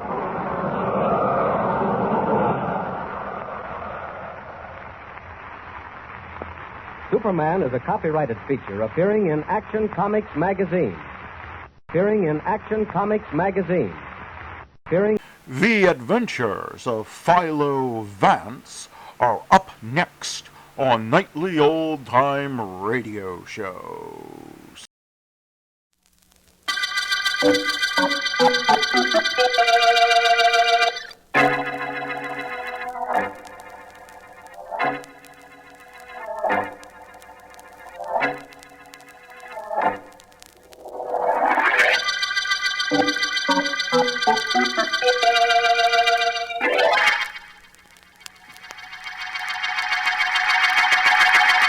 That's what I heard, Tommy. That's what I heard, I tell you. Frankie ain't gonna stop until he stops you. That right, Chick? Well, what do you know? So Frank Stacy's bringing that feud out into the open, That's what I heard. What are you gonna do about it, Tommy? Stop fluttering around. Maybe I'll be able to think. Oh, when do they call you Chick? You act more like a chicken than anybody I ever saw. A 40-year-old chicken. Hey, that's really something. Well, they don't call me Chick because I act like a chicken. It's because I got a high voice. Because you're yellow, you're chicken-hearted. Oh, gee, Shut boss. up. You're not my problem at the moment. What I told you about Frankie Stacy brought you down, huh? Not exactly. But it is making me think. I kind of got an idea he'd lay off if we'd keep away from his territory, boss. That's what's getting him so sore at you. What he wants doesn't interest me. Maybe if you two guys could get together, you could work something out. You better do it fast on account of Frankie figures on knocking you off. Anyway, that's what I heard. I know that's what you heard. Chick, I think I got something. Yeah, what? Frank Stacy wants to kill me, but I'm going to see to it that he killed somebody else. I don't think that would exactly satisfy him. He isn't going to have any choice in the matter. Chick, I got it. Huh? Stacy's going to murder somebody in front of witnesses. Witnesses who'll talk whenever I say the word. Oh, I see what you mean. You'll get Stacy to knock somebody off, and then hold that over his head like. Exactly. And he'll do anything I say. Hey, I gotta hand it to you, Tommy. That's swell. You got somebody picked out for Frankie to knock off? Yeah, I think so. Who? Why, you, of course.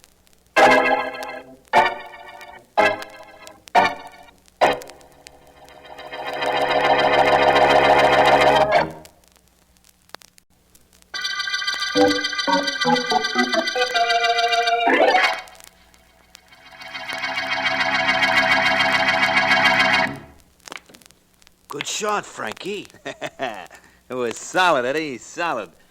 And I'm getting hip to all the angles on this billiard table of mine. I'm sharp, huh? Sure, Frankie, sure. You glad you bought the table now? Natch. Only I think I'm going to change the color. I don't like that green business. All pool tables got green, whatever that is on them, Frankie. That's the reason I'm going to change the color on mine. I'm going to be different. Keen, that's me. Now back up and watch me make a massé shot. Carter says you can't. Put up or shut up. I can't do it for both of us. My money's good. Now shut up while I try this shot. Easy money, Eddie, easy money. We're always making easy money, ain't we? Sure, but generally I'm on the collecting end, not the donating. That reminds me. Huh? Tommy Morrow is still moving in on some of our stores. Well, he won't be much longer. I'm going to take care of him and that stooge, Chick. Today, maybe. And I'll take care of him solid. I got a plan. Oh, Want me to get it, Frankie? never mind. Yeah, Stacy talking. Frankie, this is Joey. So? So about Tommy Morrow. You better work fast, Frankie. I just heard that he's sending Chick Lewis out gunning for you. Straight tip, Frankie. Yeah, thanks, Joey. I'll remember this. What was it, Frankie? Anything important? Could be. Tommy Morrow is sending that stooge that acts like a chicken. You know, that Chick Lewis, out to knock me off. He's sending Chick? What's he gonna do, peck you to death? That ain't funny, Eddie. I'm sorry, boss. What are you gonna do? Me? I'm gonna call Tommy and make a deal with him later. Right now, I'm gonna try and make a 3-cushion shot with this billiard cue.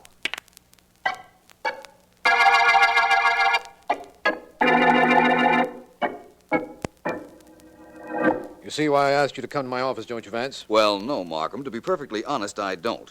But a summons from the district attorney is a command appearance for me, so here I am. I want you to realize what'll happen if the reports I have are true. That there's a feud between Tommy Morrow and Frank Stacy, and that it's liable to flame into the open at any minute. That's right.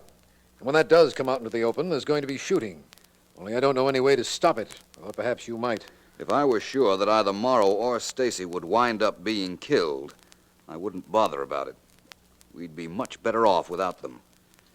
There is a chance, though, that some innocent people might get in the way when their gang guns start. Yes, I believe that, too.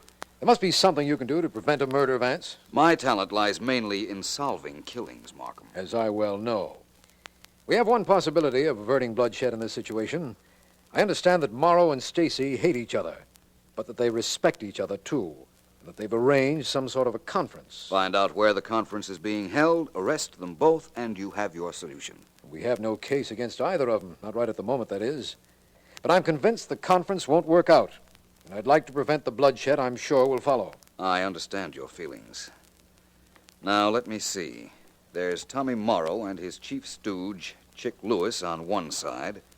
That's right, isn't it? Yes, Lewis is a thin, red-headed fellow, looks more like a chicken than he does a man.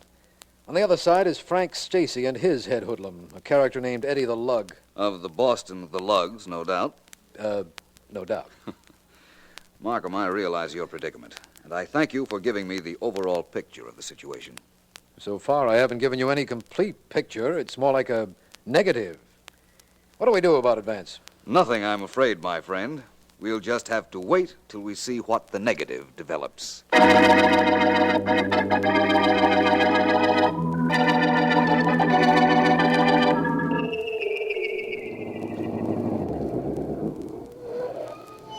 Well, Tommy, here we are. You see any sign of Frank Stacy? I don't see none. No, Chick, I don't see any sign of him either. But he'll be here. This meeting was his idea. You think he was on the level when he asked you to meet him? Could be, and then again, maybe this is a gag. You keep me covered all the time I walk up to meet him, and if anything happens, I'll... There's a car pulled up over there. Yeah, I see it. 2 guys in it. That should be Frank Stacy and Eddie the Lug. That's you, Tommy? Yeah, Frankie. I see you brought company. You ain't exactly alone either. I didn't bring Eddie to make trouble. Just to make sure you didn't. How about meeting me halfway? Good enough. I'll take your eyes off him a minute, Chick, you hear me? Don't worry, Tommy. I'll keep Frankie between his gunman and me so Eddie won't do any shooting. You just make sure Frankie doesn't make a move. If he does, don't ask questions. Let him have it. Sure. You coming or not, Tommy? Right with you. Keep your hands away from your pockets, Frankie. I'll do the same. Solid, Tommy.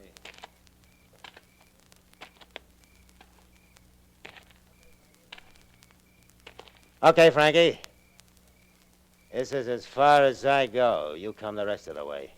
Check.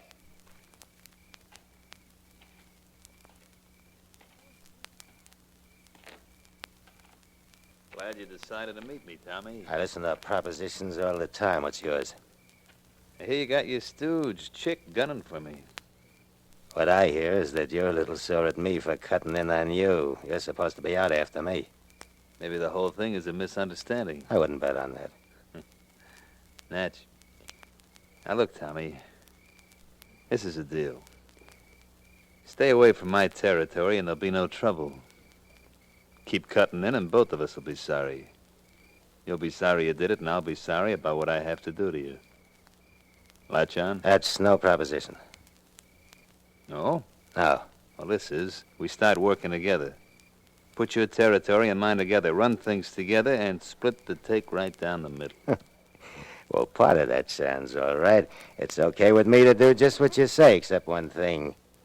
We split 60-40, and I get the 60. That ain't exactly fair. So sue me. People say you're tough. I guess people are right. You don't like a 50-50 deal. Somebody must have told you. Okay, Tommy. You had your chance. As far as I'm concerned, we dig each other. The meeting's over. Good enough, only let me tell you something. Tomorrow at this time, you're going to be begging for the chance at a 40% cut. Spend a little time thinking about that, Frankie. You ain't got much more than a little time left.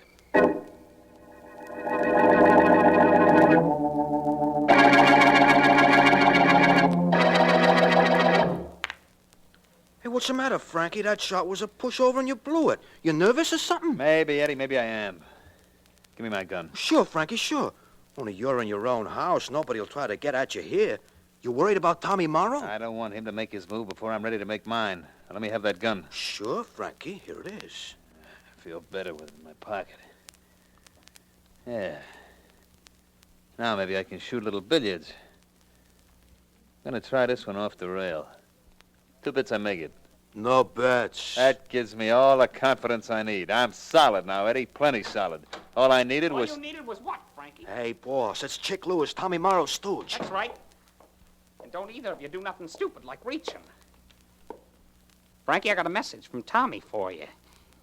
He says if I want to prove I'm not yellow, I'm to take my gun down to see you and let it do the talking on account of... Good work, Frankie. You done it. You got him right in the chest.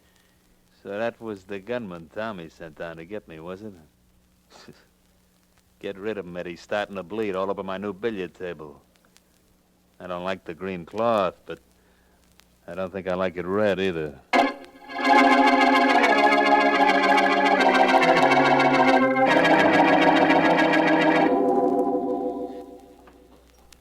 In detailing my notes on the Sterling murder case, it struck me that the first incoherency was... Vance, are you busy? Oh, please come in, Markham.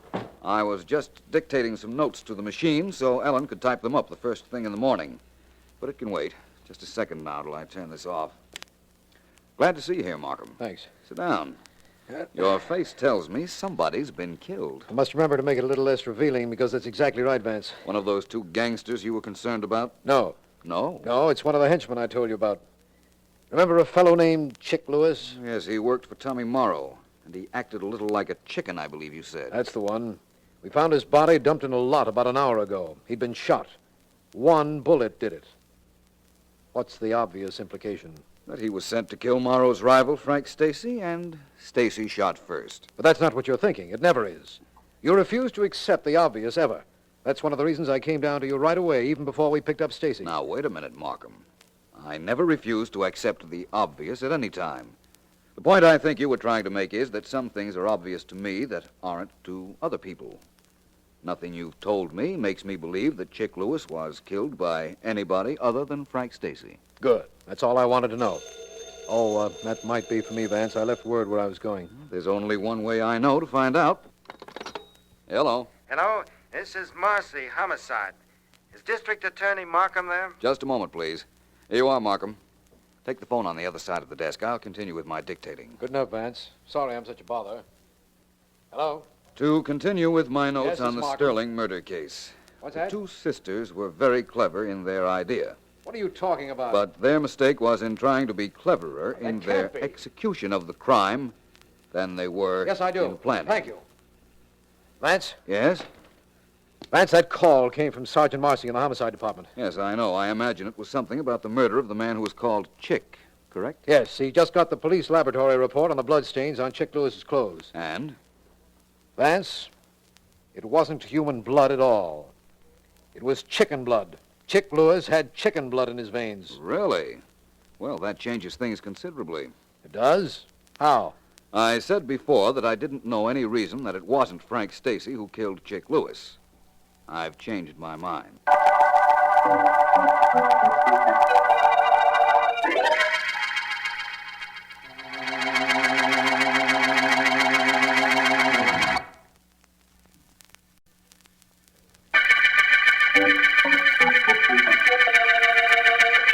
This is District Attorney Markham. The chicken murder case concerns the killing of Chick Lewis, henchman of gang lord Tommy Morrow. Morrow has been feuding with a rival, Frank Stacy, and it's natural to believe that Lewis was shot down by Stacy. However, when Philo Vance was informed that bloodstains found on Lewis's clothes proved to be chicken blood, he immediately formed a theory as to his murderer. I'm still in Vance's office trying to find out what it is he has. I'm not trying to be mysterious, Markham. Honestly, I'm not. In that case, you're being mysterious without trying. That's all I can say. My theory as to who killed Lewis might be entirely impractical. Yours might be right. I'd rather not go into detail at the moment. It's too possible I might be off on a tangent. You very rarely are. It's a luxury I can't afford too often. Markham, I'll make you a promise about this case. What's that? Leave my theory and me for a few hours, and I'll see to it that you're in on the finale. If I'm right. And what about Stacy? You think I ought to pick him up? I don't know why not. That is, if you can find him. I imagine he'll go into hiding. And Markham, if I'm not right about my idea of who killed Lewis, I'm going into hiding, too.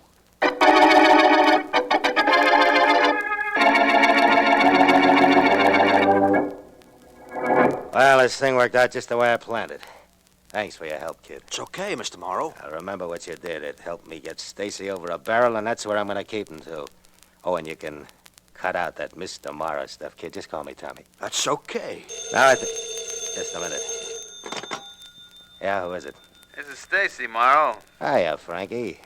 You got my message to call me? That's right. What happened? You decide to get together with me and split the take 2 ways? Well, I wouldn't exactly say that. In fact, I was pretty sure you were ready to listen to that 60-40 deal of mine. Now. What do you mean now? Just that. Now. You knocked off a pretty good boy of mine, Chick Lewis, Frankie. Oh, I did I? Well, that's news to me. Of course, I heard he was dead. Cut it. But, You killed him. You killed him at your apartment. with my little hatchet. Get cute if you want. But I can send you up any time I like for knocking off Chick. You saw me do it, of course. I didn't. I got a little news for you. If I killed the guy, and I'm not admitting anything, you understand, I wouldn't be stupid enough to do it with anybody around. You should have made sure of that, but you didn't. Besides, you trusted the guy who saw you kill Chick. Eddie? That's right. He's working for me now. That's your story. Wait a minute. Eddie, talk to your ex-boss. Sure. Hello. That you, Frankie? That's enough. Put Tommy Morrow back on. Sure. Wants to talk to you again. I thought he would. Okay, Frankie, what goes now? 60-40 split for me and you? Or does Eddie go to the cops? Tommy, it looks like you and I are partners. Well, practically partners, anyhow.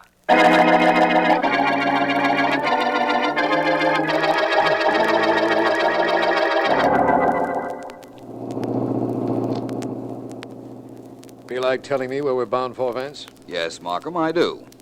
I feel very much like telling you. Well, then. But I'm not going to. All I can say is that we're en route to find the murderer of Chick Lewis. You've told me that Frank Stacy can be found in his apartment, generally. That's correct. And that Tommy Morrow, who employed the dead man, operated from a store. I want very much to talk to one of those two men. I think I know where we're going in that case.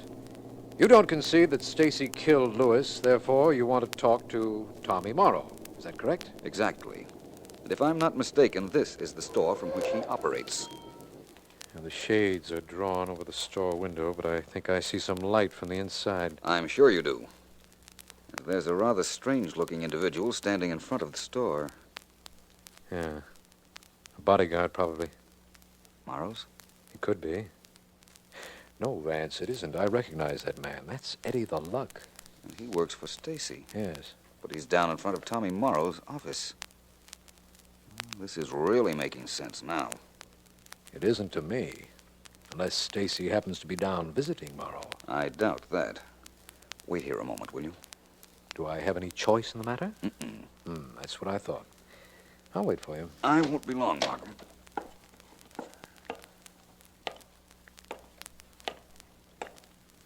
Going somewhere, Bud? Yes, I think so. I'm going in to see Tommy Morrow. What makes you think so? Look, I don't have any time to delve into my reasoning with you. Step away from that door. Apparently, you didn't hear me. Let me try your other ear. My name is Philo Vance. As soon as you step away from that door, I'm going in to see Tommy Morrow because I think he killed Chick Lewis. Come on, move, you. Make me. All right, I will. You help, Vance? I don't think so.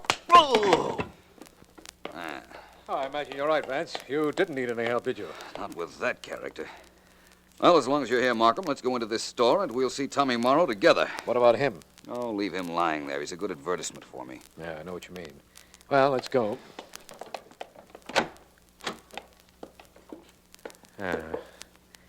Vance, there's nobody here. There's certainly no place for anybody to be hiding. But there's a door leading out the back of this store, and I imagine that Mr. Morrow went out that way when he heard the commotion in the front. Vance, let's wait right here until you tell me something.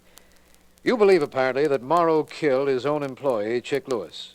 You've offered me no reason for your believing that, or any motive for Morrow to kill Chick. You're absolutely correct. Oh, it's about time I was. A few moments ago, you told me that seeing Frank Stacy's stooge, Eddie the Lug, outside this store confirmed your theory. That I did. You don't tell me how or why or when this case will be over. Don't you think it's about time you parted with some information? Yes, I do. I believe, in all honesty, that this case will be over tonight. I believe that I can turn Chick Lewis's killer over to you. And what's most important, I believe I can prove everything I say.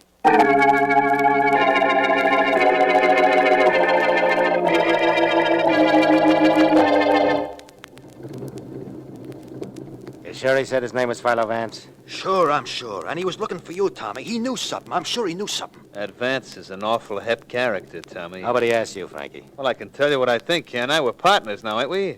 60-40 maybe, but partners just the same. I think getting rid of Vance is a good idea. That's why we're here in front of his apartment, ain't it? That's why Eddie has his Tommy gun pointed at the window, ain't it? And I'm awful anxious to get even for that knocking around he give me, too. Believe me, I am. A couple of shots from this gun will square things. It always does. You know, Tommy? What? You and I stop our fighting, team up together, and the first thing we do to make the partnership start is have a jam session with a Tommy gun and a guy named Philo Vance. Hey, by the way, you were pretty smart. What do you mean I was smart? Buying off Eddie here so he'd be on your side after I killed Chick. That wasn't dumb. No, that was sharp, keen, solid. I like having a smart partner. Now, if only Vance would show his face out of that apartment house door, we could go celebrate someplace. Let him show his face. Just let him show his face. Get Eddie getting sore. He's got to work himself up to shooting a guy. Well, he could make an exception in your case if you keep needling him. That ain't wrong, neither. All right, I'm sorry. Hold it, Frankie. The apartment house door's opening. That's Vance in the doorway. That's Vance, all right. Posed nice and pretty. Just waiting for this. He's fallen. You got him, Eddie. Let's get this car moving. Not so fast. Don't move, you three. My men have this car surrounded. That's Markham, the district attorney. Well, Markham, maybe you got us. Well, we did a lot of characters a favor knocking off Philo Vance just now. He's smart, yeah, but he couldn't outthink a machine gun bullet. If you knew how I felt about Vance, you wouldn't talk that way, Morrow. I have a good mind to take care of you three personally. And forget about the law. That's not necessary, Markham. Vance, that's the guy we killed. Right. You don't think I'd let myself be killed just to prove my theory was correct, do you, Markham? After you take these three individuals down to headquarters, I'll tell you why I wasn't killed, and how that chicken blood proved no red herring in this case.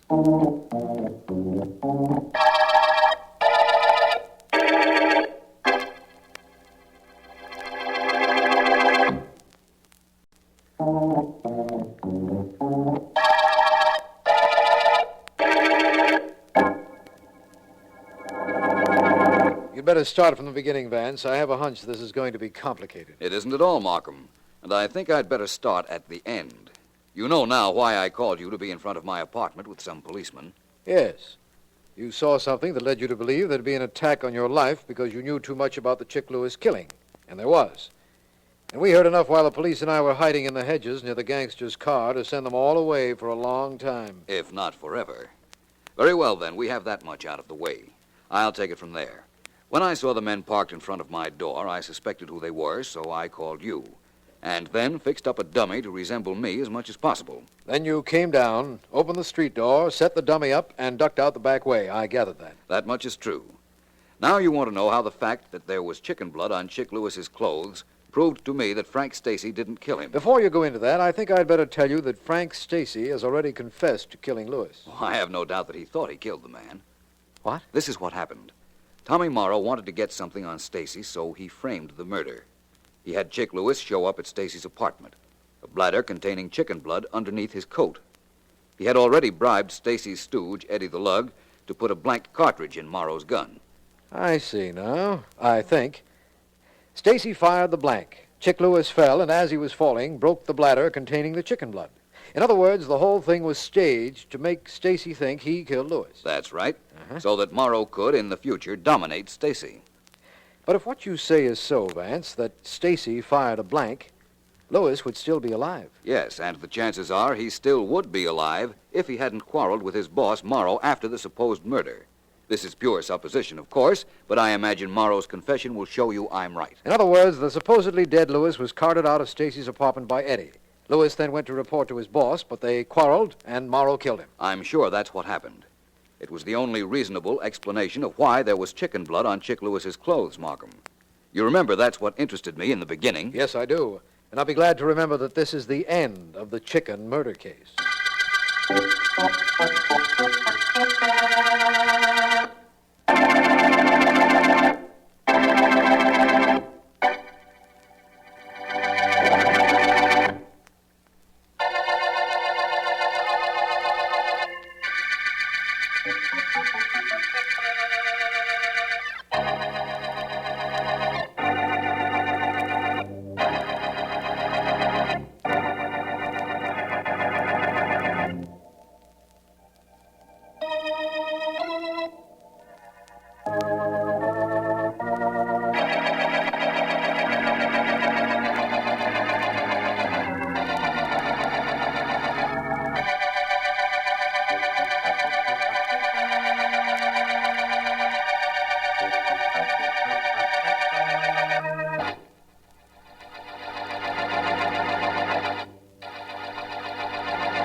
And now you will hear the rest of the story with Paul Harvey up next.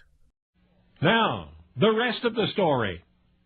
It was the sort of thing Jamie's parents might have expected a dozen years previous, but when their 19-year-old college student son brought home the baby raccoon he had found in the woods nearby, Mom and Dad didn't quite know what to think. The raccoon had obviously been abandoned by its mother, Jamie explained. A trip to the local veterinarian revealed why. The little animal was blind. Jamie's folks agreed that the raccoon's predicament was very sad, but that, after all, was nature's way. Still, Jamie was reluctant to abandon the tiny creature in the woods a second time, this time surely to die. And so began an incredible family saga, the story of aggravation and tenderness and laughter and love that was bound to grow from sharing one's home with Kitty, the raccoon. And yes, it all really happened many years ago, but it was not to be forgot by any member of the Stamper family, including and perhaps especially by Jamie's dad, Malcolm. Because when aerospace engineer Malcolm Stamper retired from his job at Boeing in 1990, he started thinking about the lessons in compassion he'd learned from his acquaintance with Kitty the raccoon. And the more he thought, the more he realized that they were lessons we all need to learn, and the earlier in life, the better. So Malcolm Stamper opened a small office in Seattle. His only full-time employee was his own daughter, Mary Lynham, and a little publishing company called Storytellers, Inc. was born. The publisher's mission was simple enough: to reteach consideration of and respect for and kindness toward fellow beings, to encourage a gentler attitude toward all living things. If you want to get the guns out of the lunchboxes, Mr. Stamper exclaimed, put humane literature back in schools. And that is precisely what he did. With the redistribution of classics like Black Beauty and Beautiful Joe and the Albert Payson Terhune books about collies, and more than a dozen new and original books promoting better treatment of animals, titles like Cousin Charlie the Crow and The Lost and Found Puppy, because Malcolm Stamper's dream was to teach literacy while teaching tenderness and compassion. Well, immediately law enforcement officials and sociologists applauded. For generations they'd traced much cruelty among grown men to their cruelty toward animals when they were boys. Seattle's reincarnation of St. Francis, Malcolm Stamper, died June 14, 2005. But his publishing mission presses onward, and its mounting success will always point back to the day that his son Jamie returned home from a nearby woodland, cradling in his arms a tiny, abandoned, and blind baby raccoon. And yes, as by now you've guessed, the story of Kitty the Raccoon, tenderly penned by Malcolm's son, was the first literary step for the Stamper family on an exciting path which may someday lead to a better world. But now, whenever you hear the name Malcolm Stamper spoken respectfully in publishing circles, you will remember the man who led 50,000 employees in the development of the first jumbo jet, the Boeing 747, only to set out in his retirement upon the most glorious quest of all, because now you know the rest of the story.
Thank you.